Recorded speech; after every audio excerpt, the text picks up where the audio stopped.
In the Jinluan Hall, Emperor Qian's majestic voice echoed in my ears, "You have been serving in government for many years, but you have made frequent mistakes.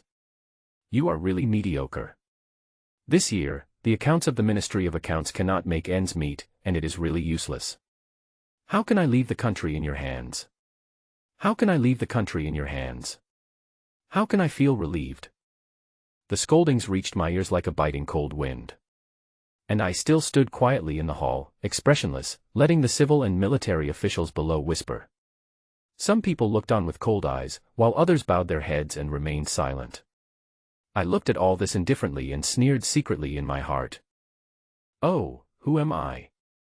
I am Qin Ming, the crown prince of the empire. But even though I am the crown prince, Emperor Qian shows no pretense to me. After the death of my mother, my father's favor never came to me again. All care was given to concubine Xiao and her precious son, the 9th Prince Qin Yu. I served desperately in the DPRK, led troops to fight, built the North-South Grand Canal, established the municipal shipping department, and revitalized maritime trade. But in Emperor Qian's eyes, these were not worth mentioning.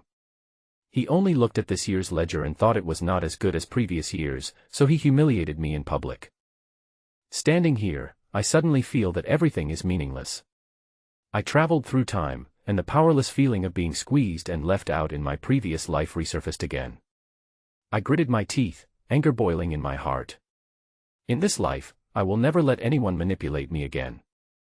With a thought in my mind, I suddenly said, "Father, since you think that my virtue is not worthy of my position and that I cannot be used in a big way, I feel that I am no longer suitable for this important task. Why don't you send me to Lingnan to guard the border?" As soon as these words came out, there was an instant silence in the hall. Emperor Qian's face suddenly stiffened, as if he didn't believe that I would speak so bluntly. After a moment, he said angrily, "You are the prince. How can you lose your position as prince? Have you ever paid attention to the laws and regulations of the court?" I sneered, not caring what he said, and replied calmly, "The position of prince. I don't want it anymore." "What?" The ministers were shocked. Prime Minister Chen Shimao rushed forward and grabbed my arm. "Your Highness, please don't act on your own initiative." Qian Kai, the Minister of Household Affairs, was also panicked and hurriedly said, "Your Majesty, His Highness the Crown Prince just lost his temper for a moment, please don't take it seriously." I glanced at the expressions of the ministers and smiled secretly in my heart. How could they really care about me? They were just afraid that without my support, the balance of power in the entire court would collapse. I don't want to work for these people in vain anymore and bear these unwarranted criticisms. Emperor Qian snorted coldly when he saw this, and actually put on the posture of a feudal parent, and said condescendingly, "Qin Ming, if you go back and be banned for 3 months now, I can treat it as a slip of the tongue just now." I shook my head and responded in a relaxed tone, "Father, I keep my word. I no longer deserve the position of prince." Emperor Qian completely lost his patience and slapped the table angrily. "How outrageous! Do you really think I don't dare to destroy you?" I looked directly into his eyes without any fear. "Then I would like to thank my father for your support, and I will retire." After that, I turned around and strode away from Jinluan Palace. The countless burdens and humiliations that once weighed on me dissipated step by step. From behind, the shocked shouts of the ministers came from afar, and Emperor Qian's roar seemed to be rolling in from the horizon. "You can leave, but if you leave, never come back."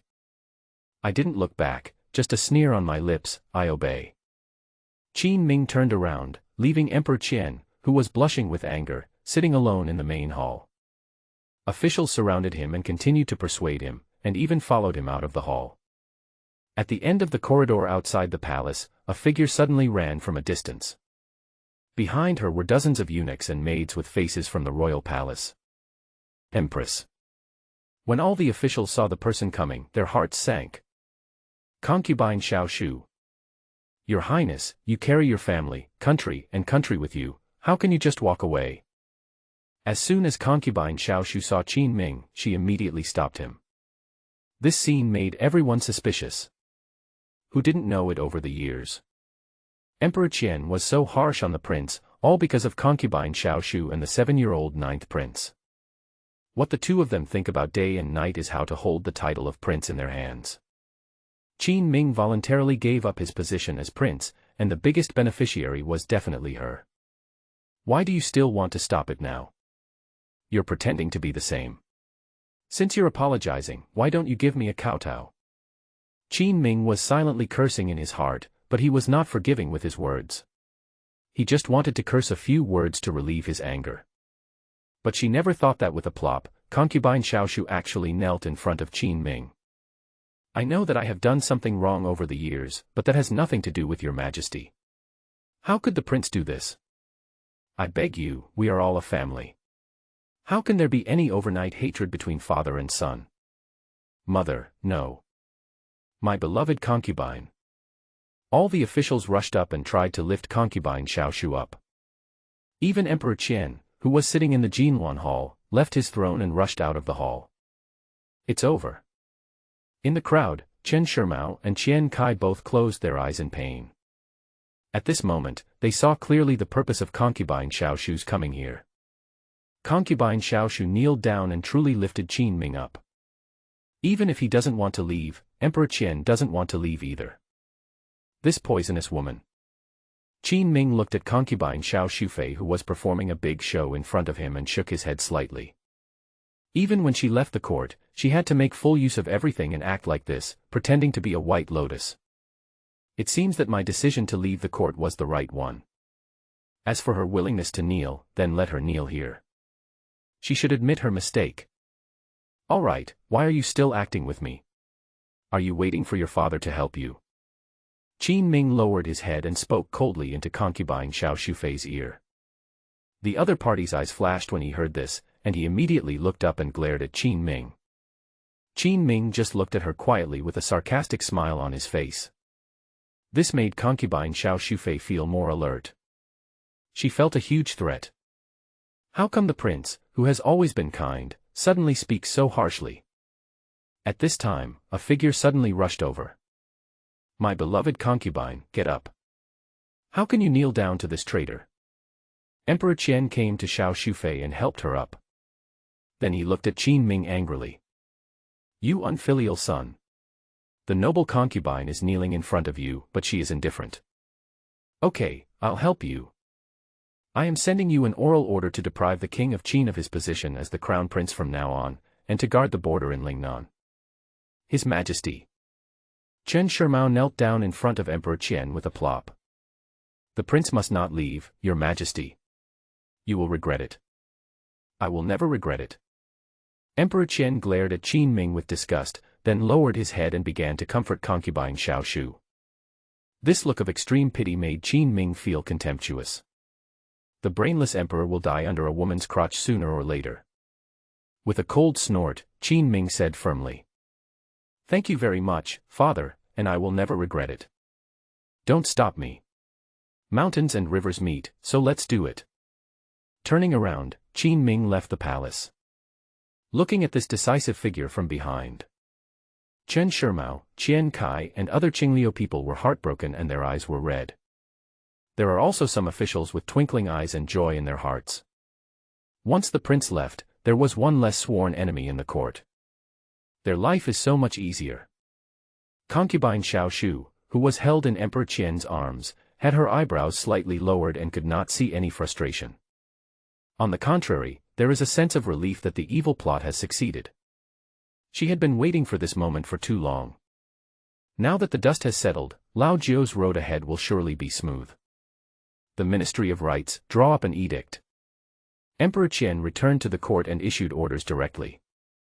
Since you are no longer the prince, don't give it to anyone this time. Qin Ming is a prince.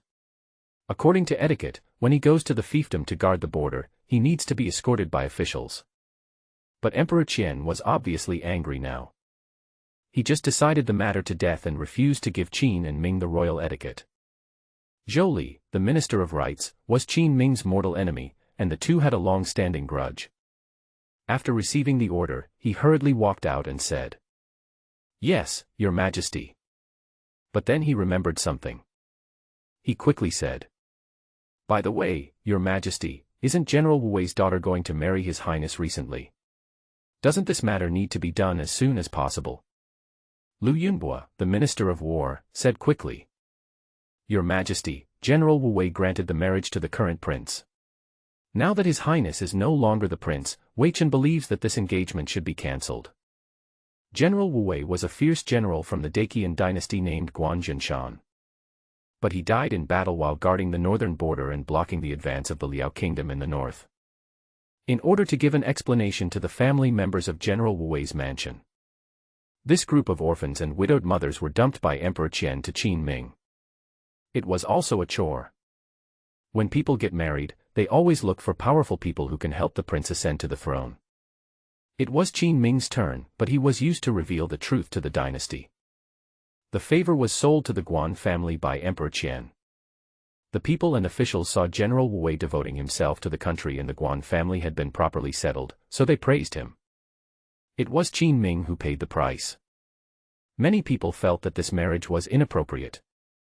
It would be even more inappropriate to put it on the prince.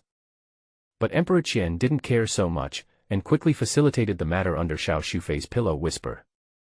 There are less than 3 days left before Qin Ming and the daughter of General Wu Wei get married. That daughter of the Guan family.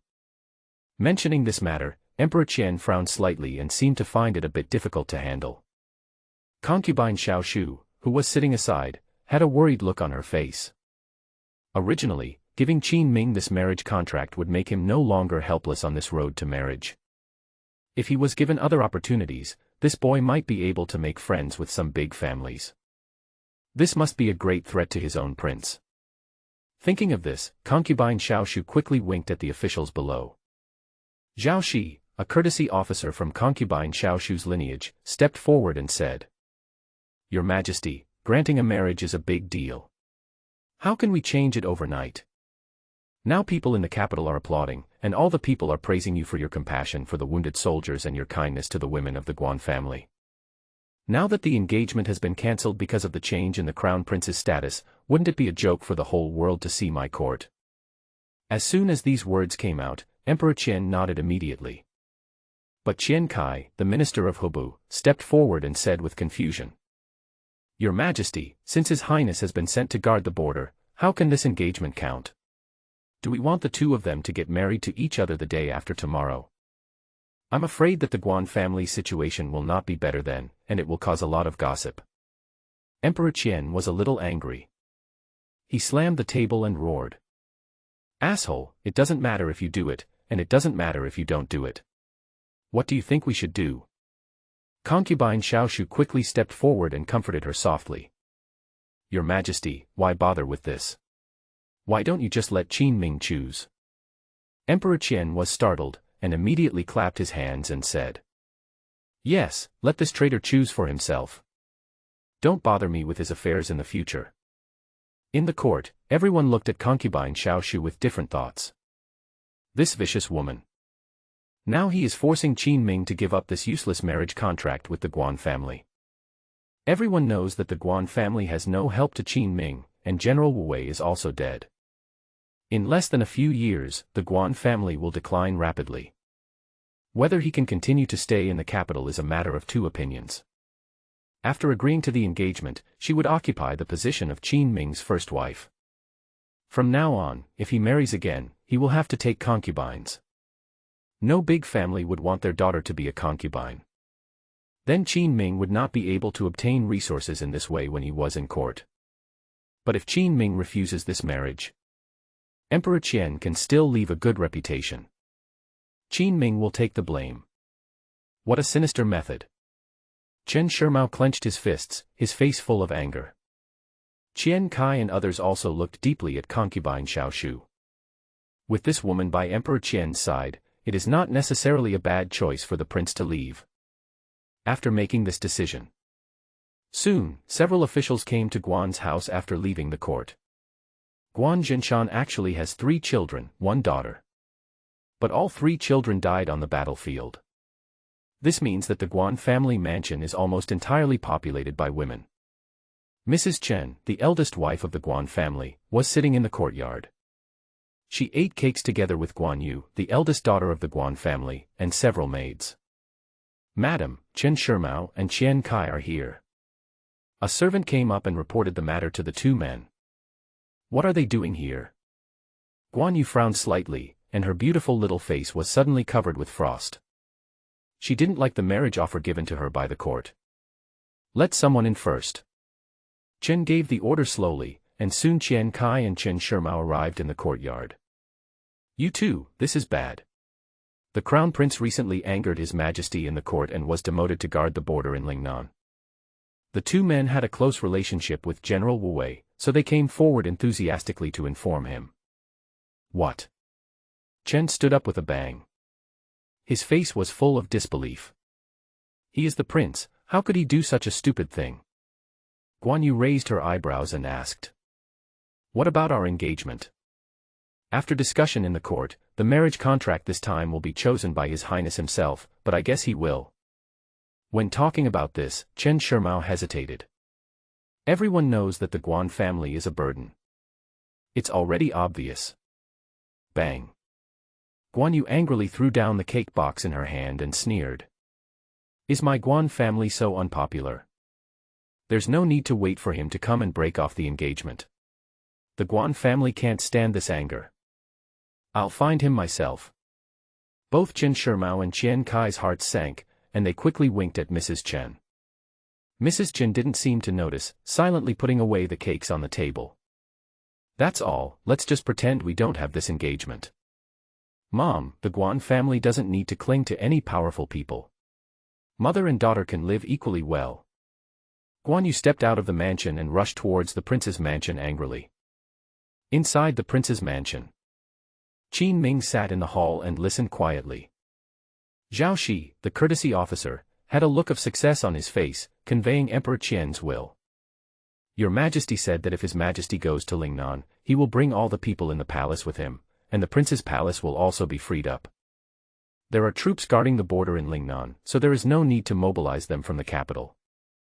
Oh, yes, there is also our etiquette system. Since you took the initiative to request border defense, and the Imperial Court has no precedent for this, we will keep everything simple and save the process of sending off officials."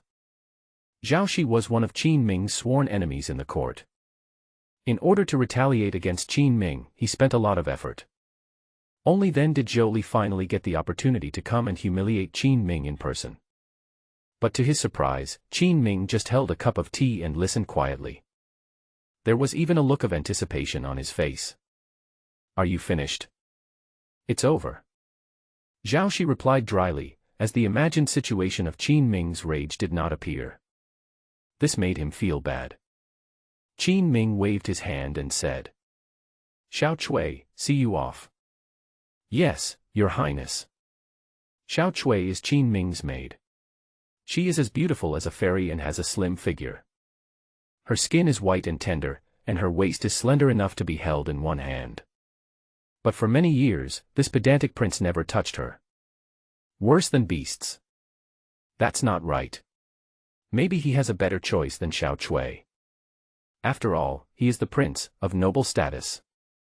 Qin Ming thought so, but his eyes were moving down to Xiao Chui's shaking waist. Zhao Shi looked displeased and continued to add fuel to the fire. "Your Highness, if you have any dissatisfaction, please tell me in time. Don't cause any trouble when you are about to leave." Qin Ming came back to his senses and glanced at him. "You really want to see me get into trouble?" "I dare not." "That's all right. I will take my leave now." Zhao Shi felt embarrassed and turned around to leave the prince's mansion. But as soon as he stepped onto the street, he saw a beautiful woman holding a silver spear standing in front of the prince's mansion. On her spear, there was a military flag of the Wu Wei camp, fluttering in the wind. Among the spectators around, there were many young men and women from high-ranking officials and dignitaries who knew the inside story. "Isn't this the eldest daughter of the Guan family? I heard that she was betrothed to the prince. Although the prince has lost his power, a lean camel is still bigger than a horse, and he can still provide some protection for the Guan family. General Wu Wei is dead, and the Guan family is now just a burden. Will the prince want them?" I heard that this matter was discussed in the court recently. The sound of people's discussion reached the girl's ears. With a cold face, she said to the guard at the door, "Let Qin Ming come out." Seeing this, several guards guessed that something was wrong. He nodded quickly and walked hurriedly into the mansion. Zhao Shi went out to provoke but failed, and happened to see the poor eldest daughter of the Guan family. He immediately remembered Qin Ming's engagement, and walked forward and said sarcastically, "Hey, isn't this the eldest daughter of the Guan family? Why, do you want to come and marry His Highness and go to Lingnan together? None of your business." Guan Yu snorted coldly and stared at Zhao Shi with sharp eyes. Zhao Shi shrank his neck and pouted. "Miss Guan, I forgot to tell you that His Majesty said before that it is up to the Crown Prince to choose whether to marry you or not. General Wu Wei has died on the battlefield. The Guan family no longer has any foundation. Do you think the prince will want you?" Guan Yu's expression turned a little ugly. "The Guan family does not need any marriage alliance or protection. I am here to cancel the engagement." "Break off an engagement." The spectators gathered around were all amazed and pointed at her. In this day and age, if a woman takes the initiative to cancel an engagement, how can she get married again in the future? Zhao Shi smacked his lips and said with emotion, "Alas, it really is true that a phoenix in poverty is no better than a chicken, ha ha." There was a burst of laughter from the crowd. "You bastard." Feeling the ridicule of everyone, Guan Yu was extremely angry, and with a thrust of his spear, the blade had already reached Zhao Shi's throat. Zhao Shi was so scared that he broke out in cold sweats. But then he suddenly calmed down and said viciously, "Miss Guan, I advise you to be more obedient, don't let yourself be left without a chance to be a pheasant in the end." The scene fell into silence. There was a hint of sarcasm on Zhao Shi's lips. The spear in Guan Yu's hand was never able to move forward an inch. She was so angry that her whole body was shaking, but she didn't shed a single tear. Since her father's death, she has been the young mistress of the Guan family, and she cannot shed tears. At this moment, a loud shout suddenly came from the mansion. "Who is the pheasant? Why don't you leave? Someone, grab him and beat him up." Qin Ming rushed out of the mansion. Click, click, click. Several guards holding long sticks had already held Zhao Shi up before he could react. "Your Highness, you." Ugh. Before Zhao Shi could finish his sentence, he was kicked in the face. The overnight meal was almost kicked out. He brought a dozen men with him and gave chase. The sound of punches hitting flesh made the onlookers' scalps tingle. Too cruel. What a huge hatred. The beating lasted for nearly an incense stick of time. I saw the officers gathering here. Zhao Shi was almost unable to get up, so Qin Ming nodded happily and said to his men, "Take it away." Zhao Shi covered his swollen face and shouted angrily, "Your Highness, I am an official appointed by the court. If you treat me like this, aren't you afraid that I will report it to His Majesty?" Qin Ming had expected him to say this. "You're going to submit a memorial?" "I'm going to submit one too. You're slandering my fiancé, spreading rumors that I'm breaking off the engagement, and insulting the dignity of the royal family. You deserve death. The punishment I gave you today is not enough. Just wait, I will sue you to death. Anyway, I will be sent to Lingnan soon and say goodbye to these bastards in the court forever." Qin Ming is now barefoot and not afraid of wearing shoes. Anyone who has grudges or grievances in the capital will not be able to escape as long as he gives him the chance. You. Zhao Shi was stunned. How come your Highness, who has always been kind-hearted, has become like this? Before there was time to feel sorry for Zhao Shi, someone in the crowd suddenly reacted and let out a cry of surprise. "Fiancé. Your Highness is going to marry the eldest daughter of the Guan family." Guan Yu's eyes flashed, and she also looked up at Qin Ming. The scene fell silent. Everyone waited for his response curiously. Qin Ming's eyes fell on Guan Yu and his heart was filled with joy. The moment he saw Guan Yu, he understood. No wonder the prince has never touched Xiao Cui for many years. It turns out that there really is a fairy waiting for me. This wife is a must. In front of everyone, Qin Ming walked straight forward and snatched the spear from Guan Yu's hand. Holding the big flag of Wu Wei camp, Qin Ming's figure seemed somewhat dazzling in the sun. "Miss Guan, I have decided to marry you." The crowd of onlookers burst into exclamations. He really married. Now that His Highness has married, it will be difficult for him to win over other forces to help him in the future. Yes, at least find a daughter of a local leader, so that she can be helpful in the future. Guan Yu's face showed hesitation, and her original indignation also dissipated a lot. In fact, she didn't know that after seeing her, Qin Ming had no hesitation about getting married. Just marry her, there's no need to make so much trouble. Not everyone needs to associate with powerful people, weigh the pros and cons, and look ahead and behind. In this life, Qin Ming only wants to live comfortably and make his life worthwhile. Your Highness, thank you for helping me out, but you don't have to feel sorry for the Guan family. Guan Yu looked at Qin Ming hesitantly, and her attitude was no longer as angry as before. Who pities you? Do you think I want to marry you because I feel sorry for the Guan family? But I will also be stationed at the border of Lingnan. Aren't you afraid? Qin Ming glanced at her, feeling somewhat puzzled. Guan Yu bit her lips tightly and was speechless for a moment. Qin Ming raised his hand and pulled out a few threads of the Wu Wei camp's military flag. With a little bit of weaving, it becomes a silk ring.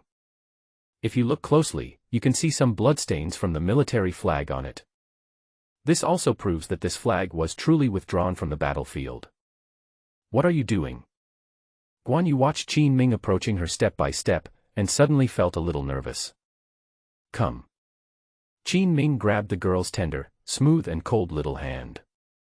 He solemnly put on her a ring made of a military flag. Guan Yu lowered her head and looked at the ring on her hand, not knowing whether to laugh or cry. Is this your marriage proposal gift? Qin Ming smiled and said. This is the agreement between you and me. What agreement? I will let the banner of the Wu Wei camp continue to fly on the battlefield. The Guan family does not need to rely on any kings, princes, or generals. We are a wealthy family ourselves. Humph, you only know how to talk big. Do it first, then talk. Guan Yu turned her head away with a cold face, but her heart was pounding. This was the first time she met the prince. How should I put it? He is a guy who is very good at bragging, and he is completely different from what the rumors say. But it feels, not bad. Seeing this, several noble young men who were watching were all amazed. I couldn't help but smack my lips and sigh. The military flag is woven into a token of love. Your Highness has something. This is too sexy. Damn it, I have to learn this now. They all learned from each other, preparing to show off their skills when they pursue a young lady in the future. The court will not give you the Wu Wei camp. I felt that Qin Ming's eyes were always on me. Guan Yu quickly restrained her expression and reminded him with a cold face. Then I'll get the Wu Wei camp here. Will you go to Lingnan with me? Qin Ming spoke with a smile, his face full of confidence. Guan Yu turned her head away and said in a cold voice. The daughters of the Guan family do not marry outside the family. But if you take the Wu Wei camp, you can. Is it a deal? It's a deal. At night, in the Yangxin Palace. Zhao Shi covered his face and cried in front of concubine Xiao Shufei with tears and snot. Did he really beat you in the street? Concubine Xiao Shu frowned, a look of disgust appeared on her face. Yes, my lady, I don't know what happened to this kid, he suddenly changed his personality. He took a dozen people and beat me into this state. He also said that he would file a memorial against me for defamation and spreading rumors to cause trouble. You must make the decision for me. Concubine Xiao Shu did not respond to him. In contrast, she is more concerned about Qin Ming's marriage. You said Qin Ming has agreed to marry the Guan family. Yes, he said it himself. Okay, good. This news made concubine Xiao Shu feel relieved a lot. She was originally worried that Qin Ming would choose to marry a local official and go to Lingnan to accumulate strength. But after marrying Guan Yu, he would have no chance. Tomorrow you go to court and report the truth to His Majesty. He will punish Qin Ming. Emperor Qian was quite prejudiced against Qin Ming. In addition, Qin Ming was disobedient in the palace. It makes the opponent like a powder keg that will explode at the slightest spark. Understood, my lady. Zhao Shi nodded, with murderous intent flashing in his eyes. After he left, concubine Xiao Shu looked at the eunuch Wang Bao beside her. Go contact the officials of various ministries and ask them to submit a memorial together with Zhao Shi tomorrow. more people will make more fire. My lady, isn't this a bit too deliberate?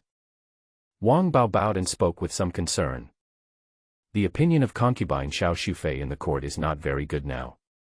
Qin Ming has already been demoted. If he continues to press on like this, it is inevitable that people will gossip about him behind his back. With a hint of contempt on her lips, Concubine Xiao Shu said lightly. Without him in the court, the world will belong to you and me from now on. It's just idle talk. Let them talk as they please. It's useless. Yes. Wang Bao agreed and arranged for several young eunuchs to begin delivering information to the officials of Concubine Xiao Shu's lineage. Time soon came to the next morning. Another early morning. Emperor Qian sat in the Jinluan Hall, and the officials who were talking quietly in the hall suddenly fell silent. Looking down from the steps below his seat, the place where Qin Ming was supposed to be standing was already empty. This makes the Jinluan Palace, which has not changed for many years, look a little empty. He seemed to recall what had happened before. With a cold snort, Emperor Qian's face turned a little ugly. If there is something going on, go ahead and leave if there is nothing going on. Your Highness, I have this report. Got this news. Zhao Shi immediately stepped forward, holding a memorial in his hand, and wanted to present it in court. What's the matter? Zhao Shi said in a sad voice. Your Majesty, yesterday I went to His Highness's residence to convey your arrangements, but Your Highness was arrogant. Even when Wei Qin left the palace, he held a grudge and took the opportunity to make trouble and beat Wei Qin in the street. Wei Qin was seriously injured. He took a deep breath and barely managed to go to the palace to report today. I just hope that Your Majesty can uphold justice and give justice to Wei Qin. As a scholar, Zhao Shi's ability to confuse right and wrong has been practiced to perfection after many years of ups and downs in the court. A few words have already confused right and wrong and confused the point. Qin Ming is described as a narrow-minded prince who holds a grudge against the court. Emperor Qian's face gradually darkened. Especially when I hear the words, hold a grudge and take advantage of the opportunity to cause trouble, I feel even more angry. Are you serious? Your Majesty, I also received a report from the patrol officers in the capital yesterday. Ouyang Yuan, the censor of the Metropolitan Procuratorate, categorically supported Zhao Shi. Chao Xingyang, the city defense camp guard, then said. A lot of people gathered in front of His Highness's residence yesterday. They had an argument with Mr. Zhao and blocked the traffic in the capital. It was Wei Qin who brought hundreds of soldiers over and finally dispersed the crowd. Listening to what they said, Emperor Qian was extremely angry. This bastard. It is my decree that Qin and Ming will be fined for 3 years, grounded for half a year, and 3 guards will be cut off. Implementation will begin after landing in Lingnan. What? Grounding and fines are nothing. But if you remove the 3 guards, things will be big. The 3 guards are the 3 armies of the feudal king. According to the decree of the Imperial court, when a feudal king goes to visit the feudal lord, he can get 3 guards from the Imperial court. This is a basic army for them, helping them to lay a solid foundation more easily after arriving in the fiefdom. Protecting the border in the future will also require the help of the 3 guards. But now Emperor Qian even wants to cut off Qin Ming's 3 guards. Zhao Shi's face showed excitement. I wish I could start clapping now to celebrate Qin Ming's punishment. Several officials from Concubine Xiao Shu's lineage all breathed a sigh of relief in their hearts. Once the prince goes to Lingnan, he will probably never have the chance to come back. There is one less powerful rival in the court, which is a good thing for everyone. But at this moment, Prime Minister Chen Shirmao walked out with a frown. Your Majesty, this matter has not yet been investigated. How can we make such a decision based on their words? Emperor Qian suddenly felt that his face had been damaged and asked coldly. Chen Shirmao, are you saying that Qin Ming didn't take action? Your Majesty, I just feel that this matter is fishy and needs to be investigated first before making a decision, otherwise it will be too hasty. There was no fear on Chen Shirmao's face, and he spoke in a neither humble nor arrogant manner. Presumptuous. It's true to beat people up, and it's true to cause trouble in the street. Could it be that this traitor didn't hold a grudge and deliberately showed it to me? His Majesty. No need to say more. Let's continue like this and no one is allowed to mention it again. Emperor Qian no longer gave Chen Shimao a chance to speak and directly interrupted his speech. Chen Shimao clenched his fists. Look at this emperor who does not distinguish between good and evil. At this moment, he felt dizzy and felt sad for the future of this dynasty. His body swayed, and Chen Shimao almost fell to the ground. At this moment, Qian Kai stepped forward and supported him. Your Majesty, I have a script. Explain. Qian Kai took out the memorial and said. All the Nanyang merchant ships have arrived at the general office of the shipping department in the capital. They are waiting for this year's cargo transactions. Please ask Your Majesty to arrange for someone to come and take charge. The merchant ships from Nanyang are coming. Everyone in the court had a look of joy on their faces. Emperor Qian's originally angry expression suddenly changed. Trading with Nanyang Upload is their annual activity. You can make a profit of millions of taels of silver at a time. Not only can it ease the financial situation of the Imperial court, but you can also get many rare gadgets belonging to Southeast Asian countries. Good. Emperor Qian's face was filled with joy. But he quickly thought of a question. Didn't you do it in the past years? Why do you want me to personally appoint someone to go there this year? Qian Kai smiled and said. Your Majesty, the person who has done this in the past has left, so I need you to arrange one. Who's gone? Emperor Qian frowned slightly and spoke in confusion. Qian Kai said two words lightly. Your Highness. Suddenly, the lively atmosphere in the court suddenly condensed.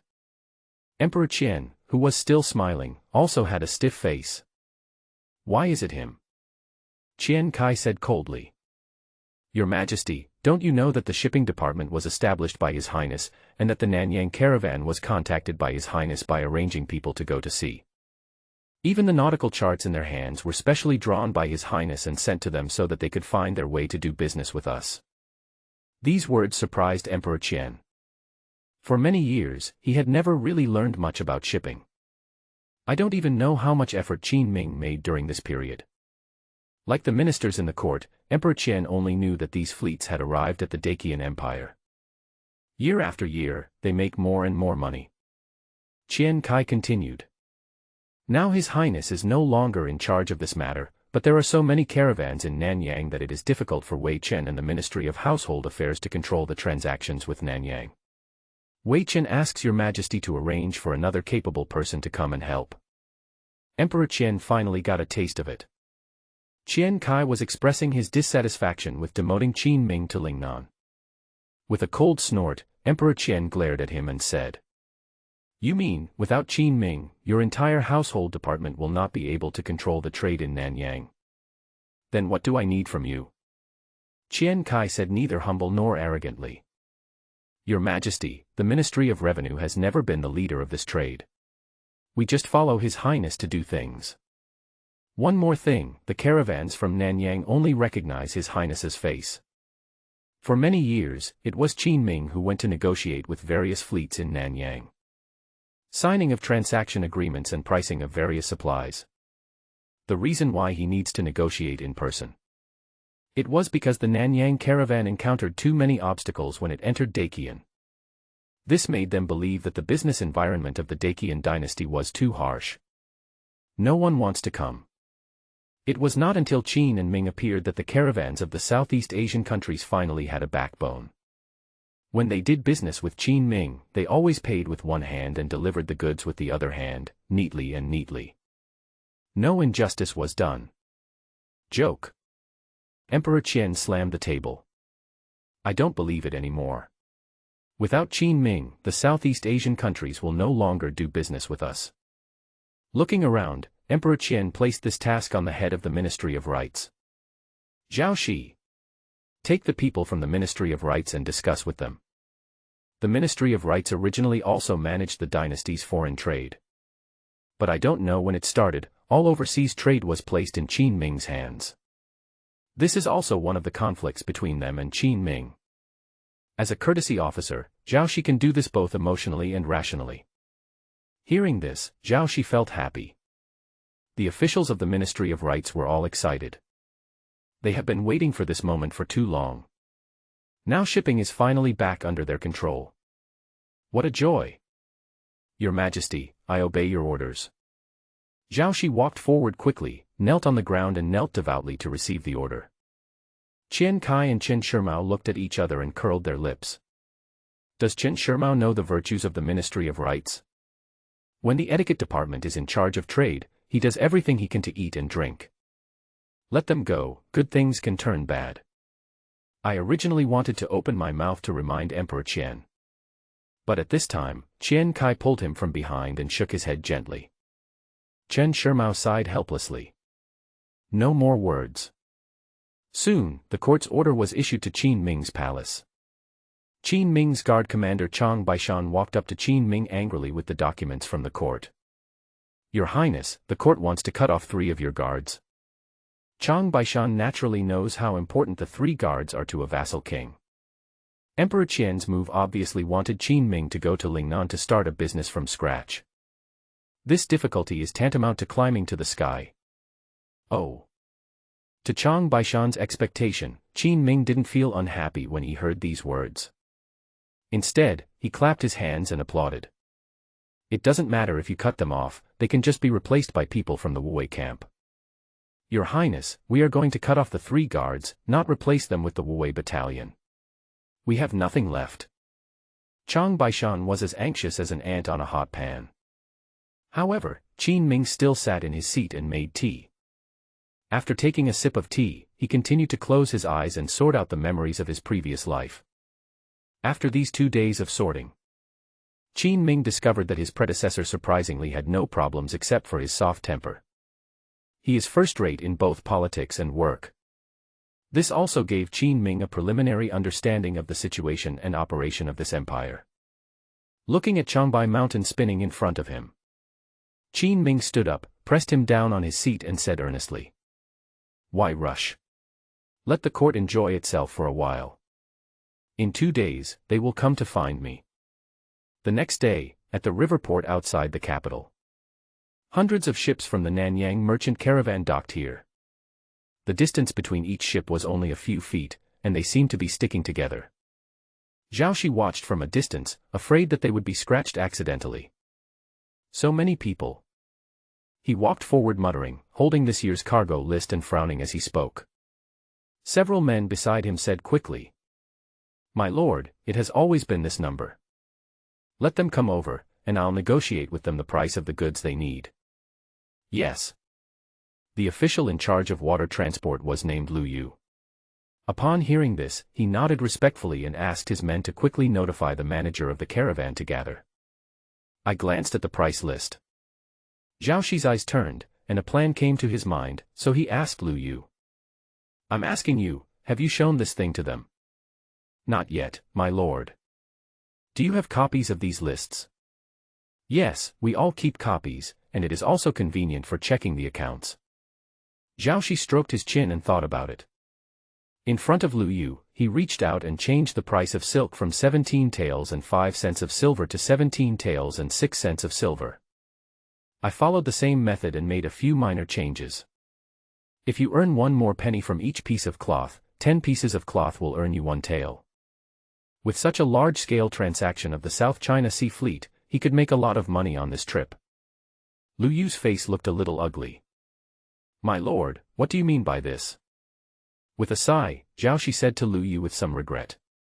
"The price will still be calculated based on your copy. As for the extra money, your share will not be reduced when the time comes." "That's not appropriate. Lu Yu has been working under Qin Ming for many years. I've never done anything so shady before." Seeing that he was not understanding, Zhao Shi's face suddenly darkened. "Friend Lu, don't be shameless. Do you know who meant this? Am I, Zhao Shi, the only one who will eat this money?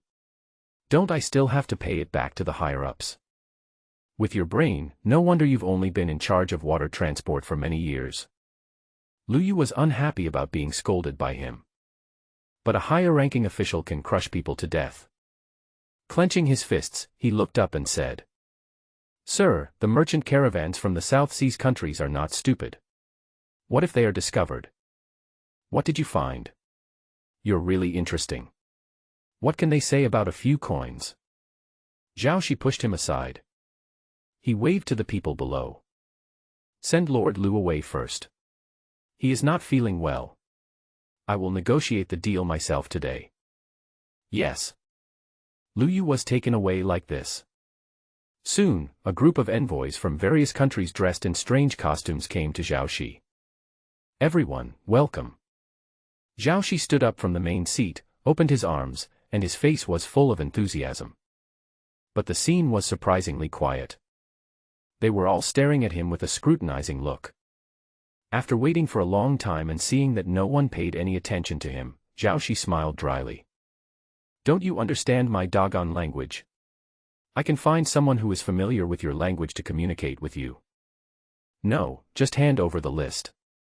To Zhao Shi's surprise, they could actually understand.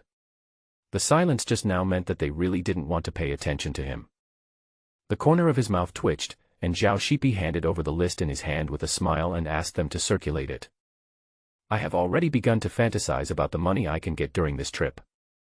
You need 30,000 taels of silver to start with, right? In the palace.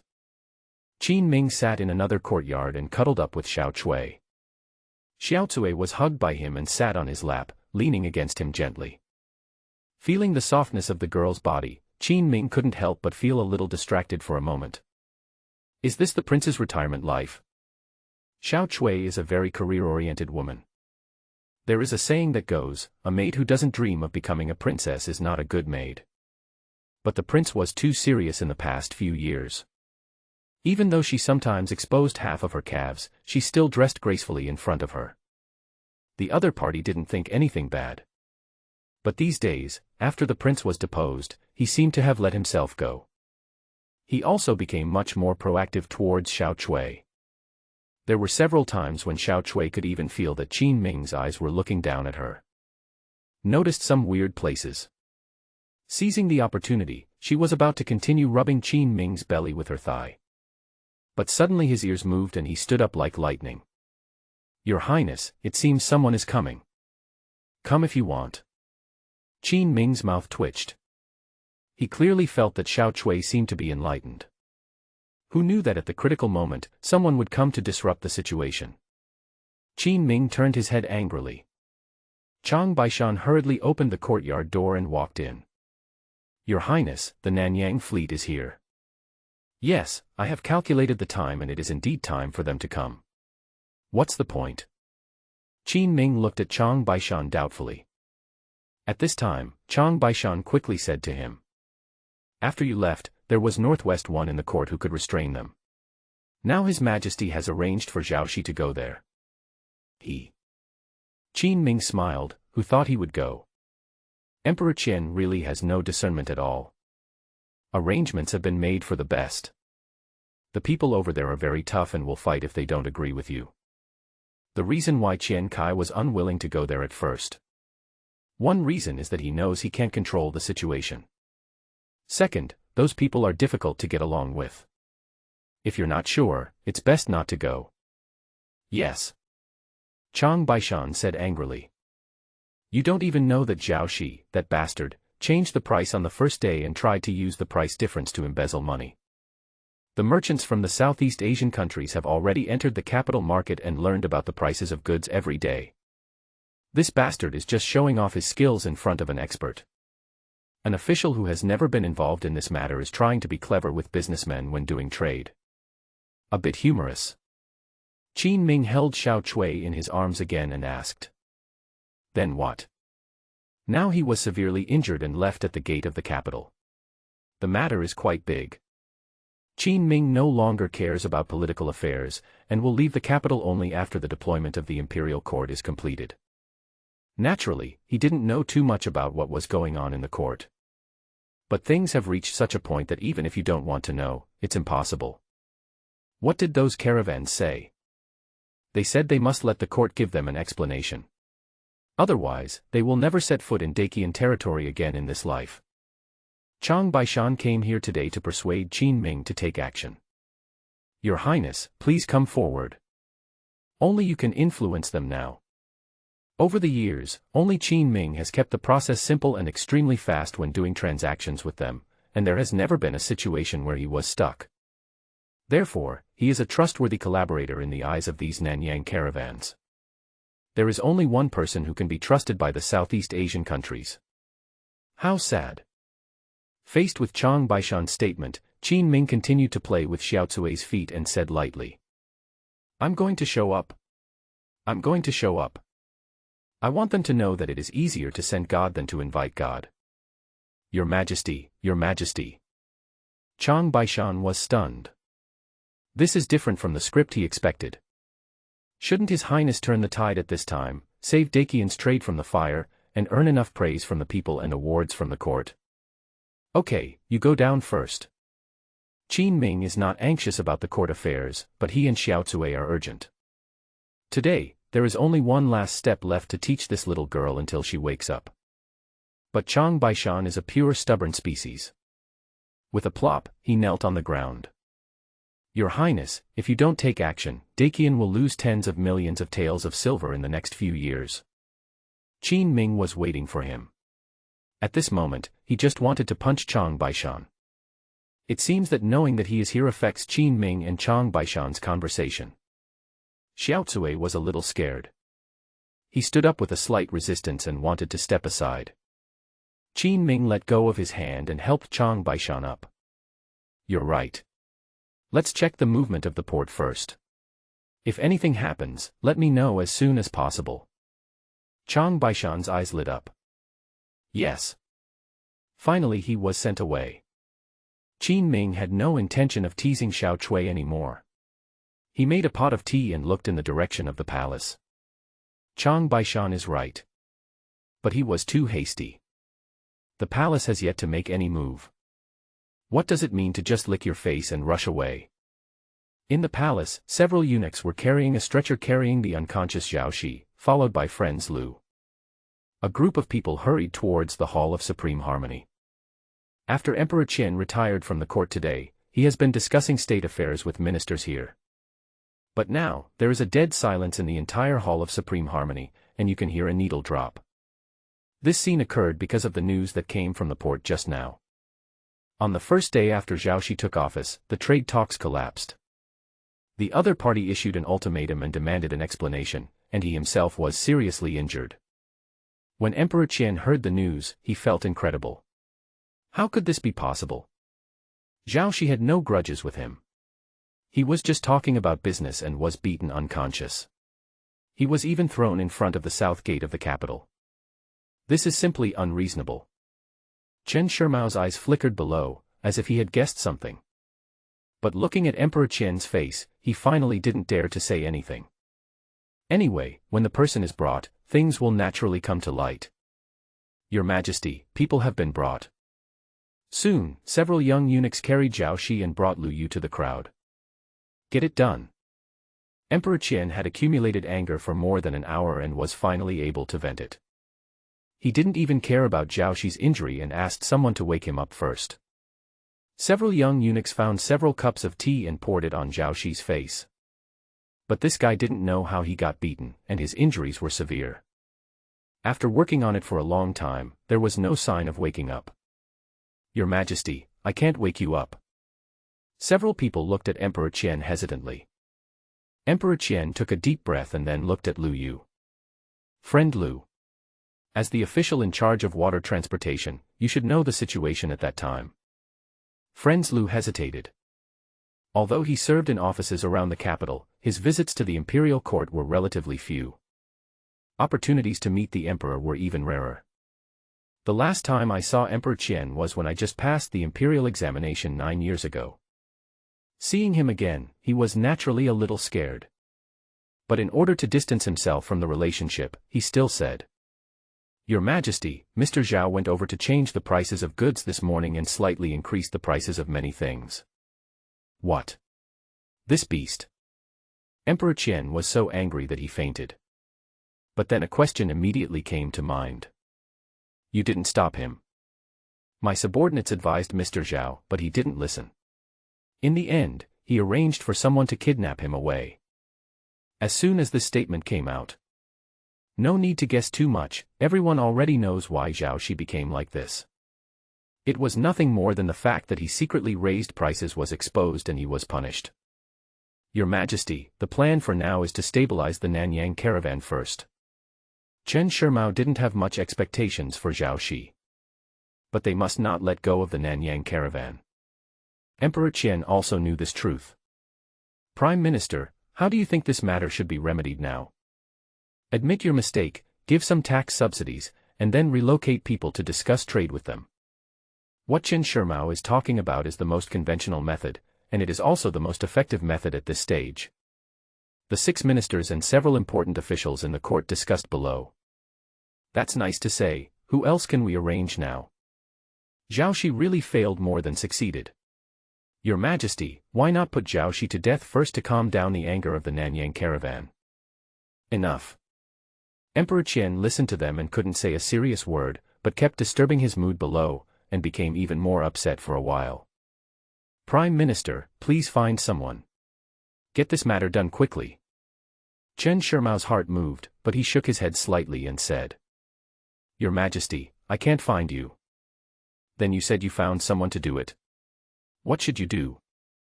Emperor Qian felt that he was being played and was about to get angry.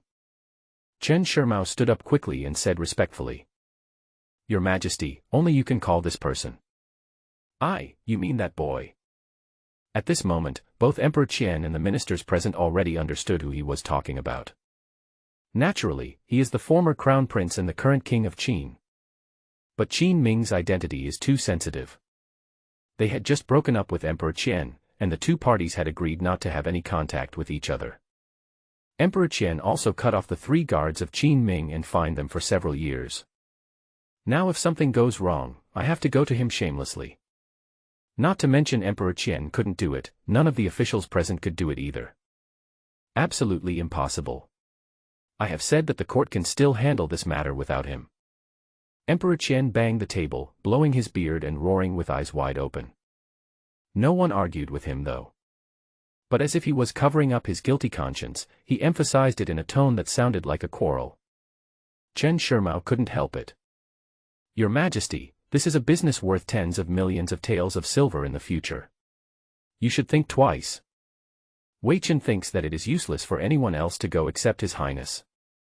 The only person in the entire court who can trust the Nanyang caravan is the King of Qin. This was one of the few times Chen Shimao contradicted Emperor Qian. He once served as the prince's companion, and later served as the prince's xiaobao. He is someone who watched Qin Ming grow up with his own eyes. Naturally, he knew that his abilities were unparalleled in the world. It's a pity that such a talented person was ruined by this father. When he watched Qin Ming leave the palace, Chen Shimao's heart was bleeding. Like Qian Kai, he didn't want to express his dissatisfaction to Emperor Qian. So today he took this opportunity to say some serious words. Emperor Qian's face was as gloomy as a pool of black water. For some reason, he felt that his face was hot and his heart was frantic. After a long silence, Emperor Qian finally spoke. Let him enter the palace. Yes. The eunuch Sun Lianying responded. He immediately turned around and took small steps to lead people out of the palace to invite Qin Ming. As the prince, Qin Ming should have lived in the East Palace. But a few years ago, Xiao Shufei turned a deaf ear to her. Emperor Qian was partial and used the excuse that the prince was older and did not need to study in the palace. He was asked to free up the East Palace and give it to the young 9th prince, King Qin Yu of Jin, to live first. It is said to be for the convenience of reading. But everyone knows that even if the prince needs to study when he is young, the royal family has some special residences. Why do we need to take the East Palace again? Anyone with a discerning eye can see that this is just a test of the officials by the narrow-minded concubine Xiao. The prince at the time was really generous and didn't care about these red tapes. He generously gave up the East Palace. He set up a house in the capital. This is where Qin Ming lived after he came to this world. It is this arrangement that makes today's wait extremely long. The minister sat here feeling sleepy. Nearly 2 hours later, it became dark. Qin Mingxi finally wandered into the palace with the eunuch Sun Lianying. But after he came in, he didn't say anything. He just stood aside with his arms crossed, as if it had nothing to do with him. Seeing that the atmosphere was a bit awkward, Sun Lianying took the initiative to step forward and said, "Your Majesty, His Royal Highness the King of Qin has arrived." Emperor Qian glared at Qin Ming and said, "Your arrogance is getting bigger and bigger. Let me and these old ministers wait for a while. After not working in the imperial court, your temper has become so casual." Facing his question, Qin Ming shrugged and said pointedly, "Father, as we all know, my son's house is far away from the imperial city, and there is nothing we can do if we have to leave for a long time." Qin Ming's meaning is very obvious. If you, the emperor, hadn't freed up the East Palace for me, would you have spent all your time waiting today? Don't you deserve it? You still have the nerve to open your mouth about something that all the ministers know. Sure enough, after Qin Ming said these words, Emperor Qian's frown deepened. But after thinking about it, I agreed to Concubine Xiao's proposal at the beginning. At this time, he didn't say anything more and went directly to the topic. Do you know about the Nanyang caravan? Have no idea. Qin Ming shook his head and pretended that nothing had anything to do with him. Chen Shimao below saw this scene and nodded slightly. Qin Ming was obviously dissatisfied and did not want to pay attention to Emperor Qian. It seems that today I can use Qin Ming's hand to vent my anger on everyone. Sun Lianying, tell him. When Emperor Qian was talking to Qin Ming, he could clearly feel that he got angry easily. So I didn't plan to continue talking to him, and replaced my eunuch. Yes. Sun Lianying explained the details in detail. After comparing and supplementing the situation with what he knew, Qin Ming clapped his hands and applauded. How come Zhao Shi, this bastard, wasn't killed? Presumptuous. How can you talk? Emperor Qian slammed the table and angrily scolded Qin Ming. Several ministers around him also looked at Qin Ming in astonishment. When did His Highness the Crown Prince become so mean? But before they could continue talking about the Nanyang caravan, Qin Ming took out a memorial from his arms first. Father, 2 days ago, Zhao Shi slandered my fiancé, insulted the dignity of the royal family, and got into a fight with him in the street, making the streets of the capital difficult to pass. Then he went to the palace to beat me up and slandered my ministers, which caused you to punish me wrongly. Please make a new decision. You. Emperor Qian's face looked ugly. He hadn't finished talking about his matters yet. Qin Ming came to complain first. Chen Shimao immediately said, Your Majesty, based on today's events, Zhao Shi is indeed impure in mind and has corrupt moral conduct. His Highness attaches great importance to the face of the royal family and always acts in a measured manner. If it weren't for Zhao Shi's resentment and repeated provocations, even involving Miss Guan, His Highness would not have acted like this. Now that I think about it, Zhao Shi must have brought the blame upon himself. The officials below are all supporting Qin Ming at this moment. There is no way. Qin Ming has never given up except on some principled issues over the years. Many other things focus on treating people generously and accumulating a lot of good reputation. There are not many of Xiao Shufei's party members sitting here. Of course, if you can help, just say something. Emperor Qian opened his mouth, but he didn't know where to start. I just feel like things have exceeded my expectations. In addition to the guilt of messing up the trade today, Father, please punish Zhao Shi. After thinking for a while, Qin Ming continued. Several crimes must be punished concurrently, and beheading is not an exaggerated sentence. Stop. It seems that Qin Ming can bring in all the 9 human tribes if he continues to count. Emperor Qian immediately stopped him. We'll talk about your business later. The Nanyang caravan has started to make trouble. You should go and appease them first and end this trade. Look, he's trying to fool himself. Qin Ming was amused. You old bastard, do you really think I'm your free labor? Other officials get salaries, but I get nothing. What the hell? Father, I am sick. Qin Ming spoke without blushing or beating his heart. Are you ill? Right.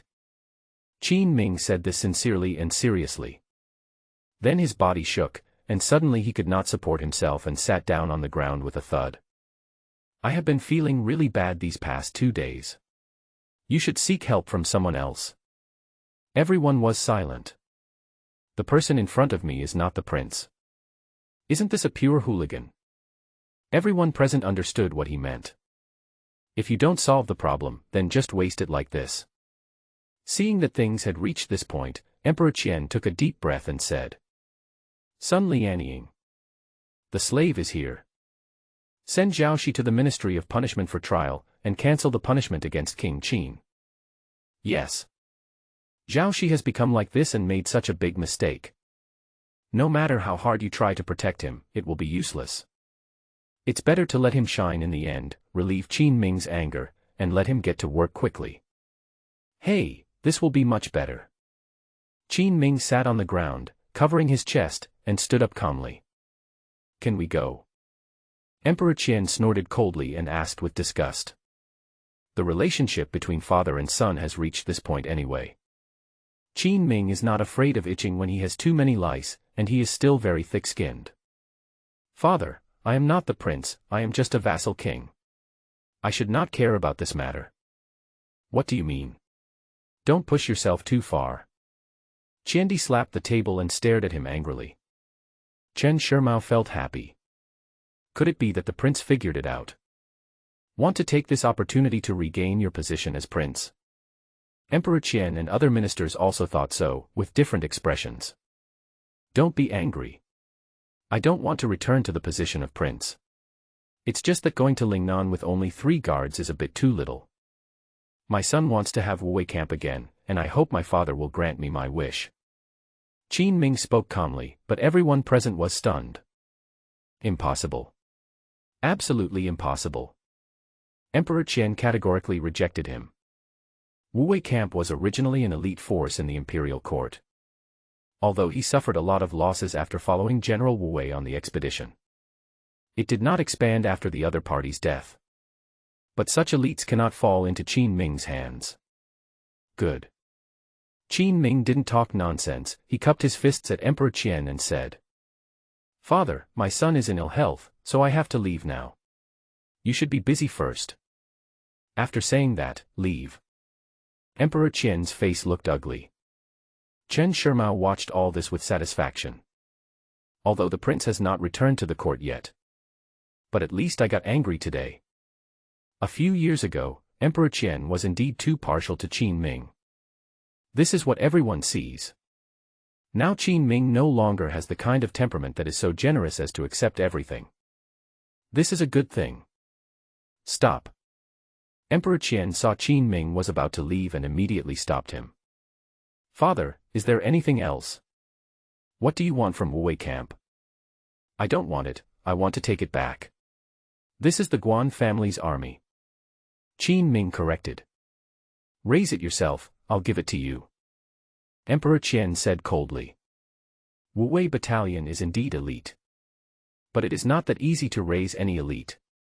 It has not been expanded in the past few years because the consumption of Wu camp is too great. They are all heavily armored cavalry.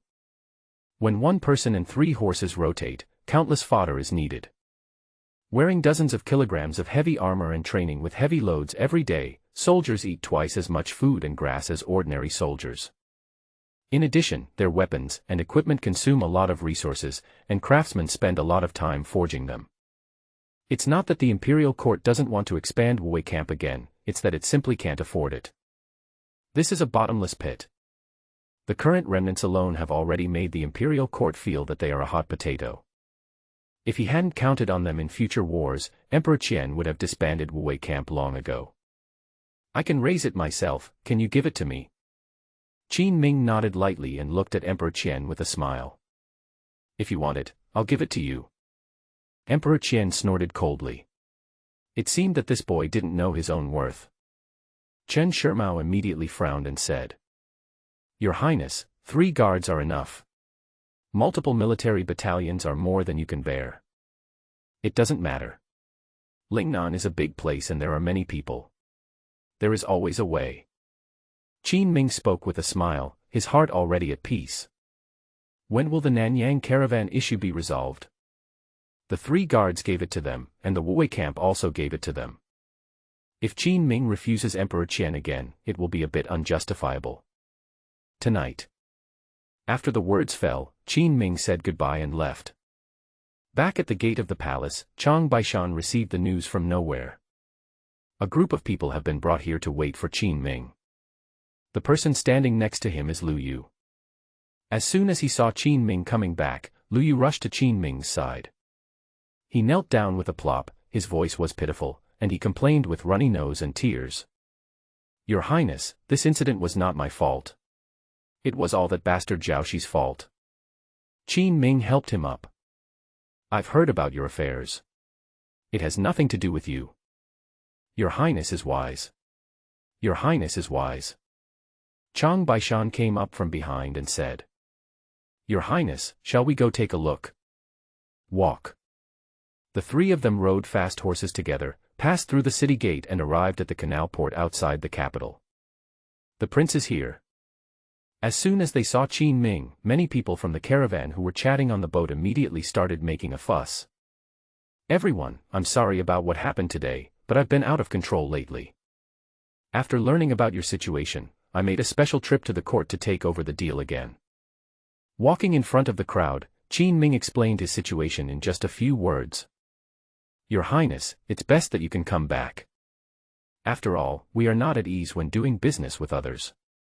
We also understand your difficulties. Now that you are back, let's trade as normal. They all knew that Qin Ming had recently been removed from his position as crown prince. Years of business cooperation have also allowed them to develop a lot of affection for Qin Ming. Now I am naturally very considerate of him.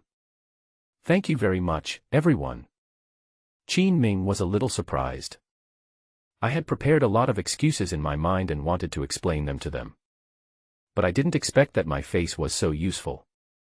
There were almost no obstacles and the deal was renegotiated. Your Highness.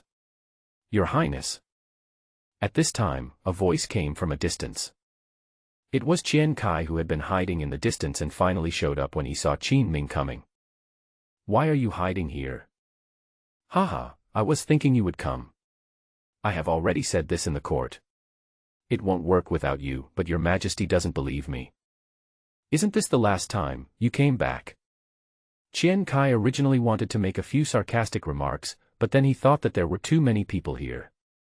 No joking words were said. Where are your people? You're not the only one here, are you? How could that be? Qin Ming looked back. Suddenly I noticed that in the room in the distance, there were quite a few people looking inside and outside. When they saw me, more people came out immediately. Your Highness. Your Highness. They were all from the Ministry of Revenue and came here to help Qin Ming. So many helpers have arrived. Qin Ming waved his hand and said. Let's get started. Yes. Several tables were set aside, and Qin Ming and the people from the Ministry of Revenue worked overnight to settle accounts with the caravan at the port. The next morning, when Qin Ming in the room straightened up from the table, I saw Qian Kai and Lu Yu sleeping in a mess around me. Without disturbing them, Qin Ming turned and walked out of the room. Chang Baishan was already waiting outside. Seeing Qin Ming get up, he quickly came to his side. Go to the Ministry of War and get the military token of the Wuwei camp. Ah. Chang Baishan stared, unable to react to what was happening. Qin Ming smiled and said. Just bring it to me. That's fine. In the afternoon, Qin Ming appeared at the gate of Guan's compound on time after finishing his meal. Qin Ming wants to see you, please inform him. Your Highness, please wait a moment. Several guards at the door were startled. 2 days ago, the eldest lady went out angrily, and came back quietly within half a day.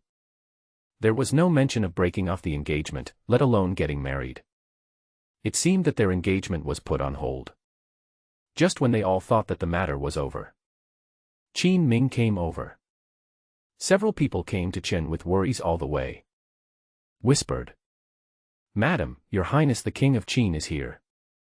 Mrs. Chen has not asked anything from her daughter in the past few days. Just know that the engagement has not been terminated. At this moment, he seemed a little shocked when he heard the news of Qin Ming's arrival. Did he bring anything? Is he here to propose marriage? No, I came here empty-handed. This kid. Chen frowned slightly. Let him come in and bring him to the front hall. I'll see him first. Yes. Mrs. Chen. Qin Ming entered the Guan mansion and greeted Chen politely.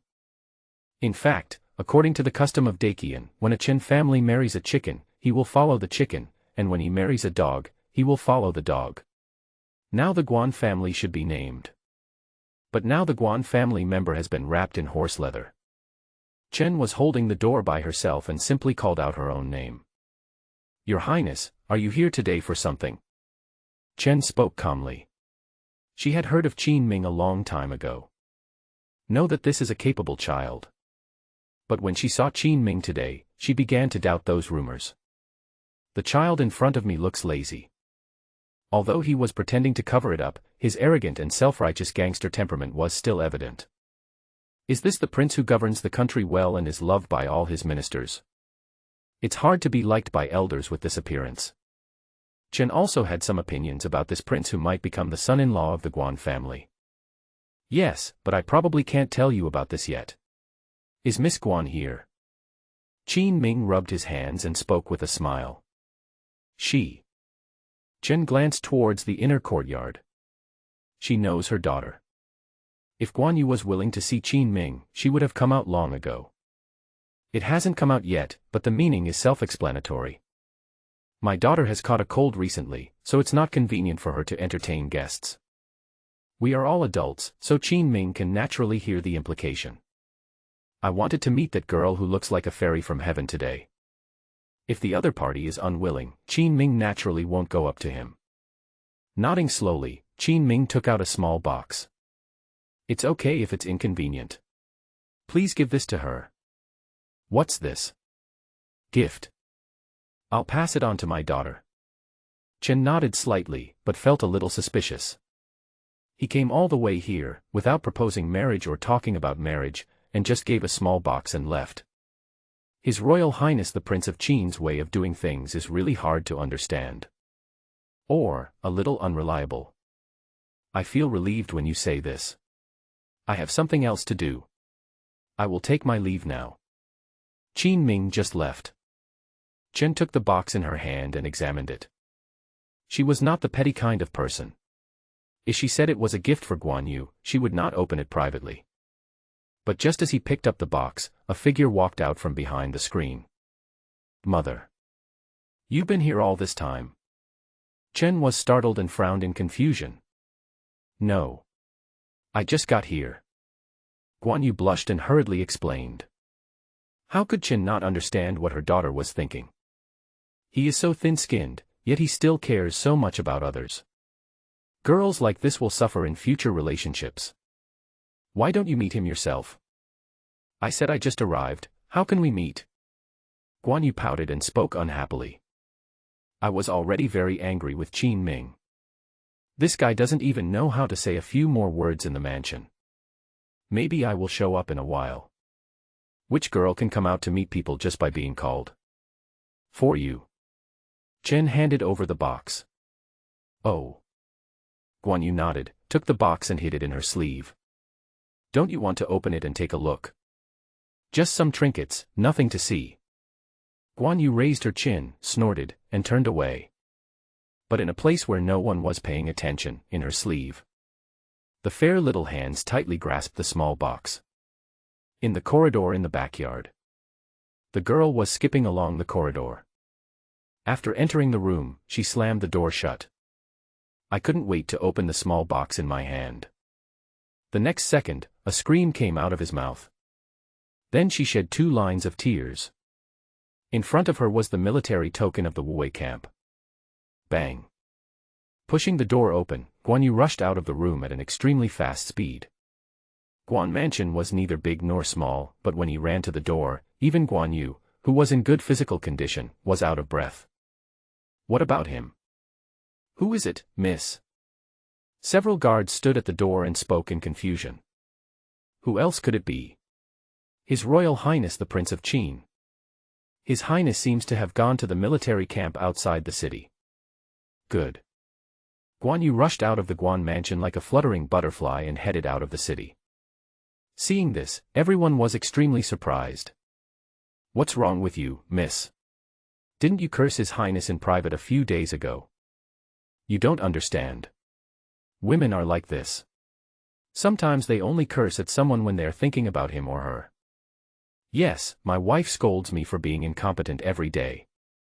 I guess she loves me more. You are different, you are really being scolded. The outskirts of Beijing. There are several campsites here. The location of Wuwei Camp is relatively remote. This is mainly because the Wuwei Camp has been declining in recent years and is showing signs of fatigue. The importance level has also been reduced again and again. Now even the location of the military camps is placed in the most remote places. Qin Ming came here today to incorporate the Wuwei Camp.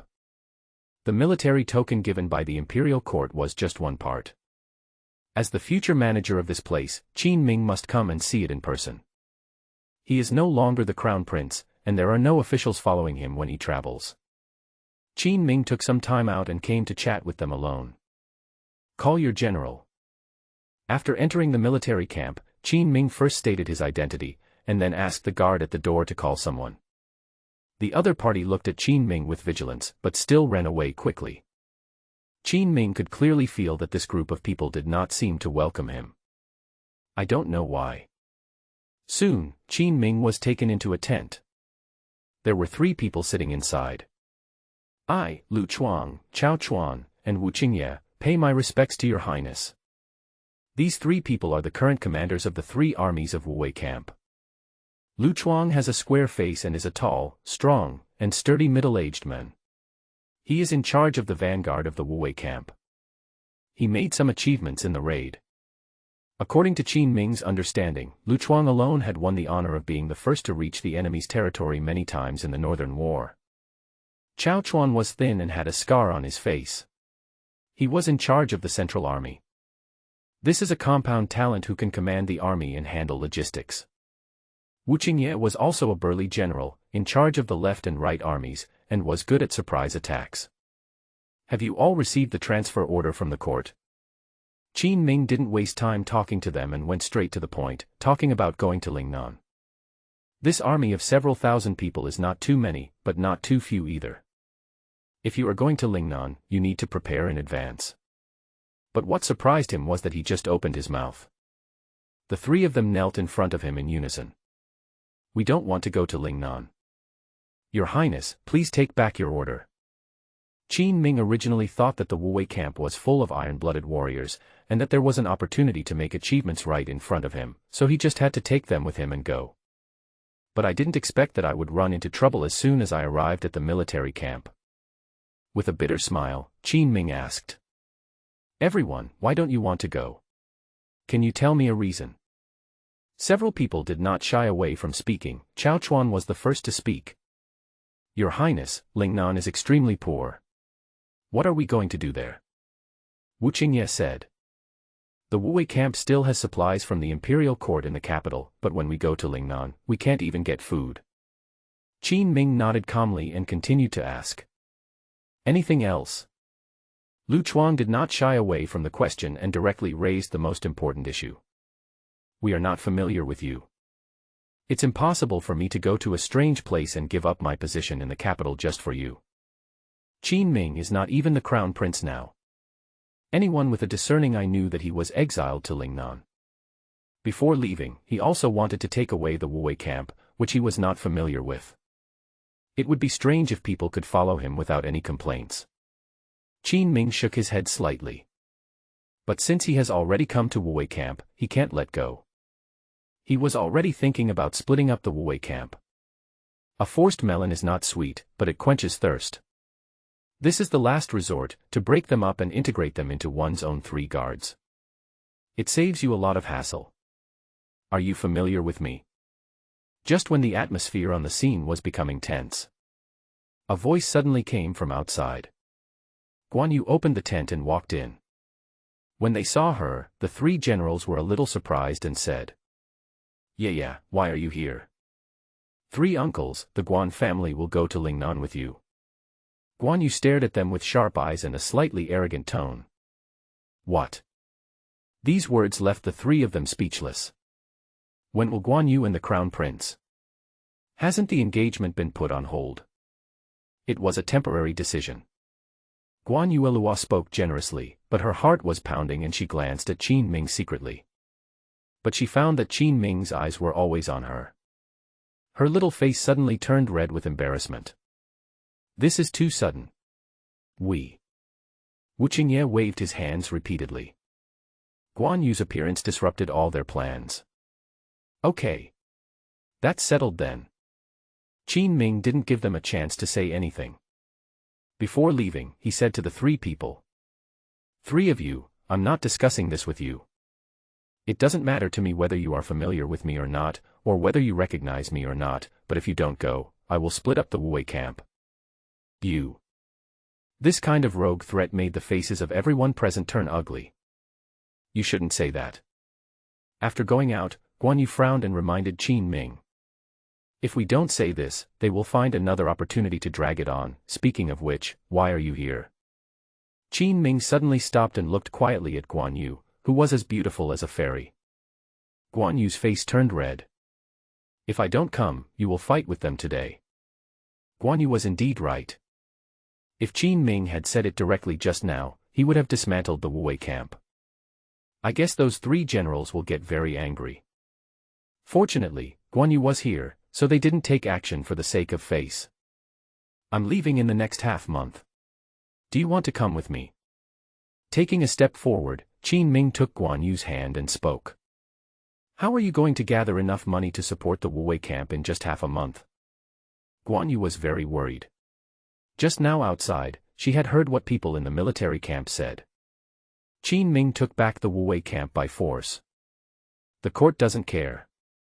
But for such a large military camp, without support from the Imperial court, Qin Ming might not even be able to pay the soldiers. I have my own way. Qin Ming grinned. Bring Guan Yu back to the palace. Seeing Qin Ming go out for a walk, he brought back Guan Yu. Chang Baishan and Xiao Chui were both stunned. Your Highness, what are you doing? Nothing, just brought my fiancée back to see her. Bah. Who's your fiancé? Guan Yu's face flushed slightly, but her voice of denial was very low. Qin Ming didn't care and said to Chang Baishan. This house is mine, right? Yeah, what's wrong? There is something strange about Changbai Mountain. As everyone knows, when Qin Ming left the Eastern Palace, he bought this house for himself. Qin Ming said with satisfaction. That's good, sell it. What? Chang Baishan quickly stopped Qin Ming. Your Highness, please don't be confused. This is your mansion in the capital. Where will we live after we sell it? I won't be coming back. Since Qin Ming decided to leave the capital and become a comfortable prince, he would never come back. Chang Baishan guessed why he sold his house, and came up with a new method. Your Highness, don't panic. The Nanyang caravan trade has ended in the past 2 days, and the court is hosting a banquet. Why don't you go over and try your luck and ask His Majesty what you want? What's the point of me going there at this time? Qin Ming was too lazy to talk to Emperor Qian, an old stubborn man. Chang Baishan reminded. You have forgotten that at this time every year, the people from the Nanyang caravan will arrange for people to come out to compete in poetry and martial arts. The Imperial court will also give out tens of thousands of taels of silver as a bonus. If you could win the first place during this period, wouldn't it be? There is some truth in what Chang Baishan said. Many people in the court knew that Qin Ming was talented and learned. I am about to leave the capital. It is not shameful to take advantage of this opportunity to make some money using your talents. You have a point. Qin Ming thought about it and felt that there would be no problem if it was poetry or prose. As for martial arts, he turned and looked at Guan Yu. Let's go into battle together, husband and wife. You, hooligan, who are you married to? Are you afraid that you won't win the championship? It's a puppy if you're scared. It's settled then. The two waited for 3 days. That night, the people from the Nanyang caravan finally completed the transaction. All kinds of goods were also counted and recorded by them and sent to their own large ships. The Imperial court gained a lot of benefits from this. A special banquet was held to invite people from the Nanyang merchant caravan into the palace.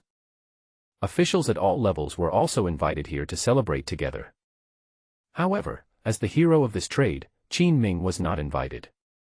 Chang Baishan stood in front of the palace and waited for an entire afternoon. Finally, he returned to Qin Ming's house in anger. "Your Highness, no one is calling you.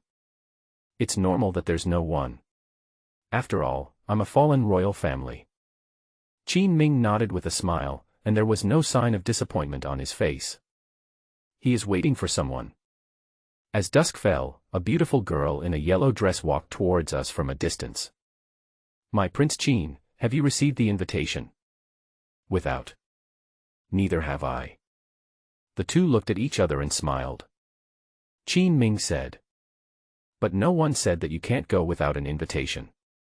"I think so, too." The two of them got on the carriage and headed quietly towards the palace. When they arrived at the gate of the palace, the guards saw the familiar carriage and were stunned for a moment. "Your Highness. I'm here to attend the palace dinner." Qin Ming poked his head out of the carriage and spoke lightly. Several guards hesitated for a moment. Qin Ming winked at Chang Baishan. "Move aside, don't bump into you. Changbai Mountain is not marked with ink." In front of them, the horses were driven forward to squeeze in. Qin Ming's secret break-in into the Imperial Palace could be a big or small matter. Information spread quickly within the palace. After Qin Ming just entered the palace, Eunuch Wang Bao received the news and quickly entered the Hall of Supreme Harmony. This is where Concubine Xiao prepared before attending the banquet. At this moment, with the help of several maids, she was dressing up and preparing to attend tonight's banquet with Emperor Qian. "Mother, Qin Ming is also coming to the banquet. This kid is really haunted." Concubine Xiao frowned slightly. She had already heard about Qin Ming's commotion these days. After learning that Qin Ming had obtained Wei Camp, her heart was filled with vigilance. "Inform Zhang Ming not to let Qin Ming come in." "Yes." Zhang Ming is the captain of the Yulin guards in the palace and is in charge of many people. Because he stayed in the palace all year round, he naturally wanted to find a mountain to rely on. The backstage he was looking for was Concubine Xiao. He has gained a lot of benefits from working for Concubine Xiao over the years. After Xiao Shufei's order was issued, Qin Ming was quickly stopped under the palace wall. "Your Highness, please stay." Zhang Ming appeared in front of Qin Ming's chariot. "Zhang Ming."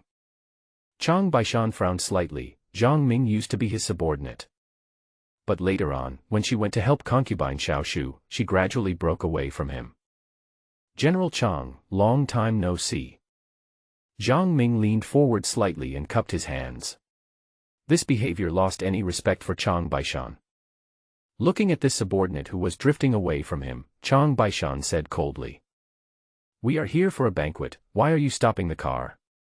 The banquet has fixed locations, just those few tables. Have you received an invitation? Your Highness negotiated the trade for the Nanyang merchant caravan this time, so it is reasonable for you to let your Highness in." Chang Baishan argued with reason.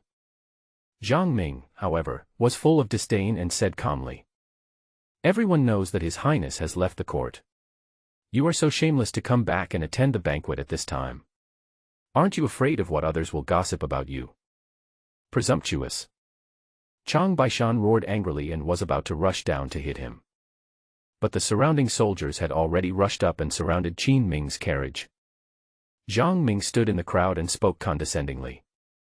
"General Chang, you and His Highness are both respectable people, and I don't want to make things too ugly. You two can go on your own.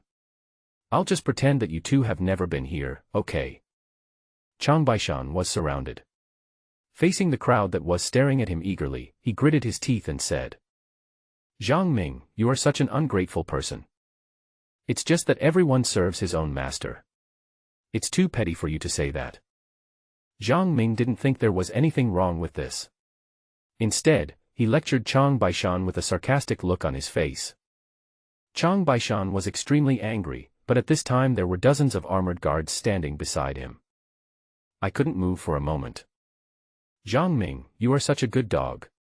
Concubine Xiao gave you a lot of benefits, right?" At this moment, a voice suddenly came from the carriage. Qin Ming lifted the car curtain and jumped out. Zhang Ming's face turned pale and blue when he was scolded in front of so many subordinates. The atmosphere around them fell to freezing point. Your Highness, we are only following orders to maintain peace in the palace. Zhang Ming gritted his teeth and spoke, already thinking about how to laugh at Qin Ming after expelling him. Following orders? Qin Ming raised a disdainful smile at the corner of his mouth. I want to go in today, what do you think? If you want to make trouble with His Majesty, Zhang Ming doesn't have any other skills, so I just want to accompany you. Walk. Qin Ming waved and continued walking towards the palace with Chang Baishan. With this provocative look, he obviously wanted to make trouble with Zhang Ming in the palace. Zhang Ming snorted coldly, laughing secretly in his heart that Qin Ming couldn't figure out the situation. Everyone knows very well what Emperor Qian's attitude is towards Qin Ming. He actually dared to cause trouble to Emperor Qian. As long as it passes, it won't just be Zhang Ming and Emperor Qian. Concubine Xiao is also there. It was designated that he would not do well.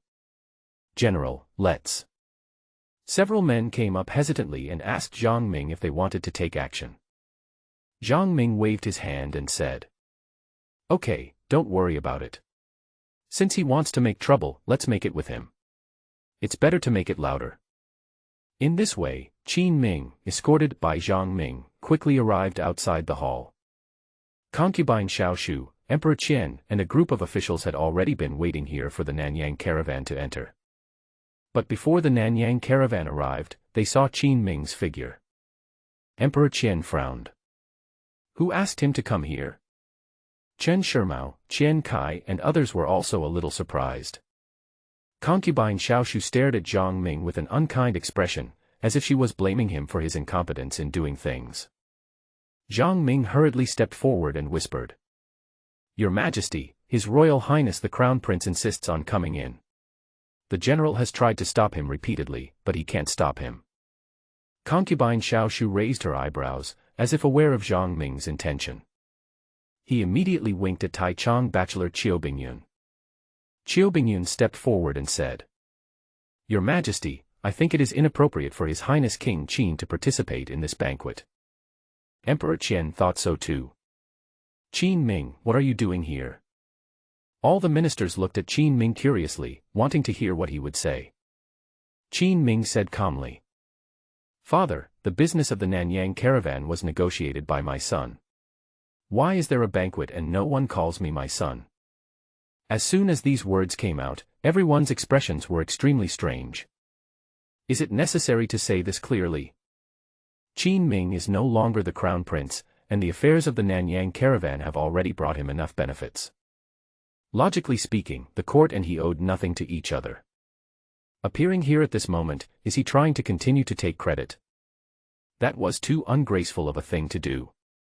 Concubine Xiao said. Your Highness Prince Qin is joking. Today the Imperial Court is hosting a banquet for the Nanyang merchant caravan and related officials. You are about to go to Lingnan to guard the border. You have nothing to do with this matter. I'm afraid it would be inappropriate for you to attend the banquet. Qin Ming nodded. You are right. I am not here for the court this time. What? Everyone looked at him in confusion. At this time, hundreds of representatives from the Nanyang merchant caravan had already arrived here. They said, Your Majesty Dakian, His Highness the King of Qin was invited by us to come with you. Today's poetry recitation, we will ask the King of Qin to help us a little bit. It should be okay, right? Emperor Qian and Concubine Xiao were silent. Zhang Ming, who had been clamoring to get in front of Emperor Qian just now looked extremely ugly. He thought of many possibilities. But he didn't expect that Qin Ming would come in on behalf of the Nanyang caravan today. In fact, this is also normal. The people in the Nanyang caravan themselves had many dissatisfactions with Dakian's court. Qin Ming has extremely high prestige among them. It was a good time to use Qin Ming to express their dissatisfaction in this trade. Okay. Since this is a seat for the Nanyang caravan, then take a seat. Emperor Qian looked at Qin Ming coldly, his eyes filled with anger. Qin Ming wanted to enter the main hall today even with the help of a seat in the Nanyang caravan. There is obviously a conspiracy. Many officials at the scene had already smelled an unusual smell. It seems that today's banquet is going to be a riot again. Have a banquet. Following Qin Ming, he sat on the main seat of the Nanyang caravan. The little eunuch behind quickly shouted at the top of his lungs into the distance. All kinds of wine and delicacies were served. Originally, after the banquet, it was up to Emperor Qian to summarize the harvest. I took advantage of the situation to praise the Nanyang caravan and said some polite words. I look forward to continuing to cooperate with them next time. But today the atmosphere has already changed. Qin Ming sat at the head of the Nanyang caravan. It was impossible for Emperor Qian to open his mouth and praise him again. With a cold snort, he said directly, "Let's start the poetry meeting." Yes. Sun Lianying immediately stepped forward. Today is a happy day. The trade between the Nanyang caravan and me has been successfully concluded. Since it's a banquet, it's natural to have some luck and competition to spice up everyone's drinking. Today the Imperial court will give out 50,000 taels of silver.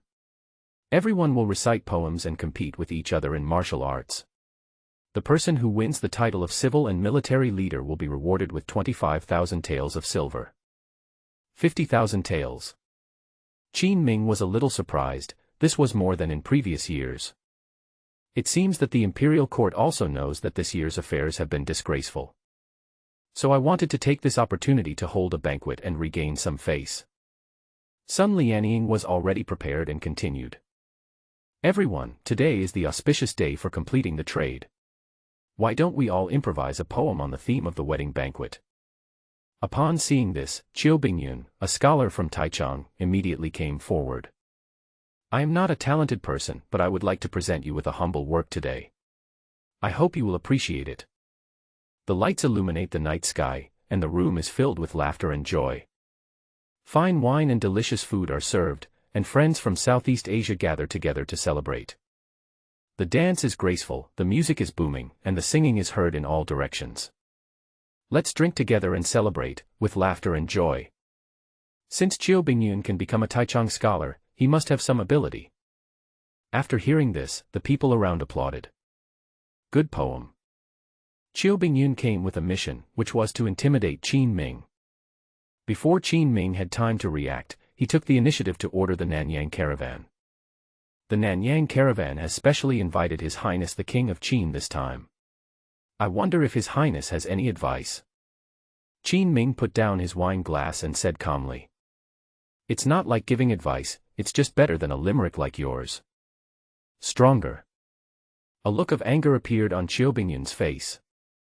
I can write a poem in such a short time. He believed that his talent was the best among all officials.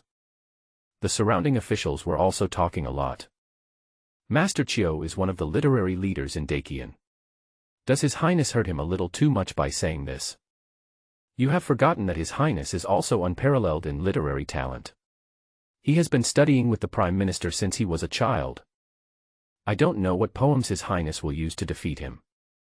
At the top, Emperor Qian narrowed his eyes and seemed to have guessed what Qin Ming meant by coming today. This guy wants to take money from the court's pocket. It is fake to represent the Nanyang caravan today, but it is real to participate in the civil and military competition.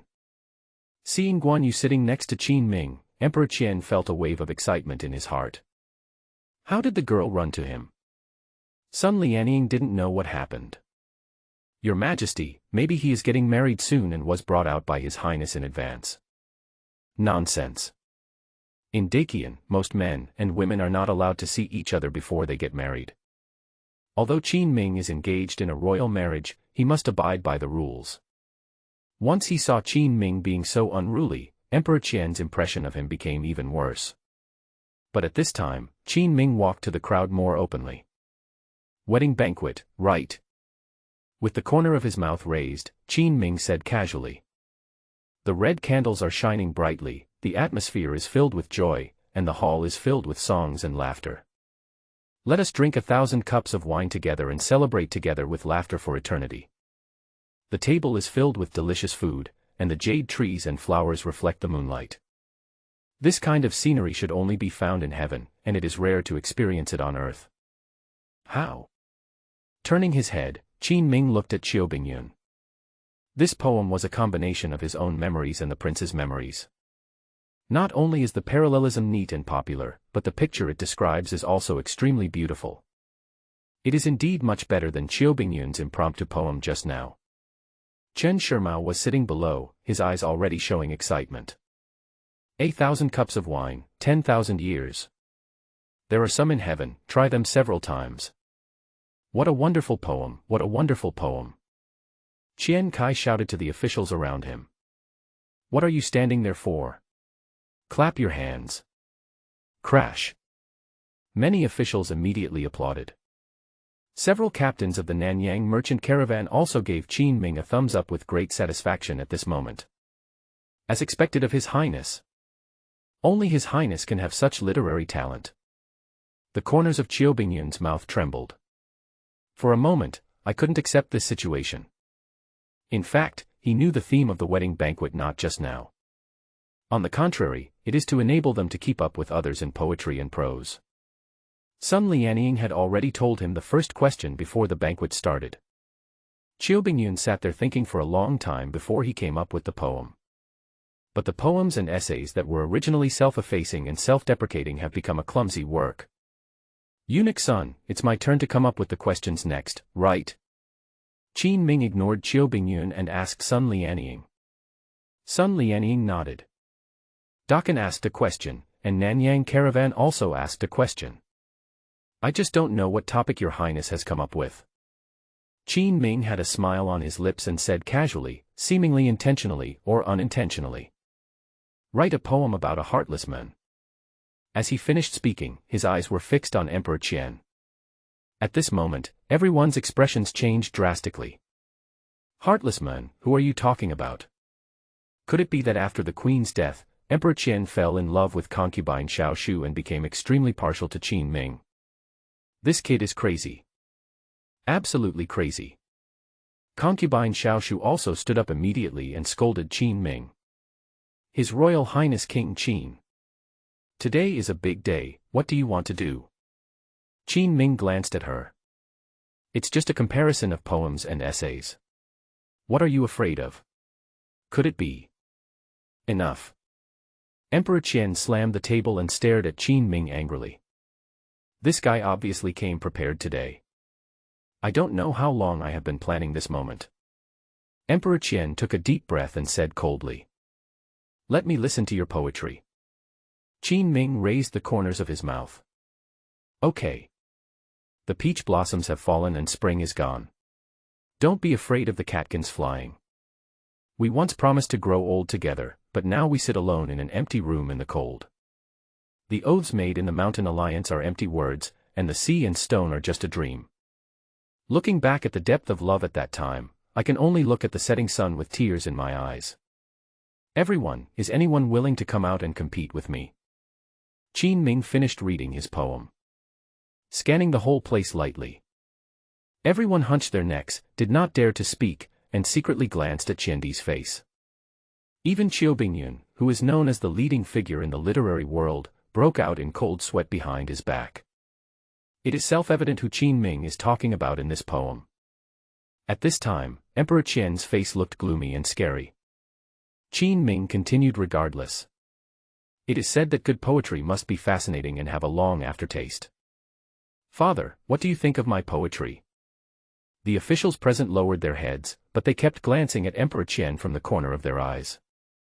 Concubine Xiao sat next to Emperor Qian, looking at Emperor Qian whose face was changing from green to red, and felt complicated in her heart.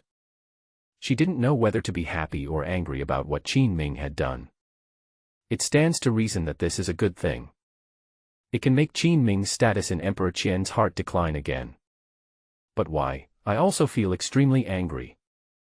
Qin Ming seemed to really not care about the position of prince. I just came here to read this poem to Emperor Qian. Finally, the gloomy Gundi spoke. You stay at home all day and study these sour poems, right? It is a blessing for this dynasty that you, an ignorant person like you, are not the prince. Emperor Qian's words were very serious. Qin Ming's poems reminded him of some memories that he didn't want to mention. He had long forgotten about that woman. Northwest one in the court dared to mention it. Except Qin Ming. Click. As a voice came out. On the porch in front of the main hall, there was a plaque that welcomed the Nanyang caravan. I wonder if it was because of the carelessness of the eunuchs that it was not hung properly and fell to the ground. It broke into several pieces. Everyone's faces suddenly turned ugly. Sun Lianying's heart sank, and she quickly walked up to lead people to clean up. Emperor Qian was about to reprimand Qin Ming, but his words were stuck in his throat. He looked up at the sky, his eyes throbbing. Is this some kind of omen that God has sent to me? After a long time, Emperor Qian gritted his teeth and asked the people from the Ministry of Rights. Who is in charge of this party? Your Majesty, I am a minor minister. A voice full of fear came from the crowd. Seeing the speaker, Emperor Qian and Concubine Xiao stiffened. Xiao Shufei's younger brother, Xiao Pingshan, a member of the Ministry of Etiquette. In terms of status, Xiao Pingshan can be regarded as Emperor Qian's brother-in-law. Why are you in charge of this? Originally, King Qin was in charge of the banquet, but this year there is no one, so I will take charge of it. Xiao Pingshan swallowed his saliva and spoke hesitantly. In fact, he was greedy a lot at today's banquet. Even the rivets hanging the plaque were replaced with the latest ones. It's not that the little eunuch is bad, but that this thing itself is a defective product and won't last long. I thought it was just a party and no one would find out. But just when Emperor Qian was the most angry, something big happened. Chen Shimao, who was sitting below, shook his head slightly. Qian Kai curled his lips and said to the people around him. If His Highness was still in the court, how could something like this happen? We have been doing business for several years. With His Highness gone, we can no longer hold even the most basic banquet. I don't know what kind of trade success this is celebrating. Do you really want to discuss the Nanyang caravan? His voice was neither loud nor quiet. It could not reach the ears of Emperor Qian, but it could reach the ears of the ministers. It immediately aroused a lot of discussion. I heard that Zhao Shi made a big deal about this trade, and His Highness went over to wipe his ass. Didn't His Majesty mistrust Zhao Shi 2 days ago and sack 3 of His Highness's guards? That was all a few days ago. Later, I went back and gave a Wuwei camp. I begged His Highness to stabilize the Nanyang caravan. His Highness was asked to take action in the end. Why bother making trouble? Although Qian Kai's voice did not reach Emperor Qian's ears. But Emperor Qian actually heard the discussion of the ministers. He just said that Qin Ming is not suitable for the position of prince of this dynasty. The incident of the plaque falling off immediately came up. Compared with the banquets of previous years, I was slapped in the face. But the one who made the mistake this year was Xiao Shufei's doting brother. You bastard. Emperor Qian's teeth were about to be crushed, his chest was aching, and he had thoughts of killing Xiao Pingshan. Concubine Xiao was so frightened that Xiao Pingshan was the only one in her generation. Otherwise, she would not have spent so much effort promoting Xiao Pingshan to the Ministry of Rights. If Emperor Qian kills him today, the Xiao family will become extinct. Your Majesty, please don't get angry. Concubine Xiao quickly stepped forward to comfort her, her face full of fear. But he still bit the bullet and said, this is the first time for Hingshan to host such a banquet. He was too hasty and it is inevitable to make some small mistakes. Xiao Pingshan, why don't you go and get the punishment yourself? If you do it again, take off this black gauze hat. Watching Concubine Xiao step down for herself. Xiao Pingshan nodded repeatedly and knelt on the ground with a plop. Wei Qin is guilty, Wei Qin will be punished. After saying that, he stood up like the wind and prepared to run away. The ministers looked at this scene and frowned. In front of the Nanyang caravan, he lost the face of Emperor Qian and even the court. It's good for Concubine Xiao, she doesn't distinguish between right and wrong. In just a few words, big things can be reduced to trivial matters. But at this moment, a voice suddenly came from the crowd. Mother, when did you need to decide on matters in court? I remember that the harem cannot interfere with politics, right? Qin Ming stepped forward and spoke calmly. Concubine Xiao's face suddenly turned ugly. What do you mean, Your Highness King Qin? My point is very simple. How can a big event like a banquet be such a child's play? Not to mention the banquet is just a joke. You are guilty of this, so you don't take this banquet seriously. Qin Ming had long disliked Concubine Xiao. However, Qiandi plunged into the woman's crotch and couldn't get out, so he protected her tightly. This made it difficult for Qin Ming to punish her. But that doesn't matter. You can seize the opportunity and punish her, the only child of the Xiao family. Qin Ming remembered that Xiao Pingshan relied on his sister to gain favor in the past few years, and he also caused many obstacles for him. Your Majesty, it is out of character for the King of Qin to take the initiative so seriously. Seeing that something was wrong, Concubine Xiao quickly asked Emperor Qian for help. Emperor Qian took a deep breath and glanced at Qin Ming with disgust. Okay, let's do this first. Chen Shimao and others frowned. In front of so many people, he was so partial to Concubine Xiao. I'm afraid that after going down, countless officials will point their fingers at Concubine Xiao's spine and curse her. But when it comes to this, it's almost done. Just as Xiao Pingshan glared at Qin Ming angrily and was about to leave, Qin Ming suddenly stopped him. Father, Concubine Xiao doesn't understand the laws of our court. You won't forget it, right?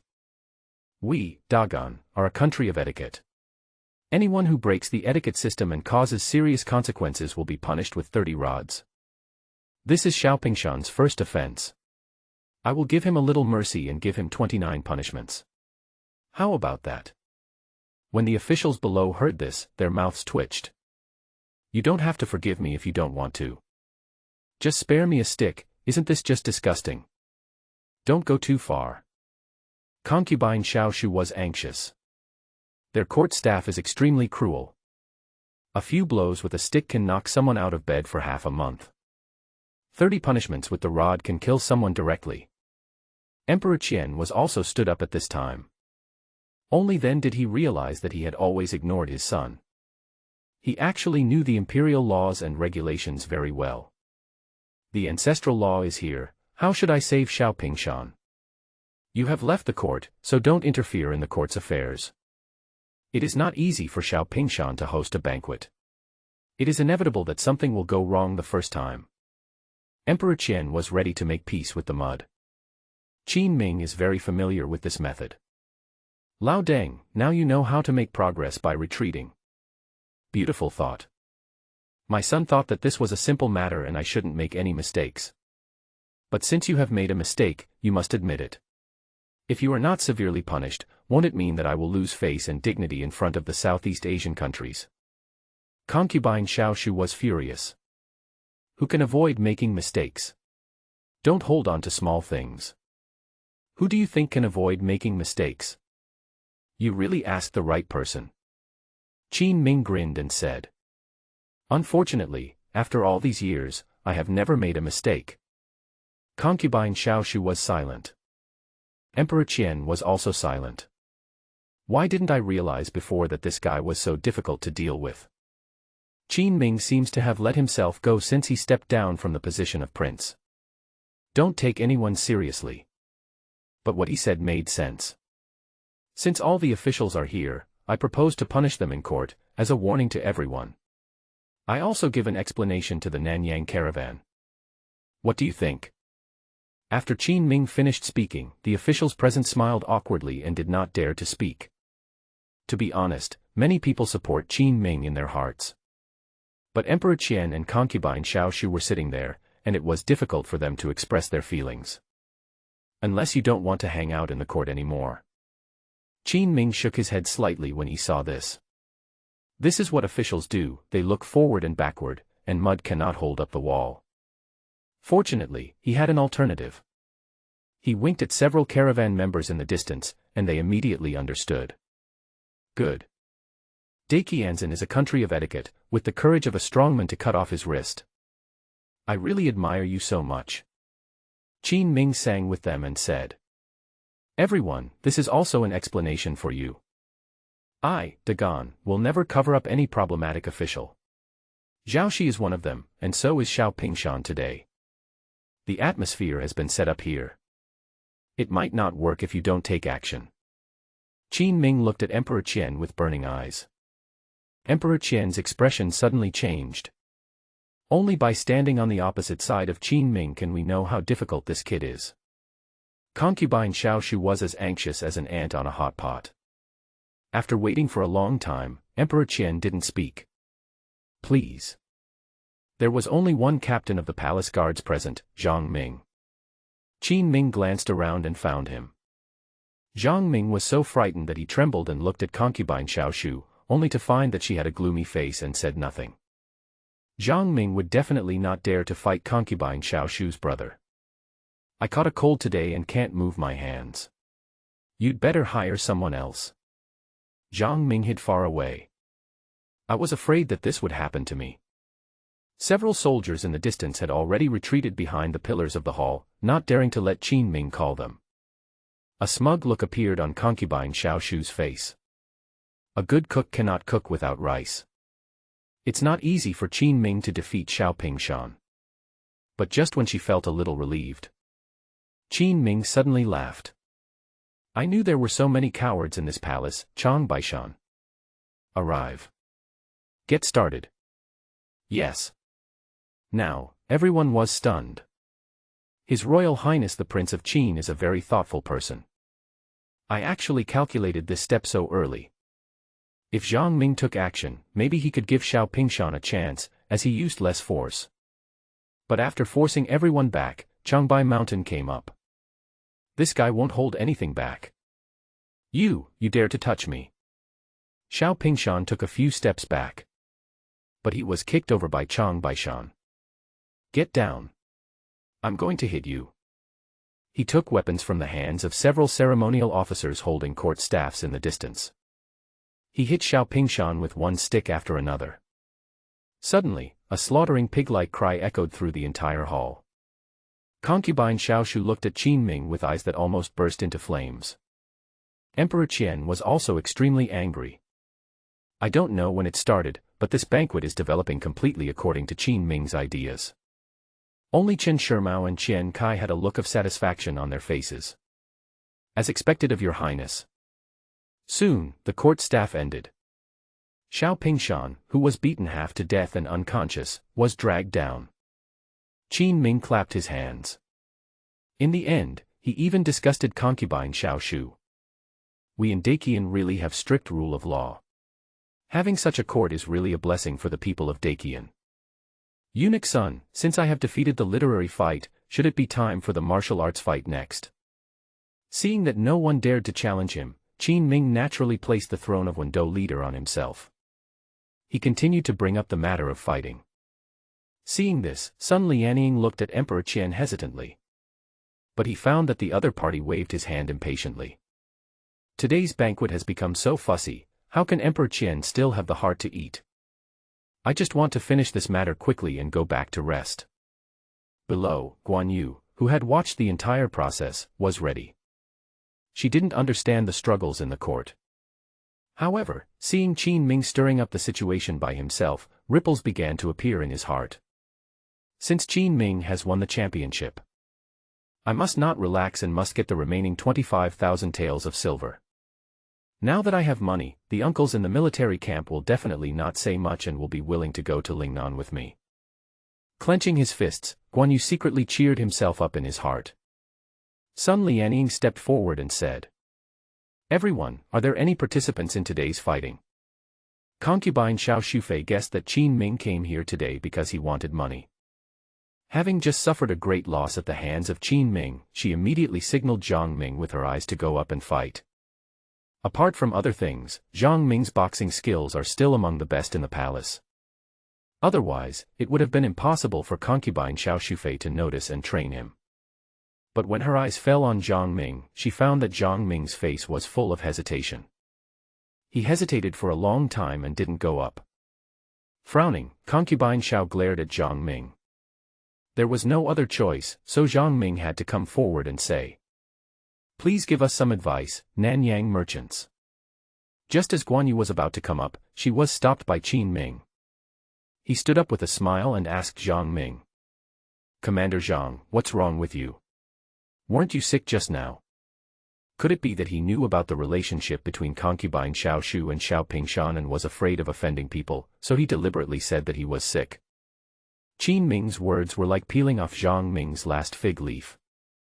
Zhang Ming's face turned red before he even made a move. I'm not, I didn't.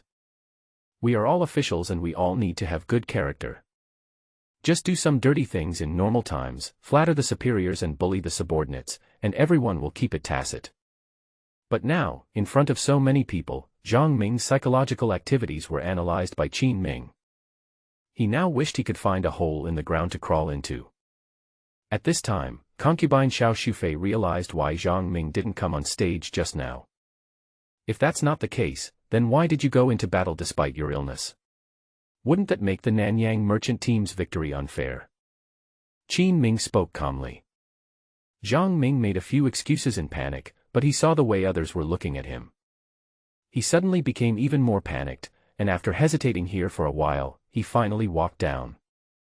It seemed that Qin Ming was about to gain the advantage again. Emperor Qian snorted coldly and started ordering generals directly. General Zhengde, come on. After hearing what Emperor Qian said, everyone gasped. Qin Ming also slowly frowned. This old guy, Emperor Qian, really doesn't stop for a moment. Just don't want to let yourself take the remaining 25,000 taels of silver. Why is he General Zhengde? When hearing this name, everyone's face showed a touch of shock. General Zhengde Yi Shoujiang was the top general guarding Shiguan. His status are not inferior to those of Wu Wei General Guan Jinshan. Let people of this level come out to fight against the Nanyang caravan. What does this mean? Is it still a discussion? Everyone can see that Emperor Qian is angry with Qin Ming. Your Majesty, I'm afraid it's not appropriate for a humble minister to come up. Why not? Emperor Qian snorted coldly, showing displeasure. Yi Shoujiang's expression changed for a while, but in the end he still couldn't defeat Emperor Qian. He had no choice but to look at Qin Ming apologetically, and said helplessly. Please give me some advice from the Nanyang caravan. Below, Chen Shimao and Qian Kai shook their heads helplessly. Yi Shoujiang came on the field, and Qin Ming no longer had any possibility of winning this game. Who is Yi Shoujiang? That is the existence that is known as the enemy of 10,000 people on the battlefield. He has won countless credits for his achievements in defeating the enemy and being the first to reach the enemy. No matter how powerful the Nanyang caravan is, no one can beat Yi Shoujiang. Qin Ming was silent. All the officials' eyes were focused on him at this moment. Wait for him to take action. As expected, Qin Ming will definitely arrange for Chang Baishan to go into battle this time. But although Chang Baishan is strong, how can he compare with Yi Shoujiang? The resentment condensed on Concubine Xiao Shu's face finally dissipated somewhat at this moment. Emperor Qian also looked at Qin Ming coldly. He wanted to see what kind of decision this son, who had always had ideas, would make now. Chang Baishan walked quickly to Qin Ming and whispered. Your Highness, Miss Guan can't win. I'll go for it. Facing everyone's gaze, Qin Ming just took a sip of the tea in front of him and turned to look at Guan Yu. I remember. General Yi has a close relationship with Wu Wei camp. Yes, what's wrong? Guan Yu spoke in confusion. Qin Ming breathed a sigh of relief, as long as he remembered it correctly. You go. Guan Yu stood up immediately without any hesitation. Seeing this, the ministers were in an uproar. Chang Baishan grabbed Qin Ming and Guan Yu. Your Highness, are you confused? Listen to me, nothing will happen. Qin Ming seemed to have made up his mind. He suddenly turned to Guan Yu and asked. Are you afraid of losing? No matter if they are men or women, the people of the Guan family are not afraid of losing and will fight to the death. Don't worry, I won't let you die. Qin Ming gently took Guan Yu's hand. You still want to be my wife? You rascal, there are so many people watching us. Guan Yu quickly shook off Qin Ming's hand, her little face flushed red. Chen Shimao and Qian Kai looked at each other, both with strange expressions. The king of Qin is too romantic. Hundreds of officials and representatives from dozens of Southeast Asian caravans were here. He actually held the girl's hand and acted pretentiously. This is a bit fun. Your Highness, Prince Qin, please send someone. Yi Shoujiang had been waiting for quite some time and couldn't help but urge him. Qin Ming nodded. Guan Yu walked up quickly. Seeing this, everyone was confused. Yi Shoujiang also frowned and said, Xiaoye, why are you coming up here to cause trouble? Uncle Yi, I want to win, please teach me. Guan Yu looked determined and spoke in a decisive tone. Yi Shoujiang ignored her.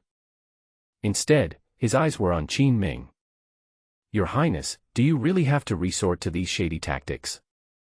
Yi Shoujiang and Guan Jinshan have a very good relationship.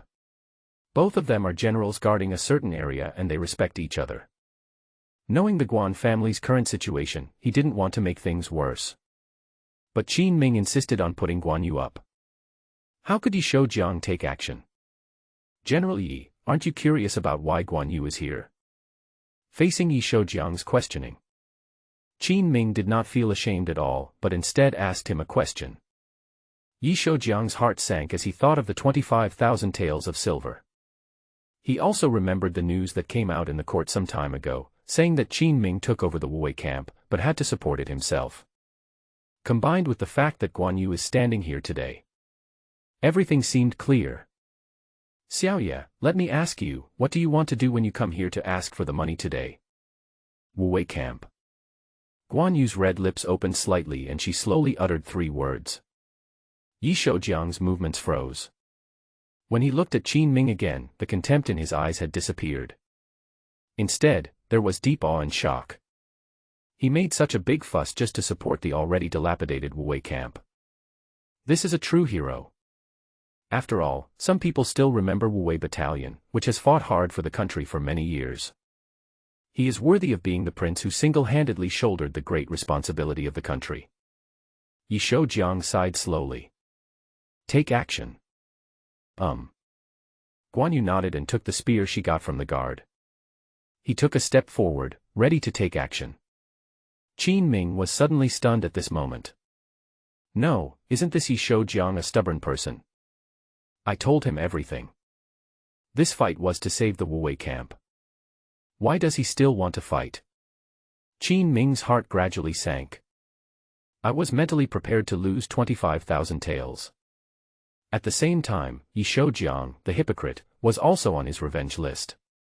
Today we lost this important 25,000 taels of silver. Qin Ming will definitely make him pay the price in the future. This bastard. Qin Ming's face was gloomy as he watched Yi Shoujiang's every move. Then he said to Chang Baishan beside him.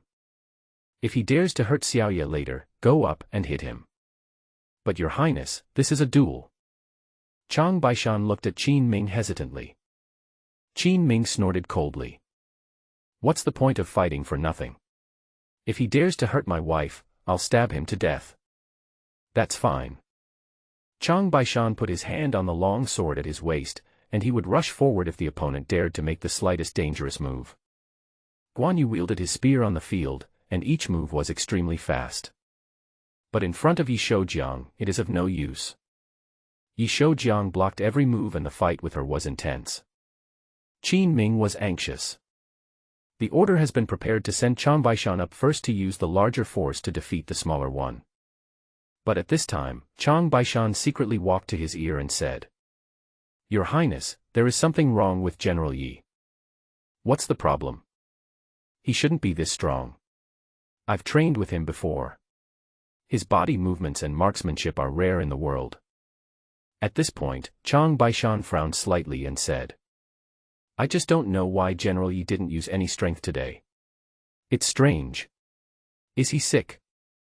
Qin Ming's eyes lit up.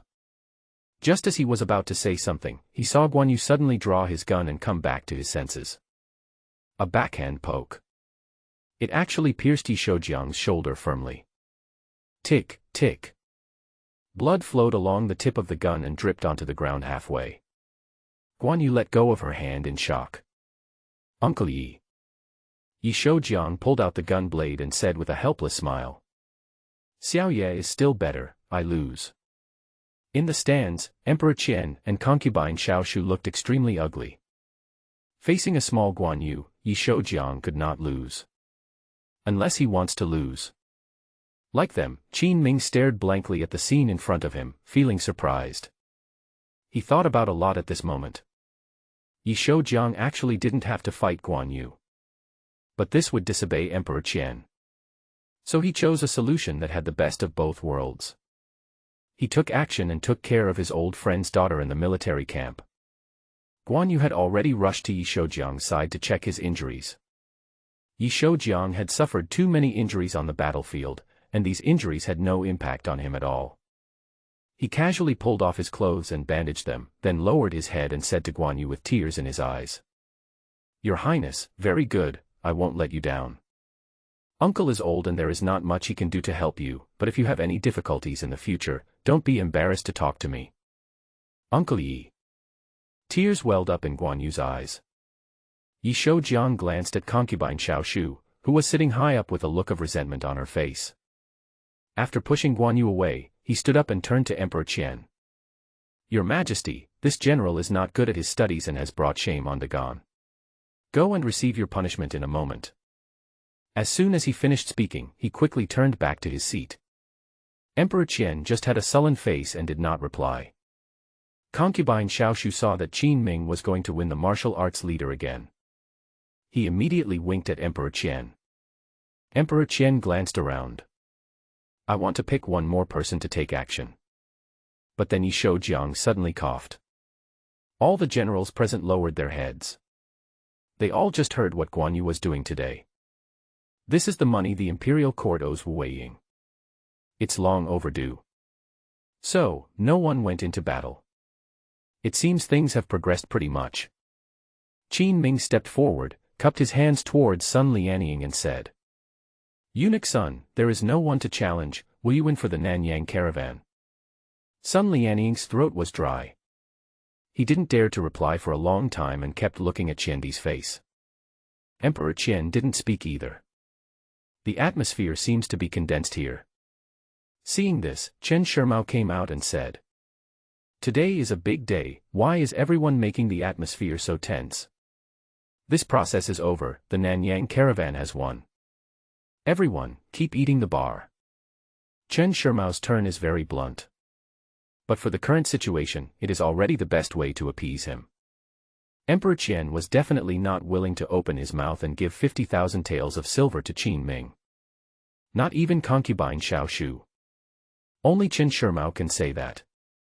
Someone put an end to it, and all the officials in the court suddenly breathed a sigh of relief. Qian Kai winked at Qin Ming and signaled him to collect 50,000 taels of silver from him after the banquet. The Ministry of Household Affairs is the money bag of the Imperial Court. As long as the 50,000 taels of money goes through the process, Qin Ming can get it from the money source at any time. Qin Ming raised the corner of his mouth and nodded slowly to Qian Kai. After the banquet, everyone had different thoughts. Finally, it was late at night and Qin Ming took Guan Yu away from the palace. Before leaving, he called the people from the Nanyang caravan over. "Everyone, this time it's all thanks to you for giving me a spot. I will give you all a thank you gift of 10,000 taels when you leave in the next 2 days." Qin Ming has no idea about money.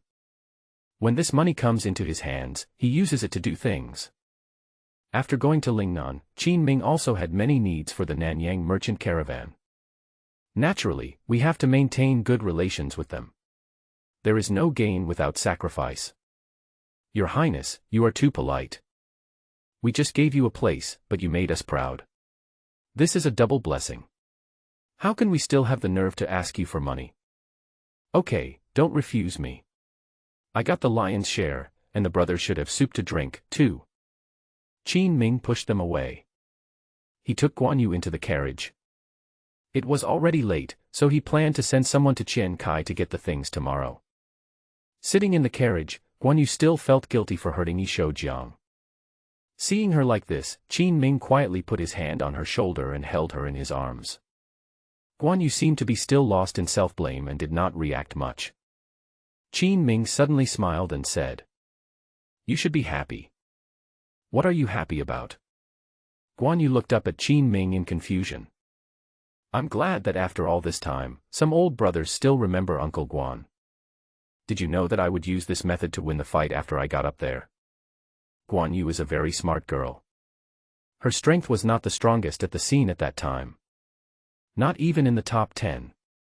The reason they dared to come here was purely because of the pride of their Guan family.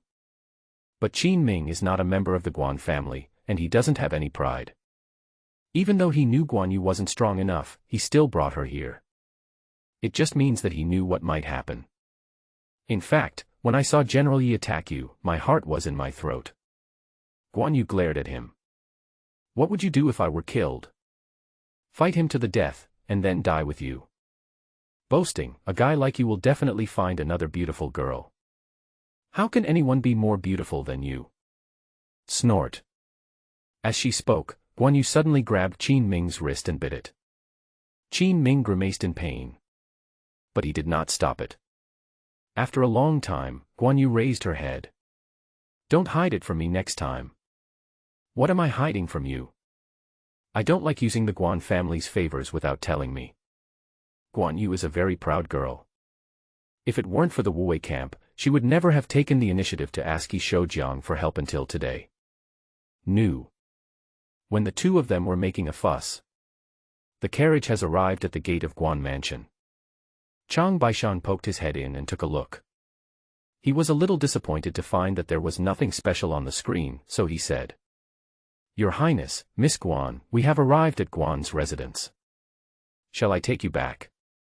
Qin Ming took Guan Yu's hand and asked with a smile. Guan Yu tidied her clothes in a panic. Don't want. Lift the car curtain. After looking at the sky, Guan Yu walked into the mansion quickly with some trepidation in her heart. It was the first time she went out alone and came back so late. When she thought of this, her heart began to beat fast. Let's go. Qin Ming spoke to Chang Baishan without any reluctance. Good. The carriage slowly drove away. Guan Yu tiptoed and finally walked into the Guan mansion. He stepped into his own courtyard and made sure no one noticed. She then quietly opened the door, lit a candle, and illuminated this small world. But the next second, she screamed. Mom. Why are you here? Chen sat in the darkness, her face calm and expressionless, and she waited for who knows how long. Seeing Guan Yu coming back, she slowly said. You went to see him. Guan Yu lowered her head uncomfortably, not knowing how to answer. Chen raised her voice a little, expressing her disappointment. Why do you keep pestering him like this when he doesn't propose marriage? Where do you want our Guan family to put their dignity? Facing the mother's questioning. Guan Yu hesitated for a moment, then silently took something out from his arms. It is the military token of the Wuwei camp. This is what he sent. Chen remembered that when Qin Ming visited Guan Mansion, he gave her a small box. I didn't expect it to be a military talisman. She stood up and said in surprise. How did your highness get it? As a woman, she didn't know much about the affairs of the court. I can only listen to some vague rumors. Only a few days have passed since Qin Ming appeased the Nanyang merchant caravan. A lot of news has not reached her ears yet. Guan Yu sat down and told Chen about Qin Ming's situation in the past few days. After listening to Qin Ming's actions, the expression on Chen's face is also very interesting. The original anger also disappeared.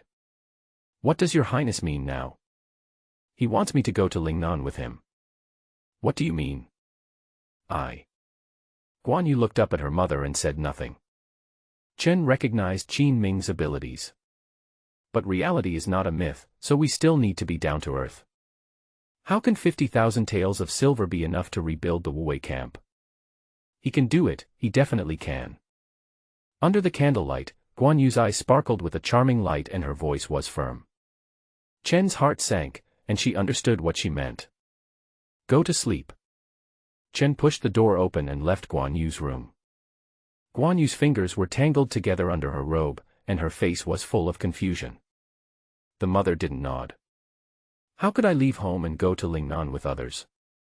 The next morning, Qin Ming got up early as usual. After eating the loving breakfast that Xiao Chui specially asked him to make, he came to the Ministry of Revenue. There were already several officials on duty in the Ministry of Revenue's duty room. The people here today are Qian Kai, Assistant Minister Zhao Jinlin, Chao Zixua, and Chief Official Fang Qingyuan. They are all capable people and have a deep friendship with Qin Ming. Everyone, you are still so busy. Looking at the four great generals of the Ministry of Revenue, they were all busy working. Qin Ming walked up to them with a smile and greeted them. Your Highness. Your Highness. When they saw Qin Ming coming, they immediately stood up to greet him. Don't be so polite. I'm no longer a member of the Imperial Court. I'll be leaving here soon. Everyone, relax. That won't do. Your Highness is Your Highness. Qian Kai quickly shook his head. He also pulled Qin Ming to the main seat and told him about the recent problems encountered by the Ministry of Revenue and the measures it had implemented. He wanted to hear Qin Ming's opinion. When Qin Ming was the crown prince, he also took on the task of regulating the country. He often consults with officials from the 6 ministries to formulate national policies. The Ministry of Revenue, ranked second among the 6 ministries, is the purse of the empire. Naturally, Qin Ming had to move around more often. Over time, they all followed Qin Ming's lead. Not bad, not bad. After listening to Qian Kai's report, Qin Ming just smiled and praised him twice. Seeing Qin Ming didn't respond, Zhao Jinlin said with some melancholy. Your Highness, are you really going to go to Lingnan and never take care of the affairs of the court again? Yes, I came here today to ask the Ministry of Revenue for the 50,000 taels of silver. How could this happen? When will you be back? Zhao Jinlin felt a lump in his throat and was about to cry. Qin Ming smiled and patted his shoulder without answering. Among the 4 Vajras, Zhao Jinlin is the most sensitive. It is also because of this characteristic that Zhao Jinlin wrote the most sour poems. He even spent his own money to publish a collection of Zhao Gong's works. Unfortunately, it didn't sell well and it was said that he lost several years' salary. At the end of that year, I was able to have a peaceful year thanks to Qin Ming's support. Seeing this, Qian Kai sighed slightly. There have been some rumors in the court recently. It is said that Qin Ming went to Lingnan just to retreat in order to advance. In fact, he still wanted to stay in the court. But those who know His Highness know that he would never do such a bluffing thing. I'll get you a ticket. The court's expenditures required invoices from the Ministry of Revenue before they could be obtained from the National Treasury. Although Qin Ming is a prince, he still has to follow their procedures. Soon, Qian Kai finished writing the document, stamped it with the Ministry of Revenue seal, and handed it to Qin Ming. At this time, Fang Qingyuan, who had been silent all this time, suddenly grabbed him and said, Your Highness, please come with me. As soon as he finished speaking, he took the account book and prepared to call Qin Ming out. Chao Zixua next to him opened his mouth and wanted to say something. But Qian Kai stopped him with his eyes.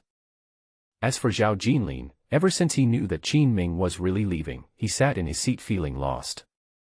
He picked up his pen and wrote another melancholy poem. Walk out the door.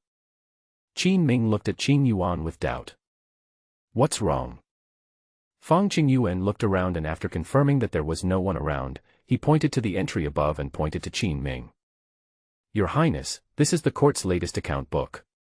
Please take a look at this. The account books of the Ministry of Revenue are a state secret. It shouldn't be leaked except to the relevant personnel. But they all have a deep friendship with Qin Ming. If there is any disturbance, even if it is against the rules, he wants to inform Qin Ming. Qin Ming looked down and his expression suddenly changed. When did the Wuwei camp's military pay become owed for 3 months? The deficit of Wuwei camp was clearly recorded in the account book. Qin Ming discovered that from a long time ago, the Wuwei camp had only been provided with food and fodder, while the military pay had been delayed with various reasons. Fang Qingyuan gritted his teeth and said, It has been like this for a long time. When His Majesty promised to give you the Wuwei camp, I wanted to tell you, but I never had the chance. I went to visit you, but you were not there yet. Qin Ming remembered that since he returned home, he had tried to completely cut off ties with the Imperial Court. He declined many visits from officials who were on good terms with him. After several days, I rejected quite a few people. If I hadn't come to the Ministry of Revenue today, I wouldn't have known that the hole in Wei camp was so big. Fang Qingyuan continued to look around and said to Qin Ming. The total amount of military pay owed is 75,000 taels of silver. You must not pay this amount. Of course. Qin Ming nodded and finally managed to get 50,000 taels of silver. The money had just been received and was not even warm in the hands, but it had to be all used to pay the soldiers. Let the court pay what it owes. I know about this. Go back now. Don't let anyone find out that you stole the account book and cause gossip. Your Highness, I am not afraid of these, I am just afraid that something will happen to you. Don't worry, I'll think of a comprehensive solution. Qin Ming comforted him. When Fang Qingyuan was a local official, he secretly took stored grain from the county storehouse for disaster relief, but was discovered by the Imperial court. After Qin Ming learned about it, he personally contacted the Chamber of Commerce and borrowed grain to help him cover up the incident. From then on, he promoted him regardless of past grudges and eventually helped Fang Qingyuan become the head of the Ministry of Revenue. This made Fang Qingyuan always respect him very much. It seems that Qin Ming is preparing to ask the court for money. Fang Qingyuan was silent for a moment, then suddenly said, I actually have a way to help you get the overdue military pay. What is the solution? Qin Ming looked at Fang Qingyuan curiously. As far as he knew, Fang Qingyuan was a very cautious person and didn't talk much on weekdays. Especially in the struggles within the court, he did not participate at all. Know his character and know his abilities. When Qin Ming handled state affairs, he deliberately let him avoid many conflicts within the court. But I didn't expect that he would take the initiative to talk to me today. He also had to help pay off his overdue military pay. Taking a deep breath, Fang Qingyuan whispered. It's not that the court didn't give the money, it was misappropriated. What? This news shocked Qin Ming. He dared to embezzle military pay. Daqian officials are so fierce. Are you really not afraid that people will mutiny and march into the capital?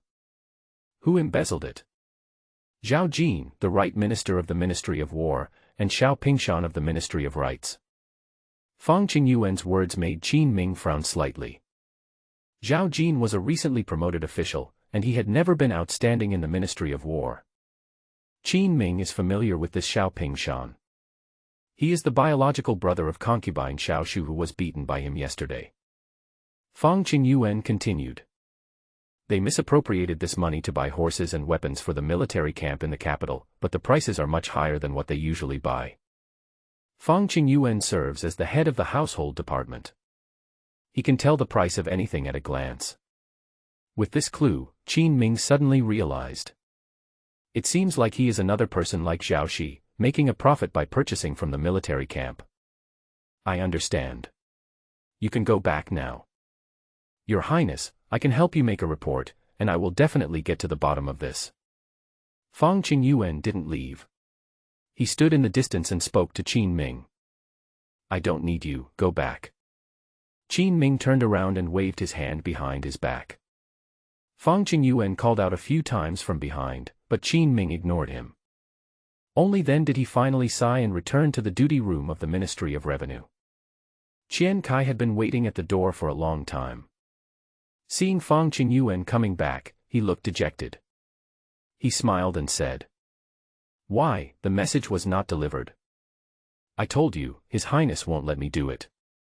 If you were asked to do it, I wouldn't be your Highness. After returning to the palace, Qin Ming calculated the time and found that his 3 guards had already assembled. Military rations and weapons and equipment had already been sent to Lingnan. We will leave the capital in a few days. Before leaving, there are still things that need to be done. Come on, come out with me. Thinking of this, he first found Chang Baishan and asked him to go out with him with a group of guards. Seeing this, Chang Baishan Bagua said, Your Highness, are you going to the Guan residence to propose marriage? He is very concerned about Qin Ming's emotional problems. When Chang Baishan was Qin Ming's age, he was already the father of several children. Fuck off, I'm going to Wei camp. Why don't you call Miss Guan? She'll go with you and can help you talk. Chang Baishan thought so too. Qin Ming got a note from the Ministry of Revenue and silver notes from the National Treasury. Now that he had the money, he naturally went to the Wuwei camp to provide support. But emotional matters also need to be advanced well. Otherwise, you won't have any children when you get older. Wouldn't it be laughed at if it gets out? Qin Ming discovered when he came back last night that Chang Baishan was not very particular and seemed to be just there to watch the fun. There was a carriage in front of him, and he looked inside the carriage again and again. I was just hoping that something would happen between me and Guan Yu. Ignoring him, Qin Ming and his men quickly arrived at Wuwei camp. Your Highness, you are here. Lu Chuang received the news yesterday. It is said that Qin Ming obtained 50,000 taels of silver from the court. I didn't expect that he would come to Wuwei camp today just after he got it. This is obviously to solve their urgent needs. So today his attitude was very enthusiastic. Where are the other two generals? They have prepared the food and drinks and are waiting for you. Compared with the last time he came, Qin Ming was treated much better this time. Walk into the tent. There were 7 or 8 dishes on the table and a bowl of fine rice. This was specially prepared for Qin Ming by Chao Chuan and Wu Qingye. Your Highness is here. Try it. This is Xinyuezhai's signature dish. The chef was specially invited just for you. As soon as they saw Qin Ming, they quickly pulled him to a seat. Qin Ming was not polite either. I ate a lot of food and drank some wine in one go. After 3 rounds of drinking, Lu Chuang finally asked. Your Highness, I heard that you got 50,000 taels of silver from the court for the Wuwei camp. I got 50,000 taels. Qin Ming's words made all 3 of them's eyes light up. But then he immediately poured cold water on them. But not for you. No. What do you mean? Your Highness, the Wuwei camp is running out of money right now. If you don't have the 50,000 taels, we might have to disband in a few days. Lu Chuang and the other 2 put a lot of thought into this today and spent a lot of money on food and wine. He just wanted to ease the relationship with Qin Ming and take the opportunity to get the money. They no longer wanted the court's money. I begged and begged everyone for help a few days ago, and spent a lot of money, but to no avail. No one paid any attention to them and the military pay was always delayed. Now that he finally has the opportunity, Qin Ming is still unwilling to pay. This made the 3 of them extremely angry. Why are you here if you don't pay me? Could it be that because he bumped into Qin Ming last time, this kid came here deliberately to take revenge? They looked a little angry. Qin Ming explained. 3 of you, I want to use this money to hire a group of craftsmen to supply the 3 guards and Wuwei camp. I really can't give it to you. Building an army requires more than just money and food. And weapons and equipment. Qin Ming went to Lingnan to develop himself. If he wanted weapons and equipment, he had to train a group of craftsmen. These 50,000 taels of silver can just be used as starting capital. When the time comes, I can pawn the things in the palace and get some more money. It would be a huge loss if we used this money to fill the hole in Wuwei camp. It also affected Qin Ming's landing in Lingnan. What should we do then? If we really go to Lingnan with you, we brothers won't starve. You can give us some money so that we can give an explanation to our brothers. Chao Chuan, Wu Qingye, and the other 2 were helpless. They also knew that Qin Ming had earned these 50,000 taels of silver through his own ability. If I force him to give it to me, I don't have any legitimate reason. But since he had already followed Qin Ming, he had to take good care of his brothers. At least he couldn't let the Wuwei camp disband like this. Qin Ming knew they would say this. So he said. Your military pay is actually still there, but someone took it away. I have a way to help you get it back. Really? As soon as these words were spoken, hope suddenly appeared on the faces of the 3 people. Yes, but after I help you, I will deduct 30%. Qin Ming opened his mouth with a smile and put forward his request. Since you are raising an army, you must first establish your authority so that they will listen to you. Otherwise, they will be given whatever they want and end up raising a group of arrogant and powerful generals who will be of little use on the battlefield. 30%. You might as well go and rob. Lu Chuang drank a little too much. Seeing that Qin Ming was about to deduct his punishment, he he threw his wine glass and became angry. More than 70,000 taels of silver, even if you deduct 30%, it can still solve your urgent needs. Consider it. Facing Lu Chuang with his eyes wide open, Qin Ming simply gave him advice calmly without any fear. Chao Chuan and Wu Qingye stopped Lu Chuang and pressed him into his seat. Chao Chuan, who was also in charge of logistics, was more patient. He said, "Your Highness, is it certain that this money can be recovered?"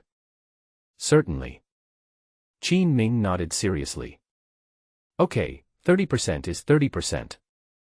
Unlike Lu Chuang and Wu Qingye, Chao Chuan is in charge of logistics." He knew clearly that the military camp had long been unable to make ends meet. Qin Ming is their last chance. If he was willing to lend a helping hand, the military camp would still have a chance of survival. "Okay, bring the others with me later." "Where are you going?" All three of them were stunned for a moment. Qin Ming said calmly, "Capital camp, arrest people." Xiao Pingshan is the younger brother of Concubine Xiao Shufei, so it goes without saying that he has a strong background. Zhao Jin was promoted, so he must have someone behind him, and no one knows who he is working for. But Qin Ming can confirm one thing. Zhao Jin definitely couldn't spend all this money by himself, since there are so many people involved behind them. In order to avoid any further complications, Qin Ming took them down first. "We will launch an investigation later and execute first and report later. The problem is easily solved." Wu Qingye was a little hesitant. When it comes to fighting on the battlefield, he will definitely be the first to rush in. But the forces in the court are intertwined and involve countless people. Even they wouldn't dare to act so recklessly. "Your Highness, the Wu Wei camp is in such a state now. How dare we go to the Beijing camp to arrest people? If we offend the Ministry of War." Qin Ming interrupted him. "Whose subordinates are you now?" "Yours." "Will this king let you take the blame?" "Won't." "What else is there to say? Bring your people and follow me." "Yes." Soon, Lu Chuang, Wu Qingye and Chao Chuan gathered hundreds of soldiers from the Wu Wei camp. Chang Baishan, who was waiting outside the military camp, saw this scene and became curious. "Your Highness, what are you doing?" "I'm going to the capital camp to do some work. Come over here and I'll tell you something." Chang Baishan leaned in to listen, and his eyes suddenly widened. Isn't this too much of a bully for him? This guy was beaten so badly that he couldn't even get out of bed. Wu Wei camp is being bullied because it has no rice to eat, isn't it? "Yes, I'll go get this grandson out." Chang Baishan nodded, rolled up his sleeves and rushed towards the capital. Taking advantage of the night, Qin Ming and his troops split into two groups. In less than half an hour, he led his men to the capital camp. It's brightly lit here. Zhao Jin, who had just joined the Ministry of War, often stayed here to manage military affairs in order to show off his abilities. "Your Highness." Several soldiers at the gate of the military camp saw from afar Qin Ming coming here with a large group of people. He immediately walked forward alertly and stopped him outside. "I need to do something, please help me." Qin Ming walked forward with a smile on his face, his tone very friendly. But the aggressive generals behind him made people suspicious. Running into the military camp late at night doesn't seem like a good thing at all. Several soldiers hurriedly said, "What do you want to do?" "Let's go to the military camp and inform them and confirm it." "Why would I bother with so much trouble? I'm here in person, don't you believe me?" Qin Ming's words made them hesitate. The prestige of this former crown prince in the court is obvious to all. Lu Chuang had a bad temper and walked forward impatiently, pushing them. "Get out of here. You have delayed His Highness's important business, and I will hold you accountable." A few soldiers smiled awkwardly and had to step aside. Qin Ming didn't want to fight with them. If there is unrest in the military camp and the news reaches the court, it is likely to escalate the conflict. It would be best to do it quietly and bring Zhao Jin out. On the way here, Qin Ming also told Lu Chuang, Chao Chuan and others about Zhao Jin's situation. This also caused Lu Chuang and others to be filled with righteous indignation. After entering the military camp, they quickly found the tent where Zhao Jin lived. "Zhao Jin, you bastard! Lu Chuang was the first to rush in. Zhao Jin opened his eyes confusedly from his sleep, and before he could react, he saw a fist as big as a sandbag falling down. Bang. With one punch, blood splatters. Fuck you. Zhao Jin jumped up. He didn't care about the blood on his face and started to struggle with the person who came. You still dare to resist? Chao Chuan and Wu Qingye had already heard something wrong inside. The two men, ready to fight, rushed in from outside and joined the battlefield. Zhao Jin had no strength to resist and was pinned to the ground and beaten. Today the three of them finally vented their anger. What's going on? The patrolling soldiers soon discovered that there were bursts of dull thumping sounds coming from Zhao Jin's tent. This was the sound of Zhao Jin being gagged and beaten. Qin Ming stood at the door and said calmly. They are discussing military affairs inside. This is confidential. Go and do your own thing. If you hear anything you shouldn't, you will be in trouble. Upon hearing this, several patrolling soldiers immediately shrank their necks, did not dare to continue speaking, and turned around and left. Soon, Lu Chuang and two other men came out carrying a sack. Qin Ming saw that there was no sound in the sack, and immediately frowned and said, "You three are so cruel. Is the person going to die?" "Don't worry, Your Highness. He just fainted. He is still a little short of death." "That's fine." Just like that, a group of people left the capital camp in a swagger. Before leaving, the guards at the door greeted Qin Ming and did not notice anything unusual. Return to Wuwei camp. Qin Ming had Zhao Jin taken away for interrogation. At this time, Chang Baishan also returned here with Xiao Pingshan, who was captured from a mansion in Beijing. "Your Highness, this is quite a big fuss. I don't think we can hide it tomorrow." Qin Ming found that Chang Baishan had bruises on his face when he came back. "I think it must have been a fierce fight. Time is a bit tight. Go and interrogate Chao Chuan overnight." "Yes."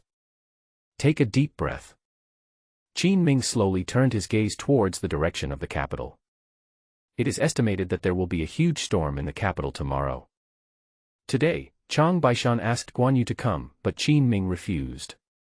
Actually, there was another meaning behind this. Because what he did might cause a stir in the capital. Qin Ming didn't want to implicate the Guan family. "I don't want to bring Fang Qingyuan and the others with me." He arranged for his men to handle the matter. As long as the confession is complete tomorrow, the person will be handed over to the Ministry of Justice. There will be no danger. Thinking of this, Qin Ming closed his eyes and rested in the tent, thinking about tomorrow's response strategy.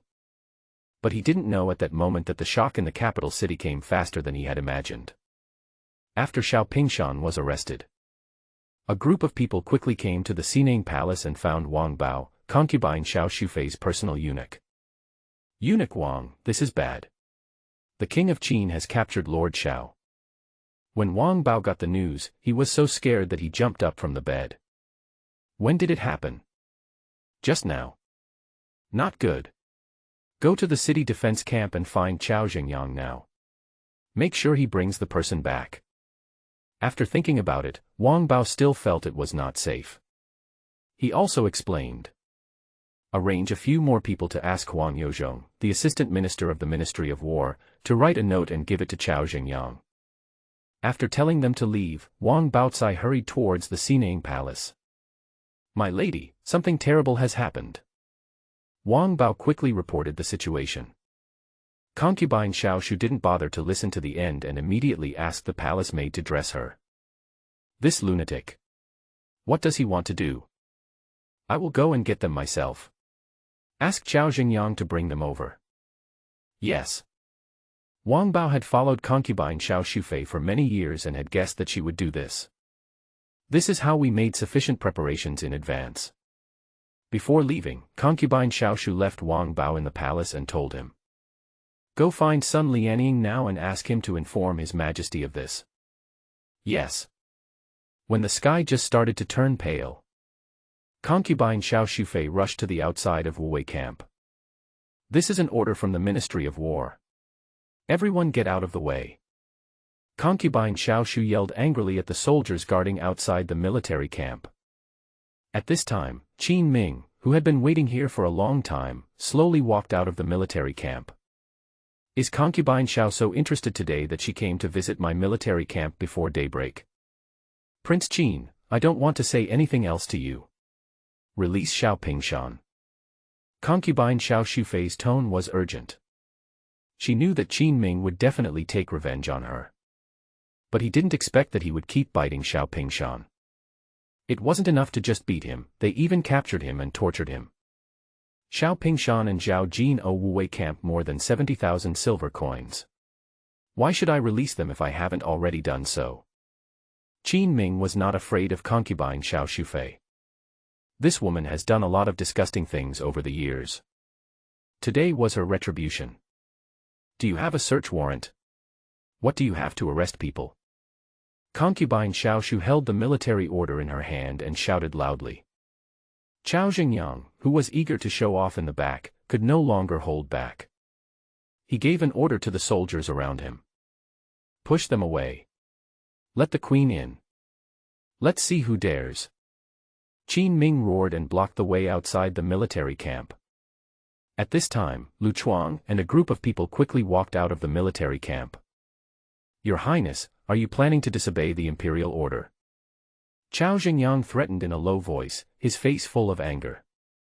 Obviously, Chao Xingyang was very angry that Qin Ming did not give him the opportunity to make merit. Who issued the imperial order? You want to take someone from me with just a warrant from the Ministry of War? The Ministry of War is being too arrogant. Your Majesty, please don't forget that the missing 70,000 silver ounces came from the hands of the people in the Ministry of War. Qin Ming's words made Concubine Xiao Shufei and Chao Xingyang feel depressed. Without giving them a chance to speak, Qin Ming continued. I have reason to suspect that there are corrupt officials in the Ministry of War. Since they are already in collusion, the warrant is of no use to me. Lu Chuang stood aside and listened to Qin Ming's words, secretly sighing in his heart that His Highness really has some means. He came out now with the intention of taking action. After all, the interrogation of Zhao Jin and Xiao Pingshan was related to their military pay and innocence. There must be no mistakes. Fortunately, Qin Ming is standing here, so they won't make trouble today. Thinking of this, Lu Chuang had more respect for Qin Ming. As expected, he is the crown prince. Compared with Lu Chuang, Chao Xingyang, who followed Xiao Shufei here, was already extremely eager. Your Majesty, King Qin, you are lawless. If this matter reaches His Majesty, you will be punished. If you stop now, there is still room for salvation. Listen to his retarded speech. Qin Ming didn't even raise his eyelids. At this point, how could he be so naive as to surrender? Concubine Xiao Shu was indeed a woman with little discernment. The wine bag and rice bag beside him appeared after saying a few words. Does King Qin really want to cause trouble to His Majesty? Concubine Xiao Shu looked at Qin Ming coldly. On Emperor Qian's side, no matter what happens, she is sure of victory. Correction, I didn't make a fuss, there was someone else who really made a fuss. Qin Ming looked at Concubine Xiao Shufei meaningfully. The other party's face turned green and red, and he snorted coldly. Don't let me find out you're torturing me. Don't worry, they will explain with a smile. Qin Ming spoke calmly. At this time, Chang Baishan had already come out. He was holding a long feather in his hand. It must be some kind of bird. This is a special torture method that Qin Ming taught him, tickling the soles of the feet. In less than half an hour, all the questions had been asked. Your Highness, I have already found out that all the money has been exchanged for silver notes in the Shangjing Bank in the capital, and most of it has not yet been transferred. 3 months is not enough time for them to transfer such a large sum of money. Qin Ming felt relieved. It seems that this time the matter has been settled. The only obstacle now is the candy who doesn't know the difference between right and wrong. It was already getting dark, just as they were stalemate here. A figure suddenly came from a distance on a fast horse. The person who came was Sun Lianying. His Royal Highness King Qin, Your Majesty has asked you to come to court.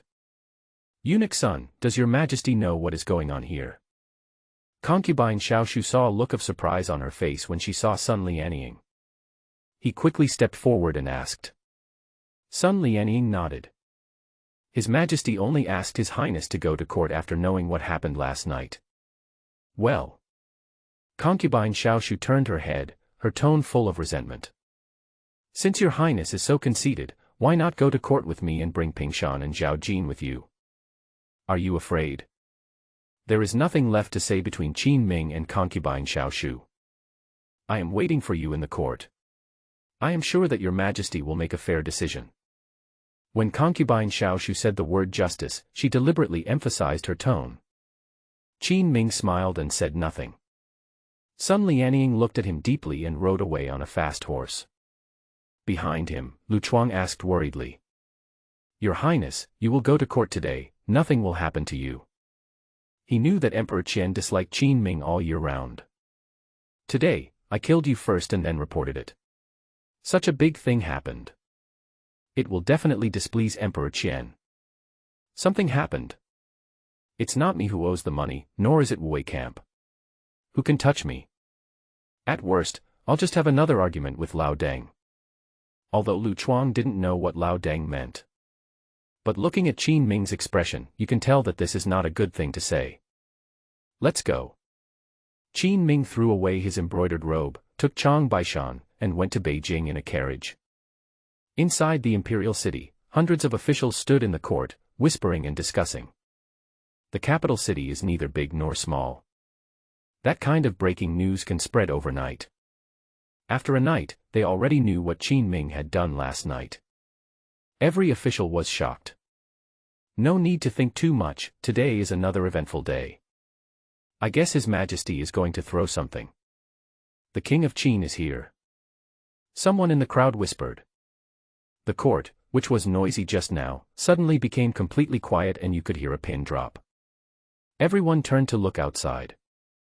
Qin Ming walked into the Golden Palace with great speed without any fear. Qin Ming's appearance made many people nervous. Especially Fang Qingyuan, who had told him the news before, was now clutching his sleeves tightly, with worry written all over his face. If he had known that the current prince was so unrestrained, he would have done it himself. At least His Highness wouldn't be in such a state. Greetings, madam. At this moment, the official in the rear suddenly shouted. Everyone turned their gaze away from Qin Ming. Immediately, they saw Concubine Xiao, who was wearing light makeup but looked haggard, walking into the Golden Palace with Wang Bao. Why is Concubine Xiao here? The one who was arrested last night was Xiao Pingshan. I guess after she informed His Majesty asked her to attend the court today. Many officials below began to discuss. Originally, Concubine Xiao Shufei had a bad reputation in the court. Today he even went to court openly. All the officials were dissatisfied and felt that this was not in line with the court regulations that the harem was not allowed to interfere in government affairs. But there is no way, because now Xiao Shufei's power in the court is almost one-sided. Even if they were dissatisfied, no one dared to speak without Qin Ming's leadership. Your Majesty has arrived. After Concubine Xiao Shufei took the position of regent. Sun Lianying, who was standing in the Jinluan Palace, spoke loudly, and Emperor Qian walked in hurriedly with a group of eunuchs. As soon as he entered the door, he saw Qin Ming standing at the front of the officials.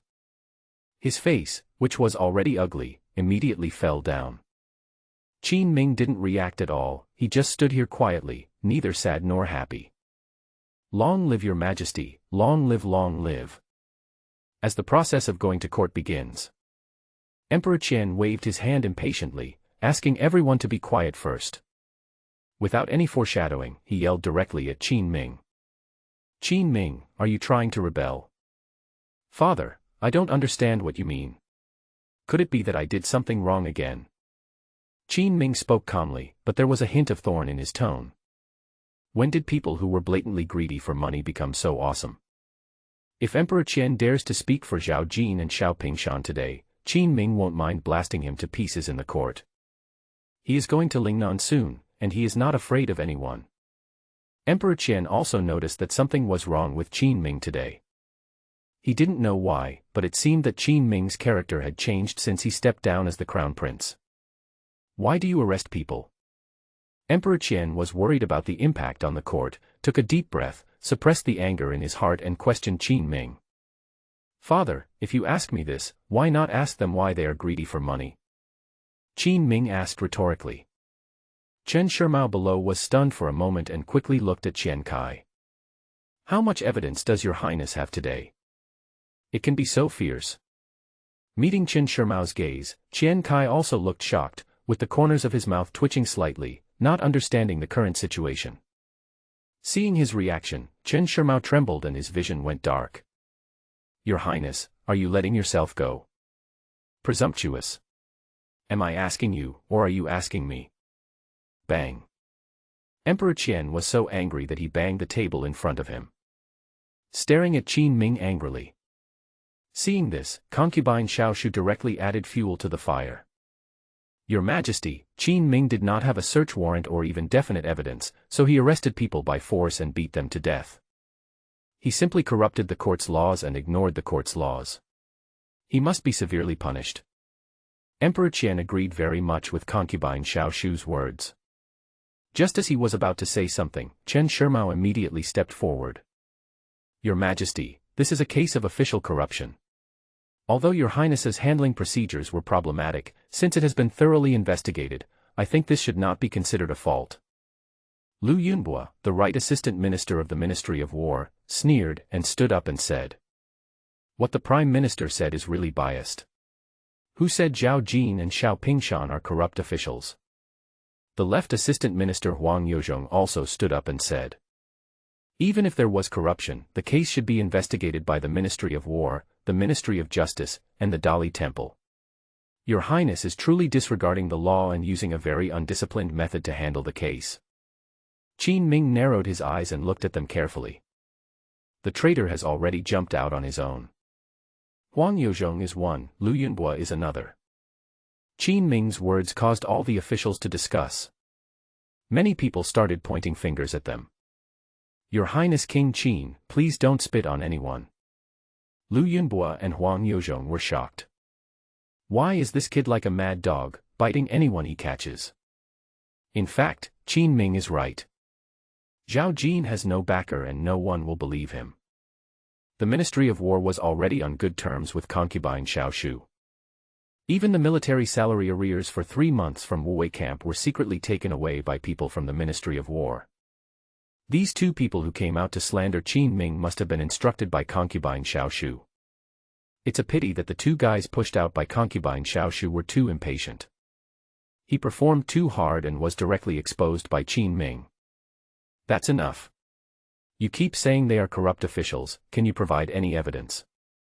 Emperor Qian spoke to Qin Ming in a cold voice. Qin Ming nodded. My son was interrogated last night and came out with some confessions, including the location where they hid the banknotes. Ridiculous. Concubine Xiao interrupted him immediately. Succumbing to beatings can be considered evidence.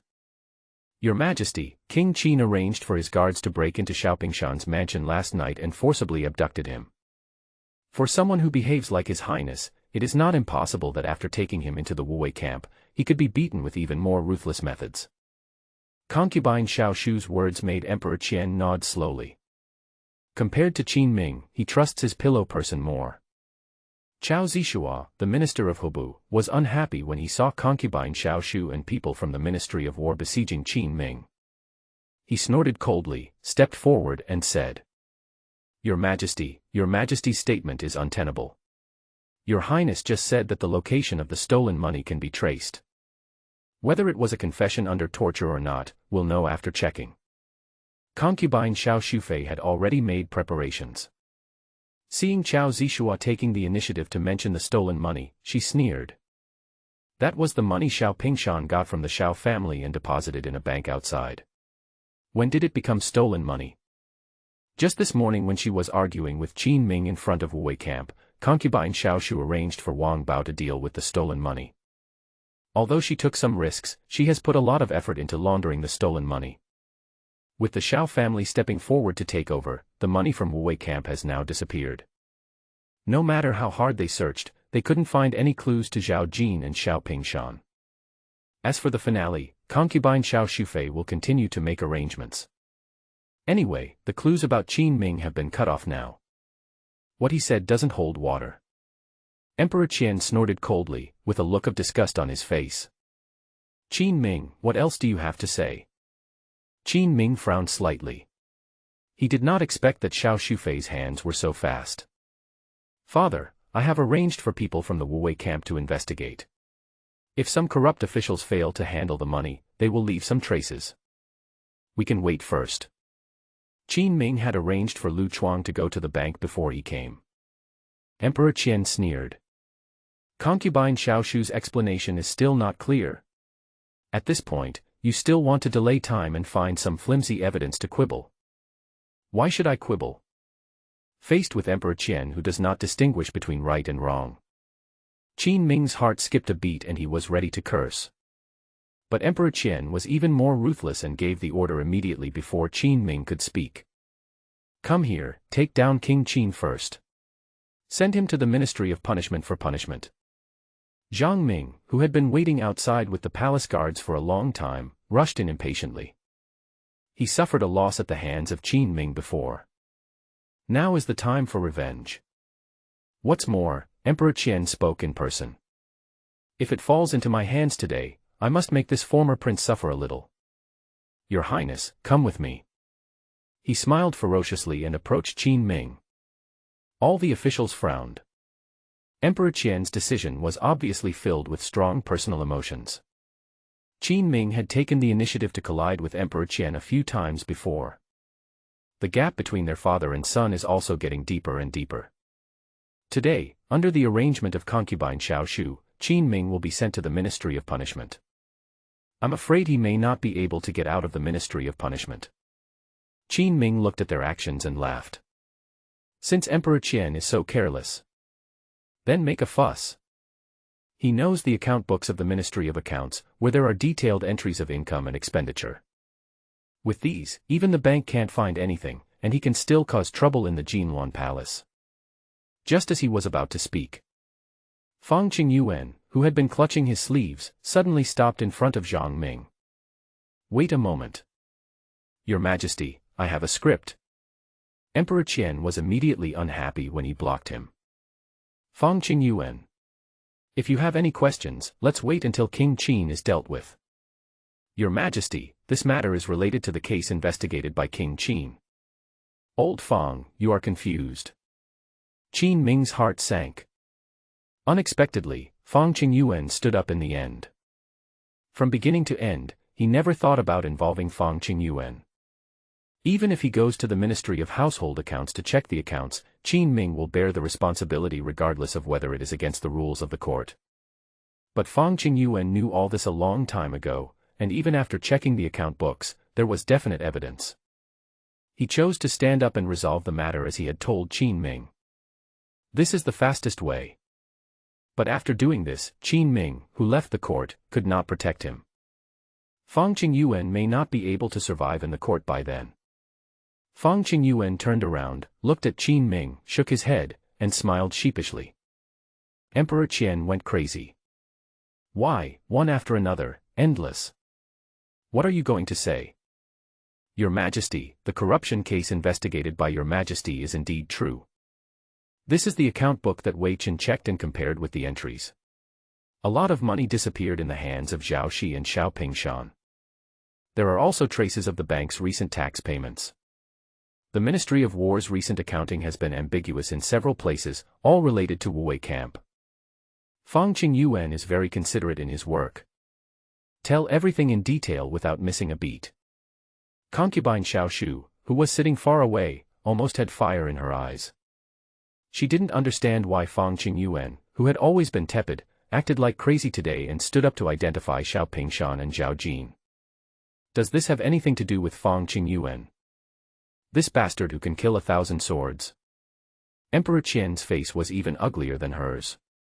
But at this time, Qin Ming stepped forward again after Fang Qingyuan finished narrating. Father, was your decision to send my son to the Ministry of Punishment just now too biased? Point to point. Since Qin Ming has the advantage, then Qiandi must admit his mistake. No matter he is the most powerful person in the world, he still has all the power. Qin Ming will not let it go. Emperor Qian stared at Qin Ming. This kid is really crazy. In front of so many people, he actually wanted to refute his own face. Ming didn't care so much and continued. Father, I was anxious to investigate because I was afraid that someone would interfere with it. Now it seems that I did the right thing.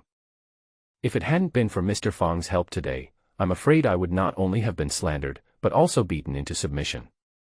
Even so, do you still think that what I did was wrong? Ming died of depression in his previous life because his achievements were constantly taken away by others. Coming to this dynasty, his contribution cannot be erased by anyone. Even if he is the emperor. Admit your mistakes if you are wrong. Father, the Wuwei camp owes me 3 months' salary. This happened before you handed the camp over to me.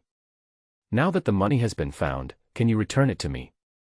Xiao Pingshan and Zhao Jin have embezzled a huge amount of money. Can they be convicted? Can we continue to investigate and punish those who cover up this case? Qin Ming's voice echoed in the Golden Palace. You could hear a pin drop at the scene. This scene shocked everyone. Chen Shimao clenched his fists. I secretly cheered in my heart.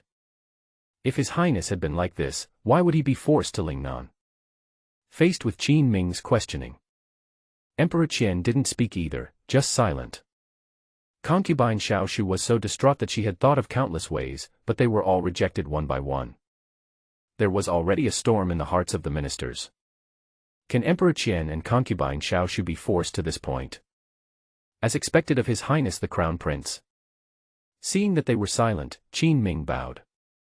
Now that this matter has been concluded, I will northwest longer affect the court today. After I return, I will deal with Zhao Jin and Xiao Pingshan in accordance with the laws of Daqian.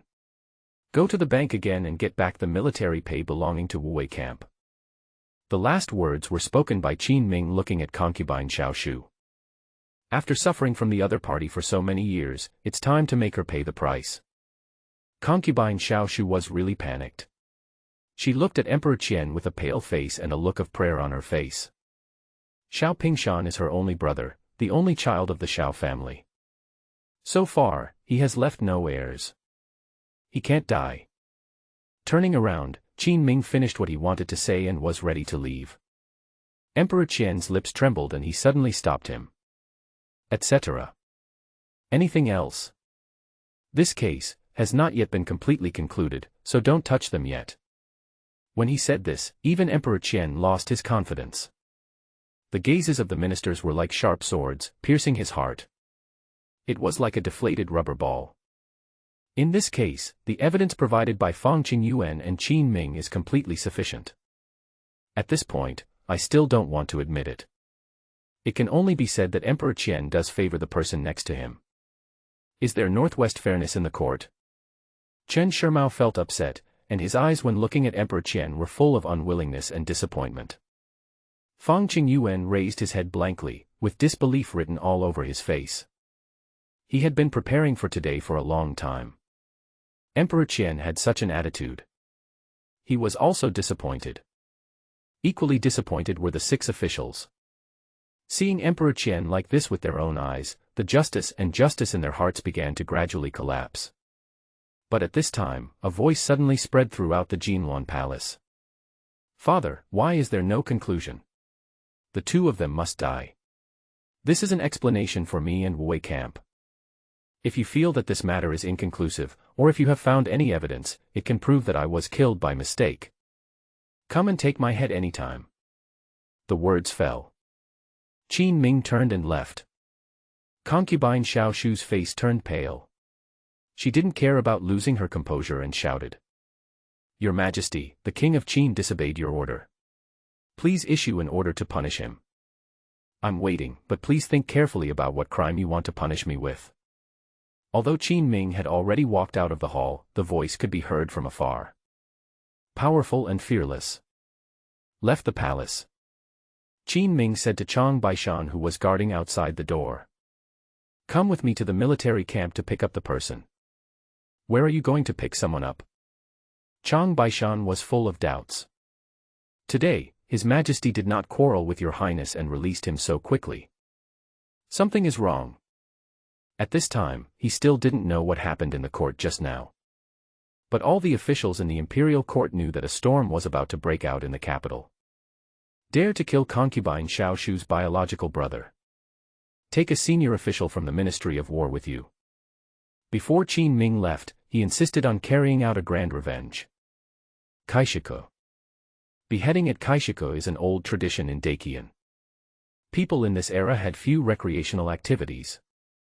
In addition, all the people in Dakian are martial arts. They are all very interested in this kind of thing of killing people. Many death row prisoners from the Ministry of Punishment and Dali Temple were often beheaded here for public viewing. This can also enhance people's reverence for Dakian law. Your Highness, are you so cruel? I heard the word Kaishiku.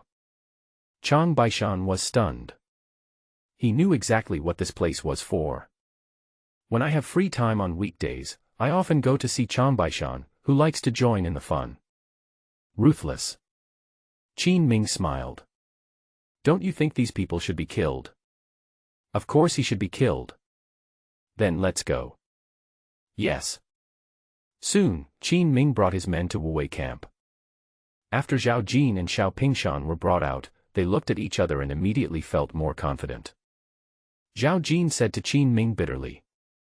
Your Highness, I advise you to let me go. Otherwise, if the matter gets to the court, it will be hard to explain. Xiao Pingshan became even more arrogant. Qin Ming, kill me if you can. What's the point of bullying me? Why don't you go to the court and show off to His Majesty and my sister? These two people have been detained since last night. I don't know what happened outside. Lu Chuang, Chao Chuan, and the other two all ran up to Qin Ming to inquire about the situation. Lu Chuang said. Your Highness, what does the court say?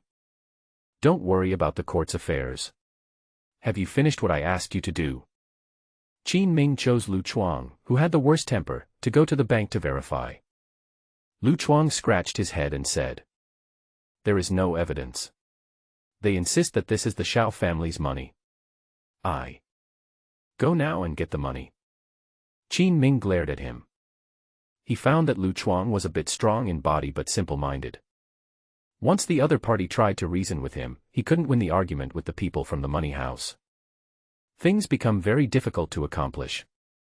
If Chao Chuan and Wu Qingye had gone there, at least they would have controlled the money first, if nothing else. Oh, I'll go again then. Don't go, let Chao Chuan go. Yes, Your Highness. Chao Chuan nodded and led his men towards the capital. Wu Qingye frowned and said. Your Highness, what did His Majesty say? The talks broke down. I said I would deal with both of them. This. Wu Qingye and Lu Chuang both froze. Damn it, never mind, just kill him first. Lu Chuang was just scolded by Qin Ming. He also felt that he had done a poor job and was ashamed, so he prepared to prove himself. Kill the person first. Wu Qingye looked at Qin Ming deeply and guessed a lot of things. Your Highness, once you take this step, there is no turning back from this court. Qin Ming grinned, as if he had heard the funniest joke of the day. The court? Come back. When I left the position of regent, I never thought of returning to the court. Wu Qingye burst out laughing. Lu Chuang rubbed his hands in anticipation and said. Fuck him. The three of them finished their discussion. Let Chang Baishan go to the execution ground to make arrangements first. Wu Qingye and Lu Chuang brought soldiers and escorted Zhao Jin and Xiao Pingshan into the capital. Along the way, Zhao Jin and Xiao Pingshan were still yelling. The closer they got to the capital, the more confident they became. Qin Ming, you are just a dog that was kicked out of the house. Qin Ming, let me tell you, once we get to Lingnan, I can kill you with just one hand. Do you dare to go to the court with me? Zhao Jin was injured after being beaten yesterday, so his voice was relatively quiet. But Xiao Pingshan, who was full of hatred for Qin Ming, kept shouting in the prison car. Qin Ming listened quietly to his last words and found that it was the same few sentences over and over again. I said to him impatiently. I'll tell you a secret. I just came back from the court, and I'm going to kill you today. Xiao Pingshan was shocked. Zhao Jin, who was leaning against the prison van, also felt his scalp tingling. Calculate the time and then look at Qin Ming like this. It seems to be true. Qin Ming is still continuing to output. Still going to the court with you. What would happen if I went? I've already been there and I've come back. Call your sister and ask her to touch me. I can give you half an hour. With just a few words, Qin Ming broke down Xiaopingshan's psychological defenses. Qin Ming, you can't kill me. I can give you the money and pay you back twice as much, okay? Don't kill me. The Xiao family has no offspring yet. If you kill me, my sister will definitely fight you till death. Xiaopingshan howled as he walked. Compared to him, Zhao Jin just had a gloomy face and lowered his head, not knowing what he was thinking. Soon, Qin Ming entered the capital. When the people saw the prison van heading towards Kaishika, they all followed. But 3 streets away from the downtown entrance, Qin Ming's team was stopped. The person who came was Gu Hongyang, the young minister of Dali Temple. He took Dali Temple Ciji Lu Taizheng, Dali Temple Jing Feng Xiao and other Dali Temple officials to stand on the street. Your Highness, Dali Temple has come to take over this case, please stop. Obviously, this was the order of Emperor Qian. Qin Ming glanced at it and chuckled. Lu Chuang, what should I do if someone robs the execution ground? Fuck you. Lu Chuang jumped off his horse with a quick stride. One in each hand. Several officials from Dali Temple were picked up and thrown into the crowd of onlookers. The road was cleared in a few clicks. Qin Ming shook his head, civil servants are really bad. Lu Chuang mounted his horse and continued to move forward with Qin Ming, ignoring the people lying on the ground wailing. On the next street, a group of officials from the Censorate and the Ministry of Justice walked forward with grim expressions. Your Highness. Lu Chuang. Qin Ming didn't waste any time talking to them. Yes. Soon, the streets were filled with officials lying down and wailing. The people were talking about it, all wanting to know what had happened. Continue forward to the last street leading to Kaishika. Chen Shimao stood here with a smile. Your Highness. Teacher, are you going to stop me too? Chen Shimao taught Qin Ming for many years. It is only right for him to call me teacher. Looking at the army behind Qin Ming, who were wearing heavy armor and ready for battle, Chen Shimao said slowly. Your Majesty asked me to stop you. And what do you mean? Your Highness, do you remember the first lesson I taught you? Chen Shimao suddenly brought up something completely unrelated. Qin Ming remembered that was more than 10 years ago. My predecessor first met Chen Shimao when he was a child. Qin Ming fell into memories. You said at the time that the justice and fairness of this world are not in books, but in the hearts of readers. Shaking his head, Qin Ming said with emotion. But teacher, I think 10 years of studying is not as good as a sword. Read more books and establish more perfect order. Defense without hard power is useless. This is the other path Qin Ming chose after studying for many years. A path where you won't be bullied by anyone anymore. Looking at the armor of the soldiers of the Wuwei camp behind him, shining in the sun, Chen Shimao was stunned for a moment, then burst into laughter. He taught Qin Ming to use reading to protect fairness and justice, but Qin Ming taught him to use force to break all the injustices in the world. Your Highness has grown up. Chen Shimao was very pleased. Please. Turning around and entering the crowd, Chen Shimao made way for Qin Ming. Qin Ming nodded, and whispered to Chen Shimao as he passed by. Teacher, Fang Qingyuan is a good man, please help me take care of him. Don't worry. The team continued to move forward. Qin Ming entered Kaishika. But he saw Chang Baishan holding a spear, surrounded by Zhang Ming and a group of guards. There were only 100 or so people on Changbai Mountain, but nearly 1,000 guards came from the palace. You can't get in today. Concubine Xiao rushed out of the crowd behind her angrily. She had already made up her mind. As long as she is still in the capital, no one can judge her brother. Qin Ming shook his head. To be honest, he was disappointed when he saw Concubine Xiao coming. Where is my father? Don't you dare to come and stop me in front of the people of the world. At this time, Emperor Qian felt at fault. He didn't even dare to show up, he just arranged for so many officials to stop him. When they arrived at Kaishiku, only Concubine Xiao and her palace guards were guarding. Is this the emperor who is in charge of Dakian? Your Majesty has so many things to do, how could he waste his time and come here in person just because you are such a madman? Concubine Xiao scolded loudly. I also want to show off the majesty of a mother who has graced the world. However, in her current state, she looks more like a shrew. Qin Ming's lips raised a hint of contempt. Since Emperor Qian didn't dare to come, there has been no obstacle to this trial today. Concubine Xiao wanted to stop her, but she was not qualified. Aha! Qin Ming took out the sword from his waist. Lu Chuang drew his spear from behind, and Wu Qingye also jumped off his horse and followed. They regarded Concubine Xiao as nothing, and passed her to Zhang Ming. Guess whether these great masters like me can hack you to death today. Your Majesty. Your Majesty, I came here under orders, you can't do anything to me. Zhang Ming's voice was trembling slightly, and the arrogant attitude he had shown when surrounding Chang Baishan had long since subsided. Everyone is just trying to make a living, but Qin Ming is different. He really wants to live his life. Look at him, he looks so fierce but is actually weak. Qin Ming said slowly. Those who said they were here under orders are lying 3 streets behind me. Lu Chuang, take him down. Yes. Lu Chuang picked up his spear and started fighting.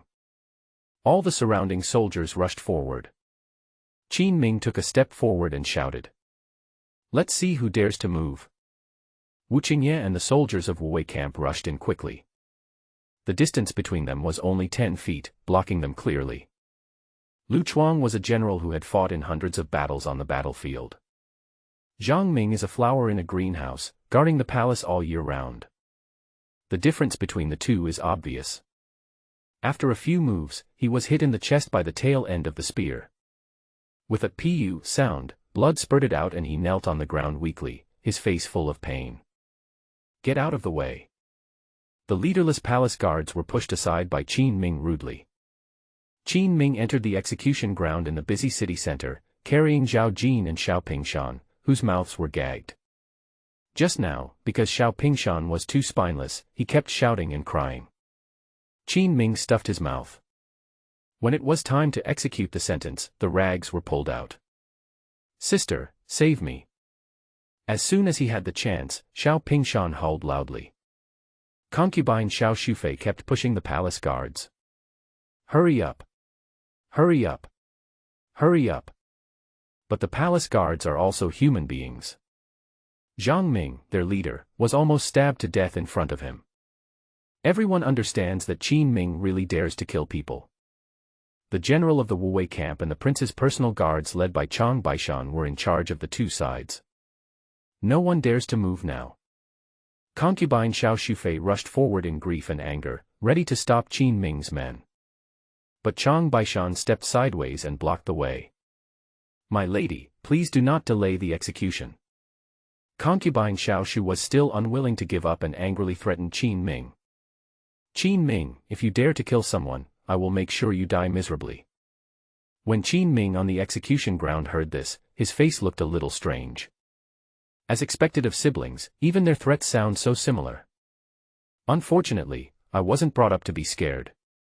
Execution. Yes. Lu Chuang snatched the executioner's knife. Walk up and puff twice. Heads fell to the ground. The people don't know the details. But I also guessed that this was a big corrupt official being brought down. When they saw someone die, they immediately clapped and cheered. Concubine Xiao Shufei widened her eyes in disbelief. His teeth were bleeding from biting himself and his eyes were red as he rushed into the crowd. Qin Ming, I will kill you. Kill me. I also want to kill you.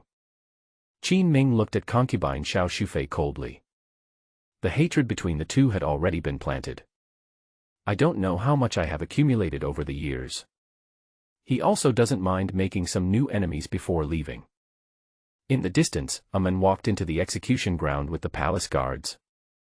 The person who came was none other than Sun Lianying, the eunuch under Emperor Qian. He seemed to have been hiding in the dark for a long time, watching all this as Emperor Qian's eyes and ears. Seeing that Qin Ming actually killed 2 people, he finally came out.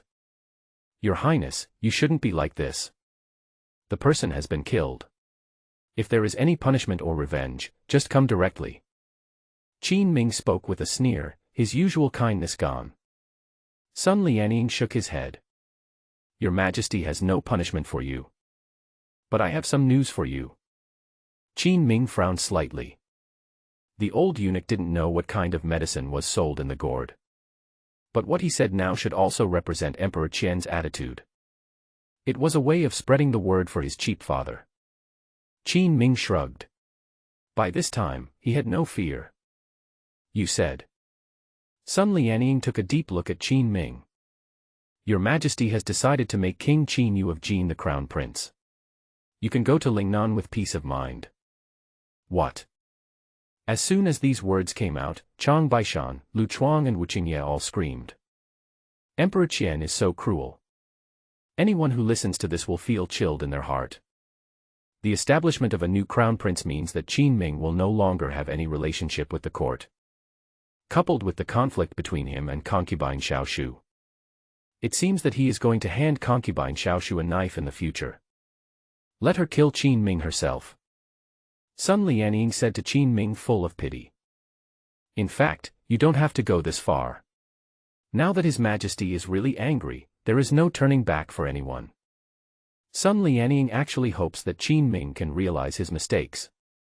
But after he finished speaking, Qin Ming asked back with a strange look on his face. Eunuch Sun, you came to see me just for this matter?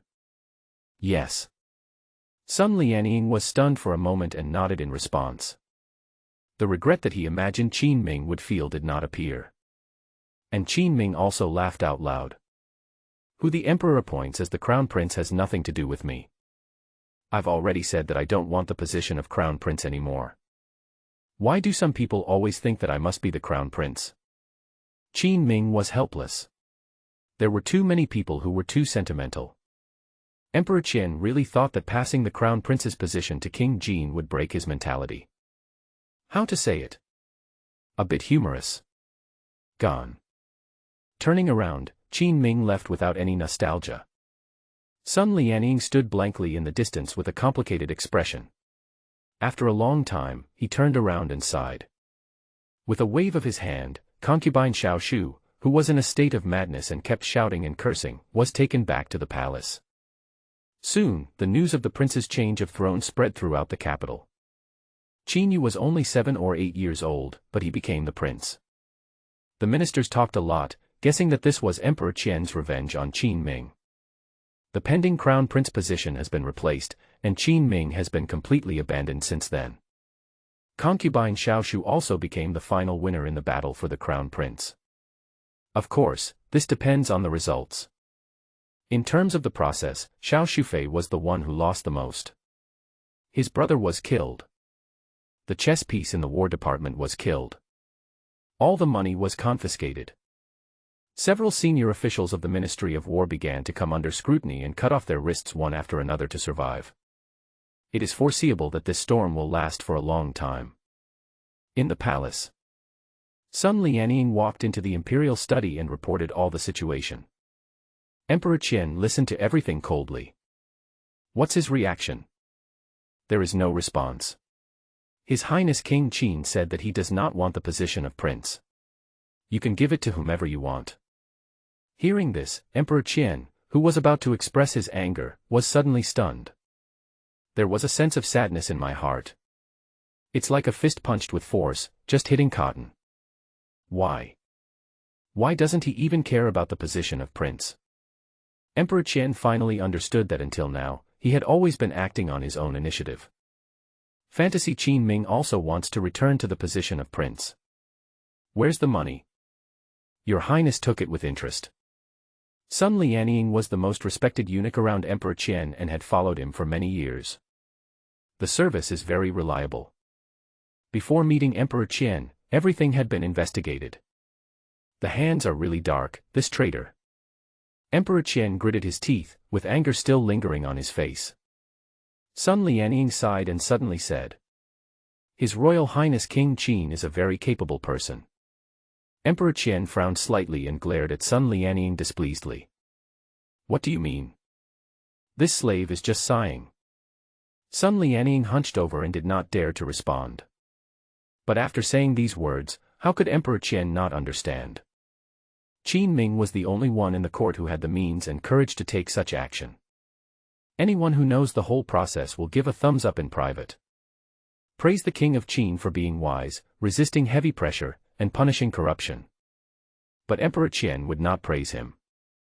It has been almost 10 years, and he has never praised Qin Ming. Go down. Emperor Qian impatiently picked up the brush with frozen ink and pressed it hard on the paper. The ink in the brush slowly printed out, staining the memorial in front of him black. Sun Lianying responded, bowed his head and left the Imperial study room quickly. When the capital was in chaos, Qin Ming had already asked Lu Chuang and Wu Qingye to return to Wuwei camp, and he himself went back to his mansion to rest. He was busy all night last night to capture Zhao Jin and Xiao Pingshan. But just opened the door. He saw a pretty figure standing in the sun, smiling at him with dimples. Why are you here? Seeing a beauty of Guan Yu's level, Qin Ming suddenly felt that all the fatigue from last night was swept away. There is a saying that beauty is a feast to the eyes, but Qin Ming didn't believe it at first. Now it seems that looking at beautiful women can really replenish people's energy. Your Highness, do you not welcome my visit? Guan Yu raised her chin, like a proud little swan. Who comes to visit empty-handed? Whose engagement gift is just this? Guan Yu pouted and stretched out her hand. On his ring finger, there was a ring that Qin Ming made using the flag of the Wuwei camp. Eat with me. Qin Ming pointed to the lunch prepared by Xiao Chui. Regardless of whether Guan Yu had eaten or not, he took her hand and sat at the dining table. Guan Yu did not refuse, but after sitting at the dinner table, she held her chin and looked at him quietly. It seems that he has eaten. The money from Wuwei camp is coming back. I know.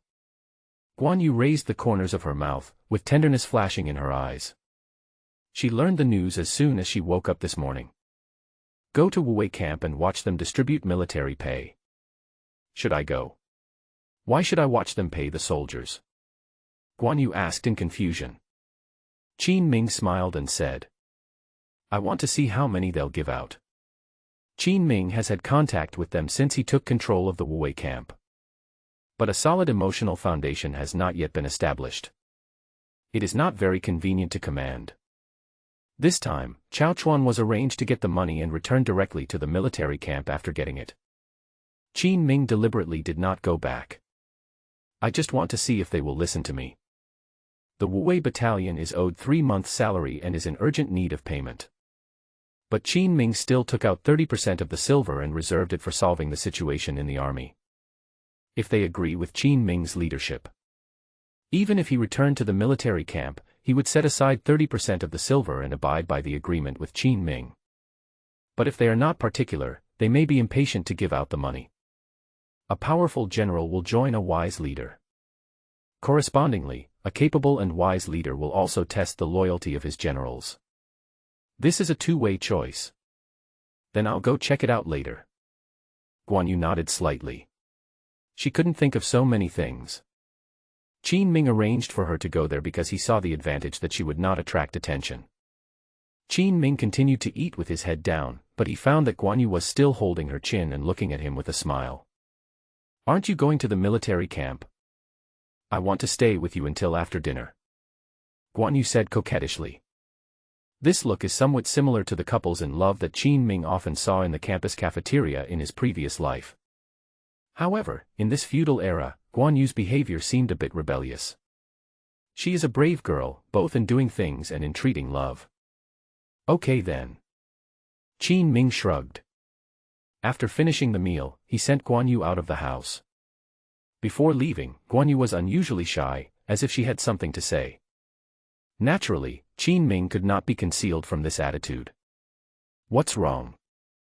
When will you come with me to see my mother? Qin Ming was stunned for a moment, and immediately recalled the figure of the dignified and virtuous elder who gave people a bit of pressure. Before going to Lingnan, I will take the initiative to visit our mother in the next 2 days. You are taking advantage of me. She's my mother, not yours.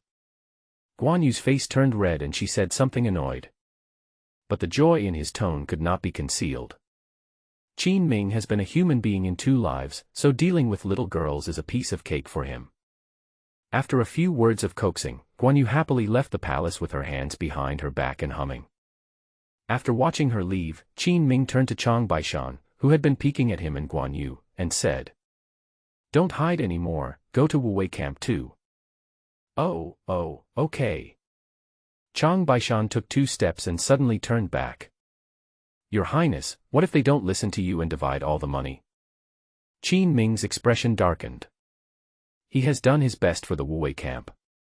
If you still cannot control the Wu Wei camp and make them convinced, there is no need to waste any more effort. Qin Ming smiled and suddenly asked a question. It's like you go to a brothel to look for a girl, and you find that you've spent 3 taels of silver, but the girl who drinks with you is ugly and disobedient. What should you do at this time? Chang Baishan scratched his head and said seriously, "Your Highness, please don't talk nonsense. I have never been to such a place. I am a gentleman. But I will probably replace her. After all, I spent 2 taels of silver. I have to find someone who is comfortable. Yes, I'll take you there next time." Is it true? In the Wu Wei camp, Cao Chuan rode a horse and pulled 3 large carriages full of cash into the military camp. It is troublesome to load, unload and divide cash. Normally, when military pay was distributed, they would be exchanged for silver notes. But as a general, Cao Chuan understands the military's morale best. We finally got the military pay back, so we have to make a bigger splash and let them see the real stuff. Also let the brothers know that the military pay has arrived. Sure enough, as soon as they saw the carriage entering the military camp, a group of soldiers rushed to both sides of the carriage. "General, is this our military pay?" "Great. The military pay is finally paid." Cao Chuan couldn't hide his joy, but he still dismissed the crowd and said, "Okay, don't worry. Since the military pay has arrived at the barracks, we will definitely pay it to you. I'll go back and check your military pay first, you guys go line up first." "Yes." All the soldiers were extremely excited. "Quickly go to the training ground and start lining up." Lu Chuang and Wu Qingye received the news and went to the warehouse to find Cao Chuan. "Lao Chao, how much did you get back?" 76,000 taels of silver, including principal and interest. Cao Chuan whispered the number to the 2 of them. Lu Chuang rubbed his hands and said impatiently, "Then what are you still standing there for? Give me the money." "Don't worry, what did His Highness say?"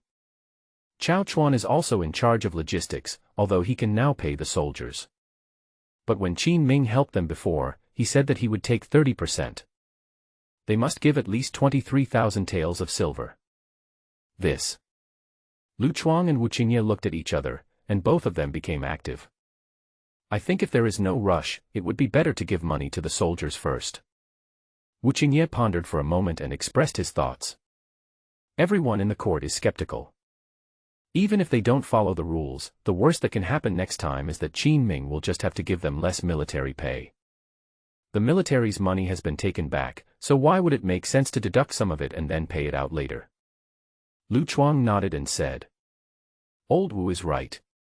Anyway, the money is with us. His Highness hasn't come yet, and everyone is crying out for food. Let's give it out first."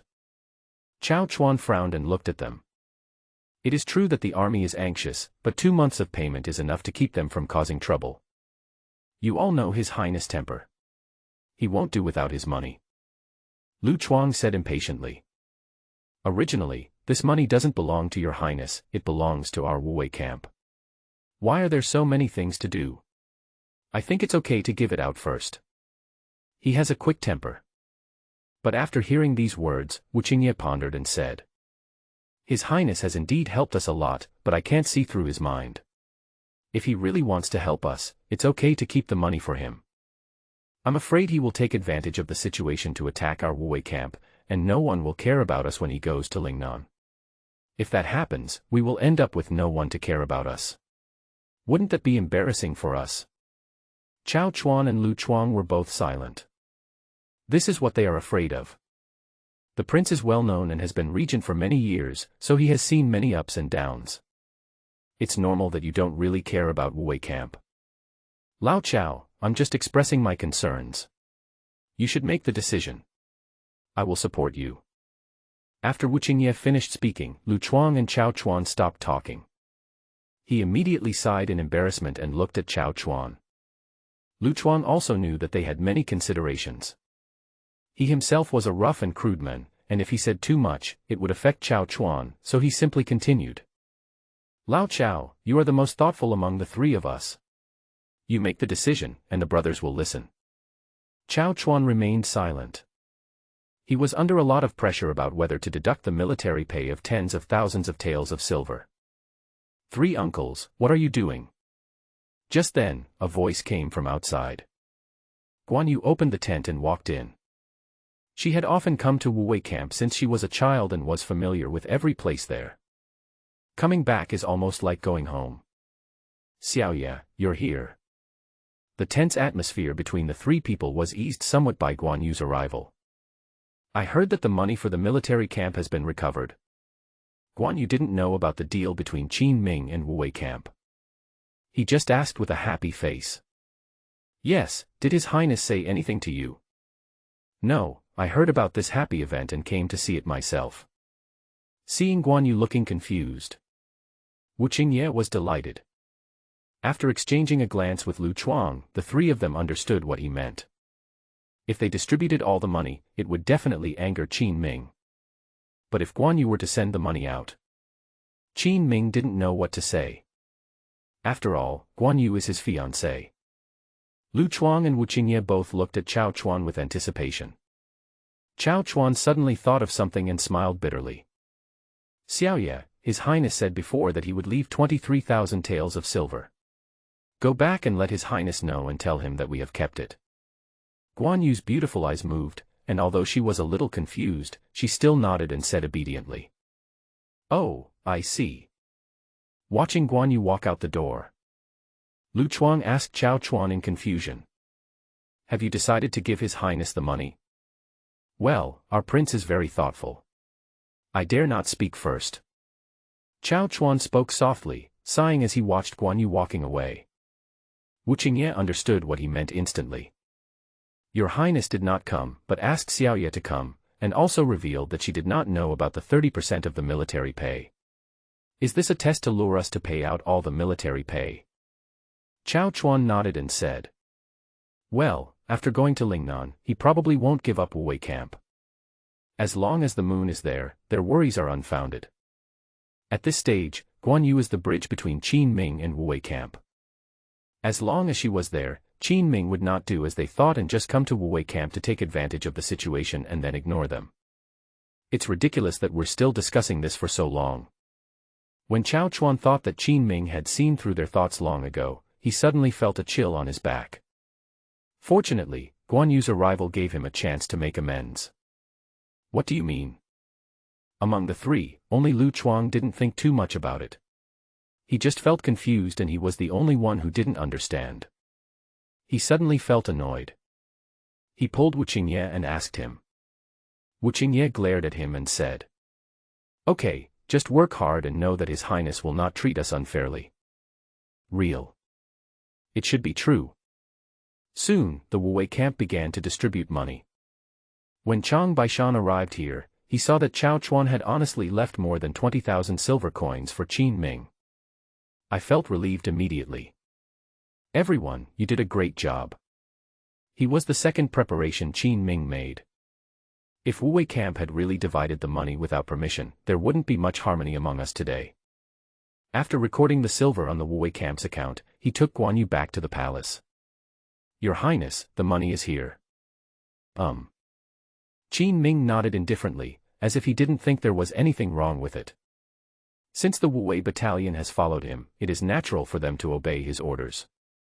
His mind now was entirely on the invitation in front of him. Get ready, come with me to participate in this the day after tomorrow. Chang Baishan and Guan Yu stepped forward in confusion, looked at the things in front of them, and then froze on the spot.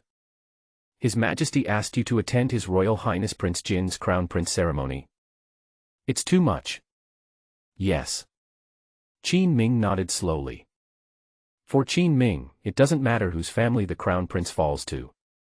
Soldiers and money are only important to him. If Emperor Qian still doesn't know his thoughts, it can only mean that his father is too stupid. If you go there this time, Concubine Xiao will definitely take the opportunity to retaliate against you. Chang Baishan's face was full of worry, as if he had already imagined what would happen after Qin Ming left. Yes, I guess she insisted on inviting me over this time. Qin Ming also has a bad temper and doesn't like being plotted against behind his back. Concubine Xiao Shufei wanted to use the prince's enthronement ceremony to attack herself. He wanted to see what tricks this woman who thought she was smart but was actually very stupid would use. At worst, everyone can just fight face to face. Qin Ming is barefoot and is not afraid of those who wear shoes. Qin Ming stood up, straightened his clothes and said to Chang Baishan, "We will set out for Lingnan in 3 days. Let's take care of their affairs before we leave." "Okay, I'll go down and prepare." Chang Baishan left immediately.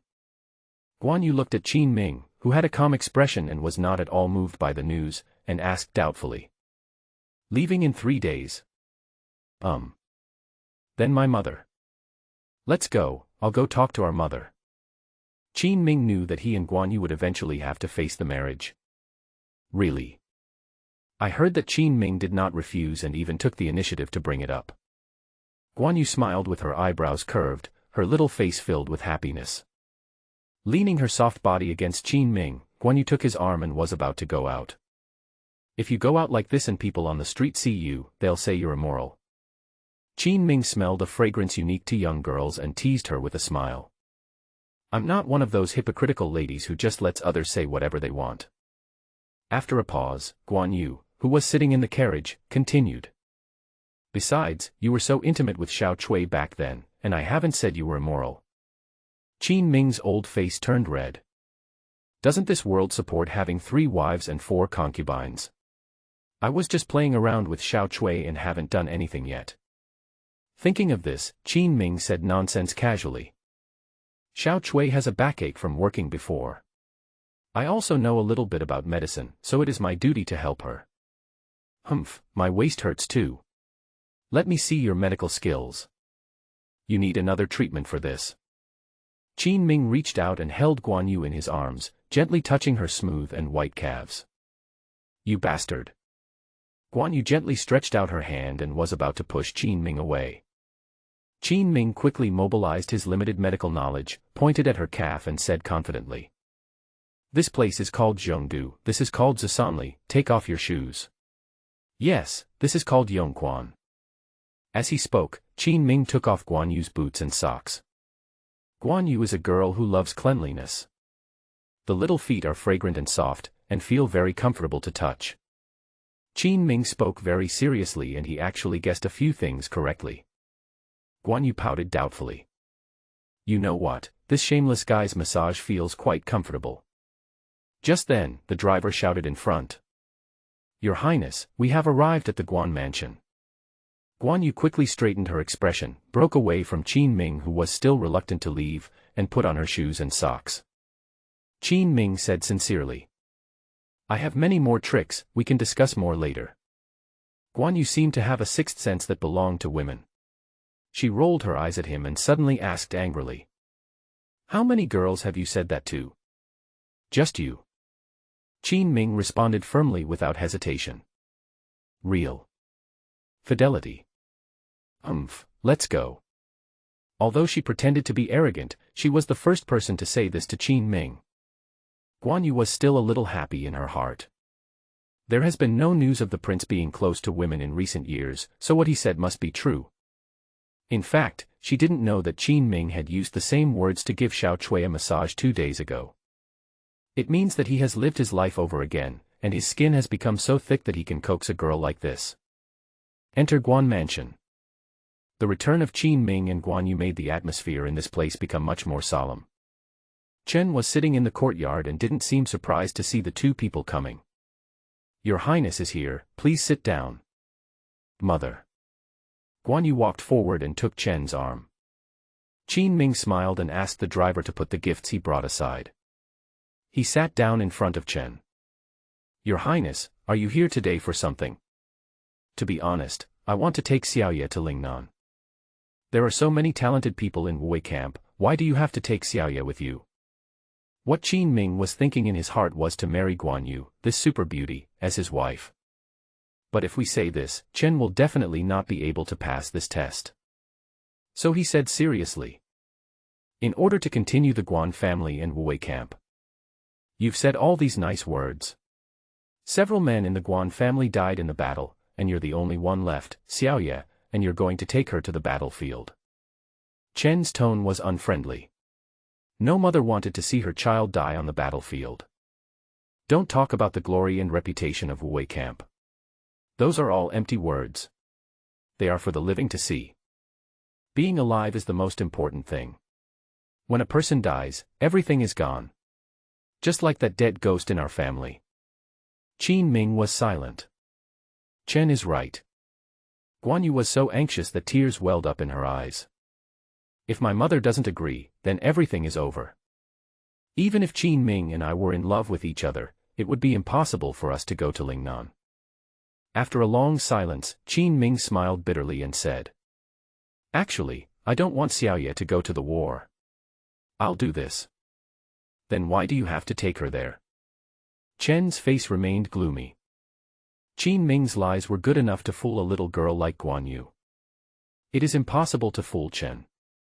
In her opinion, Ming must have some purpose in finding Guan Yu.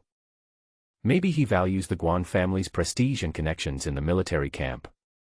It is also possible that he wanted to take away the last bit of property of the Guan family. How could the mind of a prince who has been in the Imperial court for many years be so simple? Just when she wanted to force Ming to tell her what he was thinking and let Guan Yu listen carefully so that she could see his true face, Ming suddenly said, I won't hide it from you now. I want to take Xiaoye away because I'm attracted to her. I think she is the most beautiful woman I have ever seen. I must take her with me when I go to Lingnan. Because of her beauty. Chen was stunned. She really didn't expect that Ming would give her such an outrageous reason. But he seemed sincere. Through the communication just now, Ming also figured it out. When communicating with elders like Chen, who has been in charge of the Guan mansion for many years, has seen all kinds of people. Especially when it comes to marriage issues, it is very clear. People like me who have no form but only color should be more understanding. Everything you say is just empty talk, so I won't pretend to be so high and mighty with you anymore. The showdown has begun. I, Ming, just like beautiful women. Guan Yu's eyes were red as she stared at Ming in disbelief, her face full of anxiety. Is he crazy? How dare he talk to his mother like that? Then my mother would definitely not agree to let me go to Lingnan. But at this moment, Chen burst out laughing. Your Highness has seen many beauties. Ming was stunned for a moment. This mother-in-law was not done yet. Why are you asking another fatal question? It's not appropriate to say too much, and saying that you have never seen it is hypocritical and people won't believe it. Ming simply nodded. Yes, a lot. But none of them are as pretty as Xiaoye. Ming's brain was working rapidly, and he found time to add a sentence. If looks could kill, Guan Yu would have killed Ming countless times by now. Chen looked at Ming deeply, and suddenly took out a few pieces of paper from her arms. Ming thought that this seemed to be a silver note. This is 100,000 taels of silver, which is also the savings of the Guan family over the years. I will give it to Xiaoye first. If you bully her and make her unhappy when you go to Lingnan, you won't be able to use the money. In front of him, Chen stuffed the silver note into Guan Yu's hand. Mother. Guan Yu burst into tears and quickly thought of a lot of things. No wonder my mother has been busy in private these days. Guan Yu thought that she was angry with him and didn't want to pay attention to him. However, he didn't expect that Chen was raising money to send himself and Ming to Lingnan. This preparation had been made since she said that Ming's money was not enough for the expenses of Wei camp. It was only after Ming came to her house that she finally took out the money after repeated attempts. The corner of Ming's mouth twitched. Why do people in the feudal era have so many twists and turns? But this is a bit like the dowry of a rich girl. Qin Ming remembered that in his previous life, he saw many wealthy families like to give very high dowries when marrying off their daughters. In this way, when it is sent to the man's family, it will not seem like he is taking advantage of the bride price. The daughter-in-law is also more confident. Chen probably had the same mentality. But this is 100,000 taels of silver. It is estimated that the Guan family's savings are not much left. Don't worry, Xiaoye is going to Lingnan with me. I won't let her suffer. Thinking of this, Qin Ming patted his chest and made a promise. Chen glanced at him and whispered to Guan Yu. When you go to Lingnan, you must protect yourself to prevent someone from touching you and ruining your reputation. She also has a woman's sixth sense and can judge people very accurately. The corner of Qin Ming's mouth twitched. Am I the kind of guy who looks like he would put his hands on a girl? No way. Definitely not. Got it, mother. Guan Yu and Chen hugged each other and spoke with tears in their eyes. Look at their mother-daughter love here. Qin Ming thought about it and felt that it was quite embarrassing for him to stand here, so he prepared to run away. Before leaving, he told Guan Yu to pack her things so that she could leave with him. But Guan Yu was talking to her mother, and it was unclear whether she heard what Qin Ming said. How pitiful are the parents in the world. Walking out of the Guan mansion gate, Qin Ming sighed.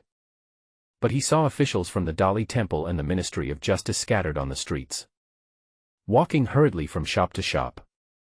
I think they are still investigating the corruption case. I don't know how many people were involved in the deaths of Xiao Pingshan and Zhao Jin this time. But these have nothing to do with Qin Ming, who has left the court. After getting on the carriage, Qin Ming led the people to the blacksmith shop in the capital.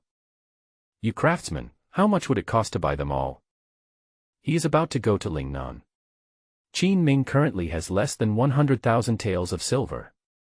Last time I went to a banquet, I got 50,000 taels of silver. More than 20,000 people were picked out from Wu camp. The total amount is more than 70,000 taels of silver. The purchasing power of silver in the Dacian dynasty was very strong. 1 tael of silver is equal to 1,000 copper coins. Usually, eating a bowl of porridge and a steamed bun on the street only costs 2 copper coins at most, and this is still in the capital. 30 taels of silver is enough for a family of 3 to live stably for a year. In other poor places, it is possible to live for several years on 30 taels of silver.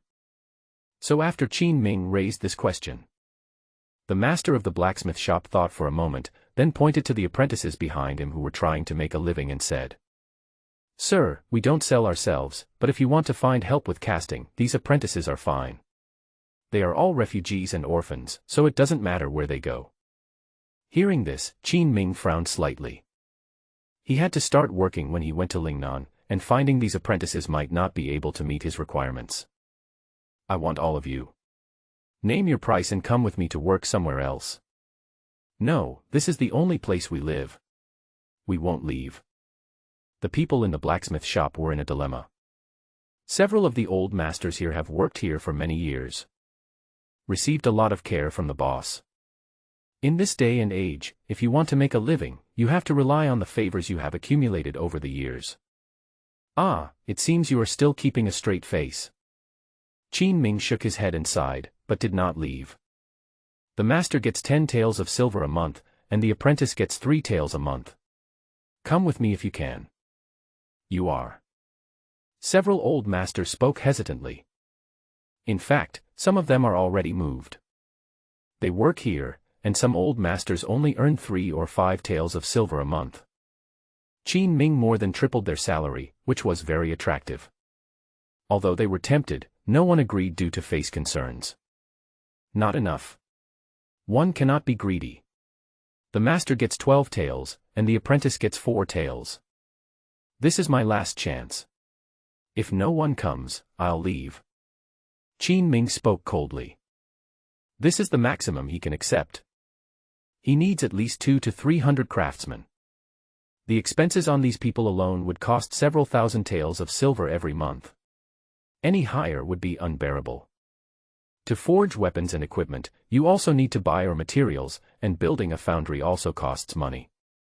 He is in urgent need of craftsmen at this stage, so naturally he has to spend more money to recruit them. When we go to Lingnan to train ourselves and recruit locally, the cost will be reduced. I'll give it a try. Seeing Qin Ming turning around and preparing to leave, an old master couldn't help it. There's nothing I can do, he paid too much. I'm going to add me. The money Qin Ming gave was more than enough for their whole family to move away. Soon, Qin Ming used the same method to recruit masters from other blacksmith shops and carpentry shops in the capital. Let them report to Wuwei camp with their families first. After finishing all this, Qin Ming dragged his tired body back to the palace.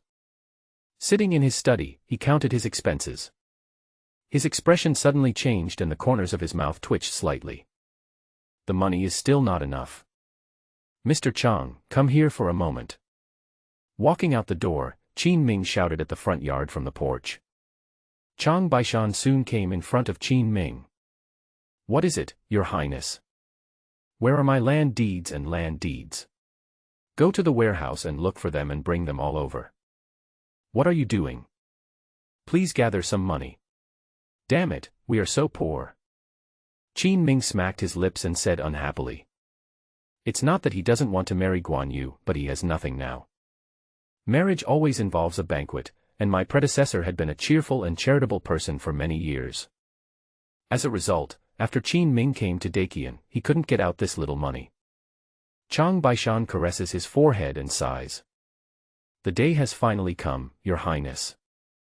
Last time Qin Ming said he wanted to sell his house and land, Chang Baishan tried to dissuade him. But he also understands. Now that Qin Ming has made a decision, he will not change it easily. Sure enough, within a few days, he was back to his old business and ready to do this.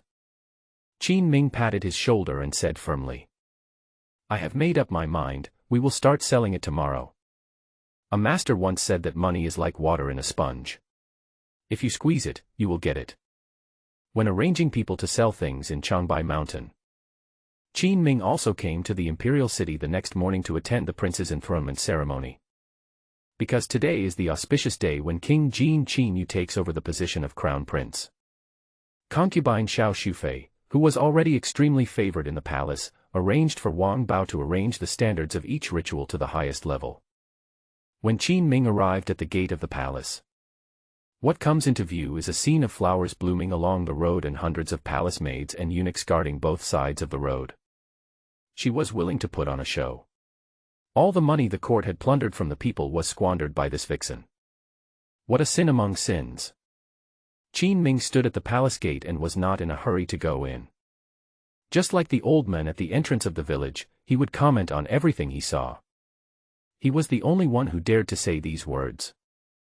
Some officials passing by were so frightened that their faces turned pale after hearing only half a sentence.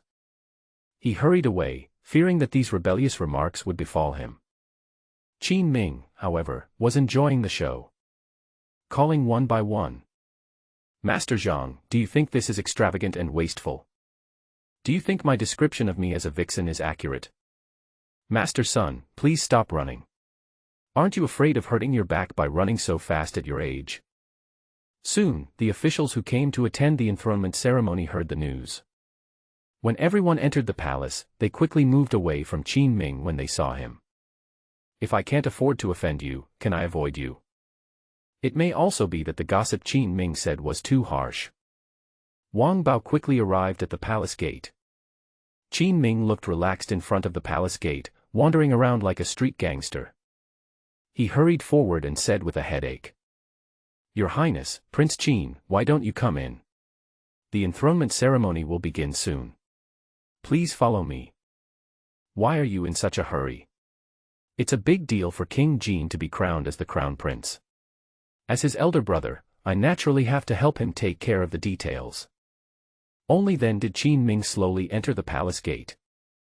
He had already expected that this would be a hangman banquet. Since concubine Xiao Shufei deliberately interfered and sent the invitation to Prince Qin's mansion, she wanted to disgust me. Before I leave, I must give others a taste of their own medicine. As they walked, Qin Ming kept talking and putting pressure on Wang Bao. Wang Bao, concubine Xiao Shufei's confidant, almost couldn't help but retort several times. But Qin Ming's words were very well spoken. Although Wang Bao was increasingly unhappy, he still found it difficult to break off relations. Are all of you eunuchs so good-tempered? In the end, Qin Ming couldn't help it anymore and asked him with a smile. Wang Bao gritted his teeth and showed an ugly smile on his face. Your Highness, we have arrived. Turning his head, Qin Ming realized that he had arrived at the square in front of Qianqing Hall. The weather is nice today. The ceremony for the Crown Prince's conferment was also held here. The eunuchs and maids in the palace had brought in small tables with cushions behind them. Every official is sitting cross-legged or kneeling here to watch the ceremony. Because the distance is relatively close, everyone is whispering to each other. Did you see it when you came here today? King Qin seems to be here too. Didn't he not enter the palace? Isn't it a bit embarrassing to invite His Highness the King of Qin with this kind of ceremony?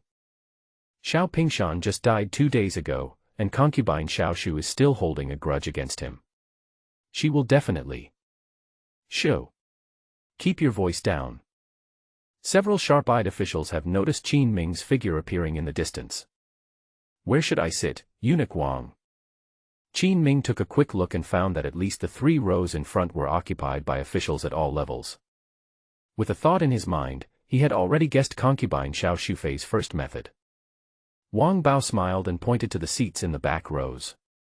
You are a member of the royal family and are qualified to watch the ceremony, so you were invited. Since you are a royal family, it is not appropriate to sit with officials. Just pick a seat in the back. Qin Ming shook his head slightly when he heard this. Concubine Xiao Shufei was too naive. The actions of this master and servant were exactly the same as what he had imagined. Eunuch Wang, I am going to criticize you now. Your etiquette is not thorough. Qin Ming patted Wang Bao on the shoulder. Criticize me. The corner of Wang Bao's mouth twitched. Qin Ming was specially invited here today, so there was no question of whether it was in accordance with etiquette or not. Throughout the dynasties, there has never been a case where a crown prince resigned from his position and was replaced by a new crown prince. So no matter how Qin Ming's seat is arranged, it makes sense. I want to sit in the first seat. Go and bring a table over to me. Qin Ming pointed to the position in front of Chen Shimao and officials from the 6 ministries. That won't do.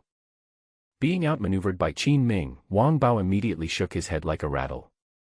What a joke.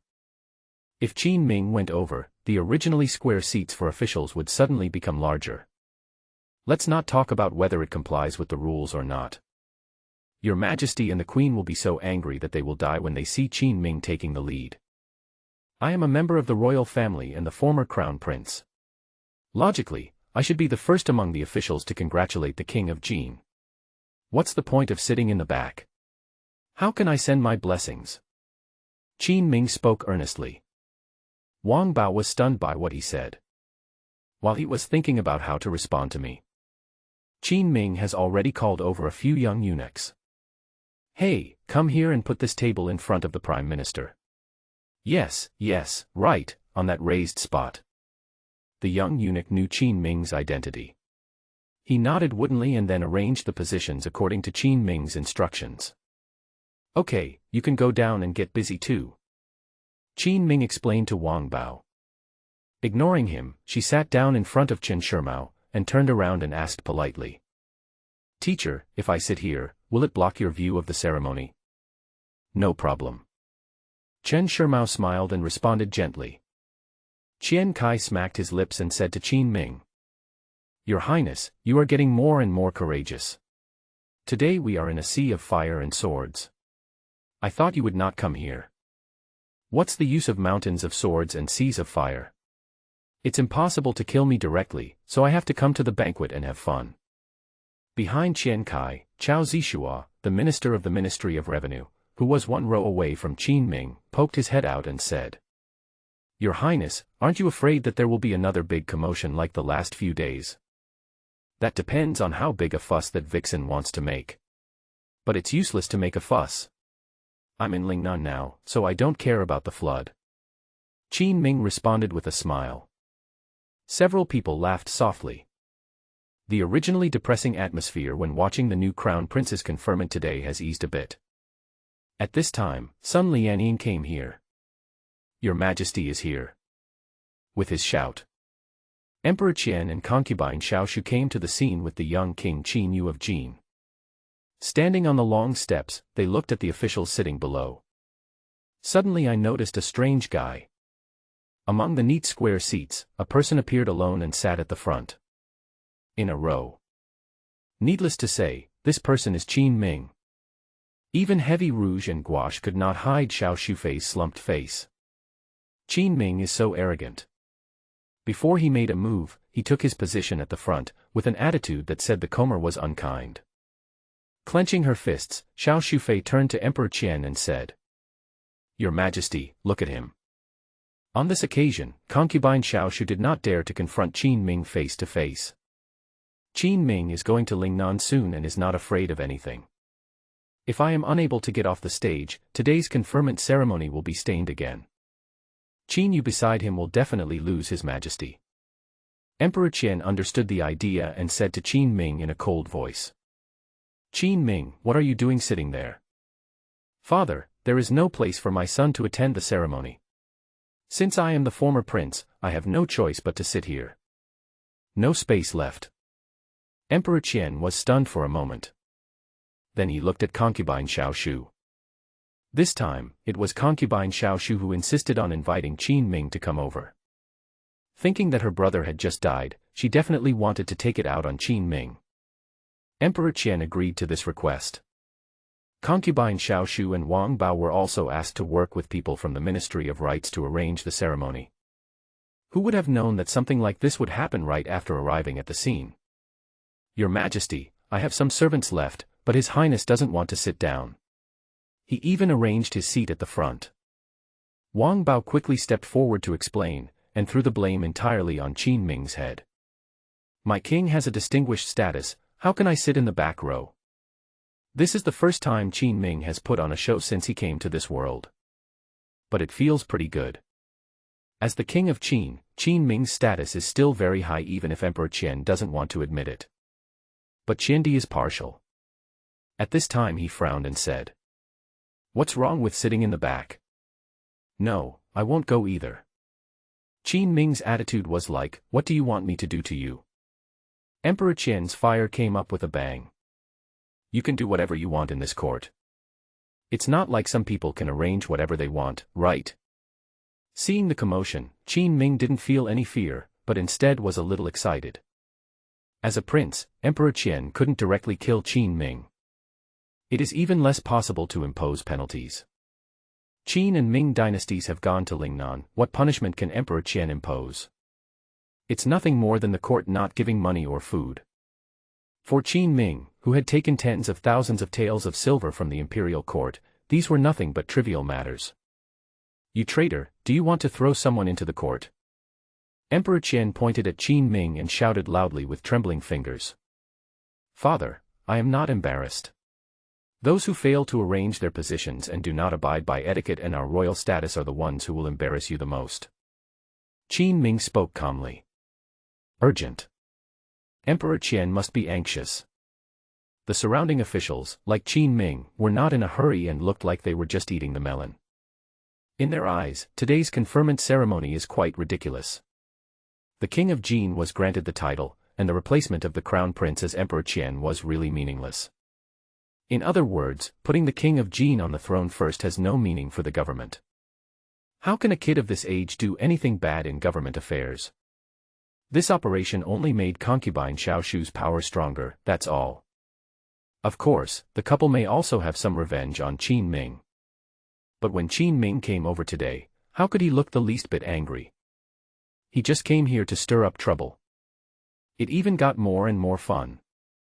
After several contacts, Qin Ming could even feel the threshold of Emperor Qian's defense breaking. This is the accumulation of experience. Just when Qin Ming was arguing hard and letting his thoughts fly, Concubine Xiao was already standing beside Emperor Qian to give advice. "Your Majesty is happy and angry, and receiving the gift is more important. Concubine Xiao will not be punished today." It was originally designed to disgust Qin Ming, who knew that as soon as Qin Ming came, this place would fall into his rhythm. If you continue to delay like this, the time for receiving the gift will pass. Just sit there and watch. Emperor Qian saw that the time was indeed delayed. He snorted coldly and stopped wasting time on Qin Ming. The young king of Jin Qin Yu has already noticed Qin Ming. He asked Concubine Xiao in a low voice. "Mother, what are you doing, brother?" Concubine Xiao said in a low voice. "Your imperial brother is a bad guy. If you have a chance in the future, you must kill him." At this age, Qin Yu is not really sensible yet. After being taught this way, the eyes he looked at Qin Ming suddenly became a little more hostile. "I know, mother." Emperor Qian did not hear the conversation between mother and son. He nodded slightly to Sun Lianying in the distance. Sun Lianying received the signal and immediately stepped forward with the imperial list. The emperor, by order of heaven, proclaims. Finished speaking. It is a series of complicated processes including bestowing clothing, worshipping heaven and earth, etc. Concubine Xiao Shufei looked at Qin Ming with resentment on her face, and a hint of pride flashed across her face from time to time. It was as if he had snatched Qin Ming's position as crown prince away. Qin Ming was watching all this bored. At this moment, Chang Baishan suddenly leaned over from behind and ran to Qin Ming in half-squatting position. "Your Highness, it's sold." "How many?" "Because we wanted to cash it out directly, we discounted the price a bit. The house was sold for 150,000 taels of silver, the land was sold for 71,000 taels, and the collections of calligraphy and paintings were sold for 54,300 taels. It adds up to 280,000 taels."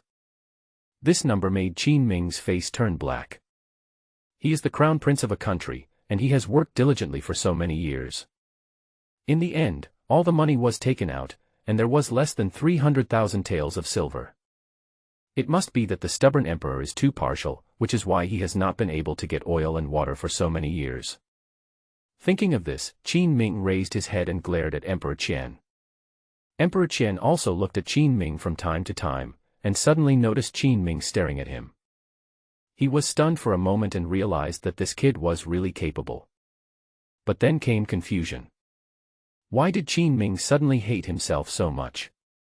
At this moment, Qin Yuegong, who had completed the process, stepped down from the high platform in front. Concubine Xiao, with a look of victory on her face, also stepped forward and said to everyone. For you are to be awarded the title of Crown Prince, he still has to thank His Highness King Qin for taking the initiative to go to Lingnan. For this palace and Yuer would like to thank His Royal Highness Prince Qin. When the officials below heard such disgusting words, they all started to complain in their hearts. Concubine Xiao Shufei's hypocritical remarks at this time and her thanks were fake. Declaring victory is real. Your Highness, you will have a hard time guarding the border in the future, and I guess you won't have much time to return to the court. If you miss your Majesty and the royal family, you can write back. Concubine Xiao Shufei had a smile on her face, but her tone was hateful, thinking that she had touched Qin Ming's sore spot. After all, once Qin Yu gets the position of crown prince, he will not come down like Qin Ming did. This attitude of lip service makes people feel extremely uncomfortable. Look, she is showing off in front of me. Qin Ming, who was counting money, finally looked up. Noble Concubine Xiao is really humorous. You treat the position of crown prince, which I don't want, as a treasure. You don't need to thank me. I don't miss the capital, and I don't covet the position of crown prince like some people do.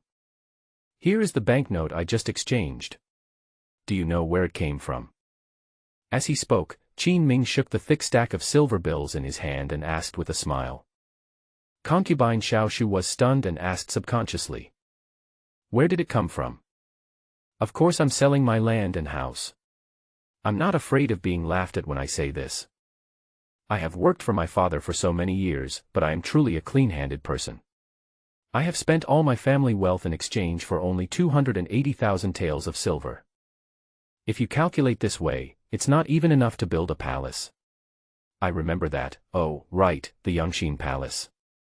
Didn't it cost more than 700,000 taels of silver to build it 2 years ago? Qin Ming spoke to himself. But the target was not aimed at Concubine Xiao, she was not worthy. Qin Ming pointed out that the person who cursed Sang and Hui was Emperor Qian. This old man has been oppressing himself for many years without giving any benefits. He was still deliberately planning to give the crown prince's position to King Jin. Now he finally succeeded, although Qin Ming disdained this position. But we should also take advantage of this opportunity to indulge our appetite. All the officials in the imperial court knew it. The Yangxin Hall was built for concubine Xiao. It was the money specially approved by Emperor Qian. Many officials tried to persuade him at first, saying that the expense was too high. But Emperor Qian still insisted on going his own way and built this palace just to smile for Bo Beauty. Qin Ming's strange atmosphere brought up old things again and pushed Emperor Qian to the front of everyone. Presumptuous. Who taught you to talk like this? Don't think that just because you went to Lingnan, you can be lawless now. Emperor Qian slammed the table angrily. From the moment he attended the candidation ceremony, Qin Ming had been nodding to himself openly and secretly. Emperor Qian had become accustomed to yelling at Qin Ming over the years, and he really couldn't stand him being like this. Seeing him anxious, Qin Ming continued to smile and said, "Father, if my son and I are lawless, we will not lose all our wealth and only have these 280,000 taels. But don't worry, Urchin didn't mean to ask for money. I won't ask you for it even if I go to Lingnan." Emperor Qian heard this and smiled disdainfully. Ridiculous. I hope you go to Lingnan and still have such backbone. Whether it is raising troops or building fiefdoms, the court will subsidize a lot of money. But Qin Ming didn't take the imperial court seriously at all. He also spoke arrogantly and frequently pushed his relationship with Emperor Qian into the abyss. This makes many officials worried. Especially Chen Shimao and the others. They were worried that Qin Ming would be so arrogant that if he went to Lingnan without the support of the court, he would really sink into the sea. The key is that it won't work if he just sinks into the sea. Concubine Xiao formed an everlasting feud with him. If Qin Ming really fell silent in Lingnan, it is estimated that in a few years, when Qin Yu grows up, he will find an opportunity to kill him. But unlike what they thought, Qin Ming was very confident. Shrugging, Qin Ming smiled and said, "As you wish." Emperor Qian snorted coldly and said no more. Concubine Xiao stood there awkwardly. I don't know whether I should continue to provoke Qin Ming. She felt that she had snatched the other party's position as crown prince and was now showing off. It will definitely anger Qin Ming. At the very least, it will make him lose all face. But for some reason, after she came out and showed off, many officials looked at concubine Xiao Shufei with strange eyes. Officials who knew Qin Ming's temper understood that he was definitely not lying when he said he was leaving. He really doesn't want the position of crown prince anymore. He took the things that Qin Ming threw away and ran over, pretending to be a self-righteous winner. It was weird and a little embarrassing. This concubine Xiao is not particular about her work at all. Well. In the distance, there was already a hint of pity in Sun Lianying's eyes. He forgot to tell concubine Xiao something. The attitude Qin Ming showed before was that he already didn't care whether he was a prince or not. In addition to Sun Lianying, Emperor Qian also knew this. Concubine Xiao was very stupid and naive, and she wanted to use this method to anger Qin Ming. Qin Yu, who is still young, is also confused at the moment. It is said that once you become a prince, you will be respected by all the people. But why has nothing changed since he became the prince? On the contrary, I feel like I have been being laughed at. By the way, one more thing. Concubine Xiao suddenly thought of something and announced to everyone. Since His Royal Highness has been granted the title, it is natural for him to participate in state affairs. Your Majesty now orders Xiao Qinyan, governor of Huguang, to assist the prince in handling affairs in Guangdong and Guangxi and to learn strategies for governing the country. Guangdong and Guangxi. Chen Shimao frowned slightly. This arrangement is very strange. There are too many overlapping areas between Guangdong and Guangxi and Lingnan. It's still too far from the capital. This arrangement was purely aimed at Qin Ming. This is concubine Xiao Shufei's final trump card. Even if Qin Ming went to Lingnan, Xiao Qinyan, the highest official there, would obstruct him in every possible way. Xiao Qinyan was arranged to be with the prince, which was equivalent to joining the lineage of concubine Xiao Shufei. It seems that Qin Ming's life in Lingnan will not be easy. Thinking of this, Chen Shimao stood up directly. Your Majesty, I think this is inappropriate. Not to mention that Guangdong and Guangxi are far away from the capital. His Royal Highness the Crown Prince has many options just to learn how to govern the country. The court can take a long-term approach and choose a nearby area for the prince to participate in governance. The effect will definitely be better than that of Guangdong and Guangxi. Before Emperor Qian could speak, Concubine Xiao jumped out immediately and said, Guangdong and Guangxi are located in the Lingnan region. They are barren lands at this stage. The land is vast and sparsely populated. Even if the prince is involved in management, problems can still be rectified. Prime Minister Chen, the states and counties near the capital are extremely wealthy. If the prince takes over rashly, if something goes wrong, wouldn't it have a profound impact on the court? Qin Ming had long understood what Concubine Xiao meant. But it was not Concubine Xiao who came forward to say this. So he spoke. Concubine Xiao, I have to remind you that the harem is not allowed to interfere in politics, even if your son is the prince. You. Concubine Xiao pointed at Qin Ming angrily, but she did not dare to refute the rules set by her ancestors in front of so many people. Okay. Gandhi patted the table and interrupted their conversation. Guangdong and Guangxi are indeed a good place for the prince to accumulate experience, so let's do it here. Seeing Lao Deng being so partial to Xiao Shufei and her son, Qin Ming said to Concubine Xiao with a smile below. If you want to learn from me, just say so and I will teach you. Emperor Qian didn't hear it. But behind Qin Ming, all the heads of the 6 departments heard it. Qian Kai took the lead and laughed. Xiao Shufei's face was a little confused. He lowered his voice and said to Qin Ming in a threatening tone. If you go to Lingnan, you will die miserably. Then I must go right away and wait for you to kill me. Qin Ming can't stand being threatened by others. She's just a concubine, but she's so arrogant. Fox spirit, my army will start moving tomorrow and will reach Lingnan in half a month. The governor of Guangdong and Guangxi, right? You should inform him earlier. Don't wait until I get there without any response. If I do, I will think you are afraid of me. By the way, what if you can't kill me? Will it be embarrassing? Qin Ming's attitude was even more arrogant than hers, and he even dared to add fuel to the fire. Concubine Xiao Shufei's voice seemed to be squeezed out from between her teeth, full of resentment. Okay, just wait, I won't let you down. The prince's enthronement ceremony is over. Qin Ming staggered away from the square.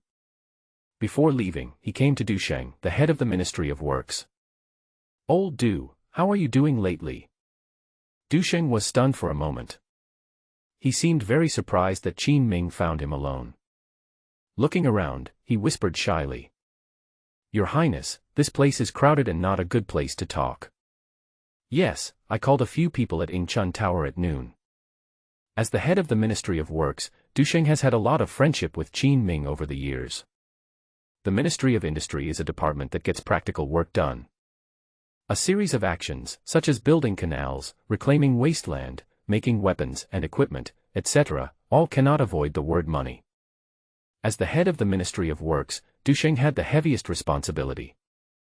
I often had to pretend to be a grandson and go to the Ministry of Revenue to ask for money.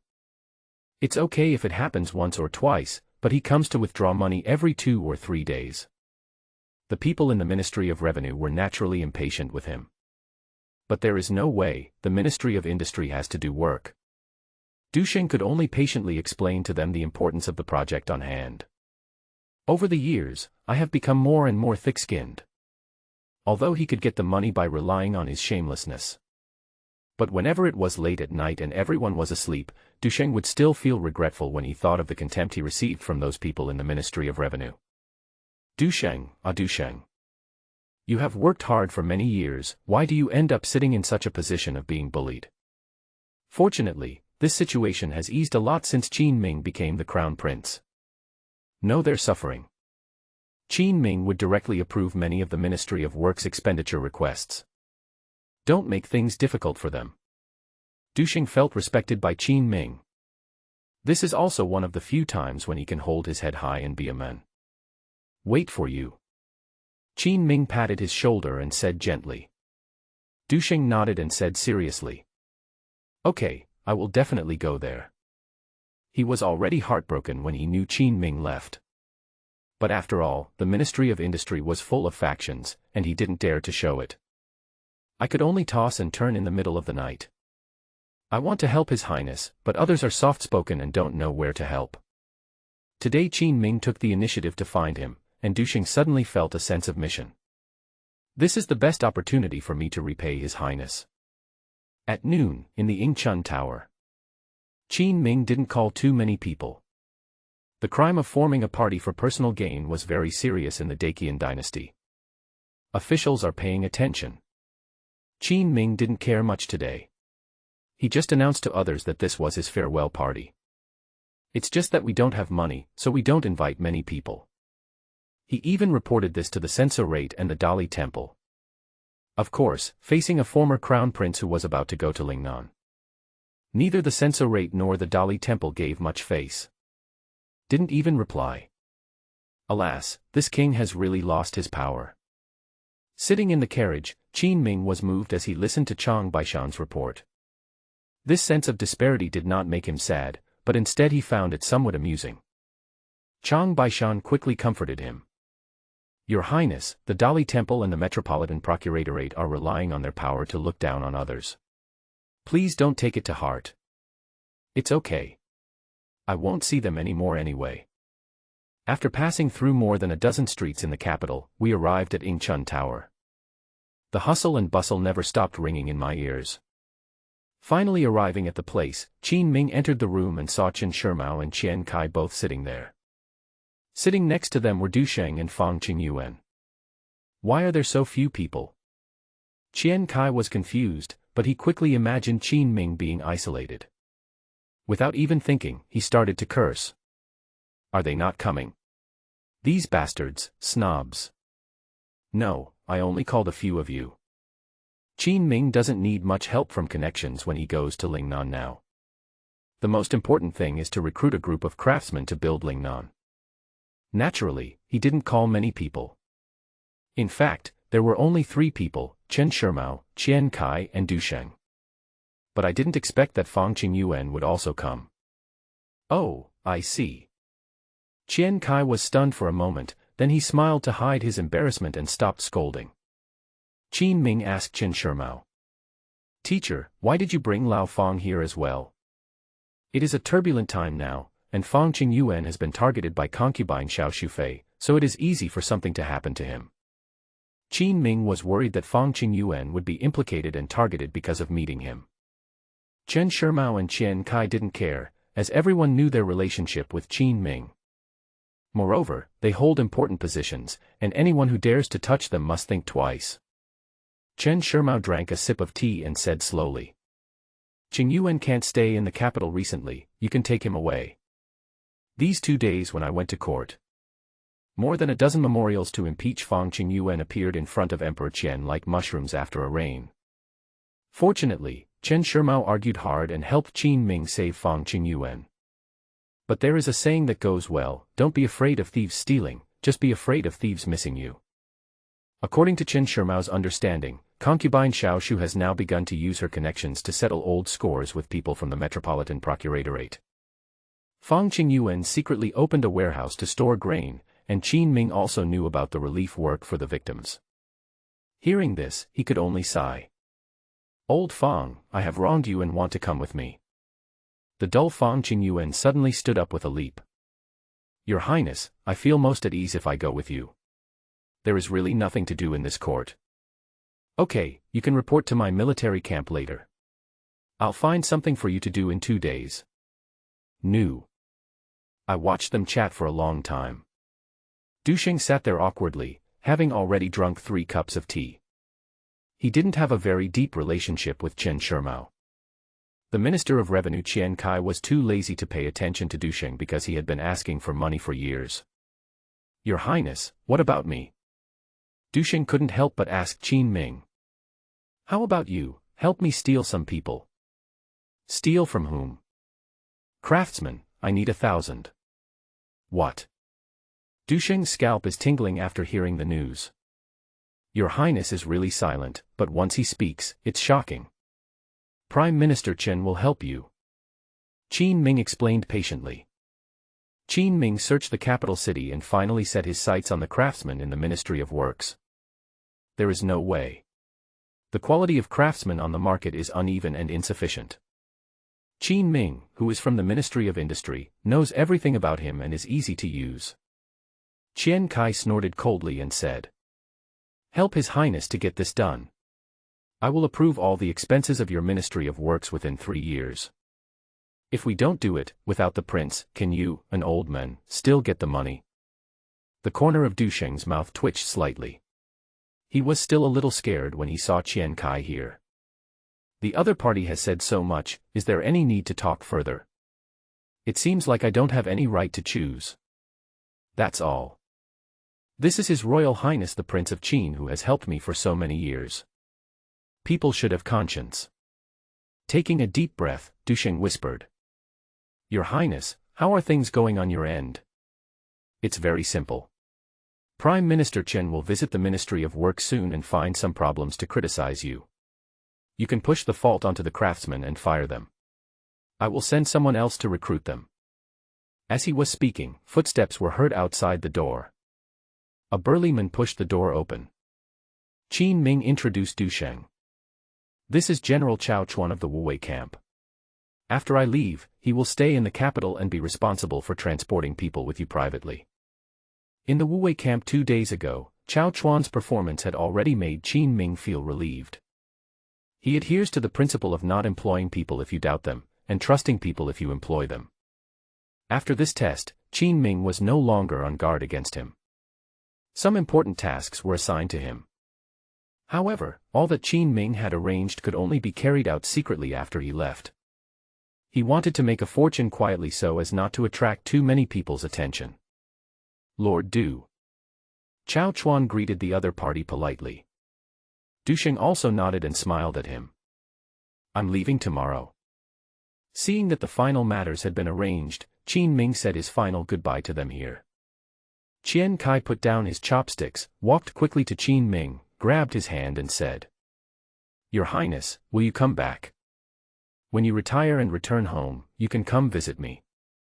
Qin Ming smiled, pushed him away, turned around and left. But suddenly an old voice came from behind. Child, write to me if you have anything to say. If you listen carefully, you can hear a hint of trembling in the voice. Got it, teacher. Qin Ming didn't look back, waved his hand and left the restaurant. Downstairs, Chang Baishan was waiting. As soon as Qin Ming got on the carriage, he stuck his head in and said, When you met these people today, 6 waves of spies arrived. Normal. I am a prominent figure now, and many people are afraid that I will bring up old scores with them before I leave. Qin Ming knew a lot of court secrets. That is to say, in order to maintain the stability of the court in the past few years, he did not want to make it public. If you have this idea, you can produce a biography of all officials in a few days. Where to go next? Go buy some seeds. We'll have to be self-reliant from now on. When Qin Ming went to Lingnan, food became a big problem. In addition to allowing craftsmen to carry out construction, the next step is to return to the main theme of this small peasant era. Arable land. But there are also some requirements for this cultivated land. After a busy period, people were asked to move things into Wuwei camp. Lu Chuang and Wu Qingye suddenly came to Qin Ming's house. Your Highness.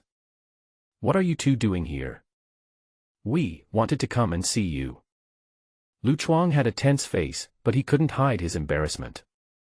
He used to be on the battlefield all year round, and when he followed Wu Qingye out to build relationships, he felt restricted. Just say whatever you want to say. Qin Ming saw that they were worried, so he waved his hand and asked them to speak. Wu Qingye, who had been feeling a little uneasy, finally organized his words and said, We argued about the payment of military salaries a few days ago. Did you know about it? Yes. Well, we came here today to admit our mistakes. Since we followed you, we shouldn't doubt your thoughts. the two of them were not as good as Chao Chuan. When they distributed the military pay, they also had some crooked thoughts. But in the end he was suppressed by Chao Chuan. Qin Ming has been using Chao Chuan these days because he believes that he is a trustworthy person. But when Wu Qingye and Lu Chuang saw that they had no tasks assigned to them, they immediately felt uneasy. I also saw that Qin Ming was really raising supplies and craftsmen and sending them to the military camp.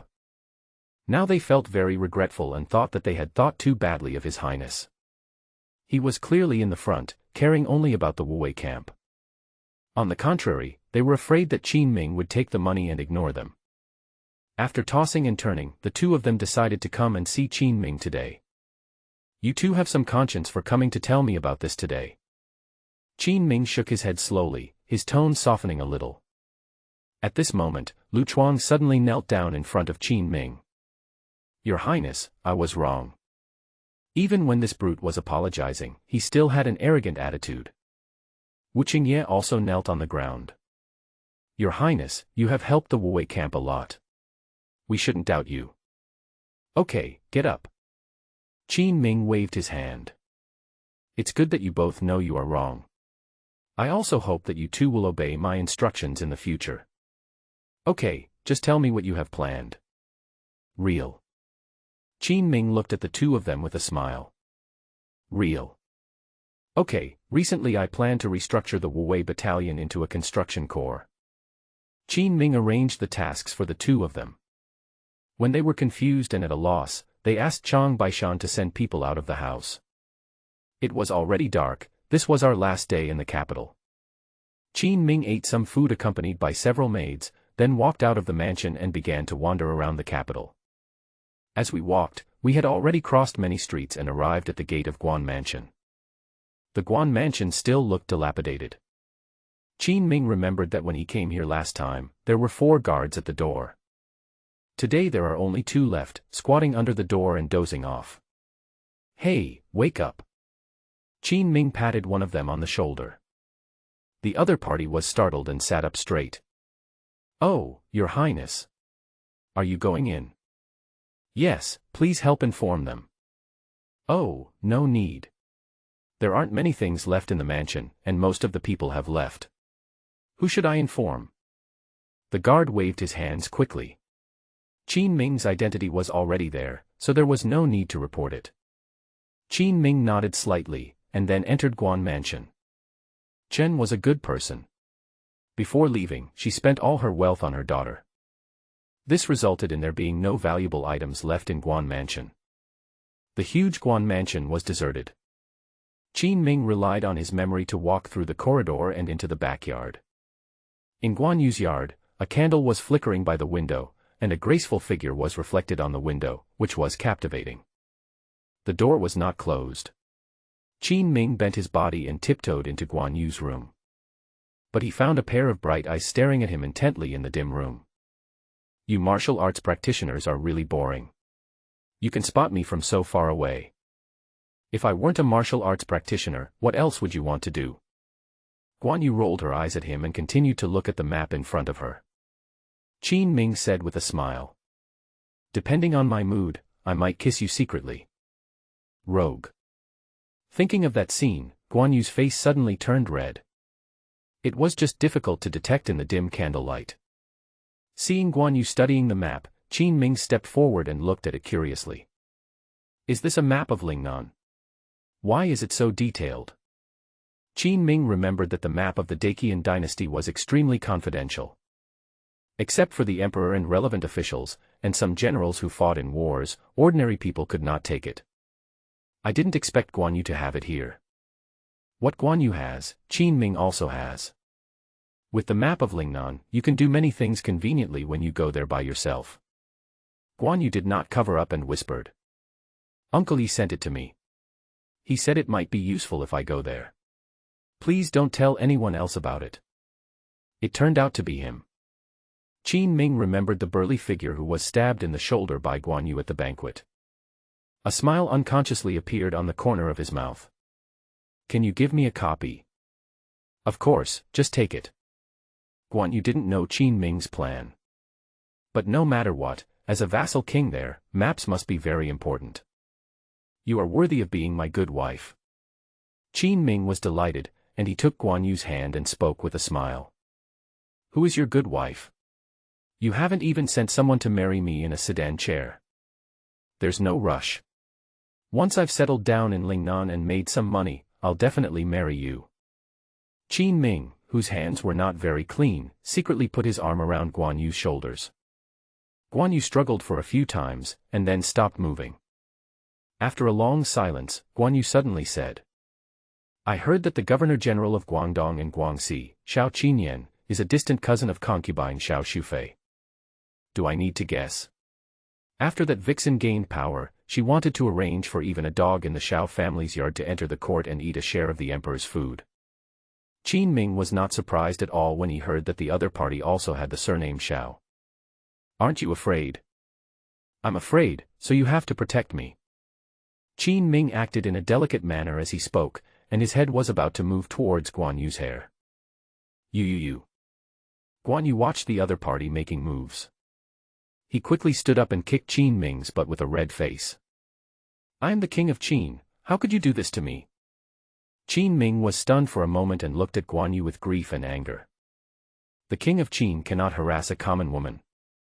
Just wait, you will pay the price for this kick. As he spoke, Qin Ming reached out and picked up Guan Yu, and took off her shoes and socks. After playing with her for a while, the two of them hugged each other and started chatting. But as they chatted, they suddenly fell silent. Sometimes communication between people is like this, even though they were chatting normally the last second. The next second there will be sudden silence. Let's go tomorrow. In the end, it was Qin Ming who took the initiative to speak and resolve the silence. He came here today just to tell Guan Yu to leave. No. When it comes to leaving the capital, Guan Yu feels a little depressed. Is our mother asleep? I don't know. She has been sleeping very late these days. Okay, I'll go talk to her. Qin Ming stood up. Walk outside. Guan Yu was very confused and didn't know what he was going to say. But Qin Ming quickly arrived in front of Chen's yard according to his memory. This was where Guan Jinshan and Chen lived together before. Mom, I'm here to see you. Qin Ming shamelessly stuck his head inside and shouted. The candlelight in the room flickered gently, but Qin Ming did not see anyone. But it doesn't matter. Qin Ming took out 2 bags of pastries from his arms and walked into the pavilion in the yard. He opened the package and ate it himself, and put the other package aside. I recently reorganized the Wuwei camp and recruited many craftsmen. We have prepared all the military rations and brought a lot of seeds with us. We can do it ourselves and have enough food and clothing. It's good to be a vassal king. It is said that the house here is several times bigger than the one in the capital where every inch of land is worth a lot of money. There was silence in the room. Qin Ming didn't care. He boasted for a long time before finally standing up. I'm leaving tomorrow. If you miss Xiaoye, please write to us and I will bring her back to see you. The candlelight in the room flickered. But there was still no one in sight. It seemed that the other party really didn't want to see him. Qin Ming muttered a few words in a low voice and finally left. He would definitely only report good news to Chen, not bad news. There's a saying that goes, don't complain to your mother, she can't help you and she won't be able to sleep. Qin Ming felt that Guan Yu's mother would definitely be his mother in the future. It's better to say something nice to make your elders happy.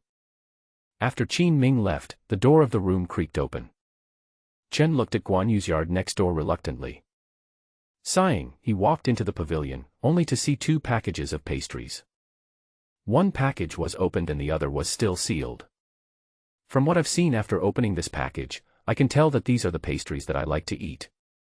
When Qin Ming came to visit several times before, he secretly wrote down Mr. Chen's favorite tastes. I brought it here specially today.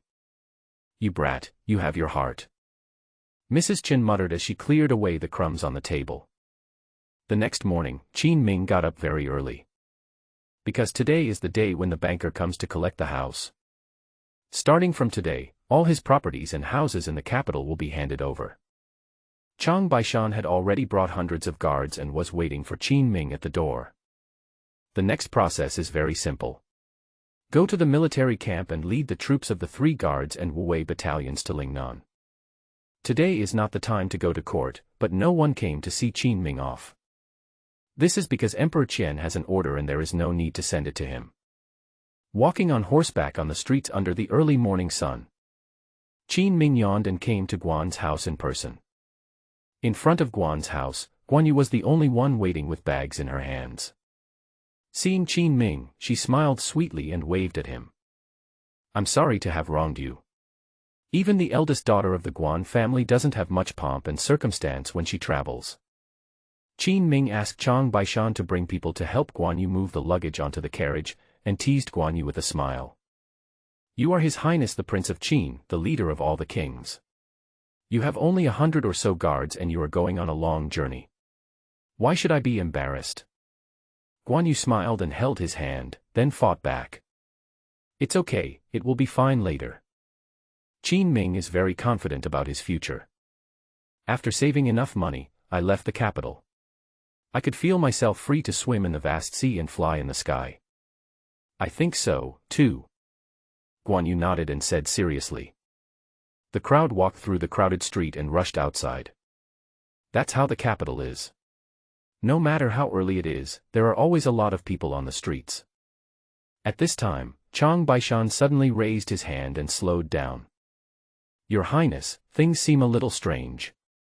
Qin Ming, who had already sat in the carriage, felt a sinking feeling in his heart. Could it be that because she saw that she was about to leave, Concubine Xiao Shufei went crazy and wanted to find someone to kill her on the road? What's wrong? Qin Ming poked his head out and asked vigilantly. Chang Baishan smiled bitterly, pointing to the street stall in the distance. Look. These are places to sell breakfast, drink tea, listen to music and storytelling. Originally, except for some breakfast stalls, there were not many people in other places in the early morning. But today it was fully occupied. Qin Ming glanced at it roughly. Just now, he was lamenting that he was far away and there was no grand scene, but he suddenly froze. I didn't go to court today, but I saw many officials from various ministries waiting here without knowing it. Because Emperor Qian didn't nod and said to send him off according to etiquette. So they just wore regular clothes and casually found a street stall to sit. Someone had a bowl of cold porridge and half a steamed bun left in front of them. Some people are holding a cup of tea in front of the tea house. Others were sitting at the entrance of the alley with small benches, and standing next to them were buskers who had just arrived to sing. Seeing Qin Ming's motorcade approaching, they put down their things in unison. Morning, Your Highness. What a coincidence. What a fate, I can meet His Highness just by having a cup of morning tea. Let me make it clear that we are not here to see you off. We just happened to meet by chance. Qin Ming felt warm in his heart. It seems that except for that cheap dad, there were still people who noticed his hard work in the court over the years. Thank you very much. He was not modest, but stepped out of the carriage and bowed to all the officials present. Today was a private farewell, and Qin Ming's mortal enemies and officials from Concubine Xiao's lineage did not come. Despite this, the streets were still full of people. Some of them were not even officials, but just minor clerks. I'm full, let's go for a walk. In the crowd, Chen Shimao stood up with a smile. He can give you the farewell that the court cannot.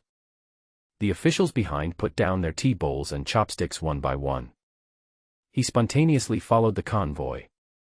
Looking at the lively scene, Qin Ming suddenly remembered a sentence. Why worry about having Northwest friends on the road ahead? Everyone in the world knows you. Guan Yu held Qin Ming's hand and smiled even happier than him. My lord, you didn't tell me there would be such a grand ceremony before you came. The crowd slowly walked towards the outside of the city. Out of their sight, Wang Bao stood in the crowd with his head down, watching all this in confusion. This kid has been sent to guard the border, and he won't even be able to come back to the capital in the future. Why are you here to see him off when he has no value at all? I don't know what these people are thinking. Aren't they afraid of His Majesty's punishment? No wonder he couldn't figure it out. These eunuchs live in a palace full of intrigue, and are entangled in conflicts of interest all day long. But some real scholars are different. In their minds, interests are not the first priority. In life, there are always some things that are more important than immediate interests. Wang Bao found it difficult to understand this.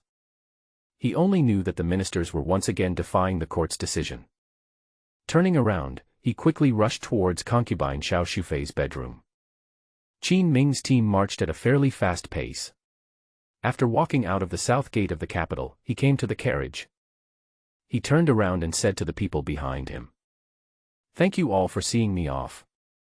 I'll take my leave now." "Your Highness." When the officials left the capital, there were fewer people paying attention to them, so they became bolder. One by one, they came forward to say goodbye to Qin Ming. Qin Ming couldn't stand such occasions, always feeling they were too pretentious. After saying a few simple words, he turned and left. As they watched the convoy slowly drive away, the crowd gradually dispersed. But after they dispersed, the turmoil in the capital had just begun. Wang Bao has come to Concubine Xiao Shufei and reported everything that happened today. Especially when it was mentioned that Prime Minister Chen Shimao brought all the officials to see Qin Ming off along the way. He wrote down the names of many officials and read them to Concubine Xiao Shufei one by one. How can this be possible? I heard that all the pillars of the court went to see Qin Ming off. Various emotions such as jealousy, resentment, unwillingness, and fear immediately surrounded Concubine Xiao Shufei. He is a demoted vassal king, why? Are these people crazy? I didn't see them being so attentive when you was crown prince. People are afraid of comparison. Concubine Xiao Shu was very angry now, stood up and wanted to go out.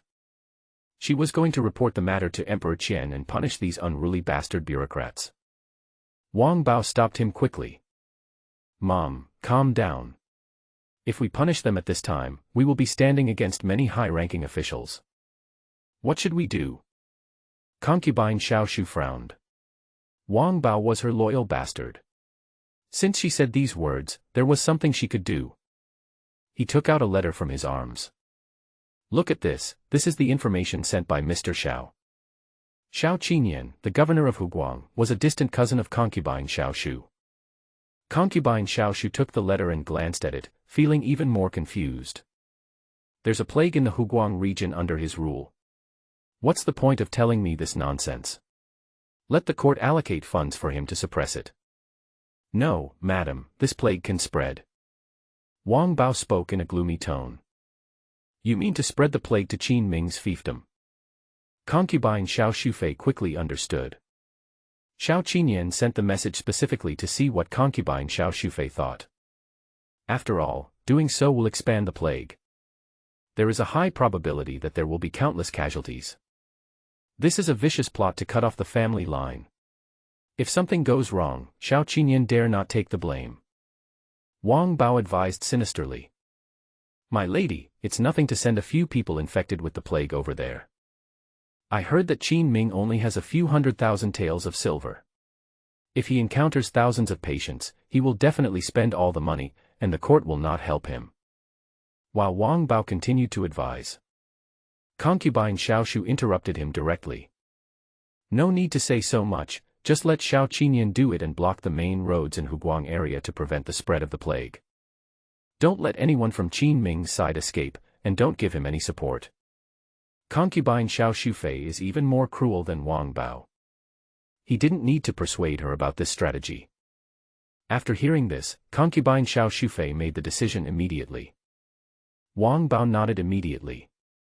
I see. Because it was a feudal era, transportation in various places was very underdeveloped. Many official roads are dirt roads. It becomes muddy and difficult to walk on once it rains. It took Qin Ming more than 2 months to bring his army to the Lingnan region. It's already the end of the year. Fortunately, this is the southern region, and even when it gets cold, the temperature is not too low. Although the temperature was relatively pleasant, Qin Ming only discovered it as he walked along. This place is not only backward, it can almost be called an uncivilized and barbaric area. Qin Ming's palace was located in Linjiang City in the Lingnan region.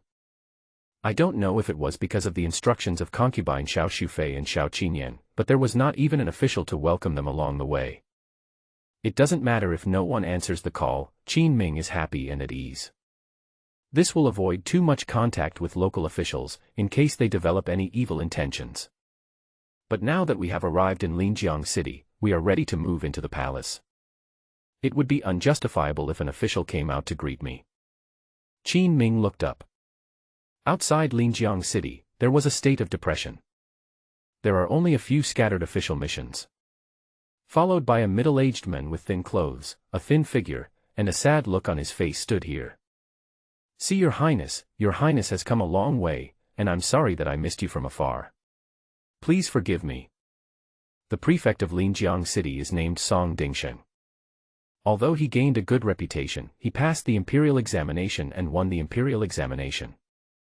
He didn't rise very high in his official career. After being promoted from the county seat to the position of prefect, he spent decades wasted here.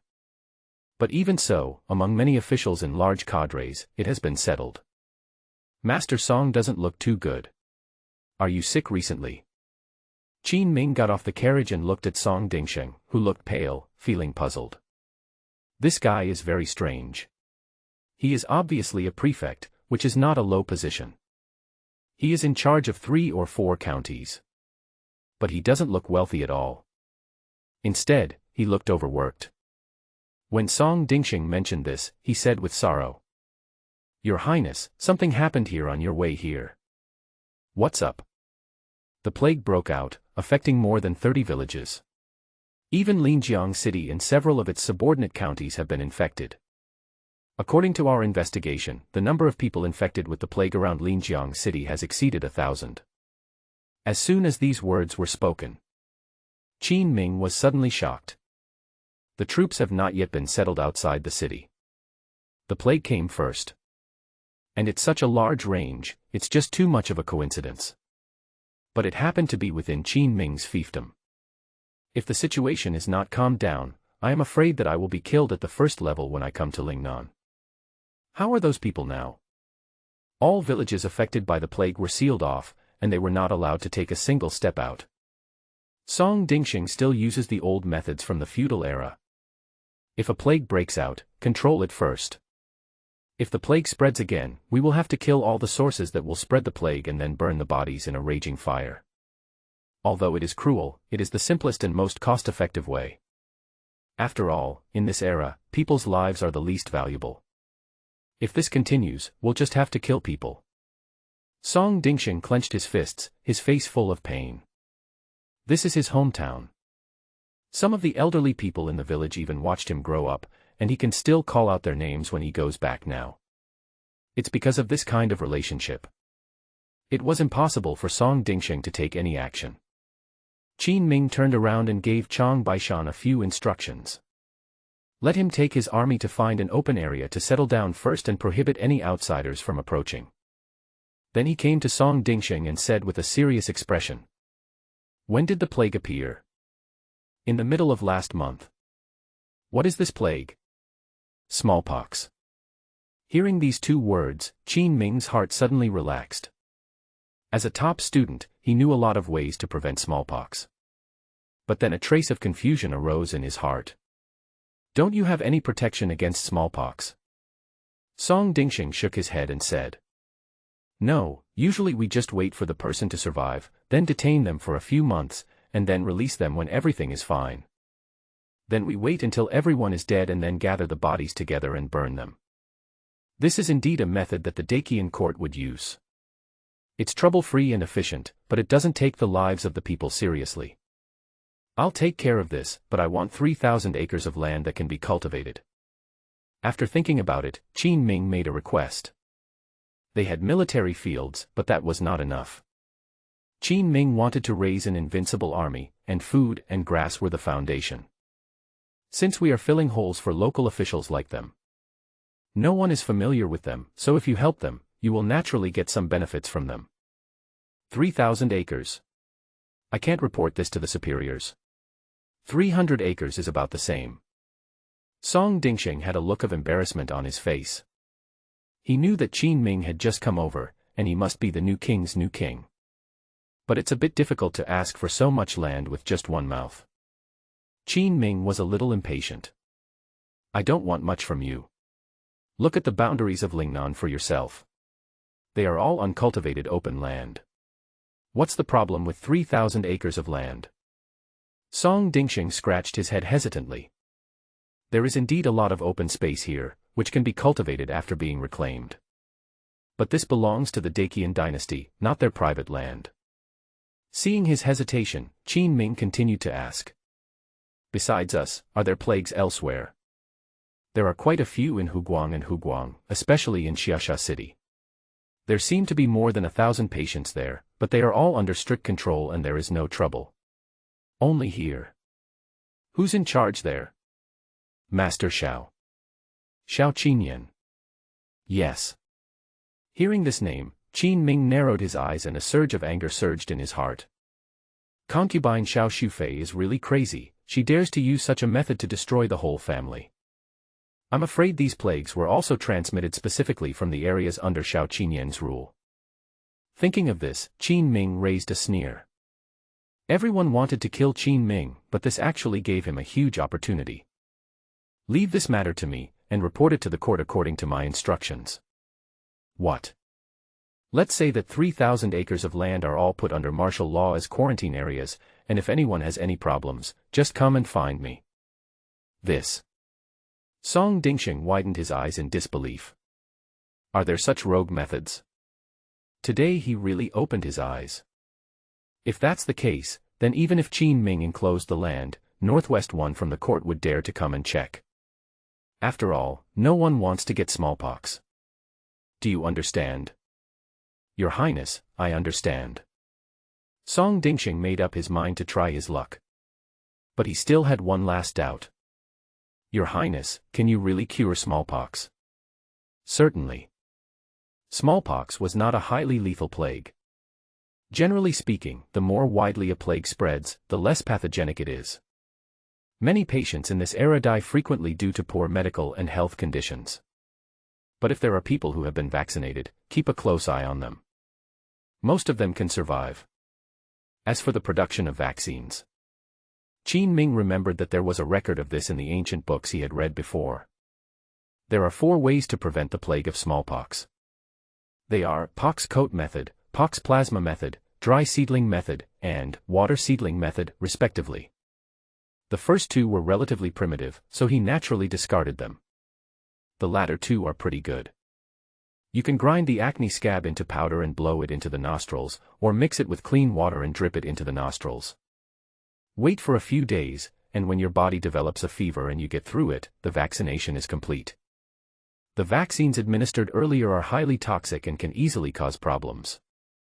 But if the scabs are inoculated multiple times, the toxicity will gradually decrease. This is a relatively safe vaccine. What about the patients? Everything is sealed off, no outsiders are allowed to enter. Song Dingxing pointed to the seals on the houses on the street in the distance. In fact, he didn't need to say it. Just by seeing the seal, no one would come to this street. Lu Chuang. Qin Ming shouted to the back. I will be here in the end. Lu Chuang trotted all the way and came in front of Qin Ming. How are you? Qin Ming looked at him with a smile. Lu Chuang thought about it and said naively. Of course I'm fine. I've never been sick since I was a child. My mother used to call me Tai Nyo when I was a child. Then it's your turn. Go to the barracks and call a few more people over. Let's pick up the smallpox patients and find a place to gather them together. Ah. Lu Chuang was startled. The soldiers behind were frightened and took a few steps back. Are you scared? I'm afraid of my grandson. Lu Chuang still remembers the promise he made to Qin Ming. Although he was indeed very scared, he kept bragging more and more. Song Dingxing watched all this in a daze. Your Highness, are you going there in person? No, this is too intense. What if he gets smallpox and dies in their Linjiang city? In fact, he didn't know that if Qin Ming really died here, Concubine Xiao Shufei would probably credit Song Dingxing with a great achievement. By then, his promotion will be just around the corner. If I don't go, will you? Qin Ming glanced at him and shouted to Lu Chuang. Go call some more people, including the accompanying military doctor. Okay. I just need to go back and write something. What? Write a letter to my mother and tell her what to do next. If I die here, you have to count it as a sacrifice for the country. Lu Chuang lowered his head and said with a sad face. Looking at your character, you are at least someone who has taken the credit for being the first to reach the top. Qin understood him at a glance. Lu Chuang was a tough guy and had once been the first to climb the mountain. The greatest achievements on the battlefield are being the first to reach the target, breaking through the enemy's formation, beheading the general, and capturing the flag. The meaning of first to reach the front is to be the first to rush to the front in a battle. Only those who climb up the city wall without dying can get the credit for being the first to reach the top. This is the fastest way for a soldier with no identity or background to be promoted, but it is also the most dangerous. The first people to climb up the city wall were greeted by countless random gunshots, and this was the lightest of them. Some people directly poured scalding hot water or gold juice on them, or smashed them with wooden boards full of iron nails. So it's hard for anyone to survive. But as long as you survive, the credit will be huge. Lu Chuang took it several times before he was promoted to one of the generals of the Wu camp. In this way, he is naturally much braver than ordinary people. I'm not afraid, this is filial piety. Lu Chuang is still defending himself. Qin Ming was too lazy to listen to his nonsense, so he waved his hand and asked him to go find someone. Is there any local doctor willing to help? Find some people who know medicine. Turning around, Qin Ming gave instructions to Song Dingsheng. Song Dingsheng nodded blankly. Your Highness, I can get a dozen of them here, but I don't think I can find more than that. Such a serious incident has occurred, and there is no doctor available. Qin Ming was a little angry. At first glance, Song Dingsheng seems to be an official who works hard for the people. But when he really got in touch with him, he found that this guy seemed to be timid in doing things. It's so unpleasant. But this time it really can't be blamed on Song Dingsheng. He sighed slowly. Your Highness, all the main roads here have been blocked by Lord Xiao, on the grounds of preventing the spread of the plague. Since you entered Lingnan, no one has come to support you from behind. Having said this, he couldn't help but burst into tears. He is a scholar and has a sharp mind. How could it not be seen that this plague was deliberately spread targeting Qin Ming? But there was no way. Song Dingsheng, who was of little influence, was not even as thick as a hair on the thigh of Xiao Qinyan, the governor of Huguang. It is even more impossible to help Qin Ming too much. So many folks died, do you want revenge? Seeing him covering his face and crying, Qin Ming's attitude softened a little. Song Dingsheng still had some courage in him, and immediately looked up when he heard that. How to retaliate? Qin Ming smiled slightly and said. It's very simple. My vaccine will be promoted, and those who have been vaccinated will be selected to form a group of medical teams specifically for smallpox patients. With this group of people, we can take care of smallpox patients and help them recover. After we solve the local situation, we will go and overthrow Xiao Qinyan's stall. Qin Ming has a clear view of the current situation. He has the vaccine and detailed instructions for making it. But Xiao Qinyan didn't have it. If they disrupt the people he has isolated, the area under Xiao Qinyan's rule will be in real chaos. At that time, Qin Ming will appear as a savior hero. Xiao Qinyan couldn't take care of these patients, so he could only bow to him. Good. Song Dingsheng had been an official for many years, but this was the first time he was bullied like this because of the struggles in the court. Naturally, he was very angry. Even a clayman still has some temper. With the help of Qin Ming, Song Dingsheng is ready to fight back. Soon, Qin Ming's accompanying military doctor arrived here. Song Dingsheng also called a group of doctors to join the team. Including Lu Chuang and his soldiers, the number of people has reached about 300. After explaining the vaccine production plan, Qin Ming waved his hand. Walk. I'm going too. At this moment, a crisp voice suddenly came from the carriage. It was Guan Yu who had been listening to Qin Ming's orders. Watching Qin Ming calmly dispatch local resources to quell the plague. At this moment, there were little stars in her eyes. He is worthy of being the man I chose. He looks so handsome. No. Qin Ming refused without thinking. Anyone can get smallpox first, but not Guan Yu. Why? Guan Yu pouted. She was a proud girl and didn't like being a burden to others. When everyone was busy setting up camp and quelling the plague, if she just sat aside and did nothing, she would feel that she was not worthy of standing next to Qin Ming. No means no. Qin Ming said impatiently and winked at Lu Chuang. Lu Chuang scratched his head and walked forward to advise Guan Yu. Guan Yu said stubbornly, "If they can, so can I. How about this, when the third batch of vaccines is available, you can come back." Qin Ming thought about it and proposed a compromise. The toxicity of the third round of vaccines will definitely be greatly reduced. It would be safer for Guan Yu to come over at that time. Oh. Guan Yu seemed angry. But she was very understanding and considerate of Qin Ming and did not make a fuss. They quietly left in the carriage and headed for their camp. Qin Ming led his men into the city, preparing to gather the patients inside Linjiang City first. "Dear doctors, I'm leaving the vaccines to you.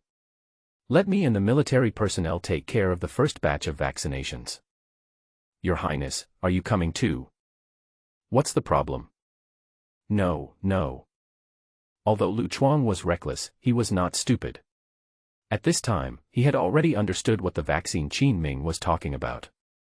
But when I heard that Qin Ming was also going to receive the first batch of vaccines, he was still somewhat shocked. If his respect for Qin Ming before was just the difference in status, now he respects Qin Ming from the bottom of his heart. When Lu Chuang heard that when the king of Qin left the capital, all the officials spontaneously saw him off, he sneered at them. Thinking about it now, it is indeed reassuring to follow such a person. No wonder all officials respect him so much. Can I come along?" Song Dingxing covered himself tightly and emerged from the crowd behind him. There was even some hesitation and fear in his tone. It seemed as if he would take back what he had said the next second. "Are you sure?" Qin Ming frowned slightly. Song Dingxing is used to being cautious. "I didn't expect him to suddenly stand up at this time. I am the prefect of Linjiang City. Besides, your Highness has already tested the poison on himself. I can't hide behind." As he spoke, Song Dingxing's tone became more determined. With the appearance of Qin Ming and Song Dingxing, many soldiers on the scene were eager to try. "According to your Highness's description, I have made one. Who will be the first to try it?" At this moment, a doctor suddenly shouted from a distance. The crowd that was shouting just now suddenly became quiet. "Let me do it." Qin Ming smiled and walked straight forward. He took the vaccine made by the other party using the dry seedling method and inhaled it directly into his nose. With his leadership, people really began to change. Lu Chuang and Song Dingxing stepped forward one by one and received the vaccine. 2 days later, Qin Ming had a high fever that wouldn't go away and his whole body showed symptoms of smallpox. Apart from him, most of the people in the temporary medical team began to react. In a daze, Qin Ming felt a bare hand holding a wet cloth, gently stroking his face. When I opened my eyes the next day, I saw a beautiful figure in front of me. He just smiled bitterly. "You're here after all." "Nonsense, I come whenever I want." Guan Yu put her hands on her hips and said arrogantly. But although it is said very powerfully. But when she spoke, she stared at Qin Ming's face closely, as if she was afraid that he would be angry. Seeing that Qin Ming didn't say much, Guan Yu sat beside him and said gently. "You see, you've been vaccinated, so even if it gets to me again, the toxicity of the plague will be reduced, so I'll be fine. You understand it very well." Qin Ming struggled to sit up and spoke with a smile. Guan Yu obviously understood what Qin Ming said about the method of diluting the toxicity that day. Even though she couldn't wait until the third round by rushing here now, the second round was enough for her to endure. "Am I smart?" Guan Yu puffed out her chest and said proudly. "As for you, just be good and listen to me and have a good rest these few days. As long as smallpox patients are well taken care of, they can actually recover very quickly. What's more, Qin Ming and Lu Chuang are all young and strong with good physical fitness." Qin Ming scratched Guan Yu's nose lovingly and said, "Still listening to you. In a couple of days you'll be lying here at my mercy." A few days later, Qin Ming got up from the bed and ate a few bowls of rice refreshed. Guan Yu was already bedridden with a fever. Fortunately, with Qin Ming's care, her fever soon stopped and her body gradually recovered. Half a month later, Qin Ming had reduced the toxicity of the smallpox vaccine by several rounds. The people in the military were vaccinated first. After they survive, they will go into Lingnan city and various villages to take care of the patients. If they are already dead, there is nothing we can do. They can only save those who still have a chance of survival. Fortunately, it's not too late yet. When the military vaccination was completed, they dispersed to vaccinate the civilians. Qin Ming had already handed the affairs over to Wu Qingye, so he had some free time. That day, he called Song Dingxing to his side. "Sir Song, how are the measures to control the plague?" "Yes. Yes, Your Highness." After experiencing this crisis, Song Dingxing has become convinced of Qin Ming. But that's not all. Qin Ming just solved the problem at hand. But he did not solve the problem of the court lackeys who were causing him problems. "This is the 3,000 acres of land I chose. Take a look." Qin Ming wrote down the area he chose on a piece of paper and informed Song Dingxing. When Song Dingxing saw the area chosen by Qin Ming, he was immediately stunned. Qiantang City, Linjiang City, Wangyue City. Song Dingxing swallowed his saliva and was speechless. "Your Highness, you really know how to choose. These are important areas. Do you dare to enclose land here?" He didn't know that Qin Ming actually had a map of the entire Lingnan. He already knew what was good and what was bad. "Why not? I have already said that this is a quarantine area. If anyone in the court is dissatisfied, come and give it a try." Qin Ming gained a lot from this epidemic. For example, Qin Ming kept a batch of the most toxic vaccines for himself. Anyone in the court who dares to come and investigate will be infected. By then, no one will dare to take care of you here. As many as the Imperial court brings will die. That's fine. You are the one guarding Lingnan anyway. Song Dingxing has become more and more courageous after following Qin Ming for the past half-month.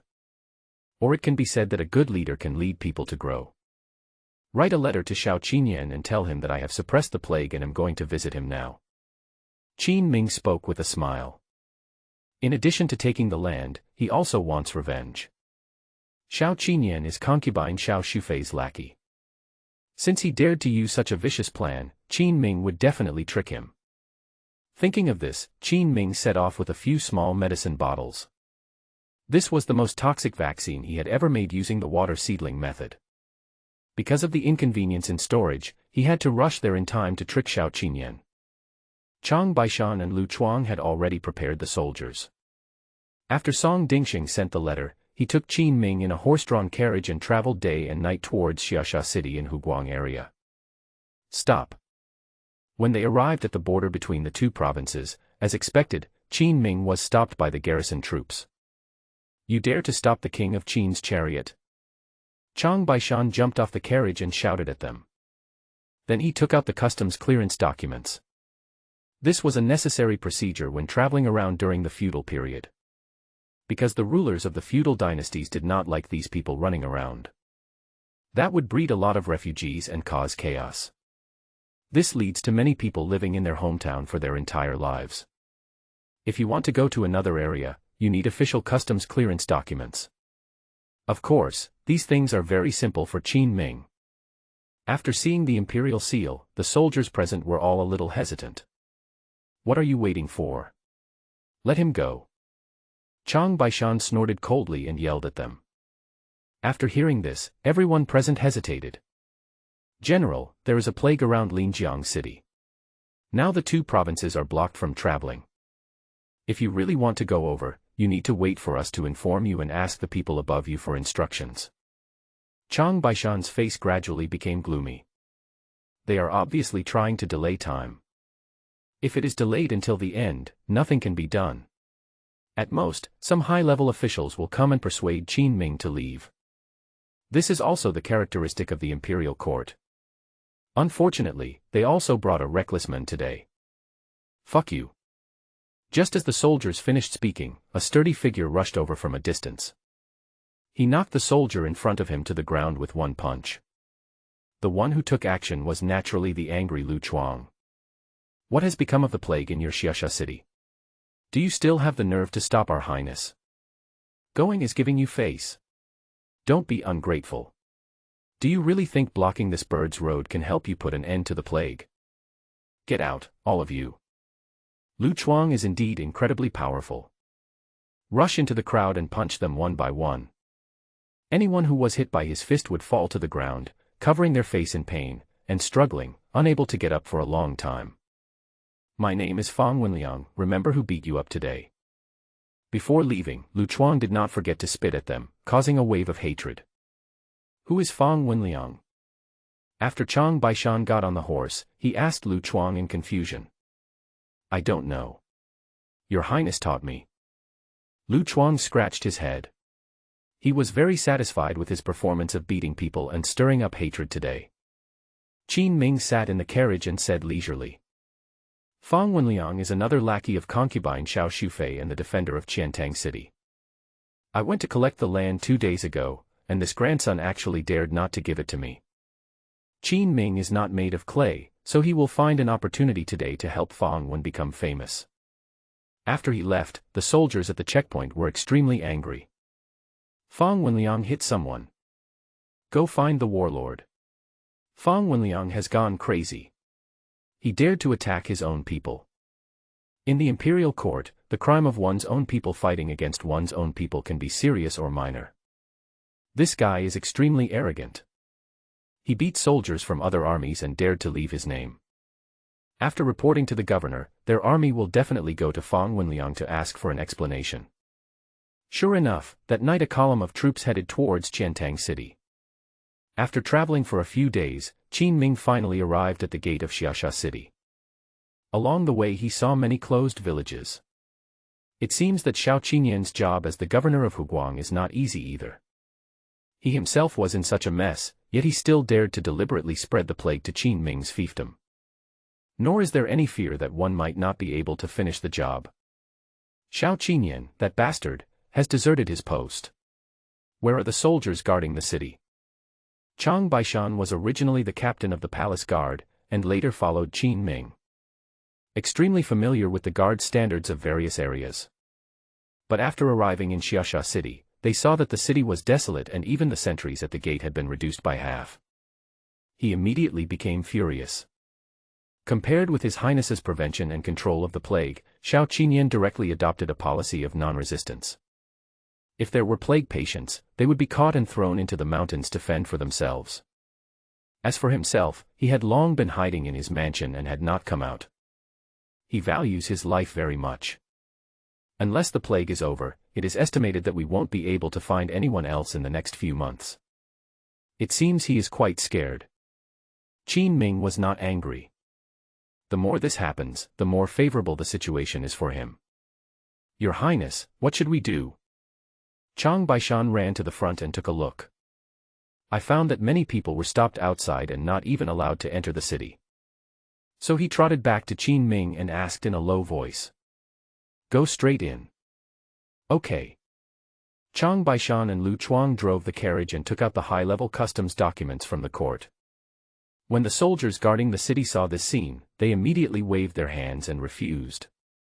Your Highness, the King of Qin has ordered that you cannot be seen by outsiders, nor can you enter the city, until the plague is quelled.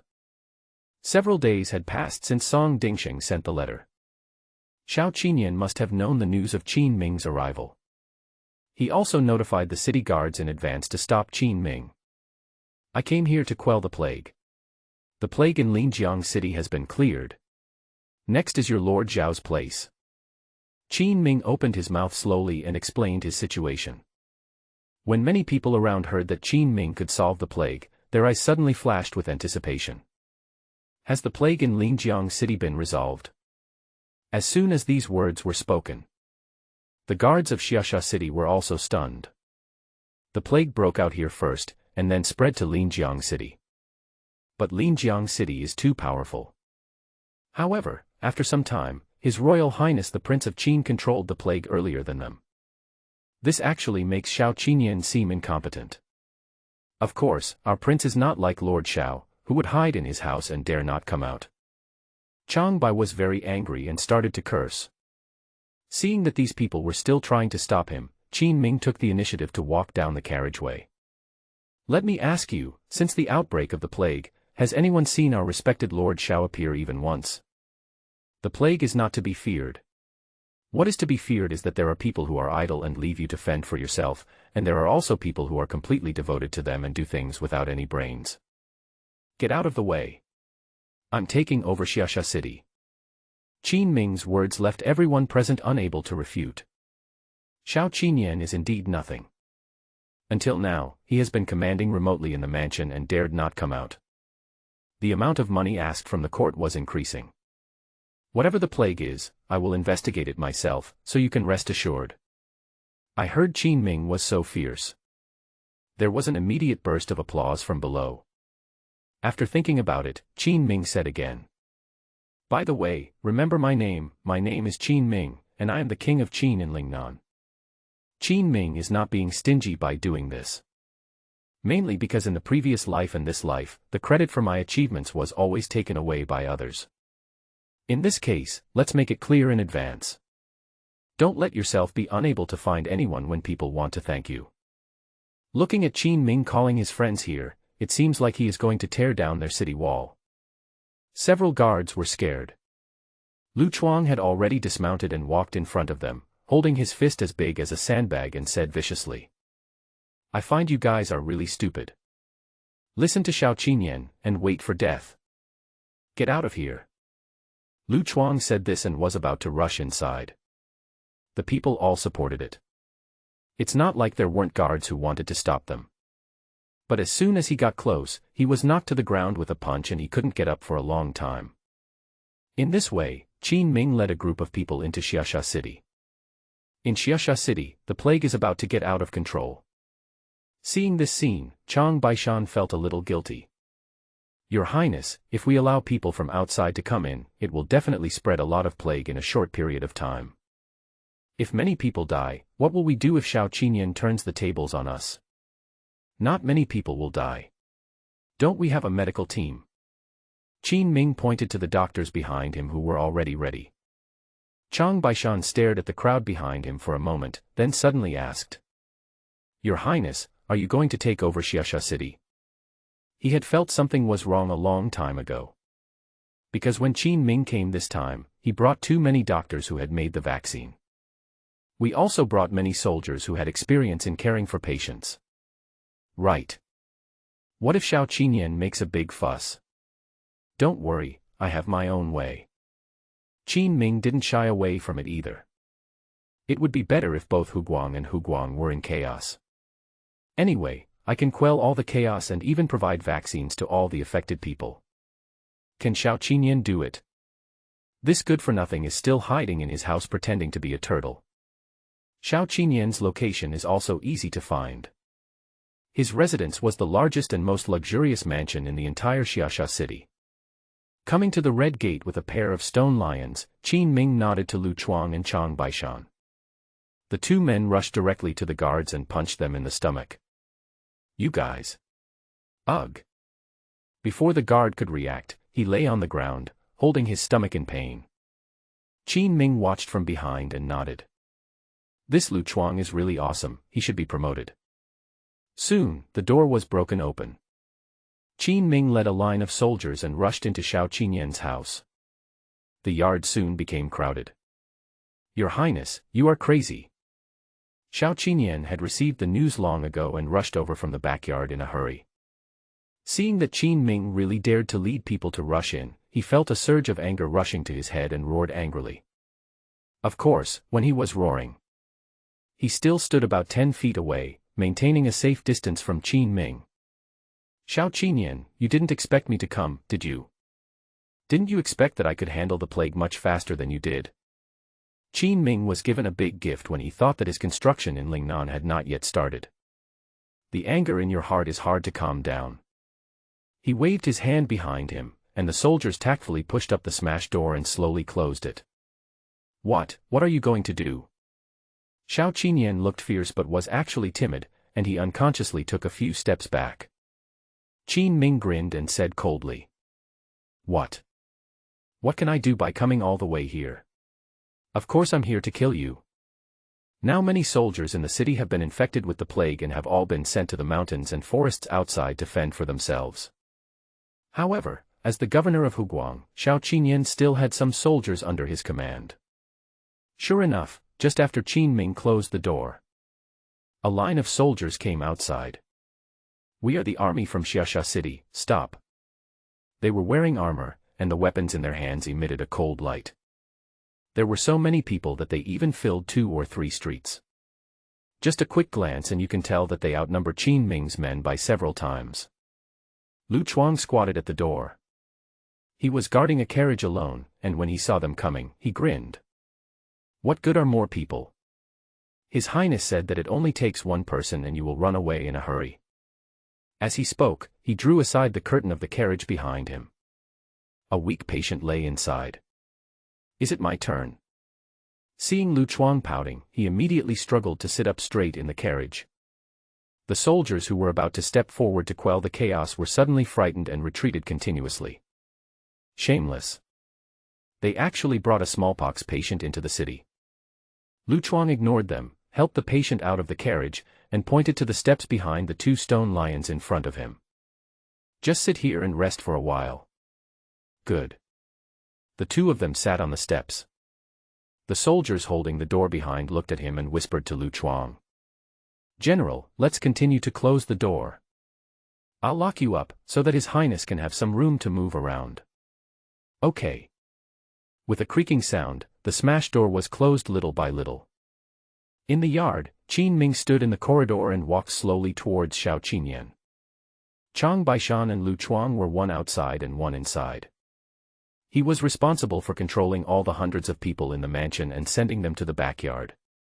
"Master Xiao, is there anyone else here now?"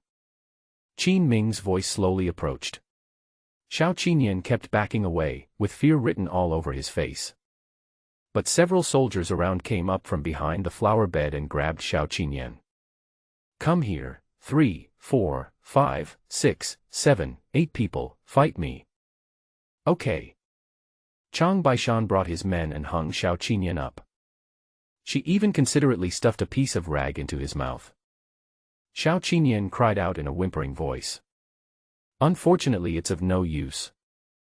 After fighting for half an hour, Qin Ming tore off the blood-stained rag from Xiao Qinyan's mouth and took out a confession letter. "Right." "What?" Xiao Qinyan looked at Qin Ming with confusion. "What to write?" "Write about how you spread the plague from hundreds of miles away to my fiefdom." "I didn't." "Don't accuse me wrongly." Xiao Qinyan is not stupid. "It doesn't matter if I get beaten today. If Concubine Xiao Shufei is exposed, things will become serious." Although everyone involved in the plague incident could see that Xiao Qinyan was trying to trip up Qin Ming. But without solid evidence, no one dared to report it to the court. But just because they don't dare doesn't mean Qin Ming doesn't dare. Qin Ming didn't waste time talking to him. He punched Xiao Qinyan, knocking out 2 of his teeth, and then continued to give orders to his men. "Beat him to death. I don't know how many innocent people this beast has harmed." Xiao Qinyan saw that Qin Ming really wanted to kill him. Suddenly he started shouting again. There were even tears in his eyes, and soon he started crying, with snot even running down his chin. After he fainted 3 times, Qin Ming poured a basin of cold water on him. "Will you write it?" "Your Highness, I." Xiao Qinyan raised his head, tears still flowing from his swollen eye sockets. Just as he was about to open his mouth to explain, Qin Ming stuffed his mouth shut. "Continue." "Yes. If you don't write, I'll keep hitting you. I'm going out for a while." Qin Ming waved his hand and prepared to go out to take over the plague incident in Xiaxia City. Chang Baishan asked from behind. "Your Highness, what if he is beaten to death?" "He deserves to die. He has been sitting in this fiefdom doing nothing and causing the plague to spread. If he doesn't die, who will?" Qin Ming had already thought of an explanation. Even if the Imperial court investigates, he can still make excuses. Okay. Woo-oh. Woo-oh. Woo-oh. Just at this moment, Xiao Qinyan, who was being beaten, started shouting. He was really a little scared. I thought Qin Ming was trying to scare me. But judging from his posture, he really wants to kill someone. Chang Baishan tore off the strip of cloth and said impatiently. What? Stop hitting me, I'll write. If you had agreed earlier, there wouldn't be so many troubles. By the way. Chang Baishan remembered something. At this time, a small green porcelain bottle was suddenly taken out. After opening the seal, he stuffed it into Xiao Qinyan's nose and shook it. You have been infected with smallpox. If you want to survive, you must listen to our prince. Otherwise, no one would dare to save you. Chang Baishan's words made Xiao Qinyan's eyes go dark. You. He was so frightened that he fainted. What a wimp. Chang Baishan curled his lips. You guys, wake him up, before he gets a fever, and make him confess everything. Also, write about his corruption over the years, such as robbing women, raping, and looting. Write about it all. Let's keep it as evidence. If Qin Ming were here, he would probably praise Chang Baishan for learning from his experience. Yes. Qin Ming walked out of the luxurious mansion. He saw Lu Chuang and the patients he brought sitting on the stone steps. In front of them was the Xiaxia city army that had been in a stalemate with them for half a day. What are you doing here? Follow me, I will lead you to cure the plague and completely resolve your problem within a month. Qin Ming walked up to the general defending the city and spoke lightly. The general defending the city is called Li Yozhong, and he is very scared now. Because Qin Ming had just come into contact with the patient around Lu Chuang. Taking a few steps back, Li Yozhong glanced towards Xiao Qinyan's mansion. Where is Lord Xiao? I am confessing my guilt. I am taking over Xiaxia city. Qin Ming's tone was as if it was a matter of course. Li Yozhong waved his hand quickly and said. No, we only listen to the court. Sir Xiao is the Governor-General of Huguang. Can he represent the court? That's natural. Li Yozhong nodded and looked at Qin Ming with suspicion. Okay, wait a minute then. Qin Ming didn't argue with him either. I returned to the mansion and waited for a while. He took out Xiao Qinyan's handwritten letter. Is this okay? It said that Xiao Qinyan was suffering from smallpox and was unable to take charge. So the army in Xiaxia city was handed over to Qin Ming to suppress the plague. Li Yozhong had a look on his face as if he had seen a ghost. How is this possible? Even though he was unwilling to admit it, he could recognize that it was Xiao Qinyan's handwriting. Any other questions? Qin Ming waved to the soldiers behind Li Yozhong. Everyone, follow me. Once they are vaccinated, they can go and take care of the patients. There is someone to take care of you, plus constant vaccinations. Within a month, Qin Ming will be able to quell the plague around Xiaxia city. As for Xiao Qinyan, Qin Ming raised a smile. In these few days, he will be able to capture Xiao Qinyan. The other party is now terrified, and the evidence of his own confession alone could fill up 2 or 3 pages. I have already written it. Is there any way to save me? Hurry. Save me. In the luxurious mansion, Xiao Qinyan looked at Chang Baishan and others with fear. I don't know what Chang Baishan poured in just now. But he said he would get smallpox. Xiao Qinyan heard these words clearly. Xiao Qinyan is the one who fears death the most.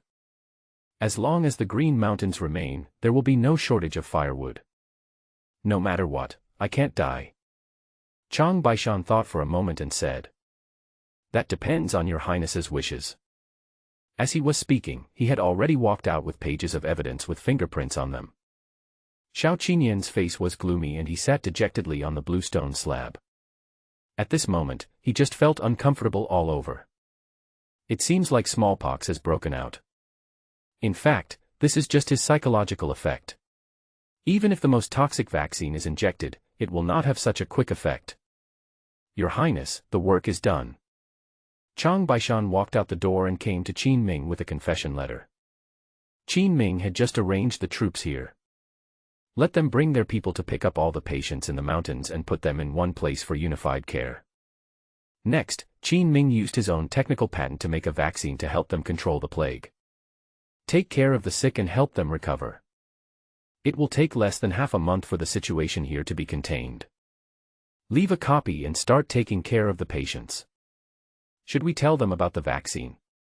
At this time, Lu Chuang ran over from a distance and asked curiously. They just took out a batch of vaccines for use by local people. These are all vaccines prepared by Qin Ming. They have reduced toxicity to the lowest level and are very safe. Lu Chuang found it very troublesome when preparing the vaccine. Originally, Qin Ming passed this technology directly to the army and local doctors in Linjiang City. After arriving here, they have been using the vaccines they brought with them. It was not taught to Li Yozhong. In this way, their doctors will have to spend a lot of effort to continue making it themselves. What's the point of teaching them? There's no benefit in that. Qin Ming considers himself not a saint. This group of people are obviously Concubine Xiao Shufei's lackeys. Giving them so many benefits is just creating enemies for yourself. He only needs to take care of the relevant troops and the people living near Xiaxia City. That's fine. Lu Chuang nodded and immediately hurried back. When Chang Baishan returned to the mansion to leave a copy of the confession, Qin Ming heard a pig slaughtering howl. He walked into the smashed door with a frown. Qin Ming saw Xiao Qinyan lying on the ground in the yard, kicking his legs. He kept wailing. Didn't the vaccine get into him? Why is he still so energetic? Qin Ming was stunned for a moment, then turned to look at Chang Baishan who had just walked out. Chang Baishan scratched his head and said, "The drug hasn't taken effect yet. I don't know what this bastard is doing. I'll go take a look." "Be quiet."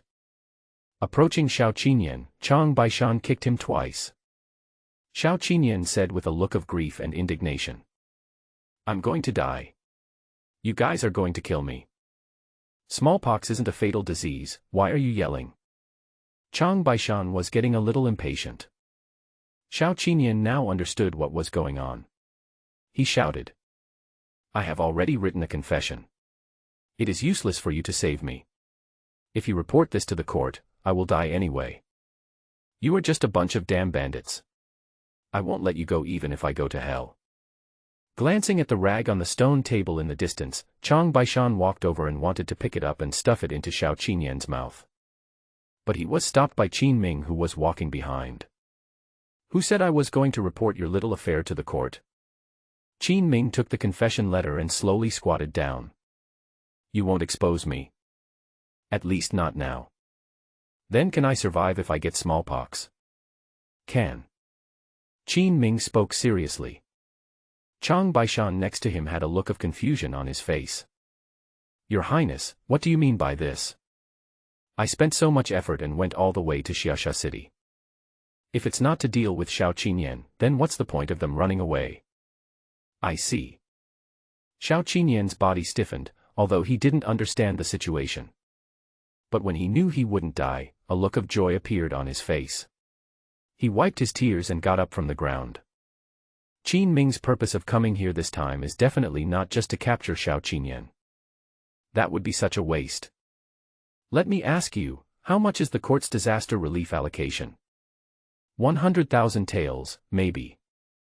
After saying this number, Xiao Qinyan's swollen eyes immediately glanced at Qin Ming's face, seeming a little guilty. 100,000 taels. You are the Governor-General of Huguang. I wonder how much money the court gave you in total. I tell you, smallpox can keep you alive, but you still need someone to take care of you. Look at this mansion now. Apart from my people, who else dares to take care of you?" Qin Ming's words suddenly caused a sense of fear in Xiao Qinyan's heart. "Aren't you afraid of being infected by my smallpox?"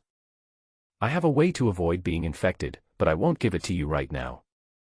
Qin Ming spoke calmly. As for vaccines, he will just put in a little more effort to treat the affected people. It will not be spread outside. If it doesn't get out, the court won't be able to do it.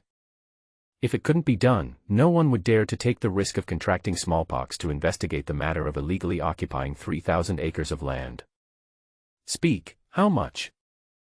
Xiao Qinyan lowered his head and remained silent for a long time like a mute person. Just don't give specific numbers. Qin Ming's mouth twitched, as if he had thought of a possibility, and he immediately roared. Fuck you, you wouldn't embezzle your money right after you got it. Xiao Qinyan buried his head even lower.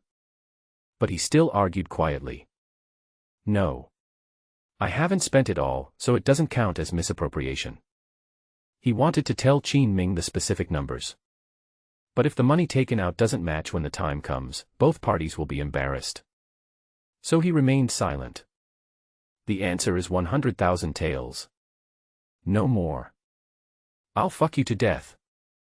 Qin Ming was so angry that he kicked Xiao Qinyan in the stomach. The other person stumbled and rolled several times on the ground. Your Highness, don't be impulsive. Chang Baishan was startled and quickly stopped Qin Ming. He also understood that His Highness came this time not only to intimidate Xiao Qinyan, but also to take the disaster relief money from him. How much is it in total? How much did you spend? Qin Ming calmed down his emotions and asked Xiao Qinyan in a cold voice. Seeing that Qin Ming really wanted to kill him, Xiao Qinyan became a little scared and whispered. A total of 300,000 taels, part of which is spent on treating patients, and some, At this point, he hesitated and didn't want to speak. Your Highness, look at that. Chang Baishan pointed to the long corridor in the distance at this time. Qin Ming turned his head and saw the unpeeled red paper still remaining in the long corridor in the distance. In Dakian, this thing is only posted in the house during weddings. You married again. Xiao Qinyan responded softly. Seeing Qin Ming's expression, he took half a step back in fear, keeping a certain safe distance. Beast. I'll kill you. Qin Ming couldn't bear it anymore. Bang bang bang. A dull crash was immediately heard throughout the yard, mixed with Xiao Qinyan's screams. Chang Baishan also found it outrageous. So he just stood there, waiting for Qin Ming to output. Xiao Qinyan's vitality is really strong. After being beaten for an entire afternoon and a whole night, he was still able to get up from the ground with his eyes swollen as big as light bulbs. Your Highness, I can compensate you. But you have to find someone to take care of me quickly. Although he is bad, he is not stupid. Although this trip to carry out Concubine Xiao Shufei's order angered Qin Ming. But after Qin Ming came over, he did not press himself to death directly. Instead, he was given an opportunity to keep the evidence of his crime from being reported to the court. That means that I am still somewhat useful. We raided his house. Qin Ming ignored Xiao Qinyan.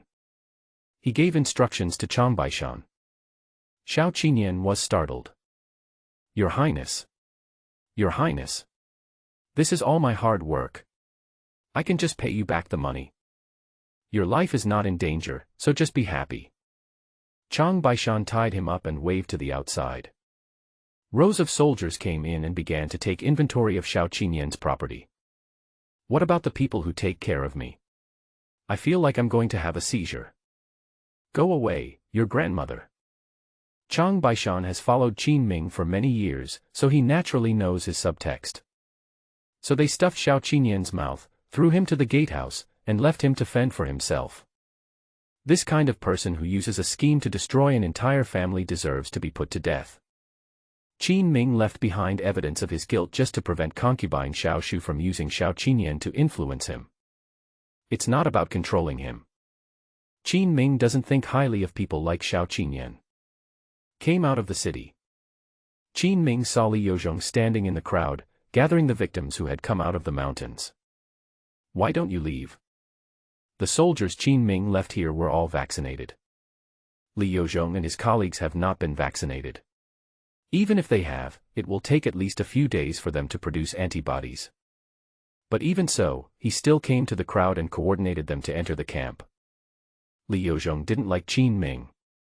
When he saw him coming, he snorted coldly and said, Your Highness can come, but I can't. Are you and your people the only ones in this world who are not afraid of death? Seeing his stubborn temper, Qin Ming grinned and said to Lu Chuang in the distance. Take this group of people down and vaccinate them. Yes. Lu Chuang never vaccinated Li Yozhong's people. The main thing is that Qin Ming didn't say anything. Now that Qin Ming had spoken, he began to vaccinate Li Yozhong and others without much effort. What's this? When Li Yozhong saw Lu Chuang coming to him with a bag of powder and a wooden stick, his face immediately became alert. A magical drug. If you take it in, you won't get smallpox. Don't worry, I'm just rubbing it, I won't put it in. Although that's what I said. But as soon as he finished speaking, Lu Chuang used a small wooden stick to poke the powdered vaccine made by the dry seedling method directly into Li Yozhong's nose. Achoo! Li Yozhong just felt his nose itchy and didn't care about Lu Chuang's vicious words. He looked at Qin Ming in confusion, but heard Qin Ming suddenly say, "Since you still have a conscience, I will vaccinate 300 people with this vaccine. After that, you 300 people who are not afraid of smallpox, go and take care of the patients. And you?" Li Yozhong was stunned for a moment. How come Qin Ming's behavior is like making arrangements for his final affairs? Is he leaving? Qin Ming said as a matter of course. I'll leave you another batch of vaccines and 20 doctors. I'll be leaving soon. Why so fast? Li Yozhong was a little hesitant. Although I don't want to admit it. But compared with Xiao Qinyan, after Qin Ming came to Xiaosha City, their army seemed to have found a backbone. Finally I know where to start to control the plague. I have something else to do. These 20 doctors are enough for you. Qin Ming would never tell Li Yozhong that he had just raided Xiao Qinyan's house. He also took the remaining 100,000 taels of silver in disaster relief funds from the Imperial court. Of course, Qin Ming should take this money. Qin Ming was the one who truly controlled the spread of the plague. If he couldn't get it, Northwest One in the court would be able to get it. Stroke his chin, Qin Ming was already looking forward to the money he would get. Your Highness, is this a big deal? Lu Chuang ran to Qin Ming and asked in a low voice. He was still very smart. Knowing that Qin Ming was going to run away, he guessed the general situation. Well, get everyone into the camp and settle them down, and then run away before daybreak. Got it. I'll go inform them. Lu Chuang has been in the military camp for many years. We also have an understanding of the military reserves in various places. Half a day had passed since Qin Ming captured Xiao Qinyan. Judging from the time, the troops around Xiaosha City might have already come to support. The purpose of transferring the patients here is to make them cautious. The reason why Qin Ming fled ahead of time was that he was afraid that the money he robbed from Xiao Qinyan's house would be seized by the troops. Xiao Qinyan said they were bandits. Qin Ming agreed with this point. I've come to this damn place called Lingnan, so what else could I be but a bandit? In the distance, Chang Baishan emerged from behind an old tree and waved to Qin Ming. How many? 130,000 taels of silver. Except for the land deeds, which cannot be dealt with, there are also some cultural relics and calligraphy and paintings that need to wait before they can be sold. I brought all his cultural relics and calligraphy and paintings out, okay. That's enough. Qin Ming nodded. They took advantage of the night and left Xiaosha City like the wind, carrying large and small bags. Standing in the carriage, Qin Ming felt the night breeze and suddenly felt very happy. What is this called? This is called leaving when the work is done, hiding one's achievements and fame. Qin Ming originally spent several thousand taels of silver to control the plague in Linjiang City. These big and small packages of things can be considered as compensation to myself. On the other side, Pingyao County is under the jurisdiction of Qiantang City. In the wilderness outside the county town, Wu Qingye was leading his team, squatting in a dense bush, waiting boredly. The military camp in Linjiang City was left to Guan Yu and Song Dingxing to look after. He followed Qin Ming from the day he left. This is within the 3,000 acres of land they have newly demarcated. It was originally agreed that we would take this piece of land and then hand it over to your highness for construction. But there seemed to be a few stubborn people in Qiantang City who were not grateful, especially a general named Fang Wenliang. A small fry with only a few hundred soldiers under his command has been causing trouble all the time. So Qin Ming thought of a way to teach him a lesson. Just as Wu Qingye was squatting in the bushes to rest, the person stationed in the distance suddenly ran in front of him. "General, it seems a group of soldiers are coming." "Oh." Wu Qingye raised his eyebrows. After waiting for so long, it finally came. "Go, stop them." "Okay." Soon, the team that came from the military camps of Guan to investigate the beatings were stopped on the road by Wu Qingye. "I am a garrison soldier in Pingyao County." "Where are you from?" Wu Qingye asked knowingly, his tone full of expectation. The number of soldiers in this team is not large, only about 100 people. The leading general was wearing armor and had a strong build. His square face seemed to be born with a sad and miserable look. "I am Sun Cheng, the commander guarding the border of Huguang. 2 days ago, the king of Qin led his men to break through the pass. It is said that he brought your Qiantang city defender Fang Wenliang with him and defeated my army. I came here to investigate." Sun Cheng was not a general on the border and was inside the empire, so naturally there was nothing important for him to do. He is a general after all. When he heard that someone was so disrespectful to him, he came here in person. "I want to reason with Wang Shouyan, the Qiantang prefect behind Fang Wenliang, and seek justice." "Oh, General Sunday." Wu Qingye didn't even raise his eyelids. After listening to his words, he said respectfully, "I have heard of your name for a long time. Lord Wang received the news 2 days ago and specifically asked me to wait here. Who are you?" Sun Cheng glanced at Wu Qingye's clothes. It seems that he is also a local general. Wu Qingye didn't answer him, and changed the subject. "General Sun, Lord Wang has been very busy lately and has no time to see you. Wait a few days until General Fang, who accompanied His Highness to Xiaxia City, returns, and then you can come over." Unlike his good brother Lu Chuang, Wu Qingye is a cultured person. Words can be thorny, but they also make it difficult for people to find fault. Sun Cheng was already cursing his mother in his heart. But he still had to live with it in order to save face.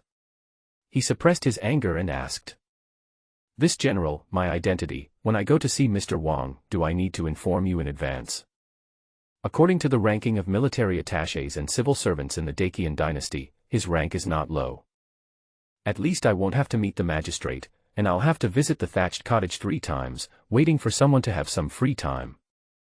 Wu Qingye waved his hand and said, "Hey, General Sun, that's not what I said, and we are not bullying you.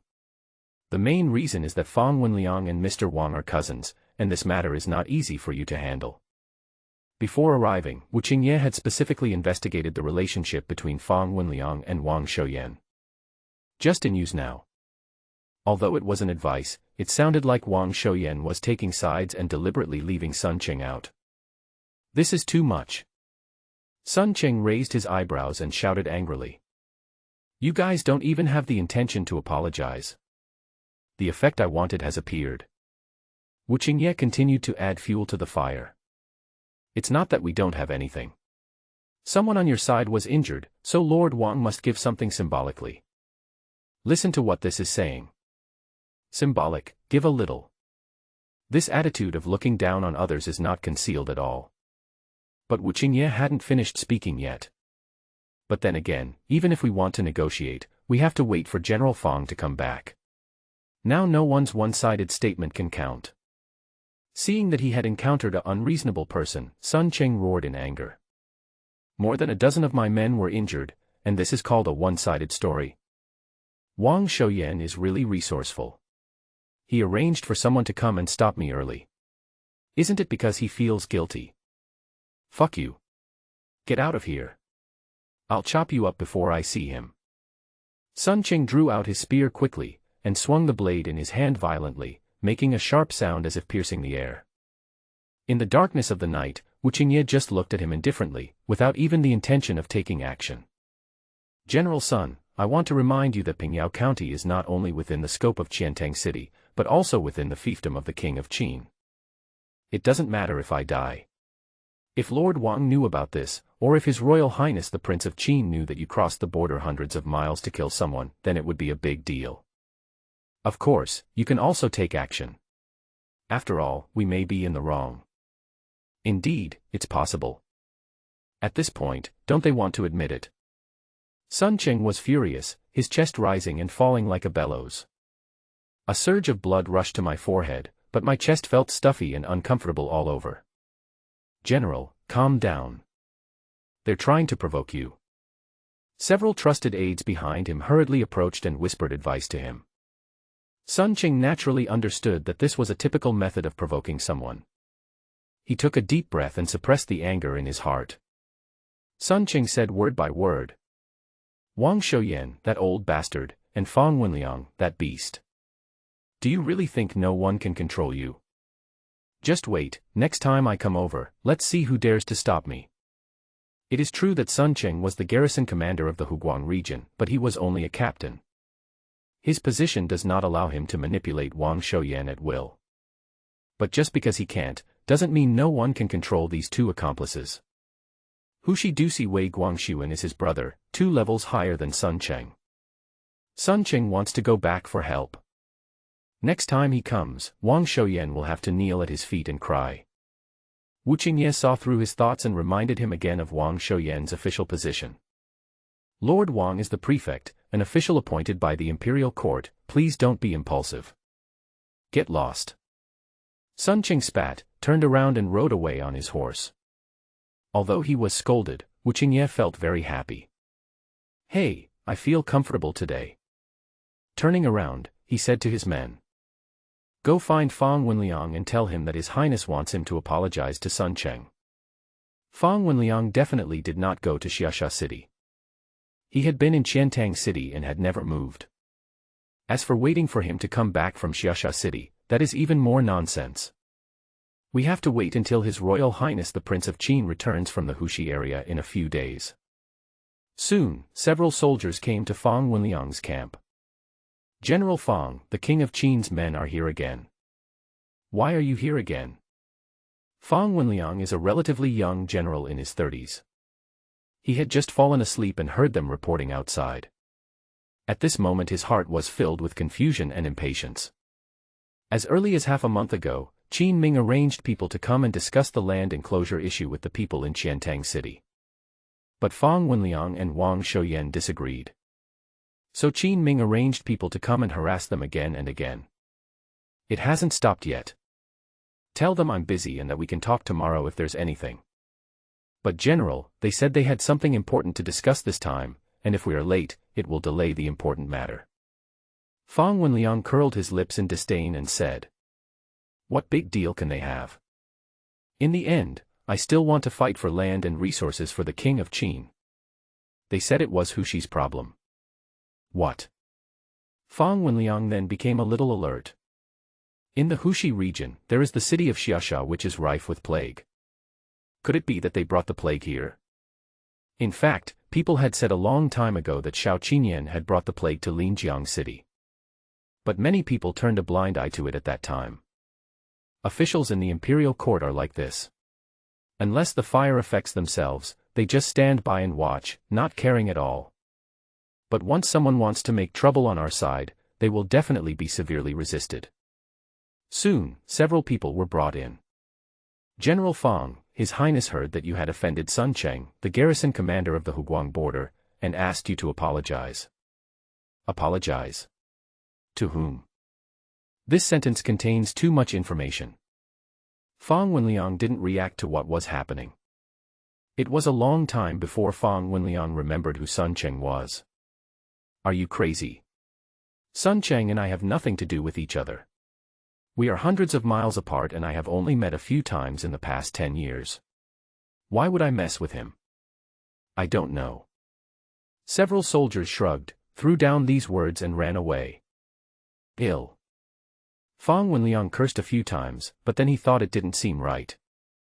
Just at this moment, several soldiers suddenly ran back from outside. General. We were stationed on the official road, and the soldiers checking the merchants were beaten. More than a dozen people, all seriously injured. What? Dare to beat people on the Imperial territory? How audacious! Fang Wenliang was extremely confused. Why did strange things happen one after another? Go check it out, first control the attacker, and throw him into jail. General, the one who beat us was Sun Cheng from Huguang Pass. We couldn't stop him, so we had to let him go. Sun Cheng. This name again. Fang Wenliang felt like he had stepped in dog shit when he went out today. Fuck, is Sun Cheng crazy? We just found out that Sun Cheng did come here, but he turned back after reaching Pingyao County. We didn't expect him to beat anyone up. Every passing army would display their pass. The soldiers under Fang Wenliang also have records of passing through customs. This further proves that Sun Cheng had been here. Why did he hit someone? What is he doing here? I don't know, it just seemed to go in a circle. Asshole. Asshole. Fang Wenliang remembered Qin Ming's apology. He apologized for nothing. A mere captain dares to run to Qiantang City and pee and shit on their heads. Notify Lord Wang about this. Tell him to write a letter to Sun Cheng and ask for justice. Yes. On the other side, Wu Qingye was running away humbly in the wilderness. Although today's performance was very good. But when it came to the end, I was still a little anxious. When he beat up that group of soldiers, he almost exposed himself. Fortunately, he still left Sun Cheng's name in the end. It can be said that Qin Ming's instructions have been completed perfectly. A day later, Qin Ming returned to Linjiang City. Chao Chuan, who stole the craftsman in the capital, and Fang Qingyuan, the former head of the Ministry of Revenue who assisted him, have not arrived yet. Although they have Chen Shirmao's help, it is not easy to steal people from the Ministry of Industry. It must have delayed some time, but Qin Ming trusted Chen Shirmao very much. He will definitely do what he promised. As for the current stage, Qin Ming only has a few hundred craftsmen, and the quality is uneven. They could only carry out some infrastructure construction on the land fenced off by Qin Ming.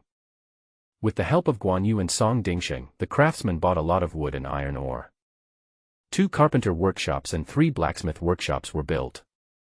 Basic carpentry and forging can now be performed, but the output is not yet very high. How is it, is My Highness the Prince of Qin satisfied? Guan Yu stood in front of several workshops with her hands on her hips, her little face full of complacency. All I have to do is write a few words praising me. Not bad. They say that behind every successful man stands a woman who is in control of everything. It seems I have found her. Qin Ming touched Guan Yu's head and said lovingly. What's that? I can still lead troops. How about letting me try? Guan Yu buried her head in Qin Ming's arms and acted coquettishly. She really wanted to lead troops. But when Qin Ming asked the 3 guards to take over local defense, he didn't seem to consider her. This naturally made Guan Yu feel a little dissatisfied. When there is a chance in the future, I will definitely let you lead the troops. Qin Ming was reluctant to let Guan Yu join the army. Before coming here, he had promised Qin that he would not let Guan Yu be in danger. Fraud. The girl's mood is always changeable. She was hugging Qin Ming and acting coquettishly just now. After hearing what Qin Ming said, Guan Yu bit him directly, turned around and ran away angrily on her boots. Qin Ming inspected his workshop and waved to Song Dingsheng in the distance. What's wrong, Your Highness? Song Dingsheng trotted up to Qin Ming. They had survived the plague together, and now he was half Qin Ming's person. Qin Ming said to him. How's your money been spent lately? Your Highness, I spent some money during the plague. I found a familiar merchant to build these workshops and purchased a batch of materials at cost price. I only spent 8,000 taels of silver. Now I still have 330,000 taels of silver on the account. Although Song Dingsheng is timid, this is not a bad thing. Qin Ming was very satisfied with his character for not being greedy or taking anything when doing things. Yes, you are a promising talent.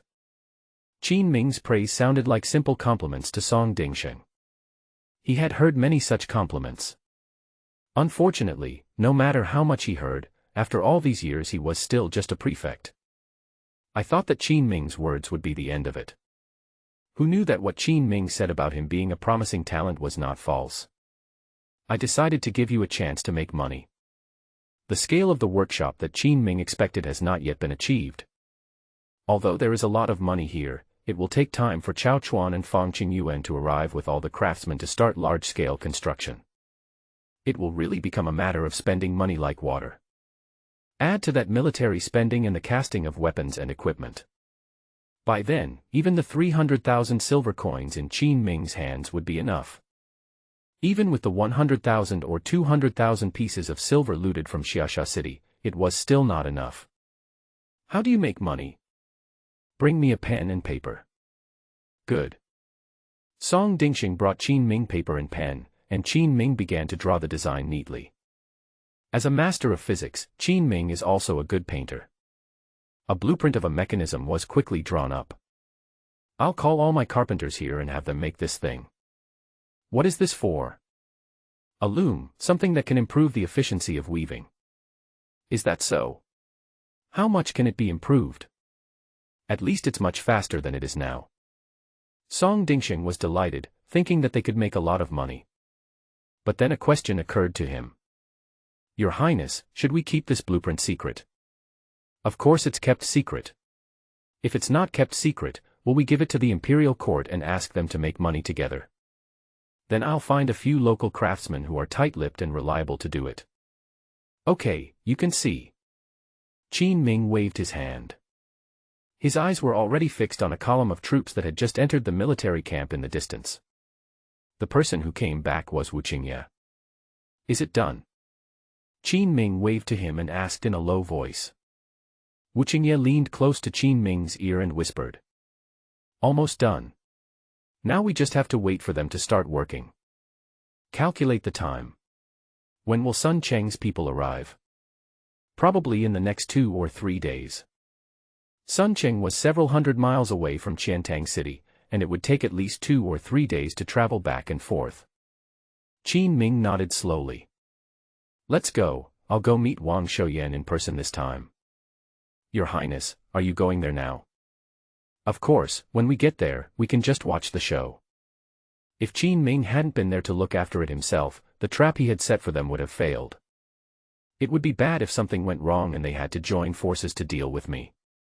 The next afternoon, Qin Ming entered Wang Shouyan's residence in Qiantang City. Wang Shouyan was about 50 years old, and his body was visibly fat under his official uniform. Unlike the previous time when he arranged someone to negotiate, Qin Ming came in person this time. This forced Wang Shouyan to quickly come out and deal with it. He had heard of the former prince's reputation. Although Wang Shouyan was an official from Concubine Xiao's lineage, he was of low status and did not dare to put on airs in front of Qin Ming. Lord Wang. Qin Ming walked into the mansion and greeted him with a smile. Wang Shouyan said helplessly. Your Highness, are you here today to discuss the land enclosure? Yes.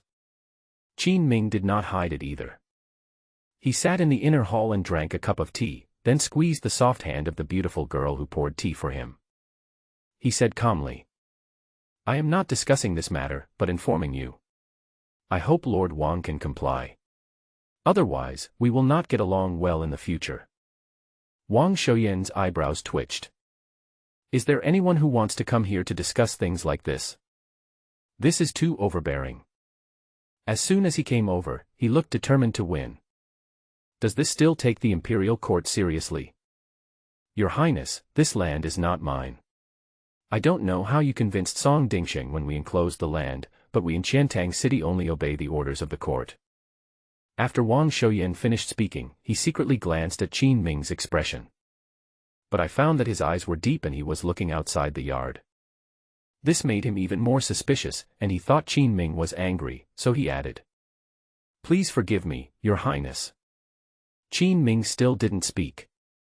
At this moment, in the eyes of outsiders, he was gazing into the distance with a deep gaze. But only he himself knew that his eyes were actually fixed on several maids in the distance. Look at their exposed white ankles and wiggling little butts as they walk around. Qin Ming smacked his lips, feeling unhappy in his heart. Wang Shouyan is not a good-for-nothing. He is already old, why does he have so many beautiful maids? Do you also want a scene where 1,000 trees bloom in front of a dead tree, or a pear tree overshadows the crabapple tree? I haven't even enjoyed it yet, so how can he deserve it? Thinking of this, Qin Ming's eyes suddenly became fierce when he looked at Wang Shouyan. What did you say? Say it again. Ah. Wang Shouyan didn't know whether Qin Ming really didn't hear it. I thought this was a threat to me. Your Highness, if this is the case, I can only report the matter to the court. Go ahead and report it. Based on my understanding of the court, I know there is a plague here. No one has dared to come here in the past year or so. You. Wang Shouyan was helpless. At this moment, a burly figure suddenly walked in from outside. He asked Qin Ming in a cold voice. Your Highness, Lord Wan has already said that he cannot give it to you. Are you trying to rob it by force? Qin Ming narrowed his eyes and looked at the young general in front of him.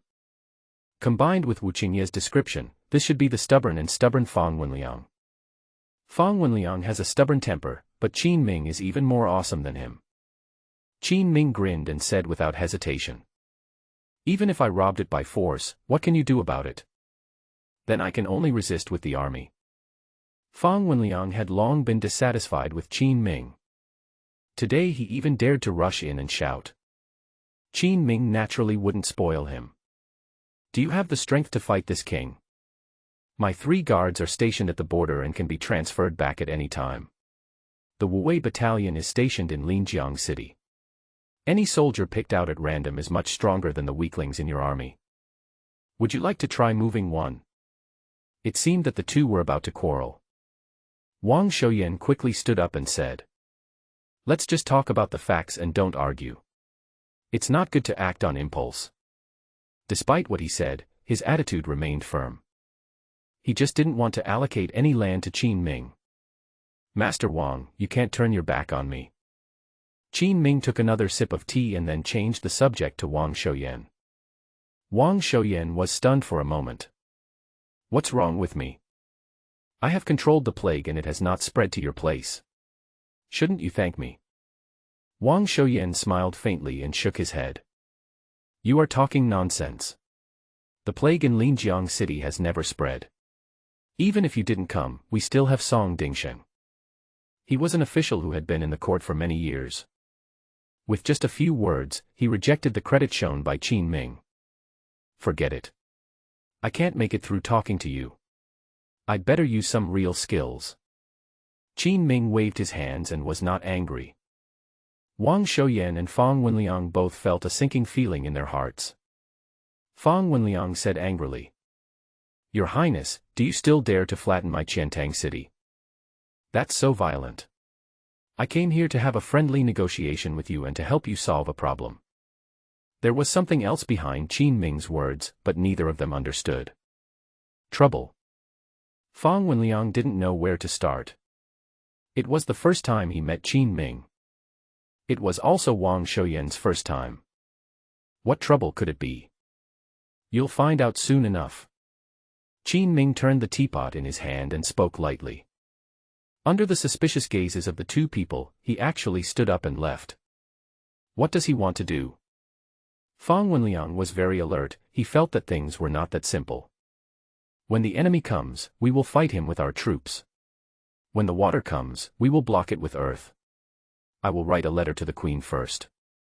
As a descendant of Concubine Xiao Shufei, Wang Shouyan was actually quite panicked when he encountered Qin Ming in person. As he walked out of the door, Wu Qingye, who was waiting nearby, immediately came forward. Your Highness, do they disagree? I definitely don't agree.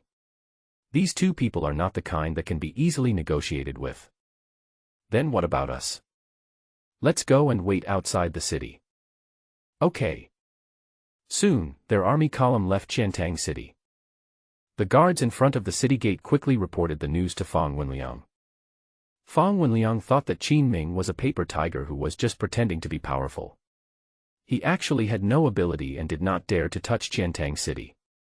So he ignored it and went straight back to the barracks. At this time, Sun Qing was already on his way with his good brother and superior, Commander Wei Guangxuan.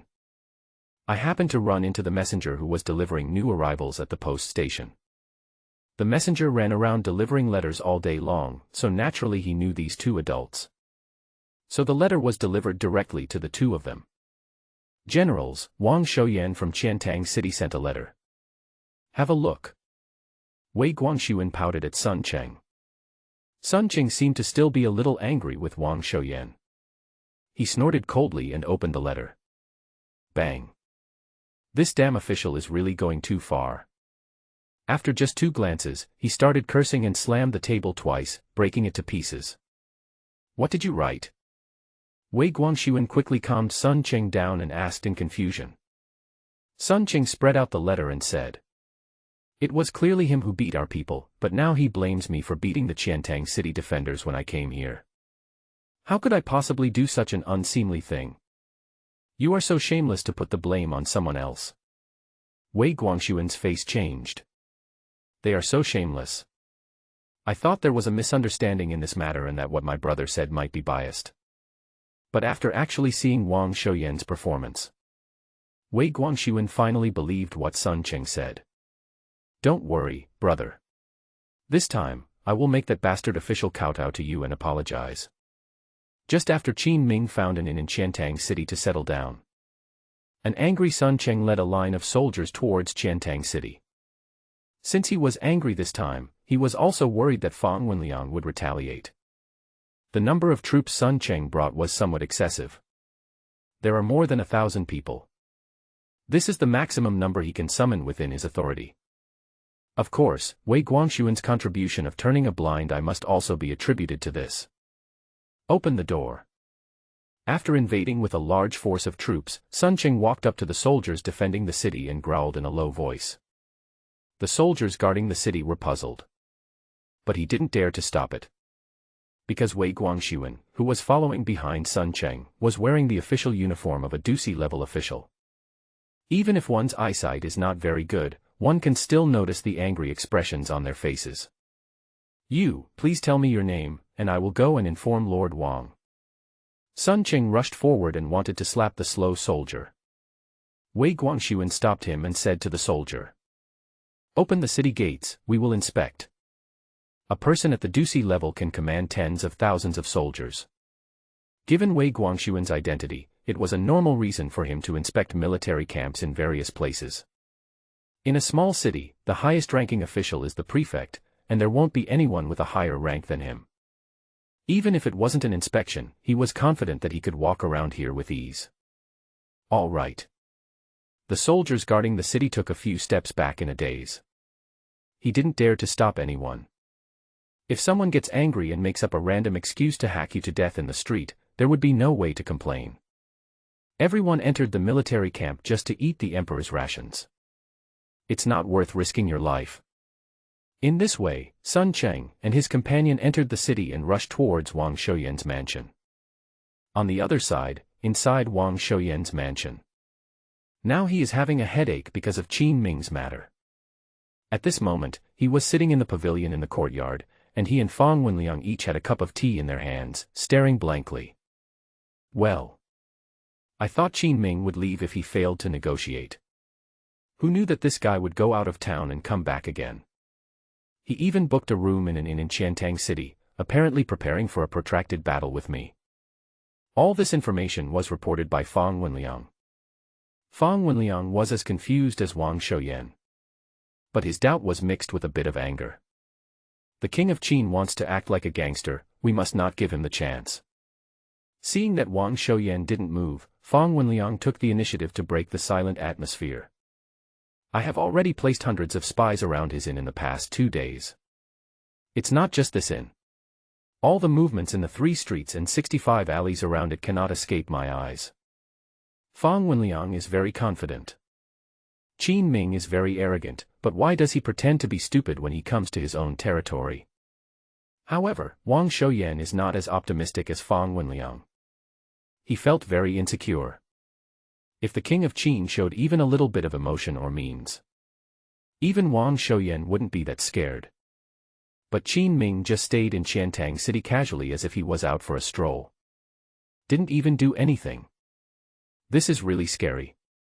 There is a saying that goes, I'm not afraid of thieves stealing, I'm afraid of thieves thinking about it. After taking a sip of tea, Wang Shouyan smacked his lips and said timidly. When the king of Qin was the crown prince, he could keep all the officials from doing anything rash. Even if they had different political views, few people dared to play tricks on him. Do you know why? Why? Fang Wenliang was just a defender of a small border town. How could he know so many things? Hearing this, he just looked up at Wang Shouyan in confusion. Wang Shouyan said leisurely. That's because many people who dared to play tricks on His Highness eventually found that they couldn't defeat him secretly. In the end, everyone had to fight openly. Fang Wenliang thought it was a bit outrageous. He sneered. How could it be so bizarre? Word of this spread from one person to 10, and then to 100, and he must have become a deity. We all have one nose and two eyes, so who is better than who? Wang Shouyan didn't say anything, but his worry grew stronger. At this moment, he only hoped that Concubine Xiao Shufei's response would come soon. But what Wang Shouyan didn't know was that even if Concubine Xiao Shufei knew about his difficulties, she might not necessarily help him. After all, what happened on Xiao Qinyan's side was even bigger. As a family member, Concubine Xiao Shufei will definitely help Xiao Qinyan first. Of course, this is all a story for later. If a letter from Lingnan wanted to be delivered to the capital, it would probably take 10 days or half a month under the transportation conditions of that era. By that time, what Qin Ming wanted to do would have been settled. In an inn in Qiantang City, Qin Ming sat on the first floor and asked Chang Baishan to go to the restaurant opposite and call a few beauties to drink together. Your hands are so small, let's compare them. Grabbing a pretty girl, Qin Ming took her hand and spoke with a smile. Wow, why are you so much whiter than me? Your wrists are so thin. Have a drink. This wine is not intoxicating. You are cute. It's okay to get drunk, you can rest at my place at night. The cheeks of several girls blushed because of Qin Ming's simple and unpretentious chatting skills. Wu Qingye sat opposite, like a Buddha statue, but his psychological activities were very intense. He didn't know where His Highness had learned this simple and unpretentious conversation skill. Although it is very direct, it really works. Got to remember this. Go home and try it on your wife, maybe she can be as cool as His Highness. Wu Qingye thought secretly in his heart, but his hands did not stop, and they were always placed on the legs of a girl next to him.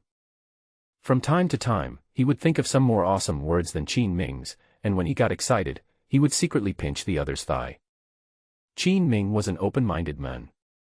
He called 5 people and gave one to Wu Qingye. Taking a quick glance at the beauty beside him, Wu Qingye found that she had no reaction and looked normal. But she didn't look as happy as the girls around His Highness. Am I a boring man? No way. Wu Qingye didn't quite believe it. But seeing that the other party didn't react, he plucked up the courage to pinch him again. So soft. He opened his mouth in a good mood. Be prepared to say a few dirty words and tease the other person, just like His Highness does. But at this time, the beautiful girl suddenly turned her head and looked at Wu Qingye. There was even a bit of hesitation on his face. Wu Qing was shocked in his ambition, thinking that I haven't spoken yet. Could it be that the warrior spirit accumulated from years of fighting on the battlefield directly conquered her? Feeling better, Wu Qingye waited expectantly for the other party to speak. His hand unconsciously squeezed the girl's thigh. But he saw the other party holding the wine cup stiffly and pouring a full glass into the small wine glass. Putting it in front of Wu Qingye, the girl timidly said, "Brother, stop touching it and drink some." "Oh, okay, okay." Wu Qingye's face turned red, he picked up the wine glass and drank it all in one gulp. I just remembered a few words to tease others. At this moment, all the words were stuck in my throat and I couldn't utter a word. When people are embarrassed, they pretend to be busy. Wu Qingye was like this, he reached out and touched the table. I ate a piece of meat and a peanut. Finally he noticed that one of his men who had gone out to investigate had returned. He simply stood up, put his hands behind his back and hurried out the door. Ahem, what's going on in the city? General, Sun Cheng is here, and he brought a commander with him. Do see. Oh, it's Wei Guangxuan. Do you know him? Yes. Wu Qingye had something to do and forgot all the embarrassment that had just occurred. He walked quickly to Qin Ming's side and whispered. Your Highness, someone is coming. One is Sun Cheng, a captain, and the other is Wei Guangxuan, a commander. Qin Ming, who was drinking, loosened his hands around the beauty's slender waist and nodded slowly. Walk. Sir, you haven't paid yet. Seeing Qin Ming was about to leave, several girls quickly grabbed him. Don't worry, how could I refuse to pay? I'm not the kind of person who gets things for free. Lao Wu, go and catch them. Qin Ming pointed at a few people who were following him on the street in the distance. He remembered that they were Fang Wenliang's confidants, whom he had met before at Wang Shouyan's house. These people are really uncivilized. They just follow me around. He was still squatting on the street, looking at Qin Ming carelessly, afraid that he would be exposed. But think about it, their local garrisons do not often participate in border wars, so they are used to abusing their power. If you really come out to do things, you will appear to be very amateurish. It just so happens that Qin Ming is going to teach them a good lesson today. Come over. Wu Qingye is a powerful general of the Wu Wei camp. He carried them like chicks and quickly brought them in front of Qin Ming. Your Highness, Prince Qin, what are you doing? What am I doing? Are you guys spying on me? Qin Ming snorted coldly and directly pointed out their actions. Everyone took out the words they had thought of long ago and said quickly. No. We are protecting your safety. Unfortunately, they think they are on the second level. Qin Ming had already reached the atmosphere. Oh. Who sent you to protect me? General Fang. There is no need for them to hide this. Qin Ming nodded slowly. It's not easy for me to come to your place, General Fang is thoughtful. No, no. A few people smiled dryly and didn't dare to say more. Qin Ming continued. Since you care so much about me and want to show your hospitality, I am deeply moved. The sudden praise made them a little stunned. But he still clasped his fists towards Qin Ming and said. This is what we should do. It's nothing. You don't have to be so polite. Qin Ming smiled slightly, pointed at the girl beside him and the food and wine in front of him and said. Since you are so determined, I will give you another chance. I was in a hurry to leave today and didn't bring much silver with me. Please help me settle the bills of these girls and the inn first. What? Some of them couldn't believe their ears. Is this a member of the royal family who lives in luxury? How rude. This guy must be from a cult. Your Highness, we are not well off either. You ordered so much meat. It's too expensive. The productivity in this era is low and resources are scarce. Just like meat that is available on modern people's tables every day, many ordinary families in this dynasty could only eat it once a year. Even Fang Wenliang's confidants were satisfied with just a taste of meat every month. Wu Qingye raised his eyebrows and shouted angrily. And you still say you're not here to monitor His Highness's whereabouts? You don't even want to give me the money. No, we are here to protect His Highness. Several people waved their hands and took a few steps back with fear on their faces. Fart. That sounds nice, but His Highness is in trouble now and can't pay the money, so it will be detained. You still don't pay. Is this how Fang Wenliang wants you to protect him? This. Patting Wu Qingye on the shoulder, Qin Ming jumped out and acted as the good guy. Lao Wu, don't worry. These brothers probably don't have enough money on them, so they are planning to ask their families to send them money. Arrange a few brothers to stay here and help them collect money to settle the bill. We will go and get busy first. Clear. Soon, Wu Qingye tied up the leaders who were monitoring Qin Ming. After arranging a few people to guard him, he followed Qin Ming out of the inn. In fact, Qin Ming didn't really want them to give him money, he just wanted to teach them a lesson. By the way, get rid of those who are monitoring you. Sure enough, as soon as Qin Ming walked out of the inn, a row of soldiers rushed in from outside and tried to untie their boss. But he was stopped by the people left behind by Wu Qingye. Several small leaders who were controlled said hurriedly. Are you all fools? Don't worry about us, go and see what the king of Qin wants to do first. But none of you are leading the team, what should we do? Several soldiers who were good-for-nothings were also afraid of Qin Ming. It is inevitable that there will be some refusal at this time. Get lost. Hurry up. If you delay General Fang's work, I will kill you. Well. On the other side, Sun Cheng and Wei Guangxuan had arrived at the door of Wang Shouyan's mansion and started banging on it. Again. It's endless. Hearing this sound, Fang Wenliang slammed the teacup heavily on the table. He turned around and looked angrily at the door in the distance that was being knocked hard. Go out and take a look. Wang Shouyan stood up. He wanted to see what Qin Ming was going to do. With the help of several servants, the heavy door was creaking open. Wang Shouyan and Fang Wenliang were already very angry. But after opening the door and seeing the person in front of them, they were suddenly stunned. You are. Wang Shouyan walked forward and looked at them curiously. The first thing that caught my eye was Wei Guangxuan's official uniform. This is a doozy. Half a level higher than me. Your humble servant greets His Excellency the Commander-in-Chief.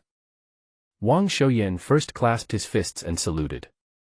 Wei Guangxuan waved his hand with a cold face, an expression that kept people at a distance. Okay, I brought Sun Cheng here today to discuss something. What's the matter? Enclosure. The first thing Wang Shouyan thought of was Qin Ming's land enclosure. But Sun Cheng had already rushed over, pointed at his nose and cursed. Wang Shouyan, you are so shameless and shameless. Then Fang Wenliang is your relative, right? You're just going to protect him like this. Fang Wenliang thought they were discussing something with Wang Shouyan. He remembered that Sun Cheng came over and beat up his people 2 days ago. I wanted to wait until they finished talking and then ask about the situation. Who knew that Sun Cheng would start scolding him? What a shame, he even talked about his relationship with Wang Shouyan. Heaven and earth's conscience. Fang Wenliang was promoted in the army, but he never asked Wang Shouyan for any help. I mixed it all up myself. He hates those who say they climbed up through connections the most. Today Sun Cheng is really disgusting. Sun Cheng. I'm warning you, watch your mouth. Don't bite everyone you see like a mad dog. Fang Wenliang, you called me. Sun Ben was already very angry. It was obviously Fang Wenliang who was at fault first, yet he still dared to challenge me. He can tolerate this, then he is a pure grandson. What am I still calling? Sun Cheng, who do you think you are? You keep pointing fingers at this and that. I'm going to kill you. Fang Wenliang was at an age full of vigor and vitality, and he was about to take action while talking. Wang Shouyan and Wei Guangxuan each pulled one. This prevented them from fighting. You hit someone first, and you're still mad at me. If I don't kill you today, I'll take your last name. Sun Cheng yelled and was about to tell what happened. Qin Ming, who was hiding in the corner of the street, felt something in his heart. This won't let him continue talking. It would be bad if they decided to deduce the matter. Forget it, I'd better pretend to be such a tough guy myself. You stay here and don't let them see you. I will go there myself. Before leaving, Qin Ming said something to Wu Qingye.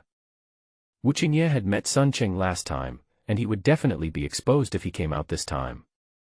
Hearing this, he immediately nodded. Okay. In front of Wang Shouyan's mansion, he and Fang Wenliang were both very confused. It was clearly Sun Cheng who beat people, but now he is slandering the generals of Qiantang City. What does this mean? Fang Wenliang was about to refute. Qin Ming had already walked around the corner and interrupted their conversation. What's going on? What are you doing? Your Highness Prince Qin. Wang Shouyan's heart was pounding.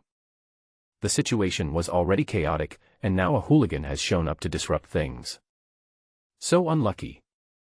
At the same time, he also set his sights on Fang Wenliang. Didn't you say that we should keep a close eye on Qin Ming from all directions? Qin Ming is already here, but no one came to report. What kind of surveillance is this? Fang Wenliang was also confused at the moment. He didn't even have time to care why Qin Ming suddenly came over.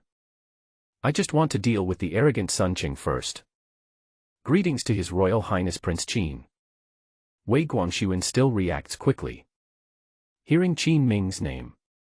He originally held his head high, acting like the sky is the boss and I am the second. They all hurriedly came to Qin Ming and bowed respectfully. He also tugged at Sun Cheng's sleeve.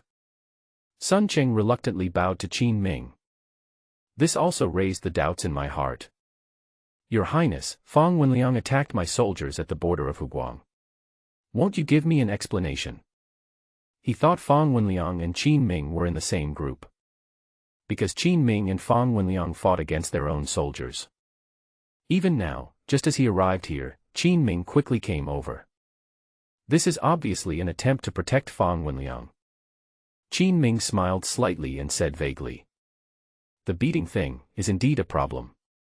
So that's why you came here. I'm glad you know that. Sun Qing snorted coldly and crossed his chest and spoke unhappily. What's the beating? Wang Shouyan and Fang Wenliang were confused. Fang Wenliang's reaction was still faster. Pointing at Sun Qingqing and cursing. Okay, are you guys colluding together to mess with our Qiantang city? Your Highness is really good at this. He actually teamed up with Wei Guangxuan to frame me. Sun Qing felt that Qin Ming was Fang Wenliang's backer. However, Fang Wenliang felt that Qin Ming was Sun Cheng's backer. Qin Ming continued to play along with the opponent at this time. Hey, don't talk nonsense, who framed you? Isn't it just that I had a quarrel with you before? Is there any need to make such a fuss? Qin Ming immediately withdrew and left the question to Sun Cheng and Wei Guangxuan beside him. He also took the opportunity to reveal that he had previously quarreled with them. Wei Guangxuan had a cold face and had already imagined a lot of stories in his mind. It seems that they wanted to take this opportunity to find fault with me. But later the talks broke down due to conflicts of interest. In the end, we became enemies and couldn't find fault with ourselves. I came at the right time. Just when there was a rift between the two, he helped his good brother Sun Cheng to get revenge and captured Fang Wenliang. Your Highness, isn't this a frame-up? Isn't this all your fault? Fang Wenliang is just a low-level general. Naturally, I don't understand so many twists and turns, and I don't understand what it means to talk too much and make mistakes. At this moment he still felt like a victim. Oh, I really can't tell you, you are too stubborn. Qin Ming made a helpless look. He turned and looked at Wei Guangxuan. I can prove this. It was him who did it. Lord Wei should deal with him as he sees fit. Afraid he won't deal with it and will go away. Qin Ming also specifically said. If you really don't have the authority, I can call the local governor to come and give everyone justice. Is it necessary? He is just a small guard. Wei Guangxuan still wants to save face. He snorted coldly. Master Wang, the evidence I have is all related to Fang Wenliang, and I have determined that he was the one who beat the person. I will remove him for the time being and wait for his fate. There was some hesitation on Wang Shouyan's face. Master Wei, should this matter be investigated further? Although he was in the dark, he was no fool, having served in the Imperial court for many years and could clearly sense that something was wrong.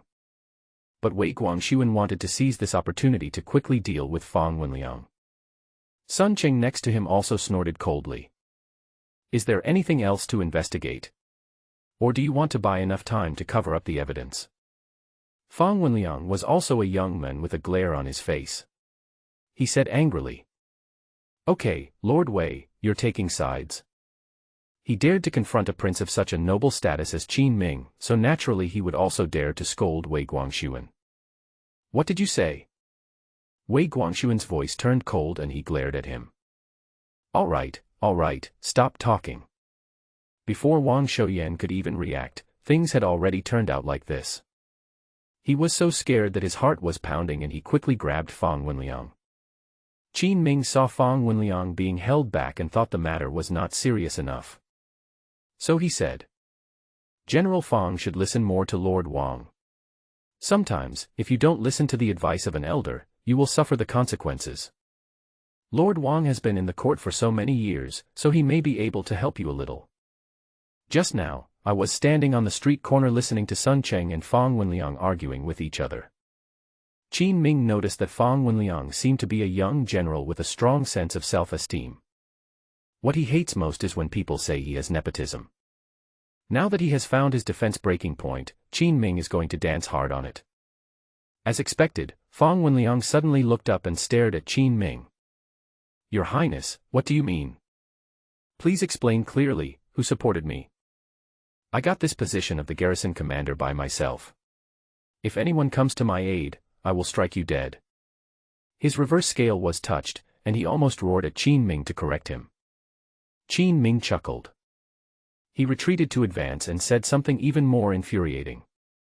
Oh, I understand. It's just a joke. It's all your hard work, okay. The implication is that I still don't believe it. But for Lord Wang and your sake, I am still willing to coax you. This is a very disgusting way of speaking that Qin Ming learned from someone in his previous life.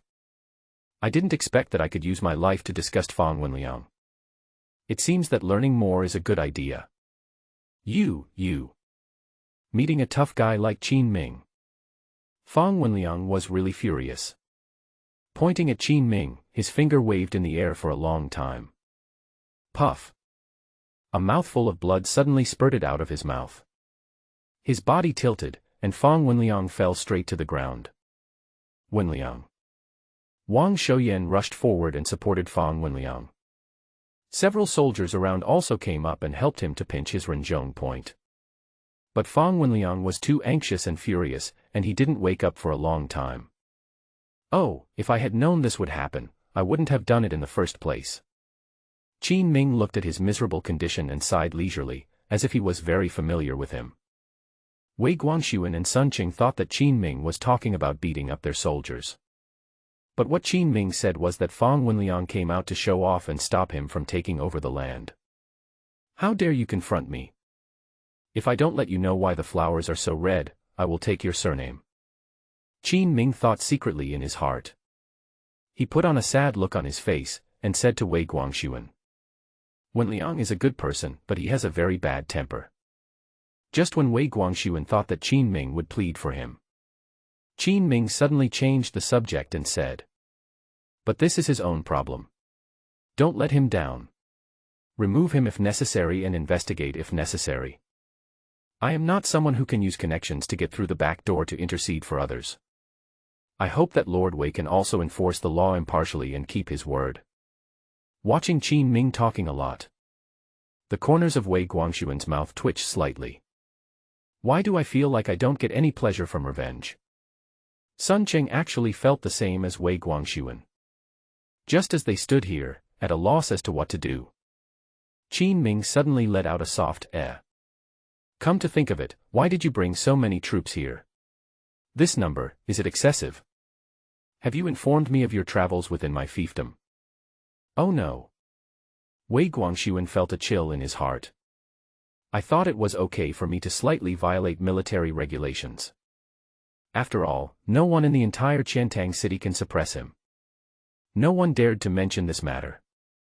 But no one expected that His Royal Highness the Prince of Qin would come in person.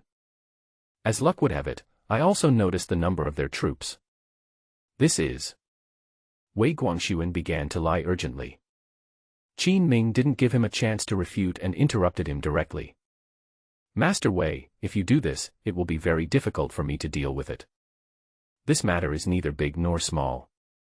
Your Highness. Qin Ming covered his face and sighed. Alas, I have said that I am a man of integrity, who enforces the law impartially and keeps my word.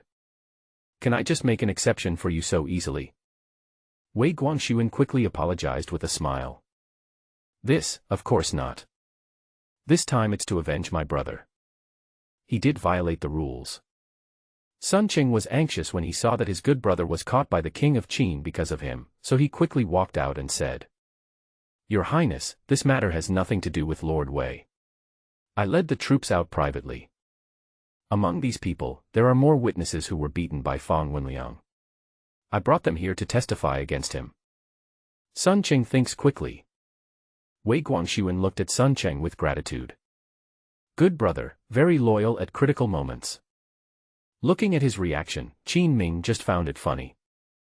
If there were witnesses, Fang Wenliang would have been cleared of suspicion long ago. That was done by Lu Chuang himself. He beat the men so badly with one punch that he probably couldn't get out of bed for half a month. Can I still follow you here? This guy is quite good at lying. But Qin Ming is very difficult to deal with.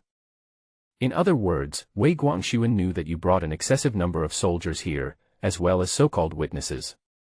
Qin Ming spoke calmly and asked Sun Cheng. Sun Cheng broke out in a cold sweat. Qin Ming's question is worthy of a cultured person. If he responded that Wei Guangxuan knew about it, Wei Guangxuan would definitely be implicated, and Sun Cheng himself would not be able to escape. Lord Wei doesn't know. With this thought, Sun Cheng immediately shook his head.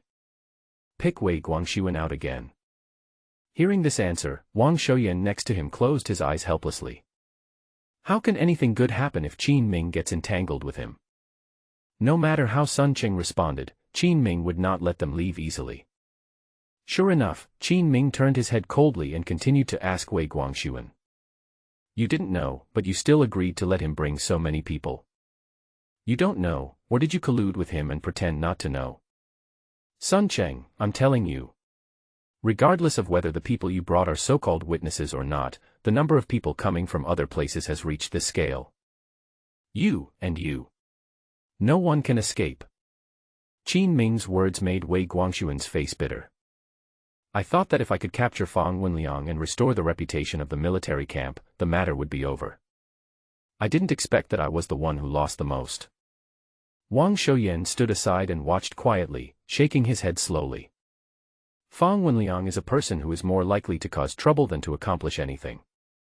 I listened to his words at the beginning, thinking that the king of Qin had just arrived and did not have a strong foundation. That's why they are unwilling to intervene, let alone give the land. Now it seems that the original decision was extremely wrong. Don't get involved with people like this. If I had known this earlier, I would have given the land to the king of Qin. There is no such thing.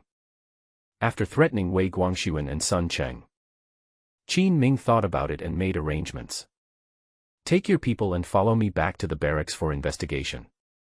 Also, Lord Wang, don't let Fang Wenliang do it these days. Yes. Both groups of people responded weakly. Wang Shouyan first arranged for someone to send the unconscious Fang Wenliang to the clinic. Qin Ming asked Wei Guangxuan's men to wait for him outside the city. It seems that most people have left. Qin Mingcai walked up to Wang Shouyan with a smile. Master Wang, have you had dinner? I said I ate it, do you believe me?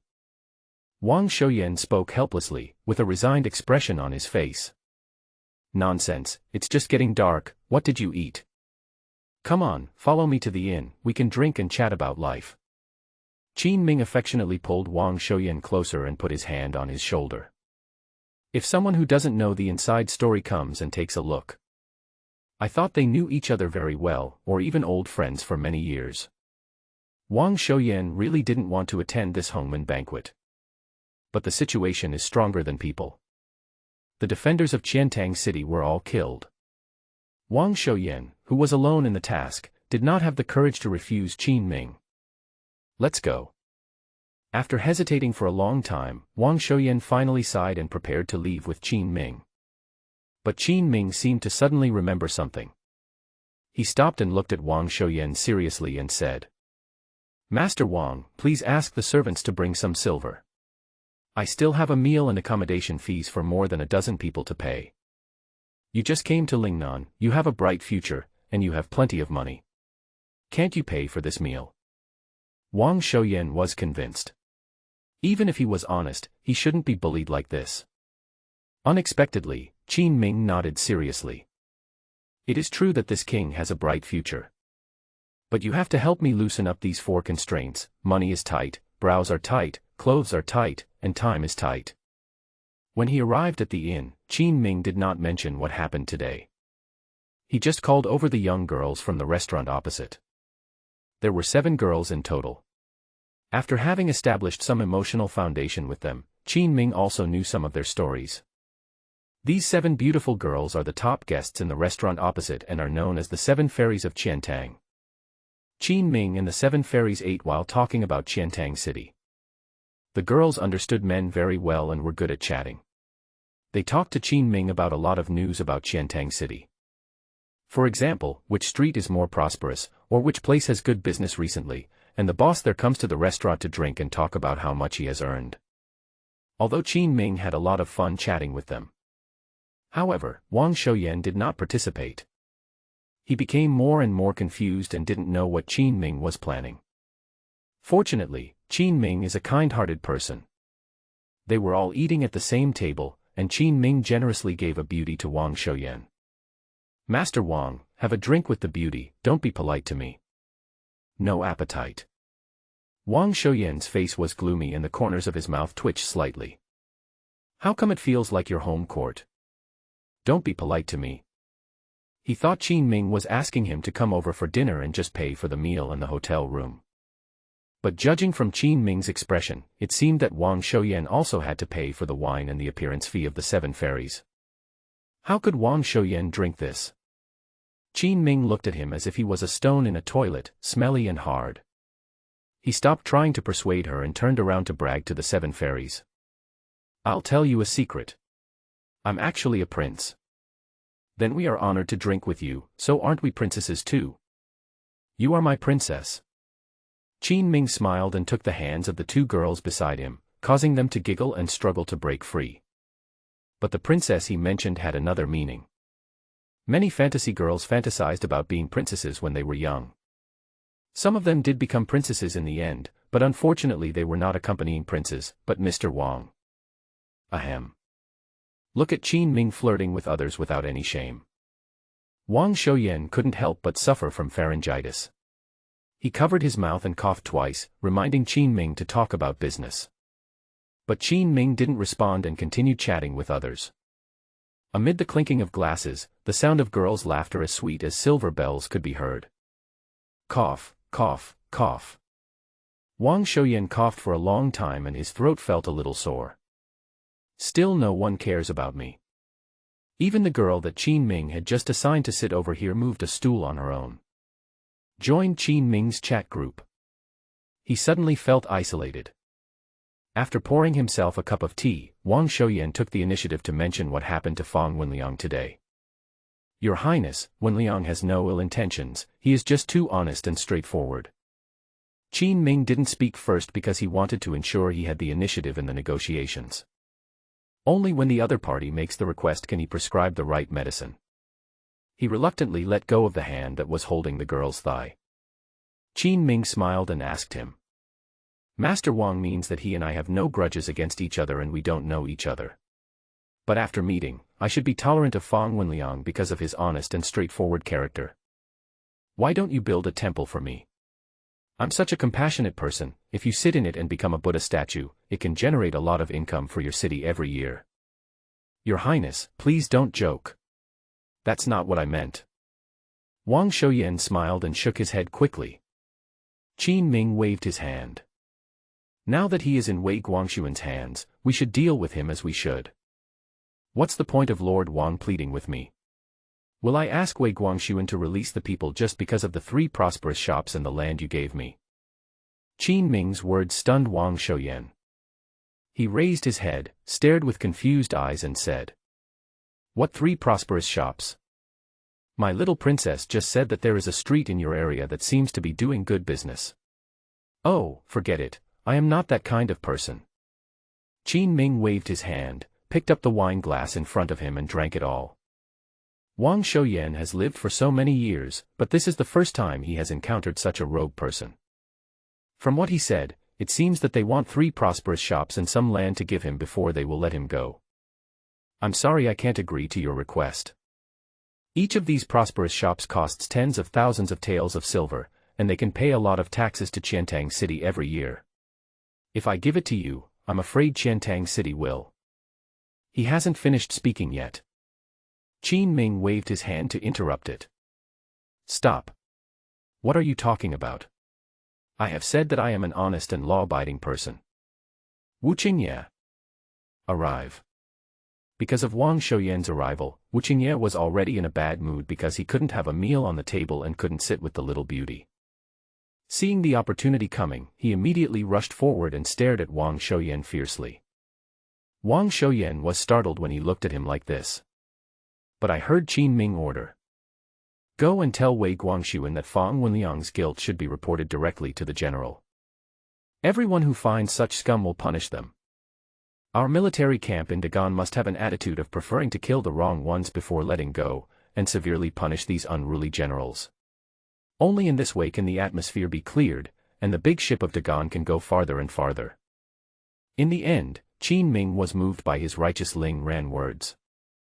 It turns out that he is the pillar of this dynasty. I really can't imagine what the Daqian dynasty would be like if there wasn't a good young man like me who was honest, upright, enforced the law impartially, and fulfilled his duties. Yes, Your Highness. I'm going to find Wei Guangxuan now. Wei Guangxuan has something to do with Qin Ming. Now go find him. In order to excuse himself, he must do something for Qin Ming. Wang Shouyan was frightened. He quickly grabbed Wu Qingye and then turned to look at Qin Ming. Your Highness, Your Highness. If you have something to say, please say it. Qin Ming covered his face and sighed. Master Wang, I really don't want your 4 prosperous shops, 30 craftsmen, and a lot of land. It's useless even if you give it to me. What? 4 prosperous shops and 30 craftsmen. Wang Shouyan couldn't believe his ears. Why is it that the price that was just proposed is now raised again? Are you still human? The reason why Qin Ming was able to offer this price was actually the conclusion he came to after asking the 7 fairies. Although Lingnan is a very poor area. However, the major cities that have jurisdiction over several counties still have relatively considerable savings. Having a few stores is actually nothing. It's just that Wang Shouyan is like a Pichio. I don't want to take out a single cent. Then Qin Ming would just raise the price and wait and see how long the old man could argue with him. I didn't ask for it.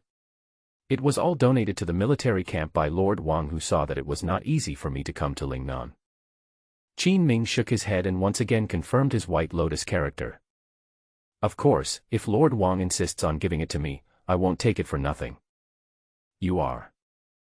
Wang Shouyan's heart moved, and he was indeed looking forward to Qin Ming's feedback. But Qin Ming said the next sentence.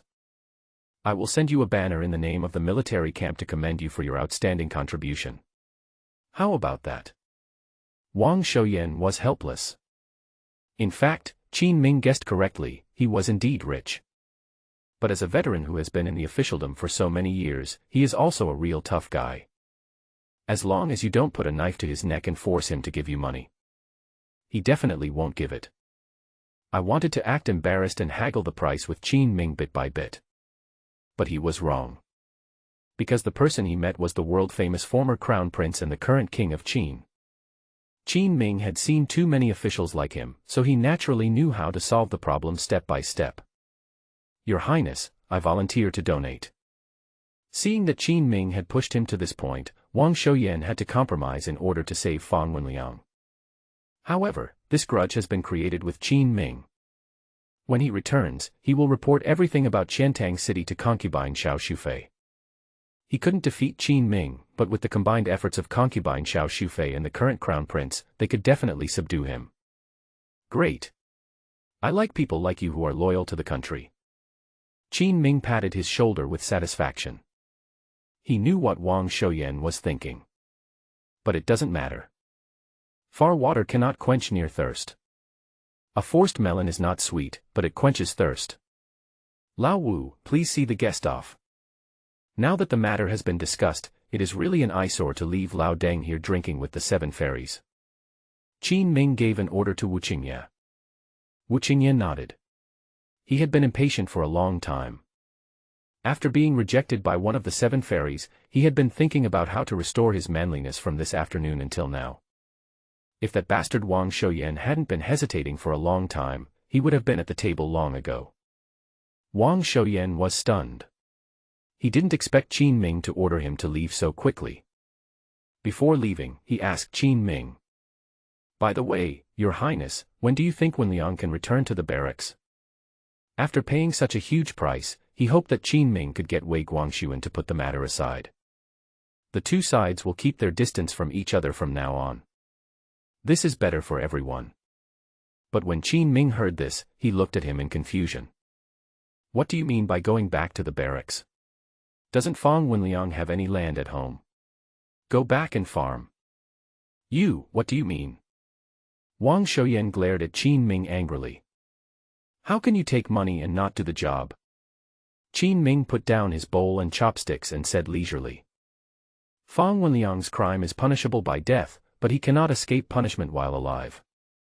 Since you have committed such a serious crime, being able to go back to farming is the greatest mercy you can get. What are you thinking about? Let's go. Remember to settle the bill before you leave.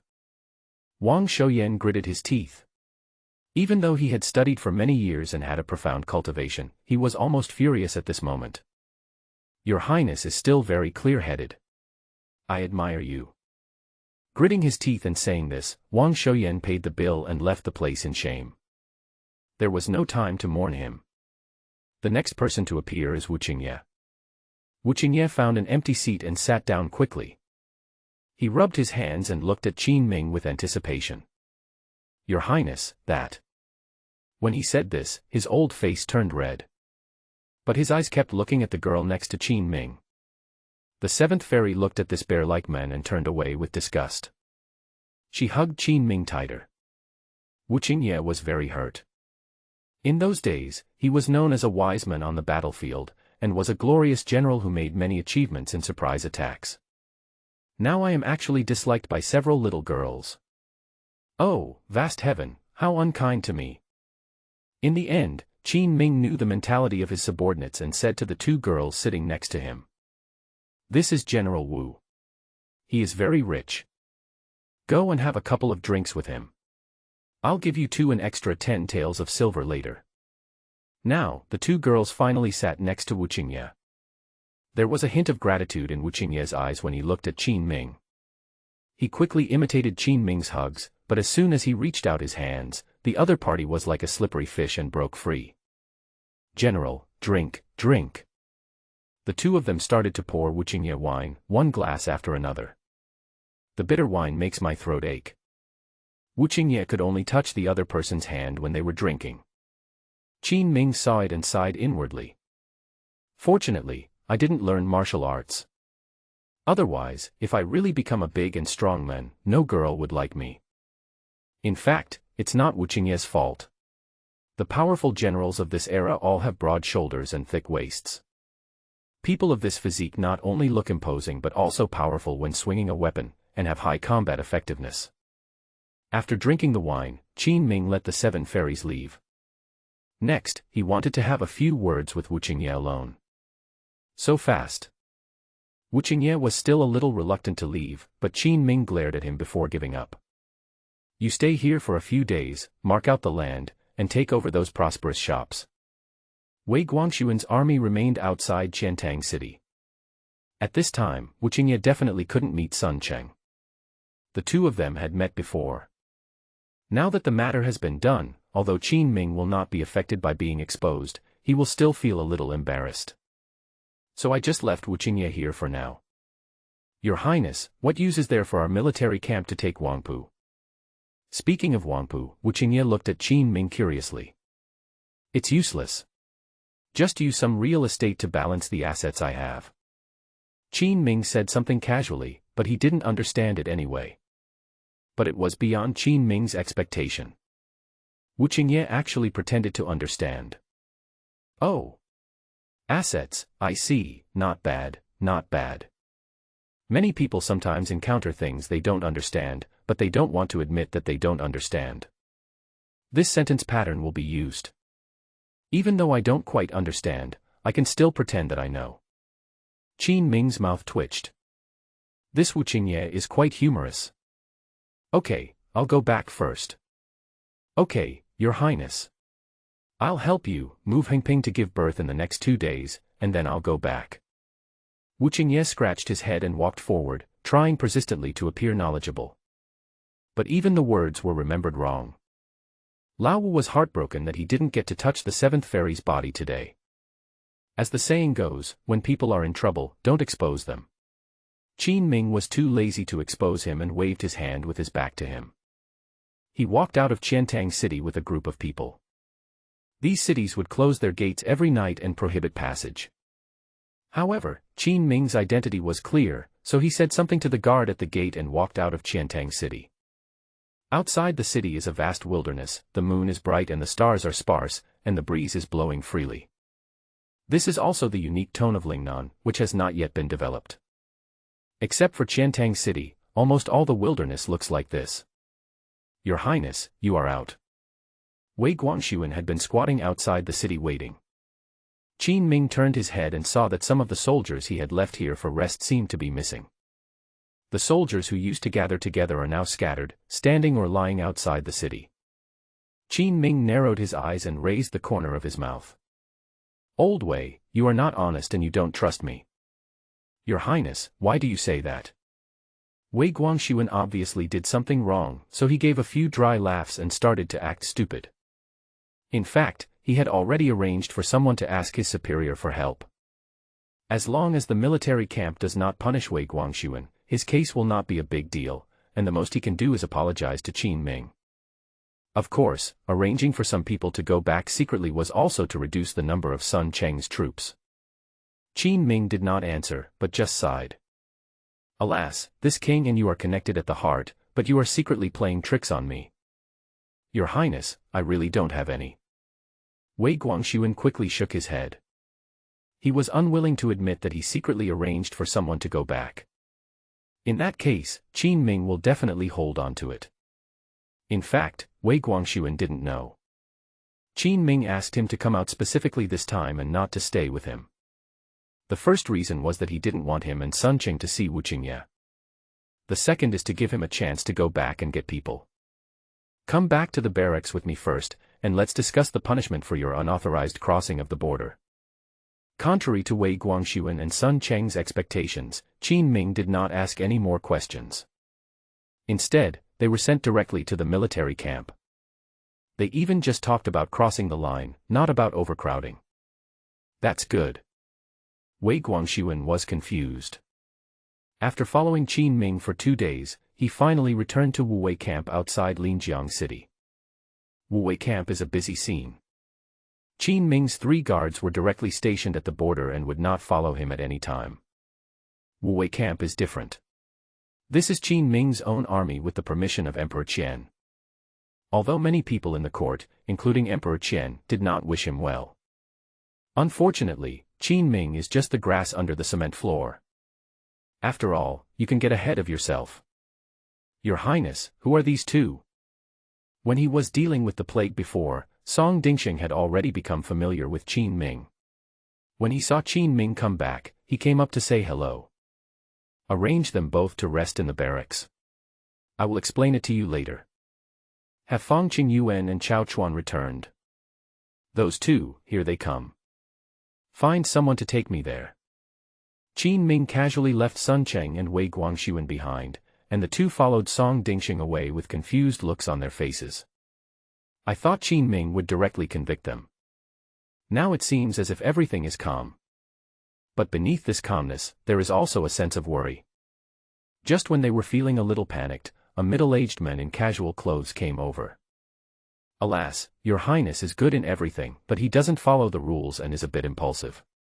Sometimes I offend you, I hope you can forgive me. The person who came was naturally from Changbaishan. He is a gossipy person and likes to know everything. He saw 2 unfamiliar generals coming over and learned that Qin Ming was going to arrange for them to rest. So Chang Baishan, who was hanging out outside and had very little time these days, came over on his own initiative. He talked about this and that and wanted to ask the other person's identity. But even though he was gossipy, he was also very clear about things. Matters concerning Qin Ming were always kept strictly under wraps and not revealed at all. This is also the reason why Qin Ming never replaced him but kept him by his side. Is it painful to follow someone like him? Sun Cheng and Wei Guangxuan looked at Changbai Mountain. He looked like a soldier who took him to rest, and seemed a little dissatisfied with Qin Ming. You can't say that. Anyway, Your Highness is very smart, so let's not talk about him behind his back. Where are you two from? After Chang Baishan established a closer relationship with them, he stopped talking to them about Qin Ming. He cleverly brought up the topic and talked about the identities of the 2 people. This matter is a bit complicated, so we won't reveal our identities. Sun Cheng was a little wary. After all, he is from Qin Ming's military camp. They didn't want to say too much. Seeing this, Chang Baishan took a few steps towards him. It's okay. I'm very tight-lipped. Let me tell you, in fact, our Wu Wei battalion and your highness are not on the same page. Your highness just took over this, and there is no emotional foundation. He walked along, bragging to the two of them all the way. In order to get some answers, he even consciously classified himself as a soldier of the Wu Wei camp. Hearing that they were all military personnel, Sun Cheng and Wei Guangxuan's vigilance was slightly reduced. In the distance, Qin Ming looked at Chang Baishan, who was talking with Sun Cheng, and the corners of his mouth twitched slightly. Chang Baishan is good in every way except that he is too curious.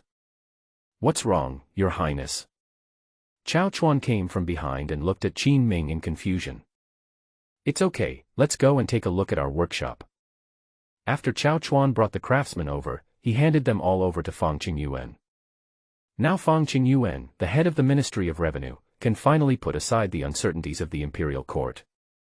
Feel free to use your talents here. In just a few days, he planned the construction of the subsequent workshops and made very thoughtful arrangements for this group of craftsmen. After Qin Ming arrived, they couldn't help but sigh in their hearts. Lao Fang is a talented person. They both have the surname Fang, so why is Fang Wenliang such a worthless person? Your Highness. Fang Qingyuan received the news in the afternoon and waited here early to welcome him. When will the construction of the craftsmen and workshops be finalized? Maybe in half a month. Fang Qingyuan thought about it and felt that the construction here was actually not difficult. Ever since Qin Ming transformed the Wu Wei camp into the Lingnan construction corps, they have had sufficient manpower. The construction speed is also very fast. After the workshop is built, will we start making weapons and equipment for the army? The materials may be a bit expensive. Fang Qingyuan is a person who thinks 3 steps ahead before taking 1 step. Even before the workshop was completely completed, we had already thought of the future situation. These are not difficult for him. What he actually wanted to talk about was the issue of money. After these words were spoken, Chao Chuan also fell silent. Chao Chuan and he, one was in charge of the military accounts and the other was in charge of the workshop. Once the accounts on both sides are compared, it is clear that Qin Ming does not have much money. Maintaining an army is a huge expense, and it must cost tens of thousands of taels of silver every month. Not to mention the start of the workshop and the investment of various materials. If there is only output but no input of 300,000 or 400,000 taels of silver, it will definitely not work. Can't even make it through a year. Qin Ming did not respond to this question, but brought up another matter. Lao Fang, what do you think of the textile machine? Chao Chuan's heart moved. Yes, your highness also has a loom. With this new tool, they might even be able to make a fortune. But Fang Qingyuan frowned and said something that made Chao Chuan feel cold in his heart. The textile machine is indeed very efficient, but we don't have the materials and manpower required to weave silk, cotton, linen and other types of cloth. Even if I were to do it, it would take at least 3 months to complete this task. And your highness, do you think the revenue from the looms can really fill the needs of the barracks and workshops? What he said was similar to what Qin Ming thought. It is impossible to support such a large military camp with a single industry. But at this time Qin Ming smiled slightly and said, what if I do all the weaving, dyeing, and clothing making? Fang Qingyuan's eyes lit up. As expected of his highness, his vision is even higher than mine. If that's the case, then it could really work. Speaking of this, Fang Qingyuan was stunned again. He suddenly looked up and looked at Qin Ming in disbelief. Your highness, have you found a shop in Linjiang City? Fang Qingyuan knew Qin Ming very well, and he always spoke before he acted. But my prince is different. Most of the time he only tells you after he has done something. This is not just a realm higher, your highness is standing in the clouds. It's easy in Linjiang City. Xiao Qinyan's antiques and paintings haven't been sold yet. When we get the money, we can buy them from Song Dingsheng. Where did you get the shop then? Qiantang City, We got a few prosperous shops. I guess Wu Qingye will bring the land deeds back in a few days. Qin Ming told Wu Qingye that he opened the shop to balance his assets, but he was actually fooling him. What he really wanted to do was to maximize the effectiveness of the textile machine. This way you will make more money. Your Highness, has the land in Qiantang City also been taken? Chao Chuan knew that Qin Ming went to Qiantang City to discuss land. But I don't know when he took advantage of the situation and opened several stores. Yes. He didn't mention it, and Qin Ming even forgot about the enclosure of 3,000 acres of land. Because he originally felt that he really deserved these lands. Sharp. Chao Chuan gave a thumbs up. Compared with the turmoil caused by Qin and Ming dynasty in Lingnan, the matter of him and Fang Qingyuan stealing people in the court was actually nothing at all. Okay, that's easy to say. Unlike Chao Chuan, Fang Qingyuan, who already knew His Highness' abilities very well, just nodded lightly and quickly accepted the situation. Qin Ming and Chao Chuan both looked at him, and Qin Ming asked curiously. What do you mean? Master Xiao Fang is very reliable and said seriously. Don't worry, I'll do it. Okay, I was right about you. Qin Ming patted Fang Qingyuan's shoulder with satisfaction. Although this person is a bit honest and straightforward, he is really tough when something happens. On the way back, Chao Chuan had some concerns. He asked Qin Ming. Can Lord Fang really take care of it? It's already troublesome for him to manage thousands of craftsmen now. Chao Chuan thought it was outrageous. This kind of thing usually required the participation of several people. Qin Ming waved his hand and said with confidence. Don't underestimate the former head of the Ministry of Revenue. Could the person that the teacher specially arranged for me be so weak? Fang Qingyuan has personality problems, but he was still promoted. First, he has Qin Ming's protection. The second is that he is indeed capable. All right. Chao Chuan scratched his head. Walking west along the path, the two of them strolled back to the military camp. Saw an amazing scene. Chang Baishan has become familiar with Sun Cheng and Wei Guangxuan. They even sat around the campfire with their arms around each other's shoulders, drinking together. Qin Ming looked at Chang Baishan in disbelief. Fortunately, he is a man. If she was a beauty, the capital would have had an extra socialite in its early years. What does he do? Chao Chuan was equally surprised. At this time, Song Dingxing came to Qin Ming and reported. Your Highness, Chang Baishan just came over to me and asked for 2 taels of silver, saying that he wanted to do something for you. I thought he was really out on business, but who knew he was drinking with those 2 guys you brought back? Aren't they the ones you arrested? I don't know either. Qin Ming held his forehead and frowned, looking helpless. Based on his understanding of Changbai Mountain, this guy must have gone there to gossip.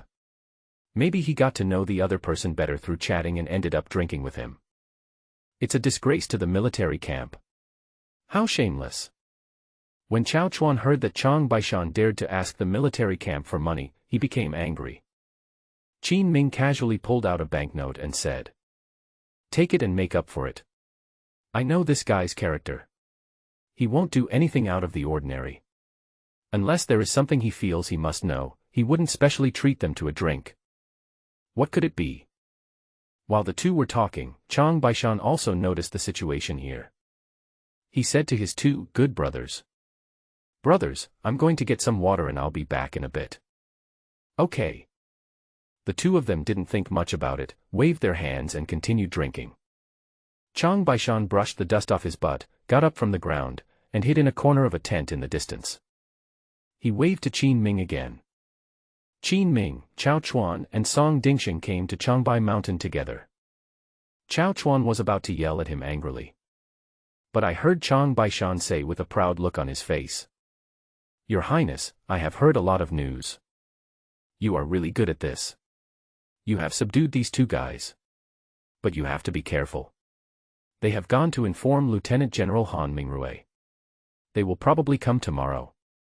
Also, Xiao Qinyan has reported the news to the court, but after the court responded, he did nothing and said it was all a misunderstanding.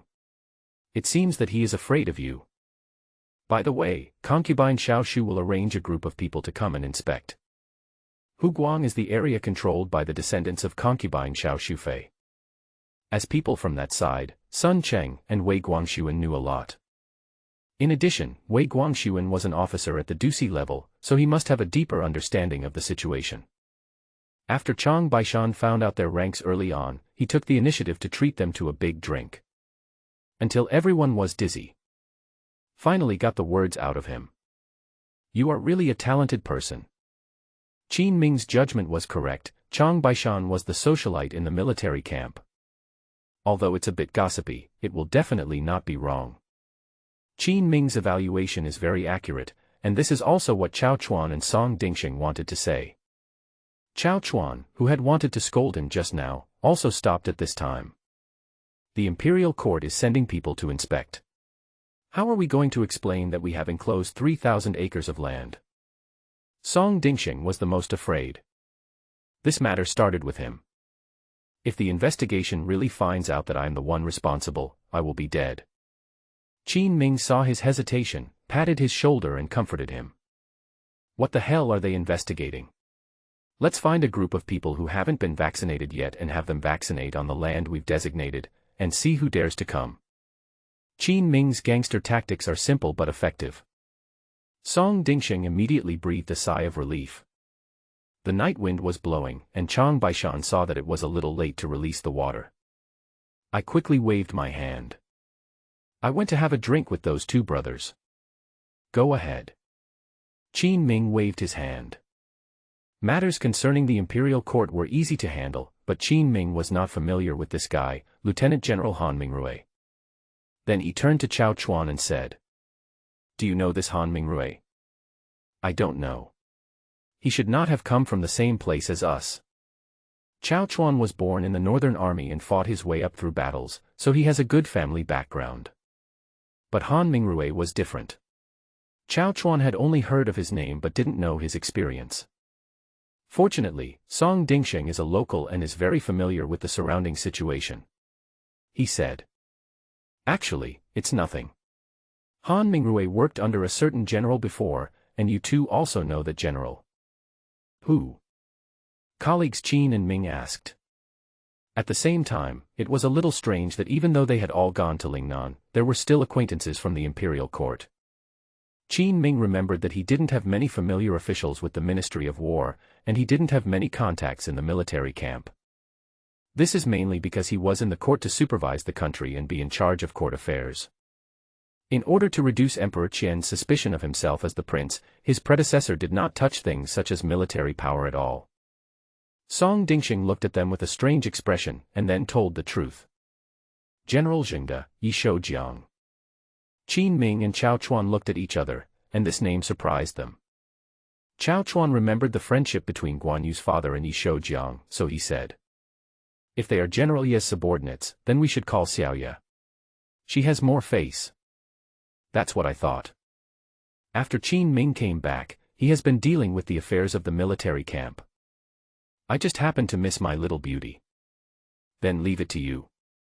Song Dingxing and Chao Chuan definitely couldn't invite Guan Yu. Qin Ming actually did not have any actual punishment for Wei Guangxuan and the other men. The reason why he placed them in his own military camp was to make Wang Shouyan in Qiantang City afraid to act rashly. Since Wei Guangxuan is in Qin Ming's hands, he can exaggerate Fang Wenyang's crimes at any time. Wang Shouyan must know this. In order to avoid this possibility, he would honestly hand over those prosperous shops to Qin Ming.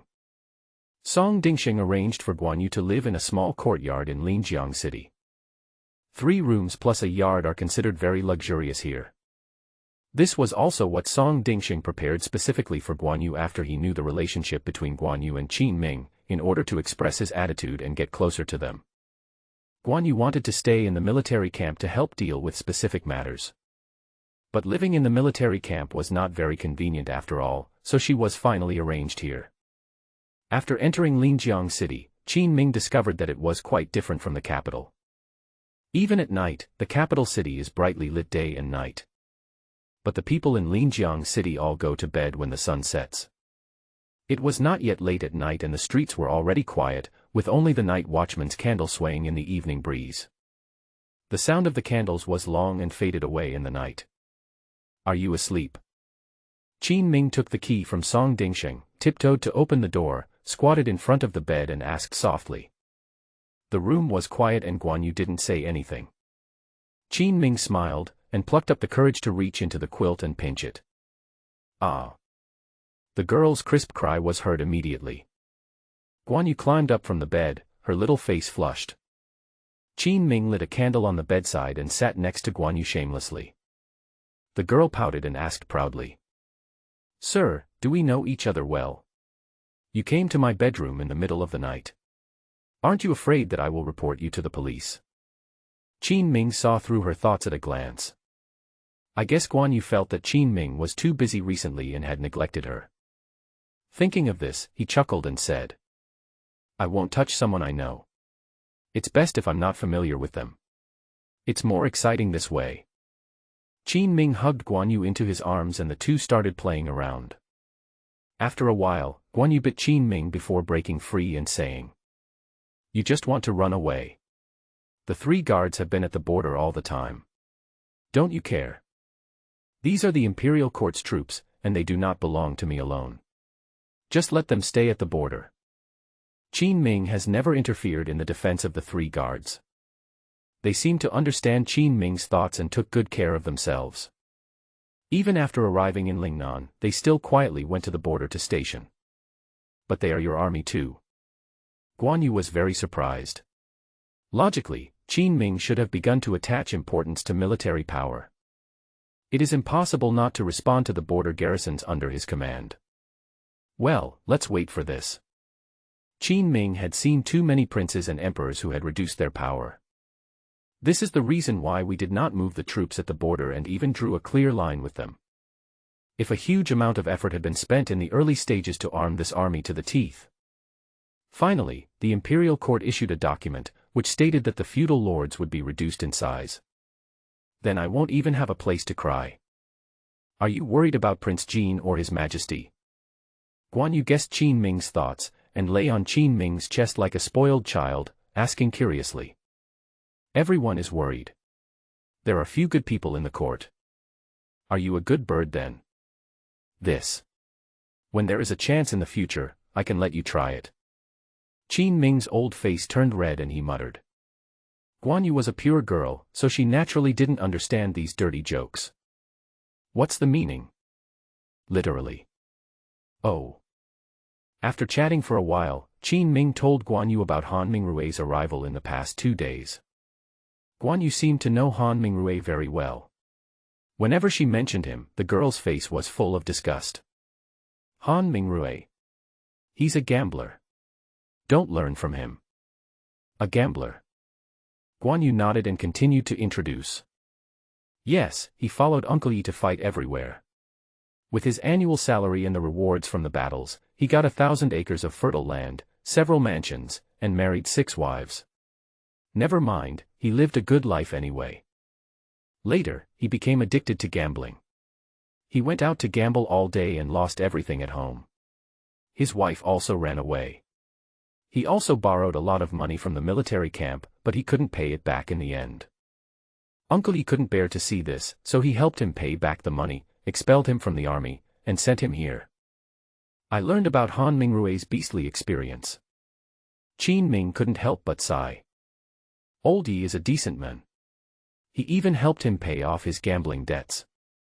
Guan Yu quickly shook her head and corrected. What? At that time, they were about to go to war, and the generals under Uncle Yi were making a fuss. If they didn't pay him, they couldn't even lead the soldiers out. Uncle Yi had no choice but to help him pay back the money. This matter almost became a big deal at the time. Thanks to Yi Shoujiang's intervention, giving money and appeasing the people, the matter was contained within the military camp and did not spread out. Qin Ming didn't expect that in the end Yi Shoujiang would silently bear everything. The thought of Yi Shoujiang with a dark face helping Han Mingrue pay back the debt made me sad. Qin Ming couldn't help laughing. Guan Yu saw his gloating look, got up, pinched him, and said with her hands on her waist. Don't laugh, Uncle Yi is a good man. I know, but if Han Mingrui has such a strong personality, I will know how to deal with him when he comes tomorrow. Qin Ming originally thought that Han Mingrui had been following Yi Shoujiang for many years, so he must be an upright person after all. Let's talk things out together and keep our distance from each other. Now it seems that this guy's weakness is obvious. Since the other party is not a decent person, Qin Ming will take advantage of him. The next morning, Qin Ming strolled to the outside of Song Dingxing's house. Song Dingxing was having breakfast with his wife and children. Seeing Qin Ming coming over, he quickly stood up and said, "Your Highness, why are you here?" "I'm here to ask, is there a casino in Linjiang City?" "Casino?" Song Dingxing's body stiffened. "Your Highness, are you okay with this?" He was a little hesitant.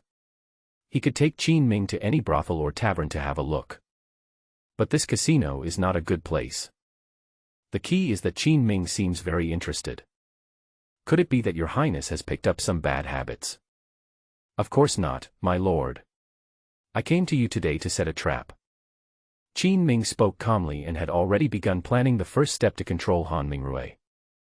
Set up a trap? Yes, you eat first, and when you're done, come out and we'll go do something. Okay.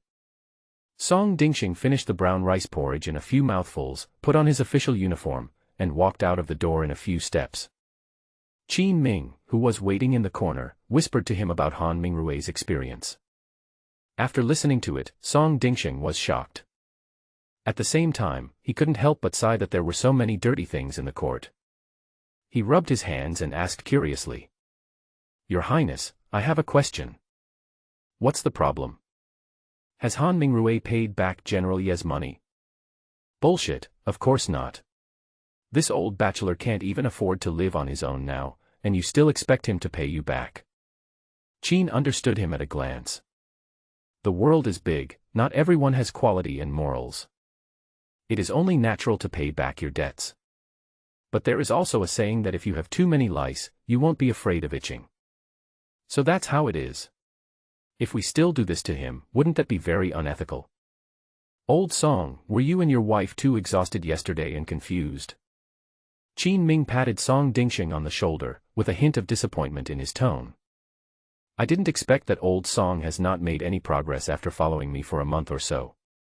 There is a reason why this blockhead hasn't been promoted for many years. Han Mingrui doesn't pay back the money he owes. He has no moral bottom line. If we talk about morality with a man like him, won't we suffer a loss? When you encounter such an unruly person, especially when there is a conflict of interest, you should act early and get rid of him before he disgusts you, so that you won't suffer any loss. Qin Ming's words opened the door to a new world for Song Dingxing. He also felt that what Qin Ming said made sense. So he nodded and pointed to another street. "Come on, Your Highness. I'll take you there. There are 2 casinos in Linjiang City. It was all caused by local thugs. There are all kinds of people there, and you will basically only make small wins and big losses if you go in. There are many people who go there and hang out all day long with the dream of getting rich. Even though every day there are people who lose their homes and families in it. But this cannot stop the enthusiasm of gamblers. For some people, winning or losing no longer matters to them after a long time of gambling. I just want to pursue that exciting feeling like riding a roller coaster. This is gambling addiction." "Sir, what brings you here?" The messy and noisy casino is one of the few areas in Linjiang City that operates day and night. As soon as Qin Ming came in, he saw several burly managers coming to Song Dingxing and greeting him with nods and bows. As the prefect, Song Dingxing has been in charge of the entire Linjiang City for many years. Many industries also require his approval before they can be established.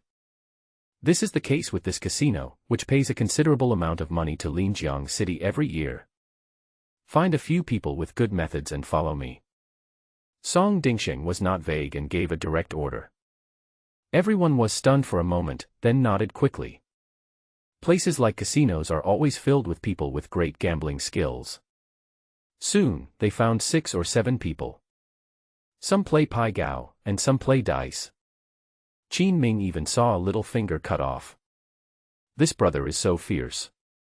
His hands were cut off and he still comes to play. He sighed secretly in his heart. Then he waved and began to assign tasks to them. Let him win a little at first, and then let him lose. Ming was just about to tell them about the psychological techniques he knew a little bit about. A few people looked up at him with doubts on their faces. My lord, you mean to let him lose more, but he won't be willing to leave in the end, right? Yes, that's what it means. That's easy to say. Several people waved their hands, as if this was a trivial matter. Song Dingxing walked to Qin Ming and said, Your Highness, you don't need to teach them. They are all veterans. If they want to set up a trap, they can do it themselves. They may perform better than you can guide them. I see. Qin Ming's mouth twitched. He wanted to remind them how to play. Now it seems like a waste of time. Then let's go. You can give them some benefits later so that they can keep their mouths shut. Okay. After returning to the Wu Wei camp, Qin Ming asked them to put on military uniforms and sit in a conspicuous position waiting for the prey to take the bait. At the same time, Qin Ming also called Lu Chuang. Old Lu, take some people with you and patrol the barracks. Lu Chuang would not say anything else, but if he wanted to take action, he would really do it. Sometimes, if he's not careful, he can even beat someone to death. By inviting this powerful general to join, Qin Ming had taken out an extra layer of insurance for himself. Lu Chuang knew Qin Ming very well.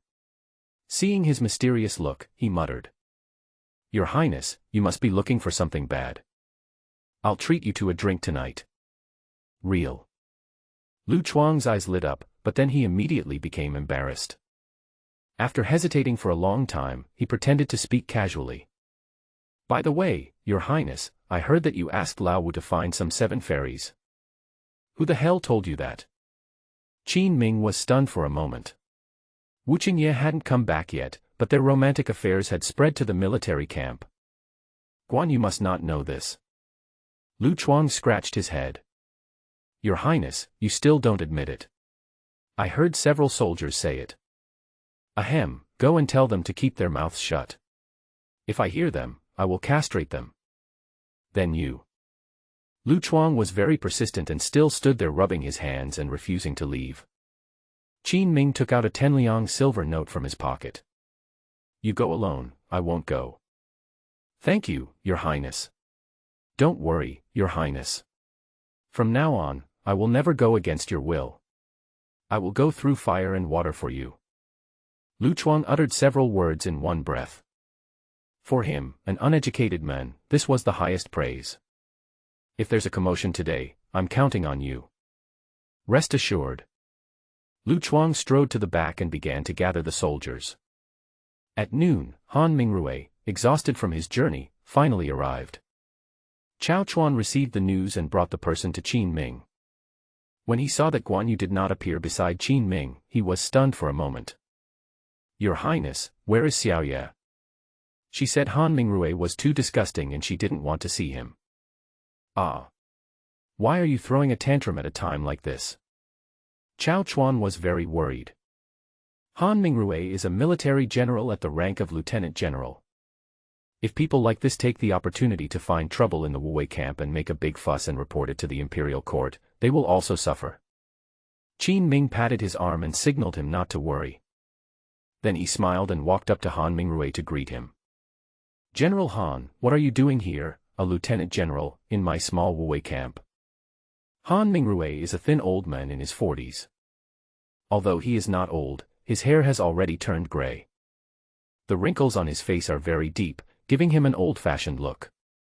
Your Highness, I have 2 generals detained by you. I have already found out the situation and now I am here to take them away. Han Mingrui glanced around the military camp. He paused for a moment on the people playing cards in the distance, then retracted his gaze and looked indifferently at Qin Ming. Qin Ming secretly complained in his heart. You little brat, you're quite pretentious. It will make you cry immediately. Han Mingrui has a bad character and people who know his deeds will not use him. It was only thanks to his military merits accumulated over many years of military service that he was able to become a lieutenant general in Lingnan. But in the military camp, he was still ignored. As time went on, this guy became more and more shameless and just started to act badly. No one cares anyway, just do whatever makes you feel comfortable and just turn your face away if you see someone you don't like. Just like now, he doesn't even take Qin Ming seriously.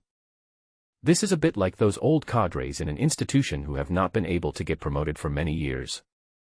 They themselves know that there is no room for development in the future. I'm just too lazy to pretend, just do whatever you want.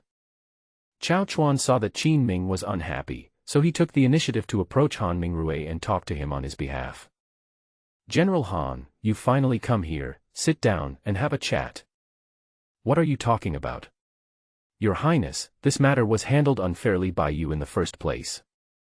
Han Mingrui curled his lips, his face full of impatience. If they make mistakes, I will deal with them. Besides, are there no problems with the people on your side? Wei Guangxuan knew Han Mingrui's temper.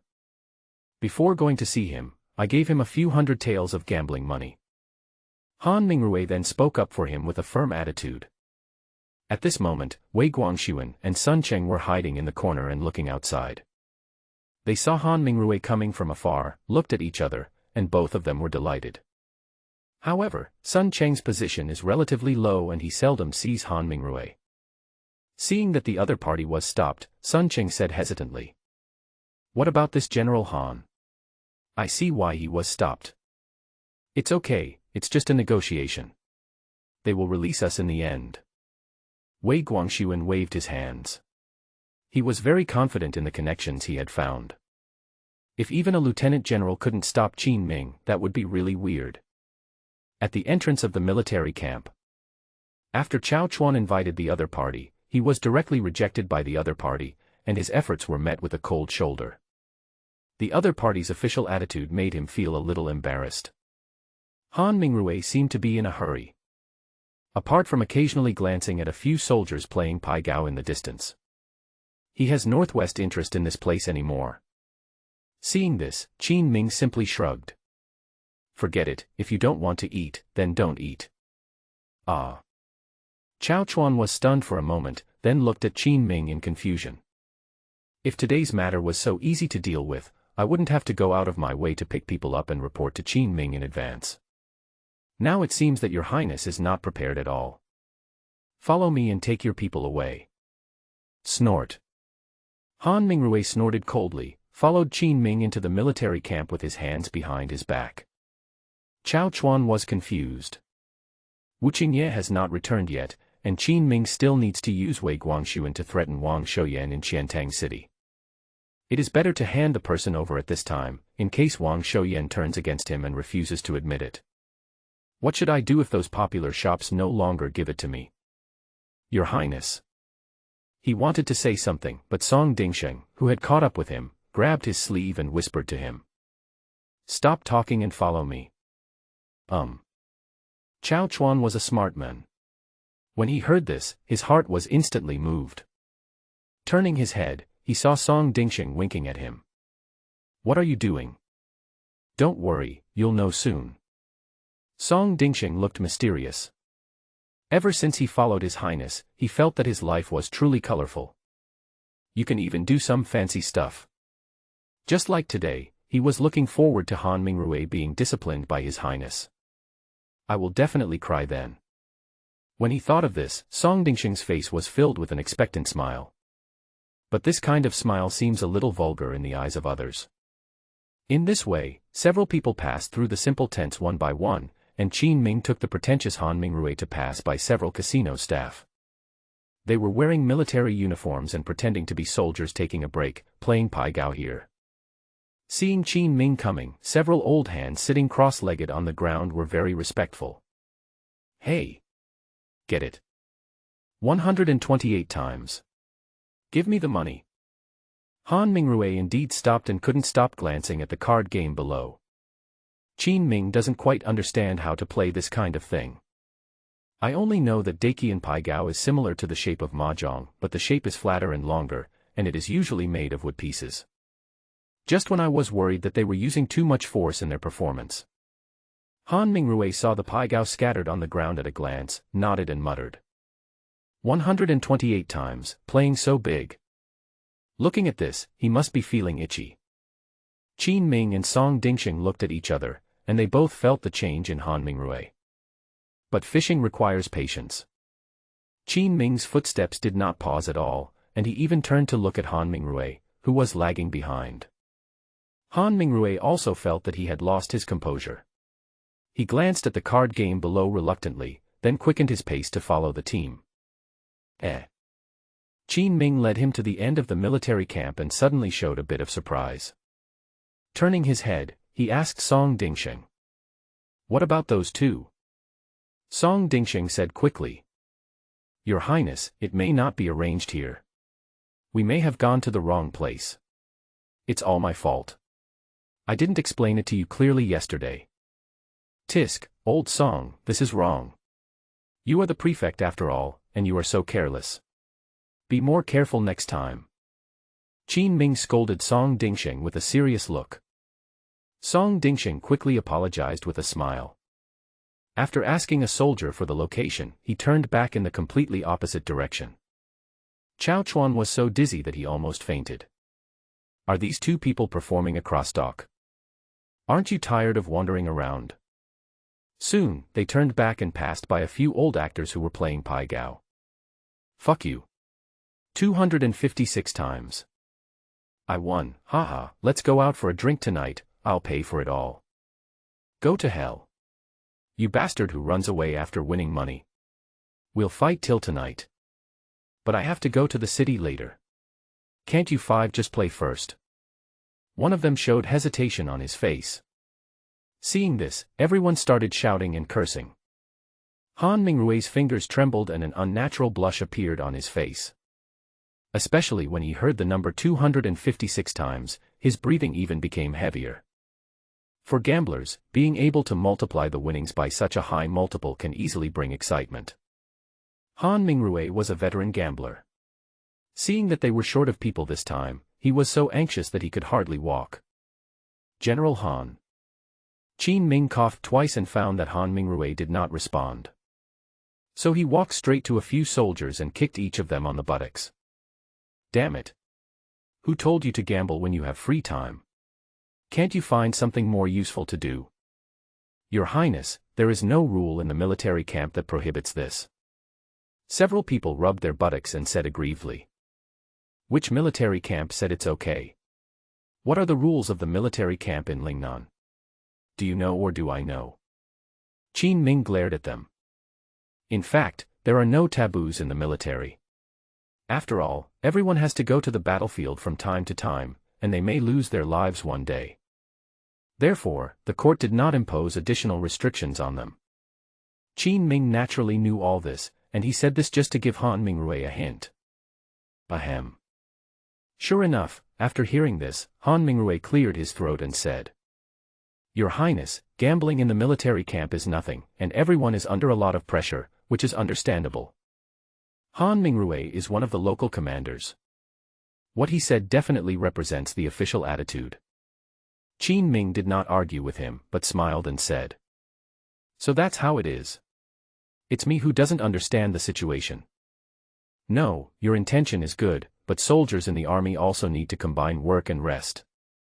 Because Han Mingrui wanted to gamble, his attitude towards Qin Ming became a little better. Like me, I also like to play a few rounds every now and then, just to have some fun. Han Mingrui is not very famous, and not many people know about what happened at the time. People like Chao Chuan don't really understand it.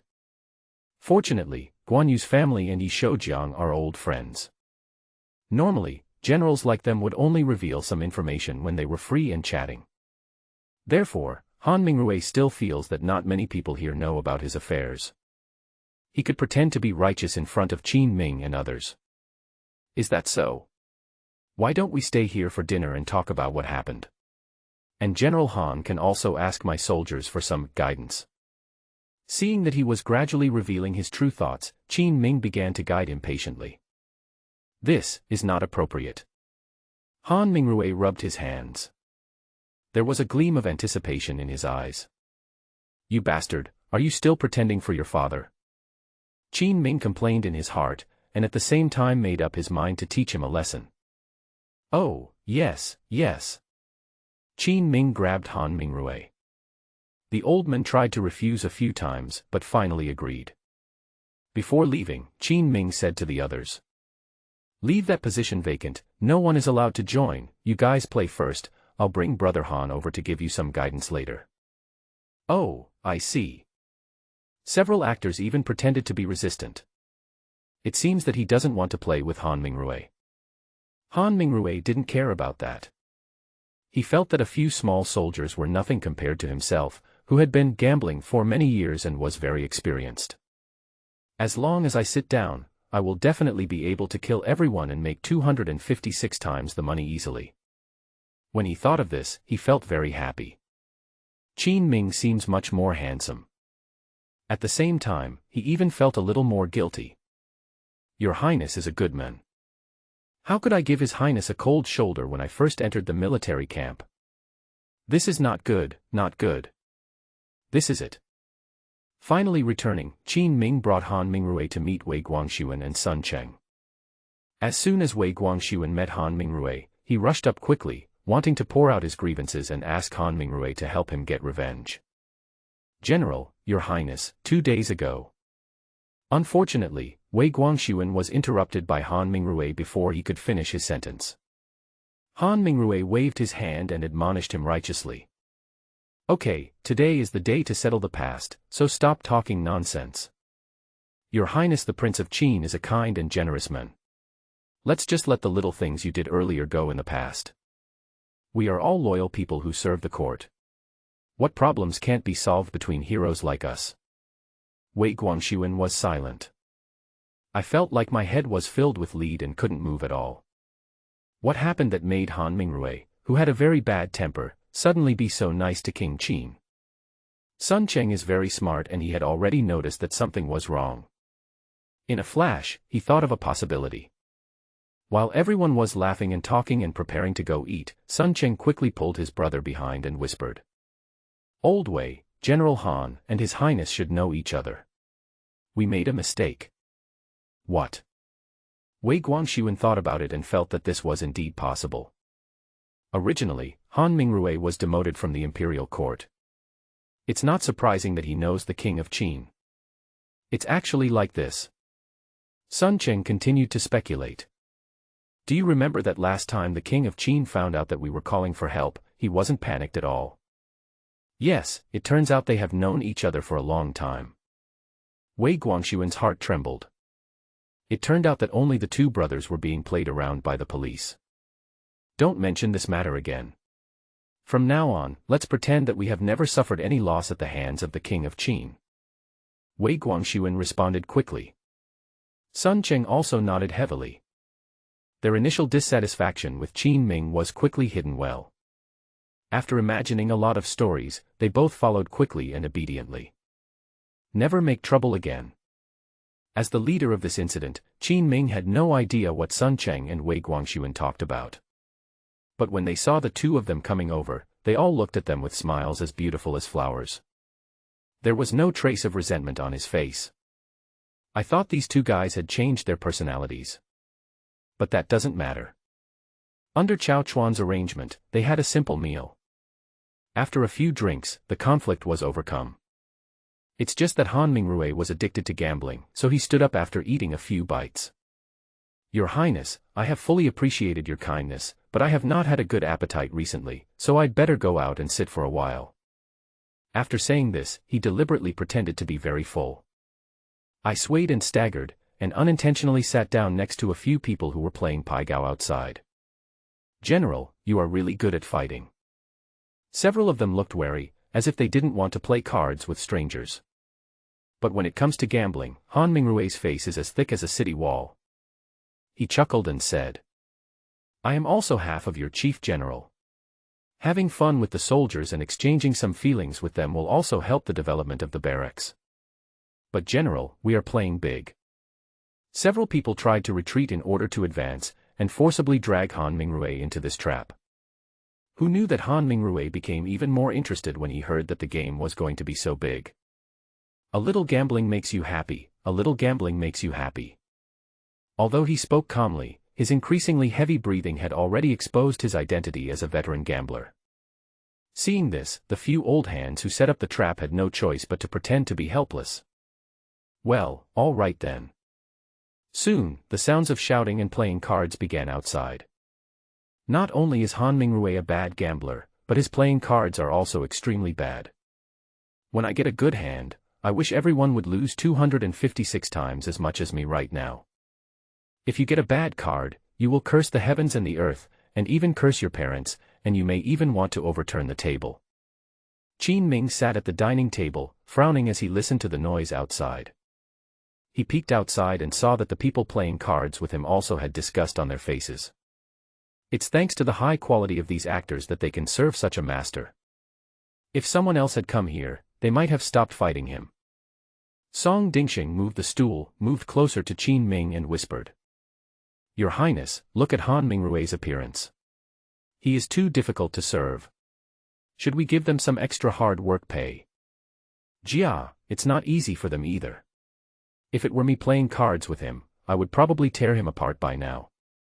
Looking at Han Mingrui, who was laughing because of winning money and mocking everyone at the table, Qin Ming put himself in the other person's shoes and thought about it. Without any hesitation, he prepared to give some extra money to these actors with excellent card skills. Of course, the wool comes from the sheep. The required hard work fee will have to be paid by this lieutenant general with extremely poor quality. What are they doing? Just when Qin Ming was eating here, a figure also poked his head in from outside. The person who came was Lu Chuang. Chao Chuan saw him coming and frowned. Old Lu, His Highness is entertaining guests, why did you come in without saying hello? I'm just taking a look.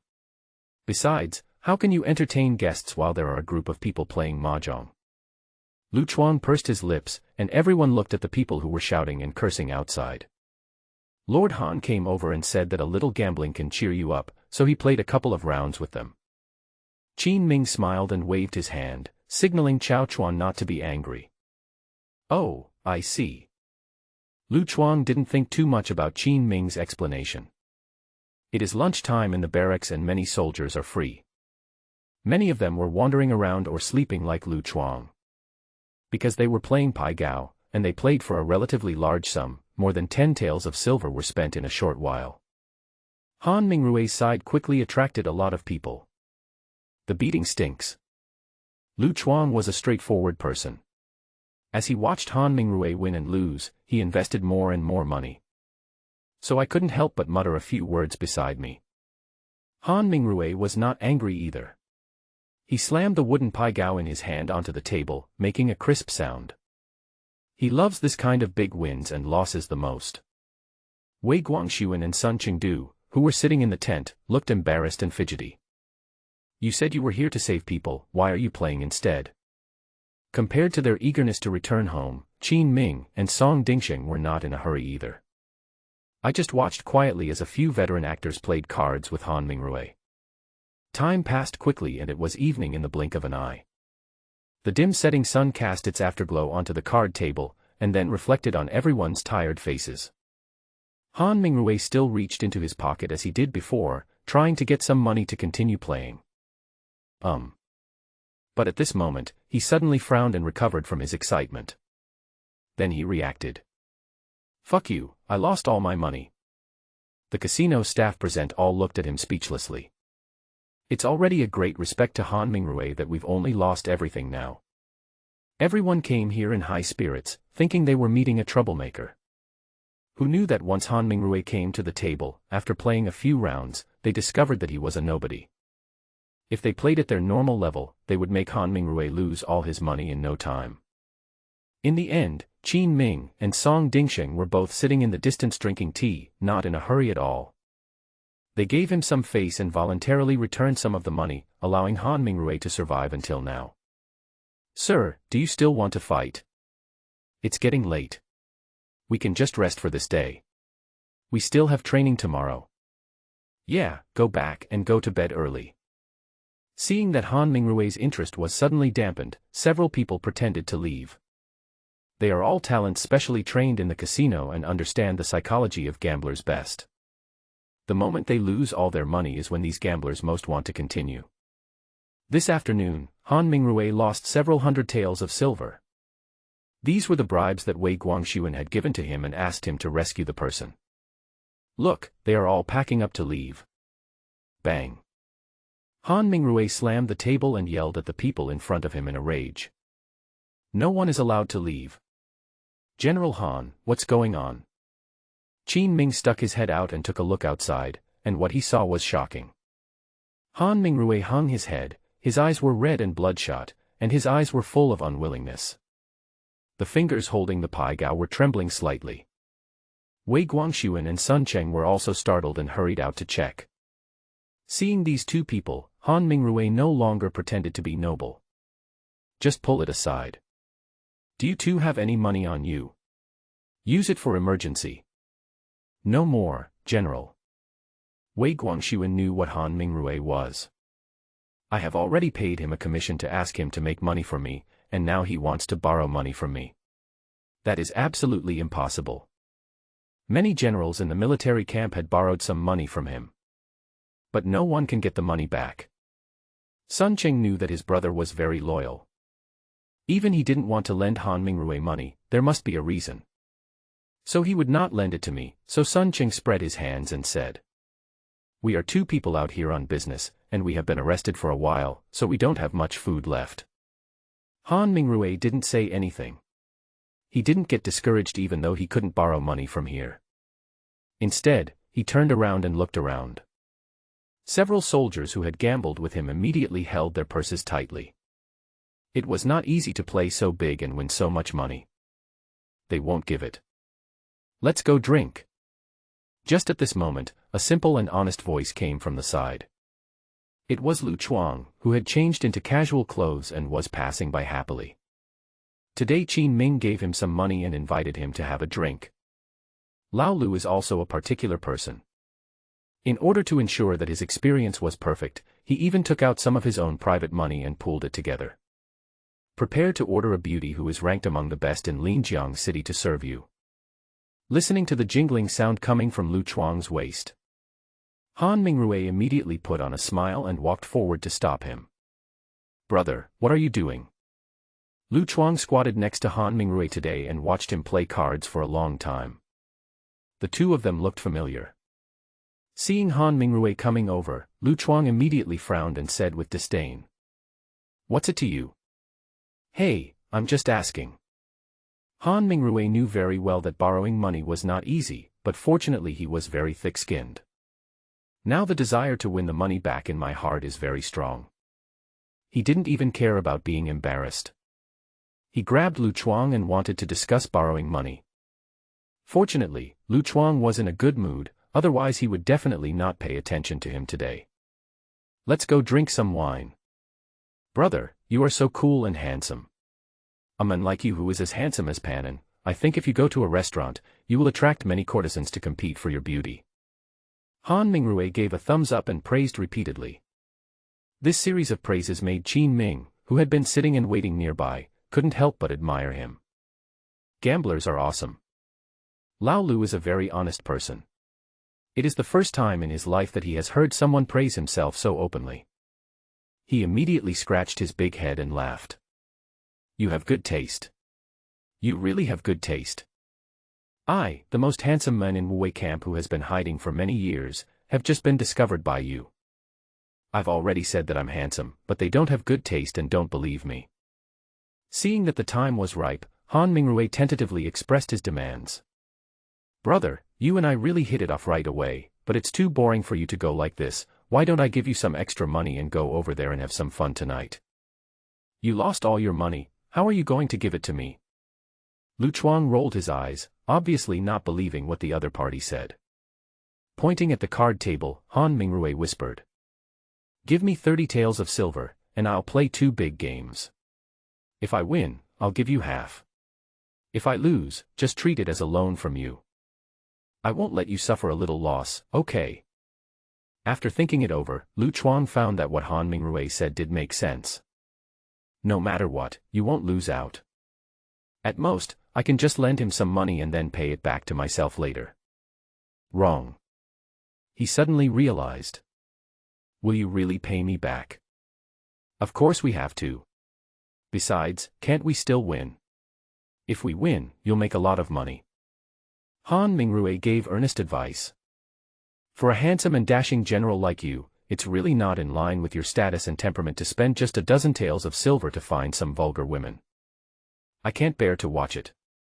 Lu Chuang was coaxed and praised, and soon he couldn't hold back any longer. He took out 30 taels of silver from his pocket and said with great care. You have to play sparingly and make sure you win. It's a must. Well. In the distance, I don't know whether it was Wei Guangxuan or Sun Cheng, but someone actually let out a leisurely sigh. Qin Ming and Song Dingxing looked at each other, and both of them almost couldn't hold back. I should have saved the money and bought some candied haws for Xiaoya. Qin Ming thought to himself, but did not stop it. Originally, he was planning to lend the other party some of the money himself. Who knew that Lu Chuang, this idiot, would come out staggeringly? So today we are not just going to teach Han Mingrue a lesson. It is also time to teach Mr. Lu, who trusts others easily, a lesson. Ahem. Qin Ming signaled with his eyes to the people in the distance that they could take action. At this time, several soldiers returned to the card table laughing. General Han, 30 taels of silver is not a lot. How many rounds do you want to play? Just triple the amount, I'm in a hurry too. Han Mingrue sat at the card table with a gloomy face, and had already imagined countless ways to win money in his mind. Okay. Several people nodded and immediately sat in their respective seats. Lu Chuang squatted nearby, clenched his fists, and looked serious, as if he was also infected by the atmosphere of the scene. At the same time, he was praying in his heart that Han Mingrue must win. Because he had saved up these 30 taels of silver for a long time. If he loses, Lu Chuang will probably feel heartbroken for a long time. Crash. The pai gao tiles on the table began to be scrubbed. Han Mingrue stared at the cards he had with sharp eyes. Just played 2 cards. Bang. One of them threw the thing in his hand and laughed loudly. I'm leaving, triple it. A few more came out. Bang, another one left. I doubled it 8-fold. Han Mingrue's heart sank. This sentence left only him and the last person. Lu Chuang was also so angry that he stomped his feet. Are you a fucking pig? Why are you playing cards like that? Han Mingrue didn't have time to pay attention to him, his eyes were fixed on the last person. The last actor smiled slightly, took out the pai gao and placed it in front of Han Mingrue. General Han, mine is bigger than yours, so you still lose this round. By the way, I'll multiply it 16 times. Huh. I didn't expect it to be over in one go. The other party patted his butt and stood up. But several people did not leave. As for the reason for not leaving, it is naturally very simple. Because Han Mingrue hasn't paid yet. Lost. Han Mingrue showed a bit of bitterness on his face and murmured. Lu Chuang sat down on the ground with a thud. 2 times, 8 times, 16 times, you guys are still playing triple the damn game. Yes, it should be 768 times now. The actor next to him gave a conscientious reminder. You owe us almost 3,000 taels of silver now, so let's just call it 3,000. Remember to pay it back, His Highness is still watching. Qin Ming nodded slowly, and it was finally his turn to appear. He walked up to Han Mingrue and said, General Han, please write me an IOU first. Song Dingxing waved towards the distance. Soon, the soldiers who had been prepared came to Han Mingrue with pen, ink, paper, and inkstone. Han Mingrue gritted his teeth and finally came back from his state of excitement. Now there was only endless loss in his heart. 3,000 taels for one afternoon. If it had been before, he would have already started to default on his debt. But the people present today are very complicated. Song Dingxing, the prefect of Linjiang City, Lu Chuang, the general of Wuwei Camp, and Chao Chuan. And his subordinates Wei Guangxuan and Sun Cheng. There is also the most important one, King Qin Ming, who is in charge of Lingnan. With so many people watching him, he couldn't run away. Your Highness, is this your men? When passion fades, intelligence takes over. The more Han Mingrue thought about it, the more uncomfortable he felt. Raising his head, he glared at Qin Ming with his red eyes. Qin Ming shrugged and said something ambiguous. They are my soldiers, so they are naturally my people. Wei Guangxuan and Sun Qing shrank their heads. Only at this moment did they feel how terrifying Qin Ming was. Fortunately, I gave in quickly and came back obediently with Qin Ming. Otherwise, if a fight breaks out, I will probably suffer a great loss. General Han, please leave the IOU. Qin Ming stopped explaining and pointed to the paper, pen, and cinnabar in front of him. Okay, I'll write. Seeing that the situation was hopeless, Han Mingrui had no choice but to write down the amount of debt and interest with trembling hands. The interest rates in this era are relatively high. A 50% to 60% increase in a year is fine. However, Qin Ming gave him a break and only calculated 40%. Only after pressing his fingerprint with cinnabar did Qin Ming put the IOU away. Take your people and go, General Han. Remember to go back and collect the money to pay off the debt. At this point, Han Mingrui stopped pretending. He lowered his head and pleaded. Can you please be flexible for a while? I don't have any money right now. Accommodative. Qin Ming's face turned cold. General Han, are you trying to default on your debt? No, you misunderstood, but I really don't have much money now. Han Mingrui's voice trembled and his heart ached. The excitement and pleasure of gambling have all been destroyed. Now all that is left is endless regret. Qin Ming's voice was a little colder. This is not something I can do. It is only natural that debts should be repaid. I will only stand up for the soldiers in the barracks and prevent them from being bullied. In the distance, Wei Guangxuan and Sun Qing felt a stir in their hearts when they heard these words. This is not his people being bullied. Isn't it obvious that General Han has been captured? Of course, you still have a chance.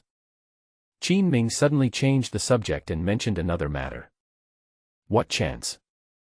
Han Mingrui's heart moved, and he asked with anticipation.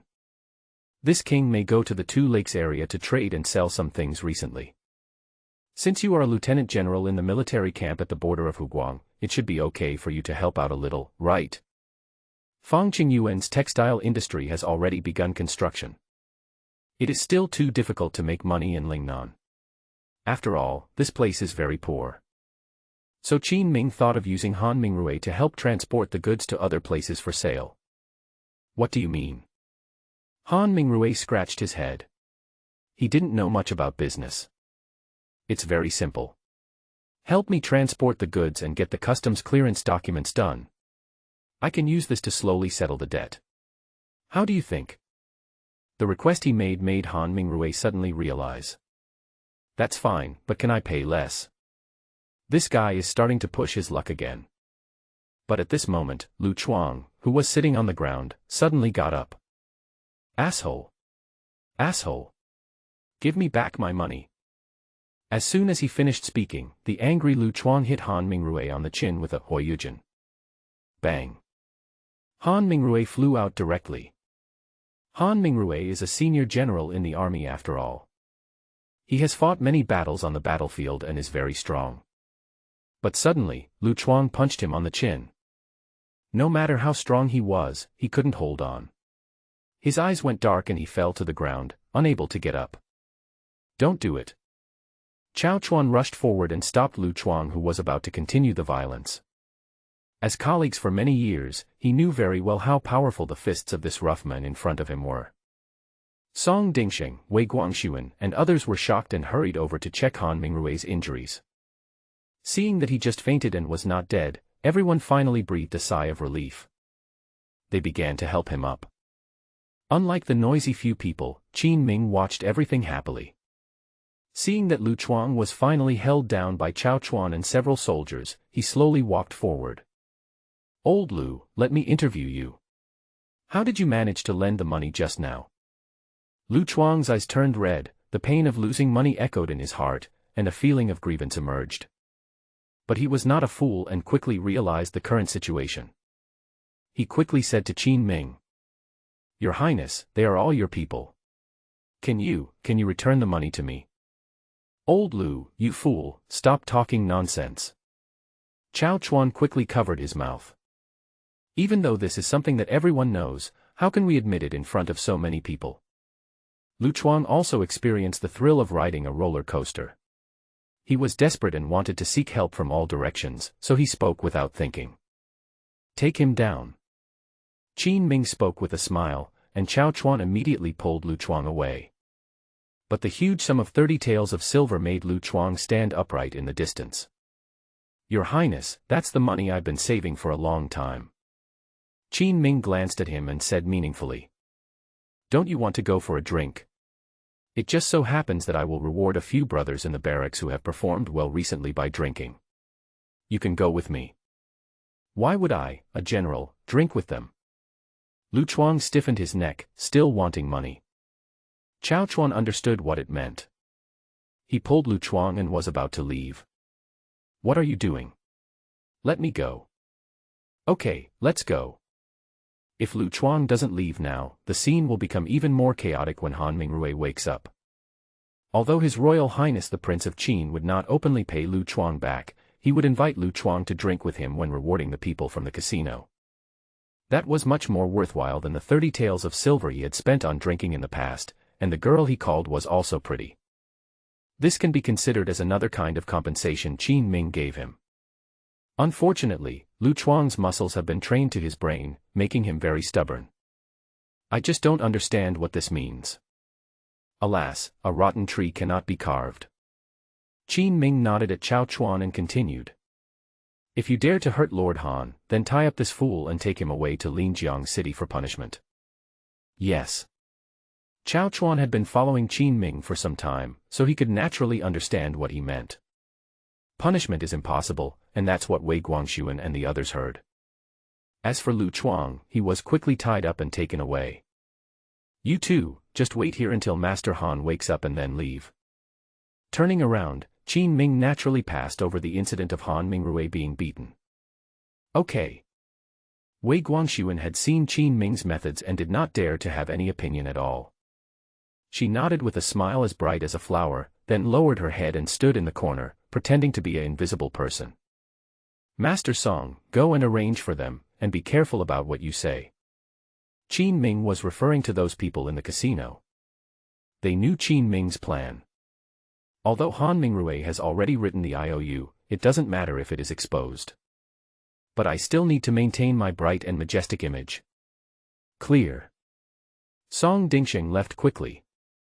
Qin Ming also returned to Linjiang City. Recently he has been thinking about how to get close to Guan Yu. Although they came to Lingnan together, they never got married and could not sleep together. Even when the two of them rest at night, they are separated into 2 rooms. This made Qin Ming very distressed. The moon was bright in the sky, and Qin Ming, standing in the yard, looked up. It was another beautiful night with flowers and a full moon. My shadow extended outward from under my feet and split into 2. Alas, am I the only one who feels so lonely? Qin Ming stood with his hands behind his back, still harboring evil intentions. He quietly pushed open Guan Yu's door. The room was quiet. Guan Yu has been helping out in the military camp recently. The Wuwei camp wants to integrate into the Lingnan land, so there is still a lot of preparatory work to be done. For example, the preparation of military rations, the supply of forging materials for weapons and equipment, and the distribution of military pay in the barracks. Fortunately, Guan Yu grew up in the army and was adept at handling these matters. There is even a bit of meticulousness that those reckless men don't have. Are you back? Although the sound of Qin Ming pushing open the door was very slight, the subtle creaking sound quickly alerted Guan Yu. Looking up, Qin Ming found a pair of eyes as bright as stars, staring at him quietly in the dark night. There are 3 parts of complexity and 7 parts of tenderness in it. Haha, you haven't slept yet. Qin Ming smiled awkwardly and sat gently at the head of Guan Yu's bed. How is Han Mingrui? Guan Yu stretched out her feet and playfully placed them on Qin Ming's belly to keep warm. It was only late autumn, but her feet were already a little cold. Qin Ming played with the beautiful girl's jade feet and told her what happened today. Guan Yu listened to everything as if she was just listening to a story. The final comment. You are so bad. However, she did not continue speaking, but changed the subject. I will write a letter tomorrow and tell Uncle Yi about this matter. Han Mingrui should not do anything rash. That's great. Qin Ming was worried that after letting Han Mingrui go back, the other party would regret it. According to his idea, he would arrange for Lu Chuang or Wu Qingye to go over there and block the door to collect the debt in person. Anyway, under the leadership of Qin Ming, the Wuwei camp is more rogue than hooligans, so they are not afraid of Han Mingrui defaulting on his debts. But if Yi Shoujiang could speak up and help, it would definitely have a greater impact on Han Mingrui. In the short term, this guy should be able to help transport their handicraft products safely. In this way, Qin Ming and Guan Yu chatted idly. The interest on both sides was growing. While the other party was not paying attention, Qin Ming secretly moved his body closer to the beauty in front of him. It seems Guan Yu is in a good mood today. Qin Ming also felt that the time was ripe, so he suddenly took off his coat and lay straight on the bed. What are you doing? In the dark night, Guan Yu smelled a unique scent from a man. Her face suddenly turned red and she struggled to push Qin Ming away. I want to rest with you. Qin Ming lay on the bed stubbornly, and said with a thick skin like a city wall. Let's just chat and talk together. Don't worry, I won't do anything to you. It seems that every man will say these words more or less when coaxing a young girl into checking into a hotel. The next step is probably that I can only rub it but can't get in. But, we haven't gotten married yet. Guan Yu's pretty face was full of helplessness. Her willow-shaped eyebrows trembled slightly, and she seemed very scared. Just rest together. I want to sleep with you so much. Qin Ming swore to heaven that at least the second half of his sentence was true. Then you are not allowed to touch me. Guan Yu looked hesitantly at Qin Ming, whose face was full of sincerity. In the end, I compromised. Qin Ming lay on the bed, thinking carefully about what to do next. But at this moment, there was a sudden knock on the door. Your Highness, I'm back. It was Wu Qingye's voice. You fucking. Guan Yu was startled and kicked Qin Ming off the bed. Qin Ming rolled up his sleeves and was ready to go out and kill the bastard Wu Qingye. As soon as I went out, I found Fang Qingyuan and Wu Qingye standing outside. This obviously means something is wrong. Ahem. Qin Ming coughed twice and adjusted his mood. What? Your Highness, Wang Shouyan has handed over several prosperous shops to us. Lord Fang wants to open a dyeing factory and a cloth shop there. Bringing Wei Guangxuan back these days has had a good deterrent effect on Wang Shouyan. He soon handed over the shop. Wu Qingye waved the title deed in his hand, his heart filled with excitement. Do you need help? Qin Ming looked at Fang Qingyuan, and the other party could not hide his joy on his face. They have people working, transportation options, and now they have a store, so they can make money quickly. I want to take someone there in person tomorrow morning. I came here today to tell you. That's fine. Qin Ming thought about it and decided that it would be better to put the matter of making money on the agenda as soon as possible. There is one more thing.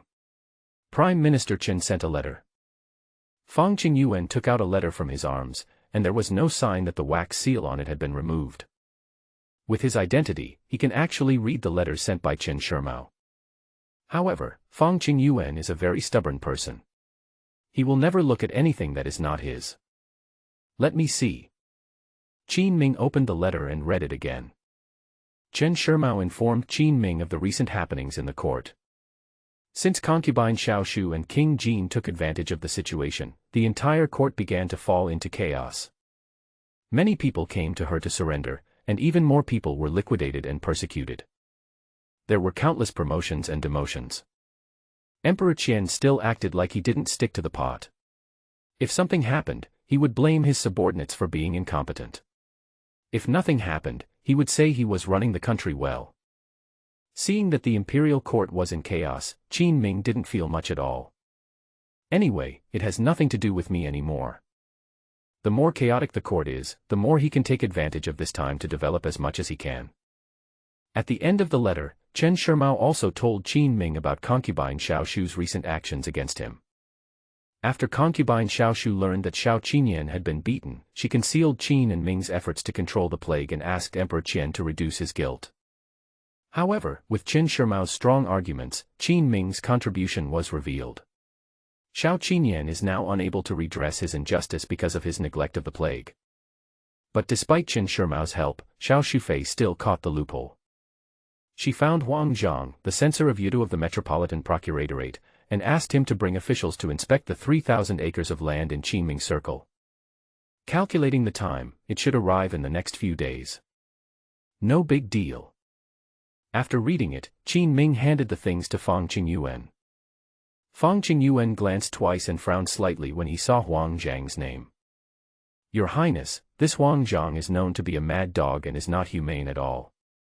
Although Fang Qingyuan had served as an official in the imperial court for many years and had no contact with others, he had heard about the situations of many officials.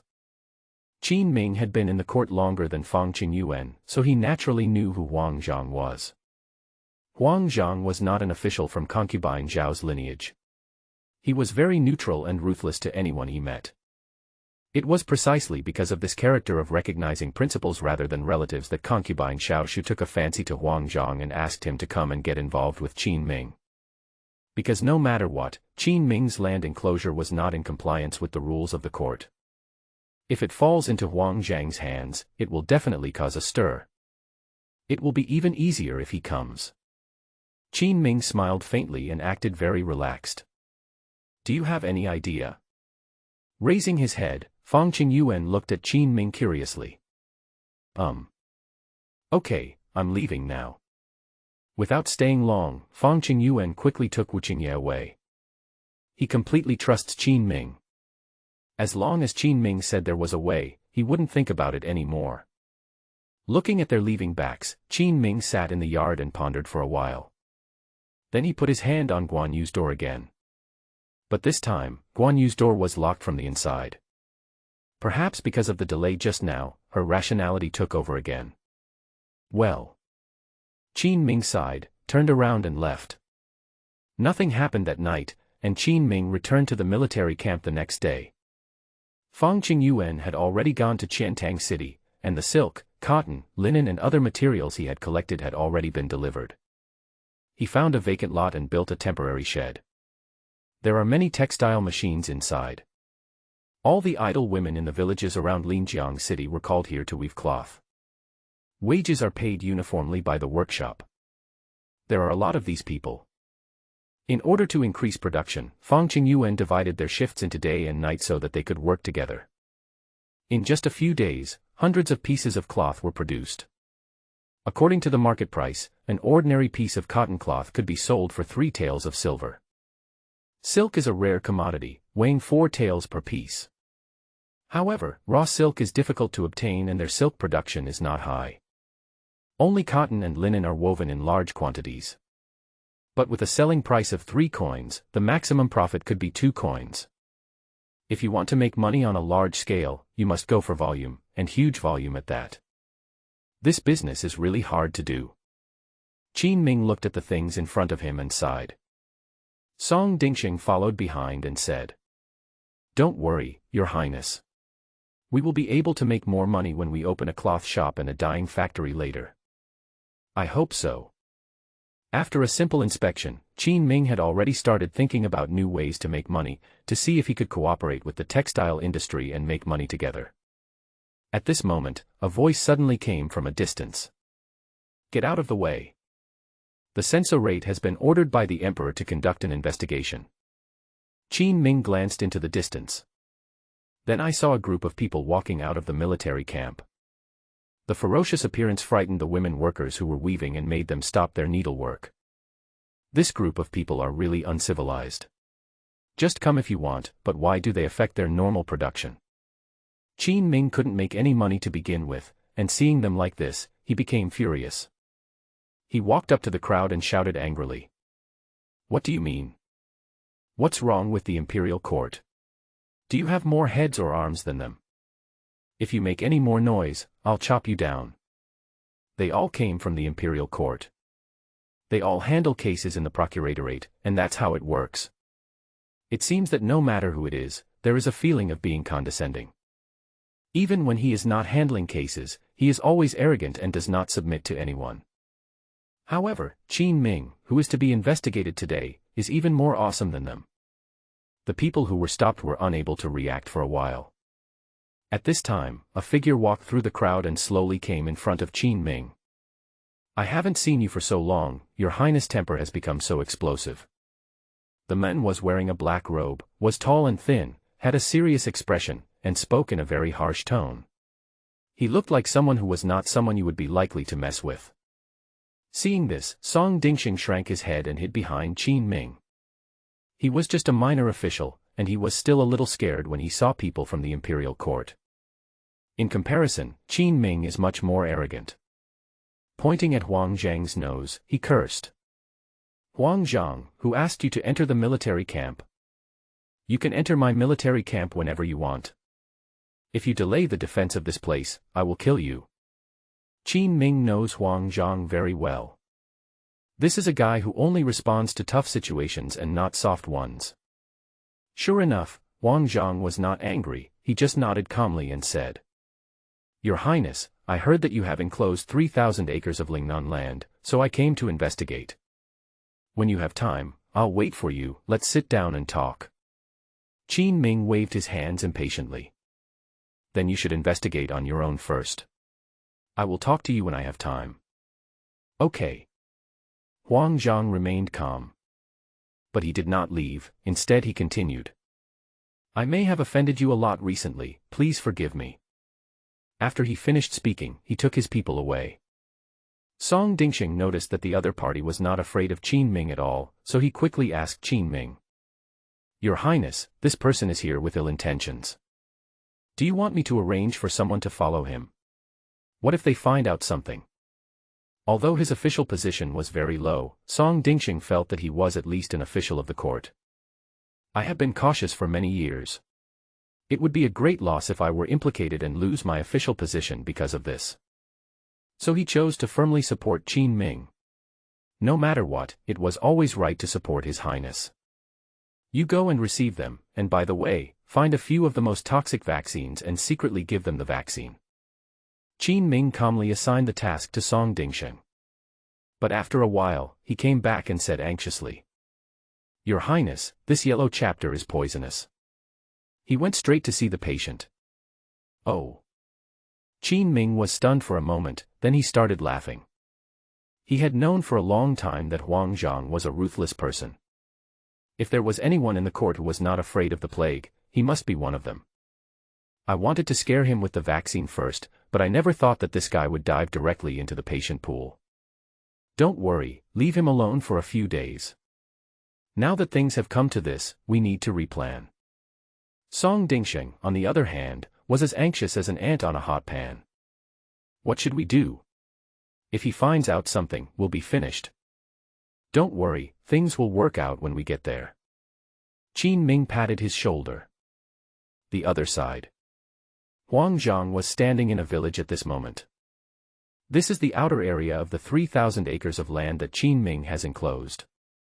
It is also the isolation area set up by Qin Ming. The faces of the several officials who followed him were full of resistance. "Master Huang, there's really no need to go in. Smallpox has no cure. What if I die here? Once we get smallpox, it will definitely affect the progress of the investigation. His Highness will definitely not care about us." They all gave advice at once. Just as Qin Ming expected. After coming here, Huang Zhang's biggest pressure did not come from Qin Ming. But it came from his colleagues who arrived with him. That's why Qin Ming gave Huang Zhang some free time to let the fear ferment in his team. "That's enough." Huang Zhang looked at the officials who followed him and roared angrily. Huang Zhang would not get angry even if Qin Ming scolded him. But Huang Zhang was very angry because his colleagues were all such drags. Among them, Du Mingxian, the second-in-command of the Imperial envoy group responsible for assistance, had the most resolute attitude. "Old Huang, as long as the mountains remain green, there will be no shortage of firewood. What if you get smallpox if you go in now? It's not that we don't want to go in. I suggest that we go to Linjiang City first to inquire about the situation. After all, His Highness's private enclosure of land cannot be concealed. Du Mingxian was from the Dali Temple. He held a low official position, but he was a member of Concubine Xiao's party. The reason why he was arranged to come here was to serve as another insurance for Concubine Xiao Shufei. If Wang Zhang fails to defeat Qin Ming, Du Mingxian will take over. But what Xiao Shufei did not expect was that the two people had different personalities and they frequently had disagreements during the investigation. Wang Zhang stared at Du Mingxian angrily. Du Mingxian, aren't you just afraid of contracting smallpox? I can go by myself, and one of you can stay here to contact me and send out the results of the investigation. Wang Zhang knew who was behind Du Mingxian. It can be considered as a concession now, but Du Mingxian values his life very much. He wanted to eliminate any possibility of smallpox infection. So he turned around and said to everyone in a pretentious manner, "Mr. Huang sacrificed his life for the country. It is truly awe-inspiring. Is there anyone willing to stay here and help Master Huang pass on the message after the investigation is completed?" There was a long silence among the crowd. After Du Mingxian glanced around a few times, he spread his hands and looked at Wang Zhang. "Master Huang, I really didn't mean to trip you up on purpose. The problem is that no one is willing to do this. You should come back to Linjiang City with us first. We are all exhausted from the journey. It's time to find a chance to rest." Wang Zhang looked very unhappy. Because of his personality, he could only work in the censorate for many years, and he did offend many people. Normally, he didn't care about being ostracized by others. But during this period of investigating the case, they, under the leadership of Du Mingxian, were constantly in conflict with him. This made Wang Zhang feel like he had no strength to use. Wang Zhang took a deep breath, knowing that it was pointless to argue with them here, so he frowned and said, "Then let's go back and investigate the case according to Lord Du's method." A sneer of triumph appeared on Du Mingxian's face. But at this time, he said something even more disgusting. "Why do you say that, Master Huang? You are the Imperial envoy this time, so of course I will listen to you. Let's go back and discuss it." People like Du Mingxian are very capable of disrupting situations, but they are completely incapable of getting things done. After he messes up, if you ask him how to solve it, he will act innocent.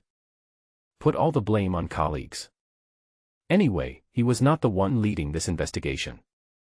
Okay, let's go back and discuss it. Wang Zhang felt like he was holding back a breath and couldn't breathe it out. He even thought that he might as well get smallpox and infect all these bastards, and be done with it once and for all. He didn't know yet that his idea would soon come true.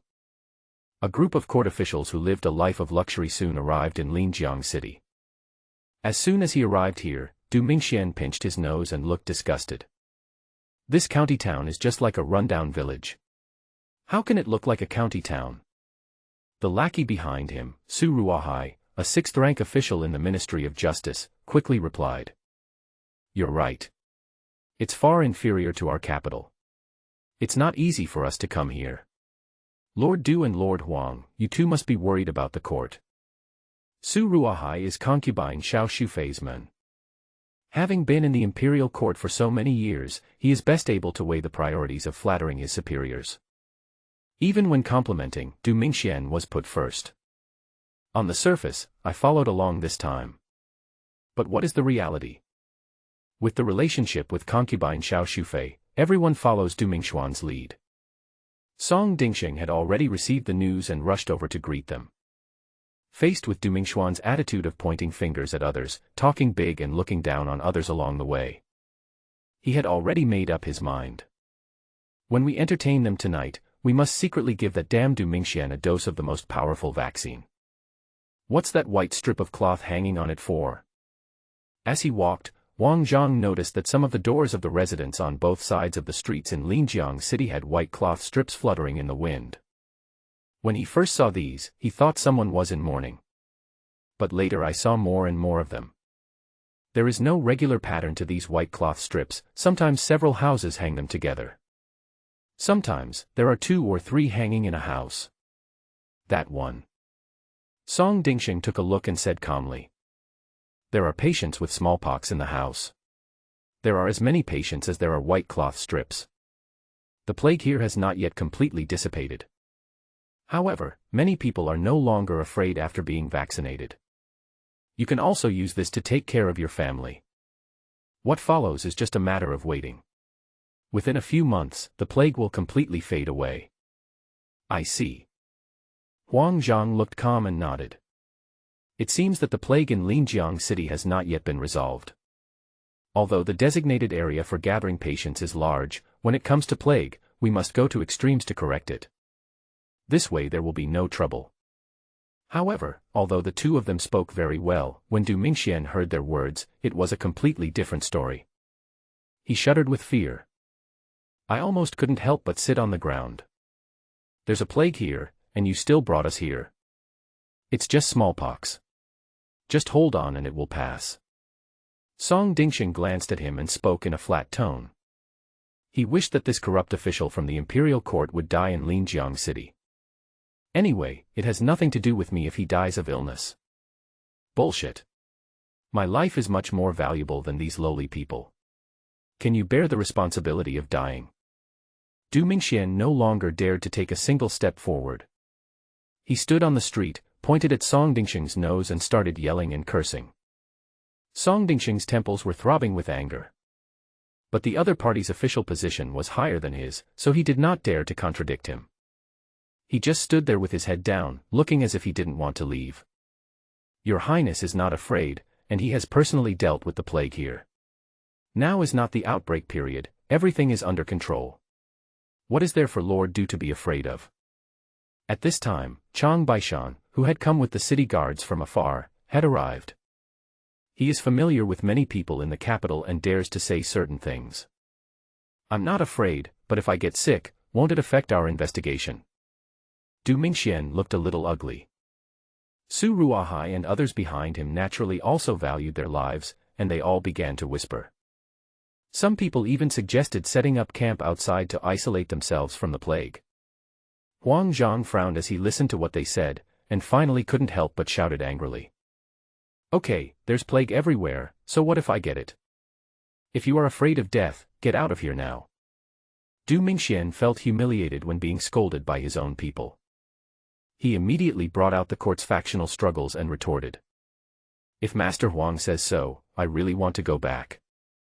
But you need to explain this to His Majesty yourself, so that we won't be unable to report back and be scolded. After a few words, Du Mingxian started to form cliques again. Huang Zhang was the one who was most annoyed by this situation, so he immediately said.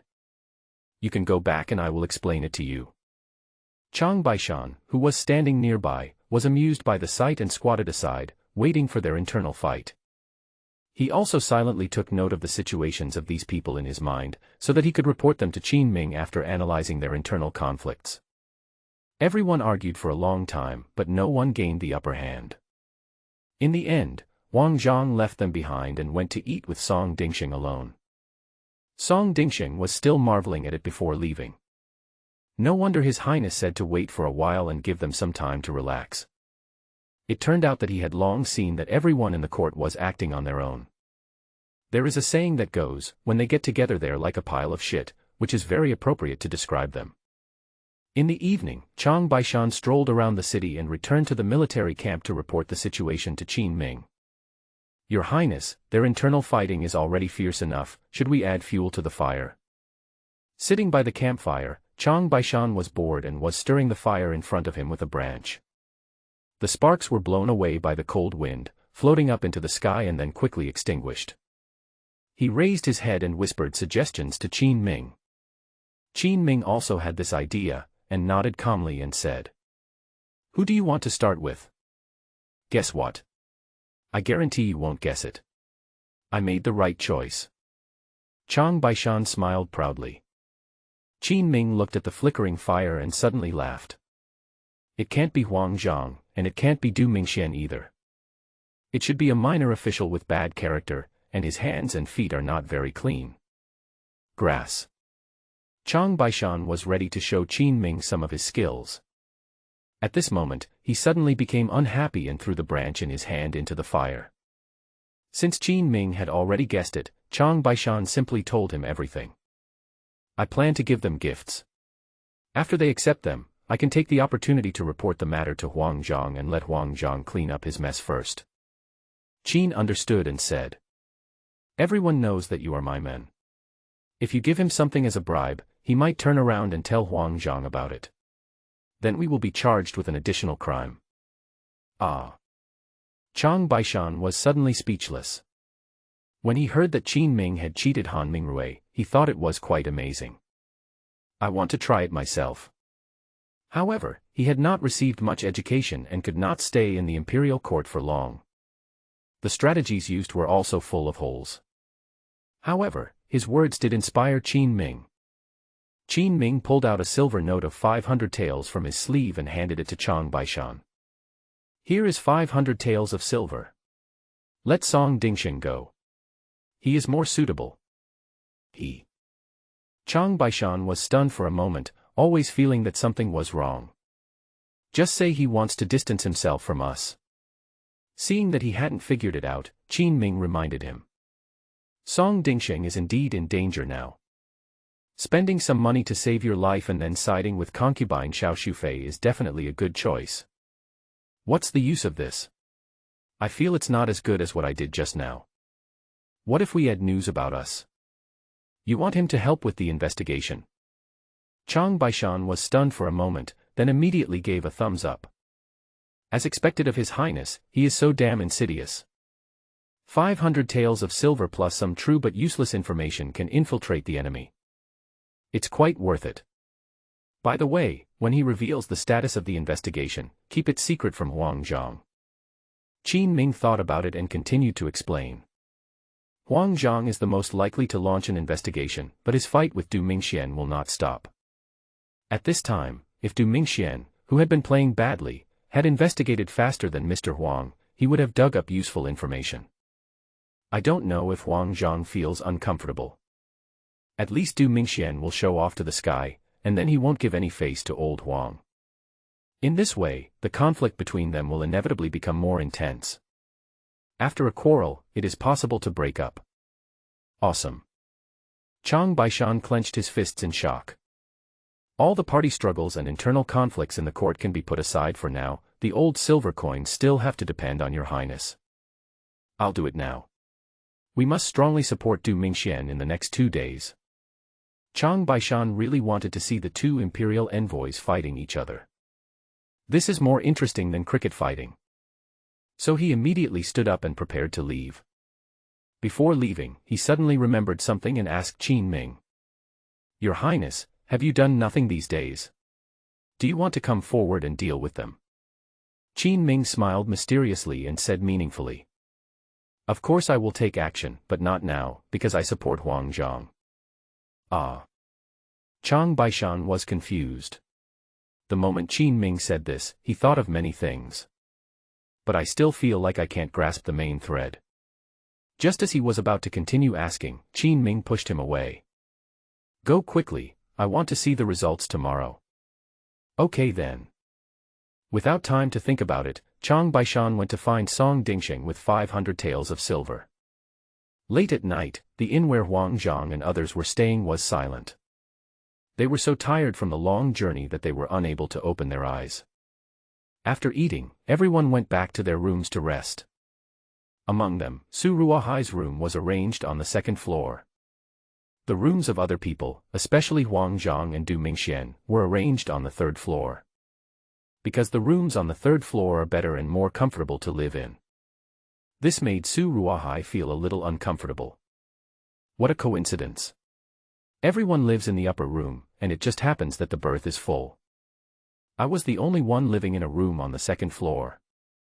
I'm from the Ministry of Justice, so my official position is not low, right? Song Dingxing, you damned bastard who looks down on others, don't let me get you in my hands again. Lying in bed, even though everyone else was resting. But Su Ruohai, who was treated differently, tossed and turned, unable to sleep due to anger. Officials in the imperial court are the most particular about appearance. When walking together, who stands in front? When riding in a carriage, which official should be assigned a certain number of horses? When wearing clothes, some people wear cloth and others wear silk. These are all very particular. But Song Dingxing is like a brainless fool. He has offended himself without realizing it today. The key point is that today Su Ruahai saw that he lived downstairs and mentioned it to Du Mingxian in both explicit and covert ways. I wanted him to say a few words and move me to the upper room. Who knew that Du Mingxian ignored him and didn't even treat him as a human being? It was all in vain that I flattered him along the way. Su Ruahai could even clearly remember the mocking looks on the faces of the accompanying officials when they saw him staying in the room. Fuck your grandma. Fuck. The more Su Ruahai thought about it, the angrier he became. I stood up and walked around the room for a while, but I still couldn't fall asleep when I lay down. Soon, it was 3 o'clock in the morning. Listening to the drawn-out noise of the night watchman outside. It was dark, and Su Ruahai was still staring at the ceiling with his bloodshot eyes, his face full of grievance. Boom, boom, boom. Just at this moment, a voice suddenly came from the door. Su Ruahai turned his head stiffly. The other party seemed to think that Su Ruahai was asleep. He knocked several more times. Who's here so late at night? Are you pretending to be dead? Su Ruahai climbed up from the bed impatiently, muttering. The other party didn't say anything, but just continued to knock on the door. After putting on his shoes, Su Ruahai walked to the door and pushed it open. After opening the door, he saw the culprit that had kept him tossing and turning late into the night. Song Dingsheng. Are you sick? What are you doing here in the middle of the night?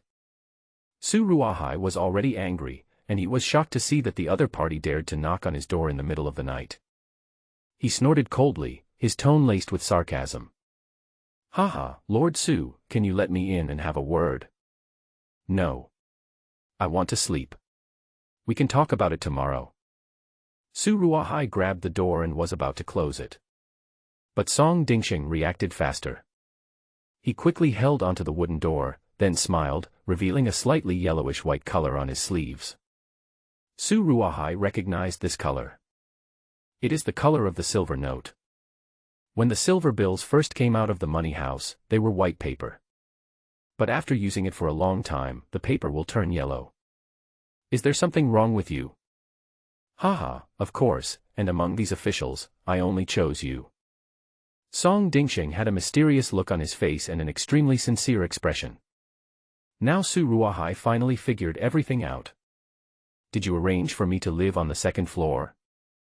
Yes, I just have something important to discuss with you. I see. After hearing this, the haze in Su Ruahai's heart was swept away. Come in. With a creak, the wooden door closed. The two of them talked for a long time in the room. Su Ruahai was naturally overjoyed after receiving the money. After learning about Song Dingsheng's intention to surrender, he patted him on the shoulder with satisfaction. Old Song, you still have good vision. I'll take these 500 taels first, and I'll be the one reporting your case. Don't worry, with me here, no one will bother you when you return to the court. Thank you very much. By the way, Lord Su, I hope you won't tell anyone else about this. Song Dingsheng's eyes flashed and he spoke very seriously. Of course. Don't worry, I'm very tight-lipped. Su Ruahai agreed quickly and sent Song Dingsheng away very warmly. But after waiting for a while, he turned around and went to Du Mingxuan's room on the 3rd floor in the cover of night. Rubbing his hands, he suppressed his somewhat excited voice. Boom, boom, boom. Master Du, are you there? Du Mingxian, who was disturbed late at night, rubbed his sore eyes and walked out the door impatiently. Su Ruahai, you are going to die if you don't sleep so late at night. Sir, I have something important to report. Su Ruahai knew that Du Mingxian would definitely be angry if he knew that he was disturbed so late at night. But he had no choice. He didn't have time to talk to Du Mingxian about this during the day. Once Wang Zhang finds out that he has taken the money, he is also prepared to help Song Dingsheng get rid of his relationship with Qin Ming. By that time, the upright Mr. Huang's plague case has not been investigated yet, but he will have to start with himself and eliminate internal troubles. Come in and talk. Du Mingxian glanced at Su Ruahai. His many years of experience in the Imperial court made him sense something unusual. But outside is not the place to talk. Even if you are discussing business, you have to be careful that there may be eavesdroppers on the walls. So he pulled Su Ruahai into the room. Su Ruahai took out a 300-tael silver note and said flatteringly, "This was sent by Song Dingxing just now. He said that he didn't want to be too involved with His Highness and wanted me to help put in a few good words for him. But then I thought, my words are not as effective as yours, so I came to you." Du Mingxian is a man who has seen many storms. Seeing the 300 taels of silver, he curled his lips in disdain. A bumpkin is a bumpkin. Only 300 taels. Normally, he could easily exchange a piece of calligraphy or painting for thousands of taels of silver at a pawnshop in the capital. However, no matter how small a mosquito leg is, it is still meat. Du Mingxian looked down on it but also put it into his sleeves. "I have agreed to this matter." After a moment's silence, he spoke. "It's easy to handle, but it's also a bit difficult. After all, there's Huang Zhang standing in the way. The person in charge of this investigation is Huang Zhang. Even if Du Mingxian wanted to put Song Dingxing aside, they would be helpless unless Huang Zhang nodded." Su Ruahai nodded quickly and said with a smile, "Your Excellency has a keen eye and can see through the key point at a glance. In fact, Song Dingxing came here this time not only to take the money. He also said that he wanted to help us testify and find evidence that His Highness had violated the court's laws and forcibly enclosed the land." After receiving this good news, Du Mingxuan's breathing became heavy. This was the last straw that broke the camel's back for Huang Zhang. If he could get Song Dingxing's help, Du Mingxian believed that he would definitely be able to make great contributions this time and gain favor from Concubine Xiao Shufei. "Are you serious?" "Of course, sir." He also said that if necessary, he could even come forward to serve as a witness for us. "Of course, doing so would be risky unless it is necessary." "Got it. Tomorrow we will start investigating in groups. You go find Song Dingxing and follow his path with me tomorrow. As for Huang Zhang, let him take a few people with him." Du Mingxian began to actively arrange tomorrow's investigation. A bright road to promotion and wealth seemed to have appeared before him. On the other side, Song Dingxing took advantage of the night and secretly came to Qin Ming's palace. Lingnan was very poor. Qin Ming's palace was called a palace, but in fact it was the 3-bedroom courtyard where Guan Yu and he lived. "Your Highness, the matter has been completed. If Su Ruahai comes to see me tomorrow, what should I say?" Qin Ming did not rest at night, but sat here waiting for Song Dingxing. After thinking for a moment, Qin Ming smiled and said, "Don't worry. Their smallpox may break out tomorrow. Leave them alone for a few days. If Su Ruahai really wants to ask something, just reveal some innocuous news to him. Is it that simple?" Song Dingxing looked at Qin Ming in confusion, somewhat bewildered. Qin Ming said calmly, "During the illness, there won't be many opportunities to investigate. Mr. Huang, who loves investigating cases, will probably be very anxious. When the time comes, let Du Mingxian find out something during his illness. There will be a gap between the two sides. He will show off and make Huang Zhang angry. What do you think he will do?" "This." Song Dingxing swallowed his saliva with a gulp. "Your Highness is really cruel. Must he push people into a corner?" "I see. One more thing. Don't come over these few days. The next time we meet, you'll be the tainted witness." Before Song Dingxing left, Qin Ming stopped him and gave him some instructions. "What is a tainted witness?" This word is a bit new, and Song Dingxing can't quite understand it. Qin understood and said, "It's the people who come out to help correct things." "Okay, I understand." Song Dingxing picked up his official uniform, pushed open the door and glanced around. Then he left here stealthily. The next morning, more than half of the Imperial envoy team had high fever, including Huang Zhang and Su Ruahai and Du Mingxian, who stayed up most of the night. Song Dingxing was very considerate and found some people to take care of them. Despite having someone to help him, Du Mingxian was still very scared. "Get out of the way. Is there a statue of the pox god here? I want to worship the pox god." The smallpox god is a deity in folk legends. Because of the outbreak of smallpox, many people died. As a result, the smallpox god suddenly appeared, and some people, desperate to find a cure, began to believe in this god. I hope the other person can keep me safe. This is a kind of placebo effect. It's not completely useless, but it's better than nothing. Where can I get this fixed for you? Song Dingxing was quite helpless, just when he was at his wit's end. The arrival of one person broke the status quo. The person who came was Su Ruahai. He dragged his sick body, gasping for breath, and climbed to the third floor with great difficulty. Since both of you are here, why don't we talk about the evidence? I heard that Mr. Huang is also sick. This is a good opportunity. People like Su Ruahai have bad character and flatter the superiors and bully the subordinates. But he has a strong sense of career and is also the most scheming. We still have a few people who haven't been infected with smallpox. They can pass through. Su Ruahai held the breath in his chest and forced himself to express his thoughts. Upon hearing this, Du Mingxian, although already weak from the fever, finally reacted. Okay, call a few trustworthy people and investigate the case according to Song Dingxing's arrangement. I won't go. Song Dingxing looked embarrassed, as if he was afraid that Qin Ming would find out. He seemed so immersed in the role that even Du Mingxian and Su Ruahai didn't notice anything unusual. That's fine. Neither of them said much. Soon, following his oral statement, several other officials who had not yet fallen ill were arranged to investigate. In the evening, everyone came back with excitement on their faces. Du Mingxian was informed of the news about several remote villages that were not infected with the plague. There is no plague over there at all. The king of Qin is just taking the opportunity to enclose land. What quarantine zone? It's just a figment of the imagination. Their tone was firm and their expressions were serious.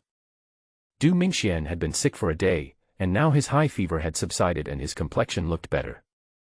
Not bad, not bad. Suddenly, he seemed to have thought of something, stood up and ordered. Bring me my official uniform, and let's go for a walk. Go out for a walk. Several officials were stunned for a moment.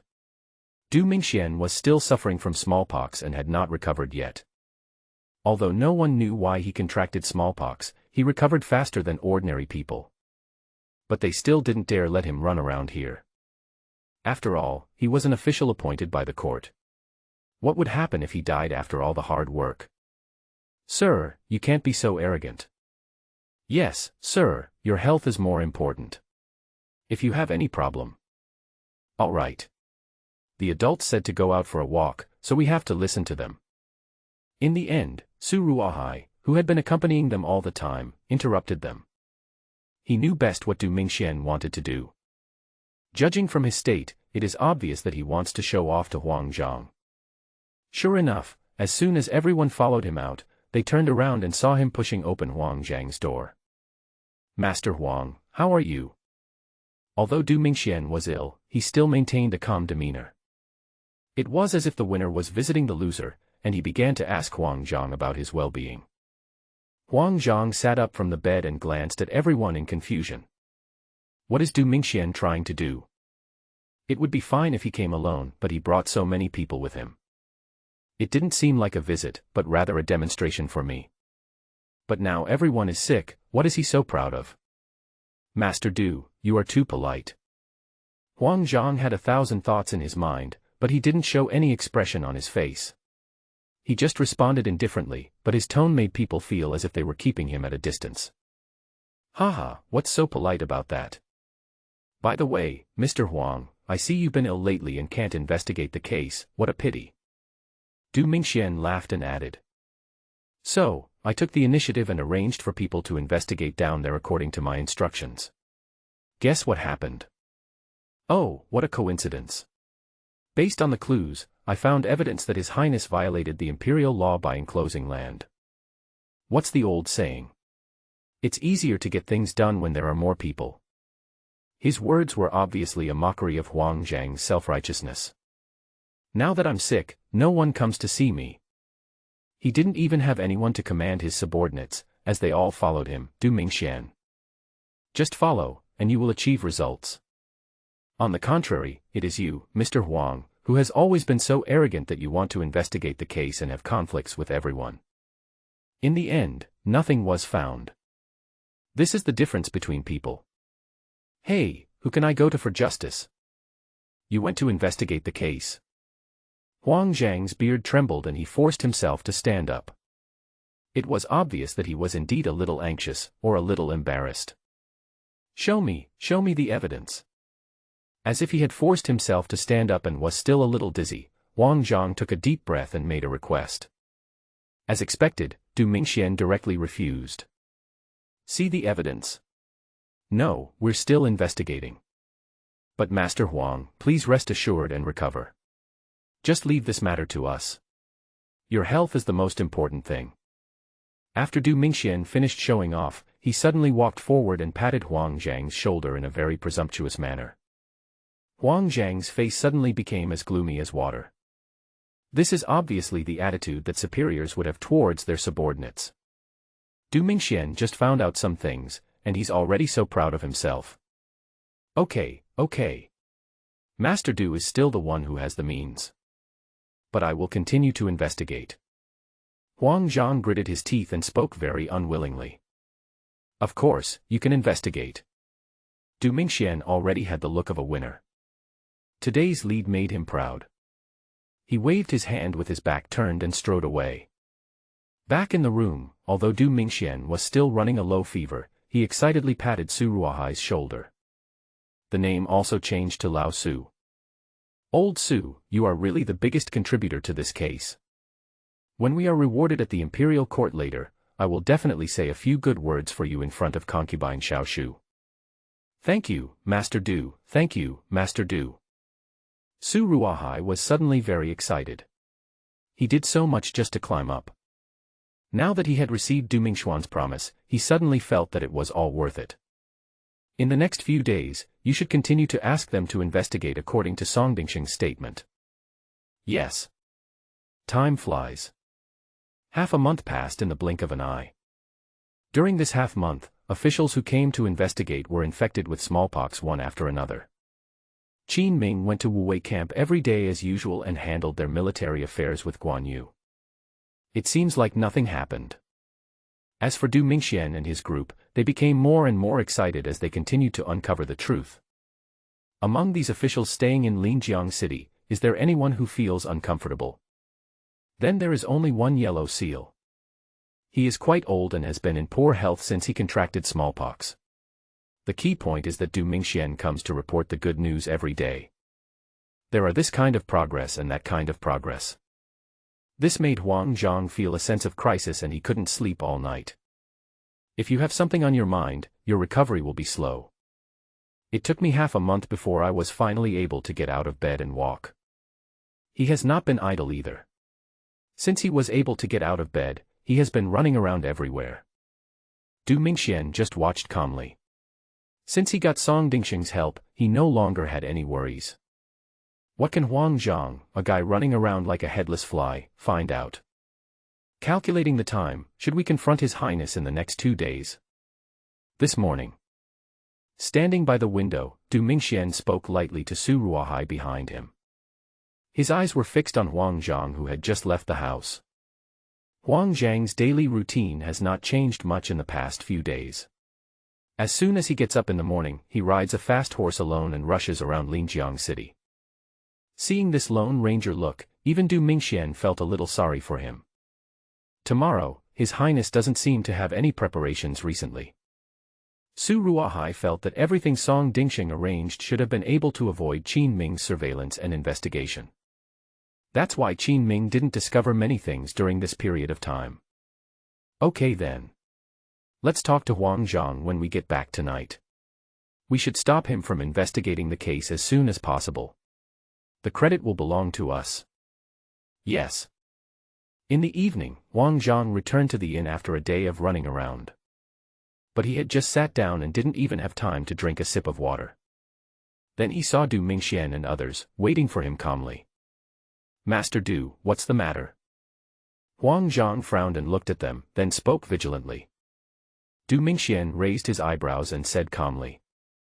It's nothing serious, I just wanted to inform you that we are going to go to Your Highness tomorrow to tell him the results of the investigation. Master Huang, please take care of your health. You don't have to work hard on investigations all day. I thought that after saying this, Wang Zhang would become even more anxious.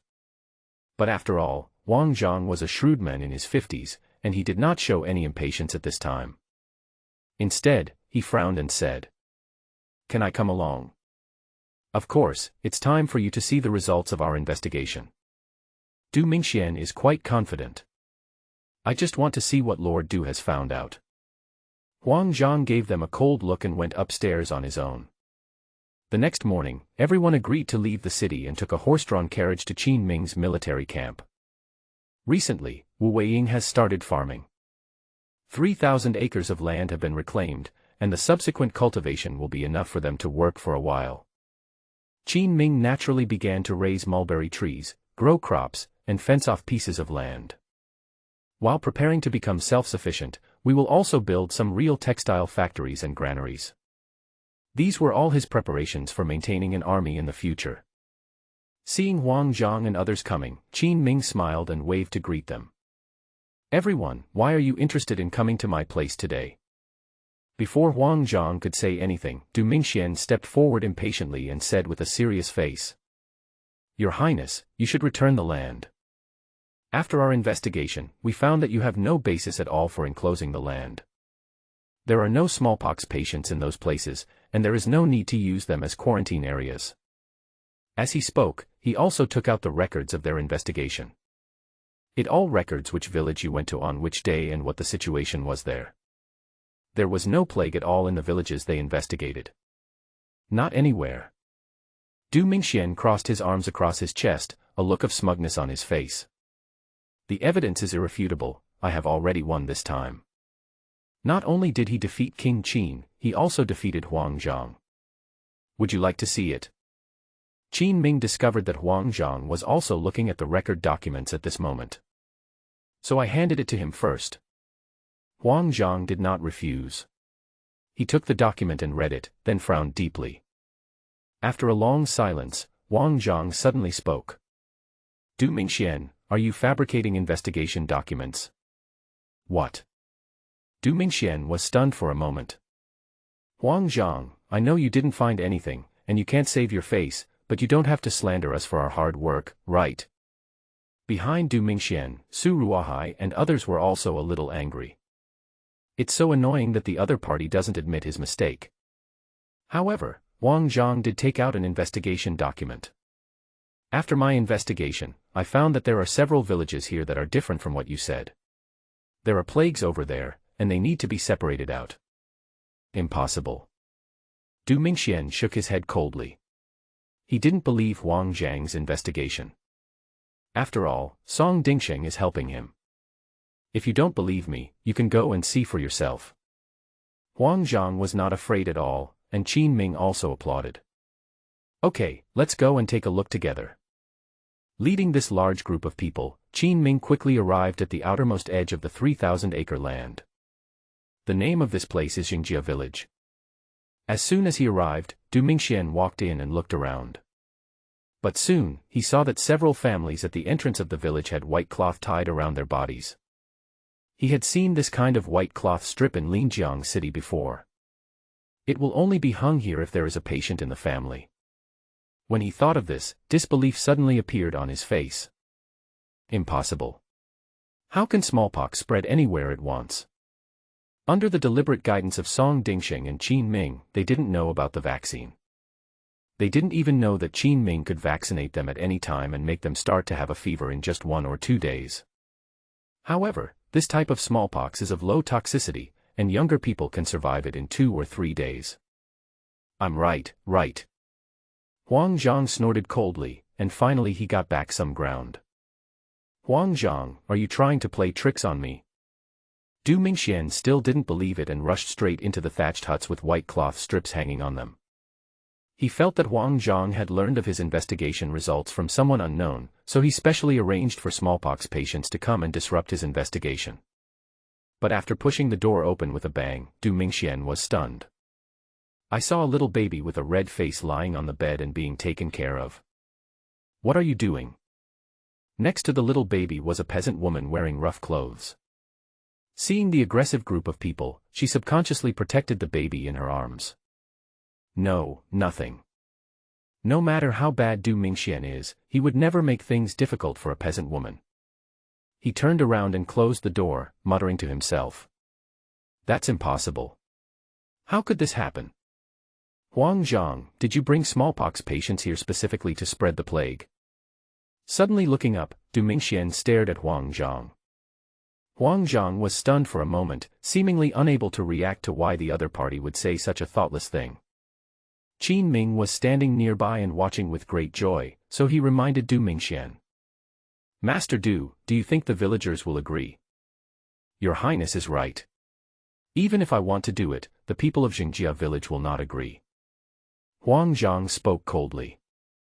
Du Mingxian still couldn't believe it, so he took his men to visit all the villages they had investigated before. Spent a day visiting all the areas. Without exception, they were all hung with white cloth strips. What is certain now is, his investigation documents are useless. Master Huang, how is your investigation going? After Qin Ming brought them back to Wuwei camp, he asked Huang Zhang. As soon as these words were spoken, Du Mingxian, Su Ruahai and others immediately turned their attention to Huang Zhang. You have investigated it, too. Why haven't you said anything yet? Du Mingxian suddenly felt very strange. I have been ridiculing Huang Zhang for so long, why is this guy still unwilling to speak even though he has more powerful evidence than I do? The corners of Huang Zhang's mouth twitched and his expression became uncertain. After a long silence, he said to Qin Ming. Your Highness, can I investigate for a few more days? Okay, but Master Huang, that would be a waste of time. After Qin Ming thought about it, he still felt that the hint was not obvious enough. Then he pointed at Du Mingxian and the others and continued to say to Huang Zhang. When I say wasting time, I mean like them. Huang Zhang smiled bitterly. There was a hint of helplessness in the look he gave Qin Ming.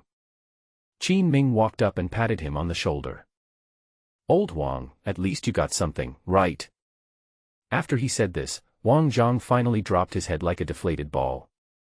In fact, Qin Ming has been controlling their investigation over the past few days. Regardless of the loopholes in Qin Ming's land enclosure that Song Dingsheng told them about.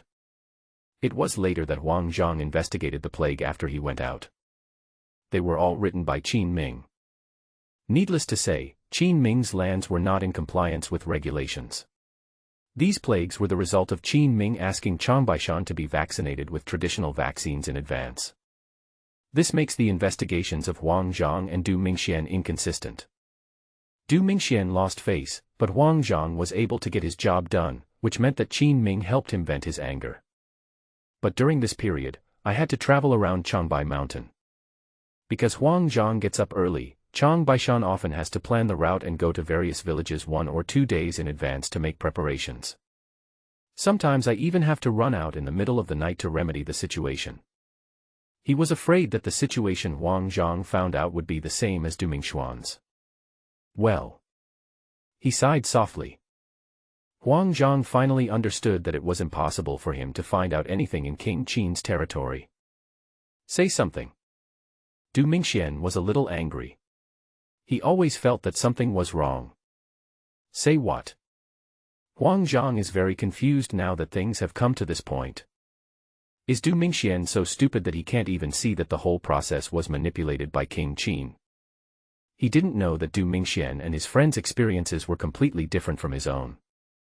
Du Mingxian and Su Ruahai were helped by insiders. So until now, they don't believe that there is no problem with the land Qin Ming has enclosed. Tell me the results of your investigation. Tell them. After Qin Ming gave him a reminder, Huang Zhang took out an investigation document from his arms in a very serious manner. There are also red fingerprints left by witnesses on it. Your Highness, there is no problem with the division of these lands. Those places do have plagues and need to be separated. As soon as these words were spoken, everyone at the scene fell silent. Du Mingxuan's mouth twitched, and he suddenly understood everything. Well, you and the King of Qin are in cahoots. That's what I said. How could it be possible that all the previous investigation results were overturned? You must have colluded long ago to mess with me. Huang Zhang is a very honest and upright person. Over the years, there has never been any case of favoritism or abuse of power in handling cases. When I heard his slander, I was immediately filled with anger. Du Mingxian, I warn you, don't accuse me without evidence, or I'll tear your mouth apart. Let's go to His Majesty. Go ahead and make trouble, I'm afraid of you. Huang Zhang, you really don't deserve His Majesty's trust in you. You actually started playing this game. Du Mingxian was still pointing at Huang Zhang's nose and yelling at him. But at this time, a voice suddenly came. Du Mingxian, there must be someone else who did this to me. Turning their heads, everyone saw Chang Baishan and Song Dingxing walking from behind with a look of fear on his face. This. Everyone was stunned for a moment. Qin Ming even pretended to be surprised and asked Chang Baishan. Old Chang, why did you bring Master Song here? Your Highness, Mr. Song sent money to Su Ruahai and the Imperial envoy team 2 days ago, and I discovered it. Chang Baishan pretended to be angry. Song Dingxing's acting skills were even more exaggerated. With a plop, his knees scraped on the ground, he ran up to Qin Ming and hugged his thigh. Then he started crying with runny nose and tears. Your Highness, please spare me. I just want to have more friends and more paths. Qin Ming pushed Song Dingxing away in anger. Then he turned around and clasped his fists towards Huang Zhang and said, Sir Huang, this incident happened in my fiefdom, so I will be the one to punish the officials. As for Su Ruahai who took the money, and the few people on their side who might not be clean, I'll leave them to you. Qin Ming glanced at Huang Zhang. But he found that the other party was not even angry, but just looked at him deeply. This old guy is too perceptive, he obviously noticed something was wrong. After all, Qin Ming's operation was really skillful. Just after being slandered, Chang Baishan came with strong evidence. But just like Qin Ming said, at least he has gained something now. Qin Ming also helped him vent his anger. Turning around, Huang Zhang looked at Su Ruahai and Du Mingxian. He was the one who helped you with the recent investigation, right? Take out the money. I don't have enough. Su Ruahai had a sad face and spoke hesitantly. He gave most of the money to Du Mingxian. I only have more than 200 taels of silver notes left on me now, how can I give it to him? Fart. Before Huang Zhang could speak, Du Mingxian kicked Su Ruahai to the ground first, then sat on him and beat him wildly left and right. You beast! How dare you take other people's money? Su Ruahai was stunned by the beating. But in a trance, I felt as if there was an extra hand on my cuff, and it was forcing banknotes into my hand. In an instant, Su Ruahai understood everything. Damn it! Du Mingxian, you are the beast. You actually let me carry it all by myself. We agreed to get wet in the snow together, but you left me alone with my hair turned white. Master Du. Su Ruahai struggled to remember. But Du Mingxian quickly held him down again and said with a double meaning. Okay, stop talking. Hurry up and give the money to Mr. Huang. Su Ruahai stood up and began to take out the silver bills from his sleeve hesitantly. Just now, Du Mingxian was very afraid that the matter would affect him, so he resorted to this desperate measure. Su Ruahai took a look at the thick stack of banknotes and was suddenly stunned. Because what Du Mingxian gave just now was not 500 taels. He was so anxious that he was afraid it wouldn't be enough, so he stuffed all the banknotes into his pocket. Now he is truly clean-handed. So much. Looking at the thickness of the silver note, it should be over 10,000. At this time, even Huang Zhang was a little surprised. Chang Baishan was quick to take the thing. Noticing that everyone was looking at him, he muttered. This money must have come from an illegal source. Since it was handed over by Lord Song, we should just take it back and confiscate it. As you all know, the situation in our Wuwei camp is very difficult. Faced with this kind of rogue, Huang Zhang had no choice but to hope that Qin Ming would take action. What does your highness mean? My intention is to seize the stolen money first, and then make plans after the investigation of Mr. Song is completed. Qin Ming was just thinking about how to keep such a large amount of banknotes. Unexpectedly, Chang Baishan helped me so considerately. What a good general I am. Qin Ming naturally would not return what he had obtained. Okay, I will submit the investigation documents to the court after returning. After this incident, Du Mingxian dared not say anything more, for fear that Huang Zhang would hold him responsible. As for Qin Ming's land enclosure, it has come to an end. At least in the short term, no one from the Imperial court dared to investigate. The military camp is still a bit busy. Sir Huang, please leave on your own. It's not convenient for me, so I won't see you off. After looking at the sky, Qin Ming waved his hand and said something to Huang Zhang. Huang Zhang was stunned for a moment. Just now he was asking me to do something. Why did you suddenly order me to leave?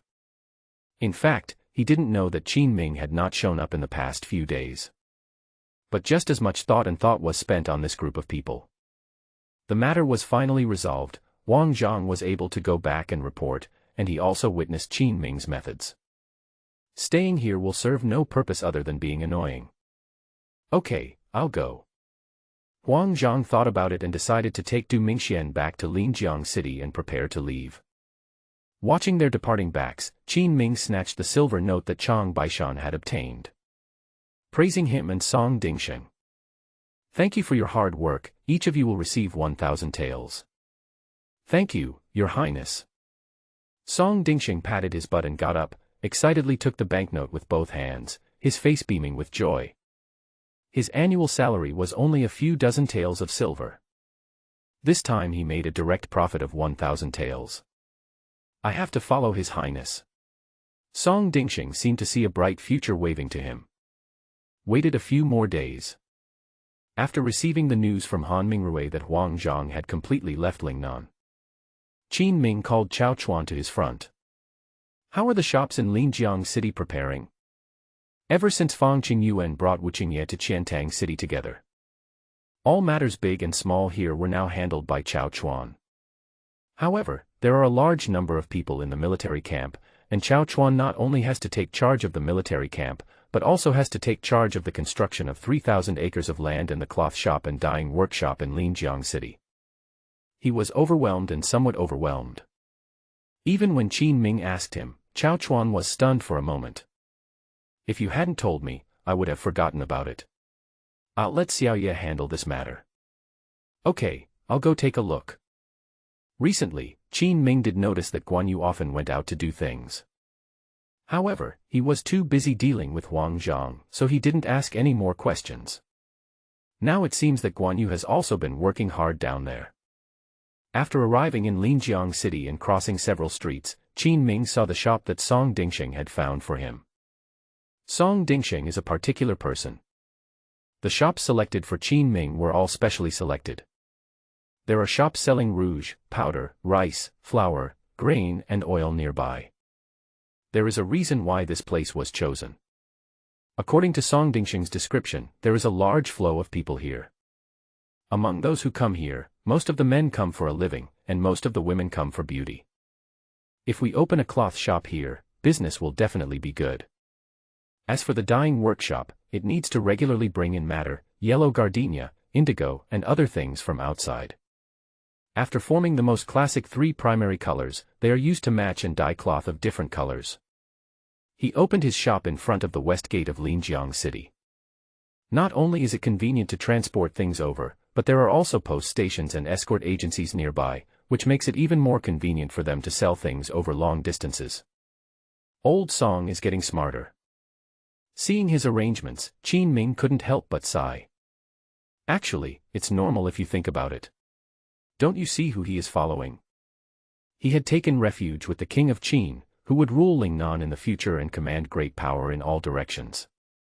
Qin Ming thought as he walked and soon approached the cloth shop. At the entrance of the cloth shop, many people would look inside when passing by. Not for any other reason, just wanted to take a closer look at the cloth shop beauty who has been going viral in Linjiang City recently. It's so beautiful. If she becomes my wife, I would be willing to do it even if it means shortening my life by 10 years. Come on, this beauty seems to be related to the army. It is said that she is someone in the army. Be careful what you say, or you might get your tongue stuck in the wind. What? You still won't let me speak? A woman shows up in public, and I say a few words. Ouch. Soon, a slap was thrown directly on the head of the person who spoke. Get lost.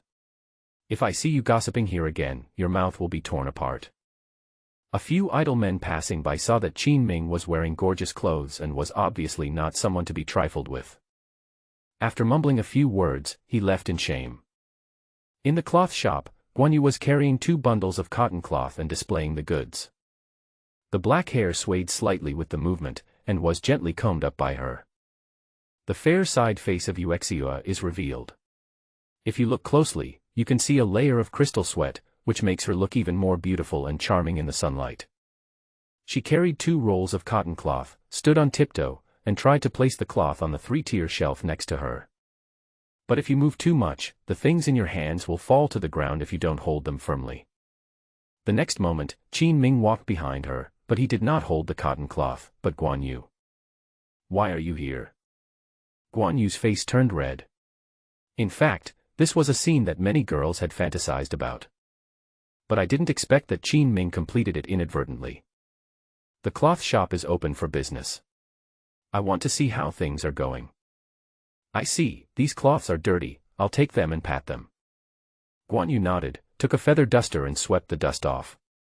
Then he handed the account book to Qin Ming. There are quite a few people coming here to buy cloth, and the daily income is guaranteed, basically over several dozen taels. Of course, this was mainly due to Song Dingsheng's actions. Originally, there was only one cloth shop in the city under the instruction of Song Dingsheng. But later on, the owner of the cloth shop made money and had connections, so he wanted to leave and go to a richer place. In this era, many ordinary people would probably never want to leave their homeland even if they were beaten to death. But there is a saying that goes, businessmen value profit over separation. So Song Dingsheng helped to arrange it and sent the person away directly. This gave Guan Yu an opportunity to independently control the cloth business in the city. Not bad, not bad. Qin Ming saw the income and nodded happily. Their textile industry has basically been opened up from upstream to downstream. As the reputation of the cloth shop spread, it started to take orders from other cities. By then, it would not be impossible to earn hundreds or even thousands of taels of silver every day. This way, the monthly income can at least cover the expenses. Guan Yu is a careful girl and has run the cloth shop very well in the past 2 days. Those girls were recruited by me. She pointed to several girls who were cutting clothes in the backyard and introduced them to Qin Ming. Because she needed help with cutting and making clothes, she also recruited some skillful female workers from the local area. This way you can earn some extra money. In this era, many people would buy cloth and the prudent ones would go home and cut and make clothes themselves. If you want to save some effort, you can make it directly here. Convenient and fast. You have such a good business sense. Qin Ming was a little surprised. He originally wanted to come and arrange these specific matters himself. Guan Yu rolled her eyes at him and said, after doing these things, you will naturally know what to do next. That's good. Once things stabilize, I will start purchasing ore and adding things to the Wuwei camp. So soon. Guan Yu was a little excited. They did not bother much with the 3 guards who were guarding the border to prevent attacks from southern tribes. But the Wuwei camp is Qin Ming's own army, so he must put the best things in it. It's not fast anymore. Qin Ming looked at the sky. It was already winter. Even though we are in the south, it is not completely cold. But they can also take advantage of the end of the year to improve their military strength. The custom of Dakian is basically to stop everything during the new year. Everyone goes home to reunite. But now that Qin and Ming dynasties are here, they even let the soldiers drag their families to Lingnan. He just won't stop. Although Wuwei camp is a remnant, it can still bloom on the ruins. By the way, since you are doing business here, have you had any contact with anyone from the local Chamber of Commerce? Qin Ming suddenly thought of something important, so he spoke to Guan Yu. Guan Yu blinked her big and lively eyes, shook her head and said, I've seen it, but their attitude doesn't seem very friendly to me. Do you want to move you out? Ever since Qin Ming started doing business locally, there have often been rumors and speculations. But he never revealed his identity. He also never uses his status to take advantage of ordinary people when they are doing business. This resulted in Guan Yu being seen as just an ordinary business competitor by others. Since Guan Yu doesn't have any halo, when facing her, the businessmen in the Chamber of Commerce will naturally be extremely hostile to this dragon from outside the river.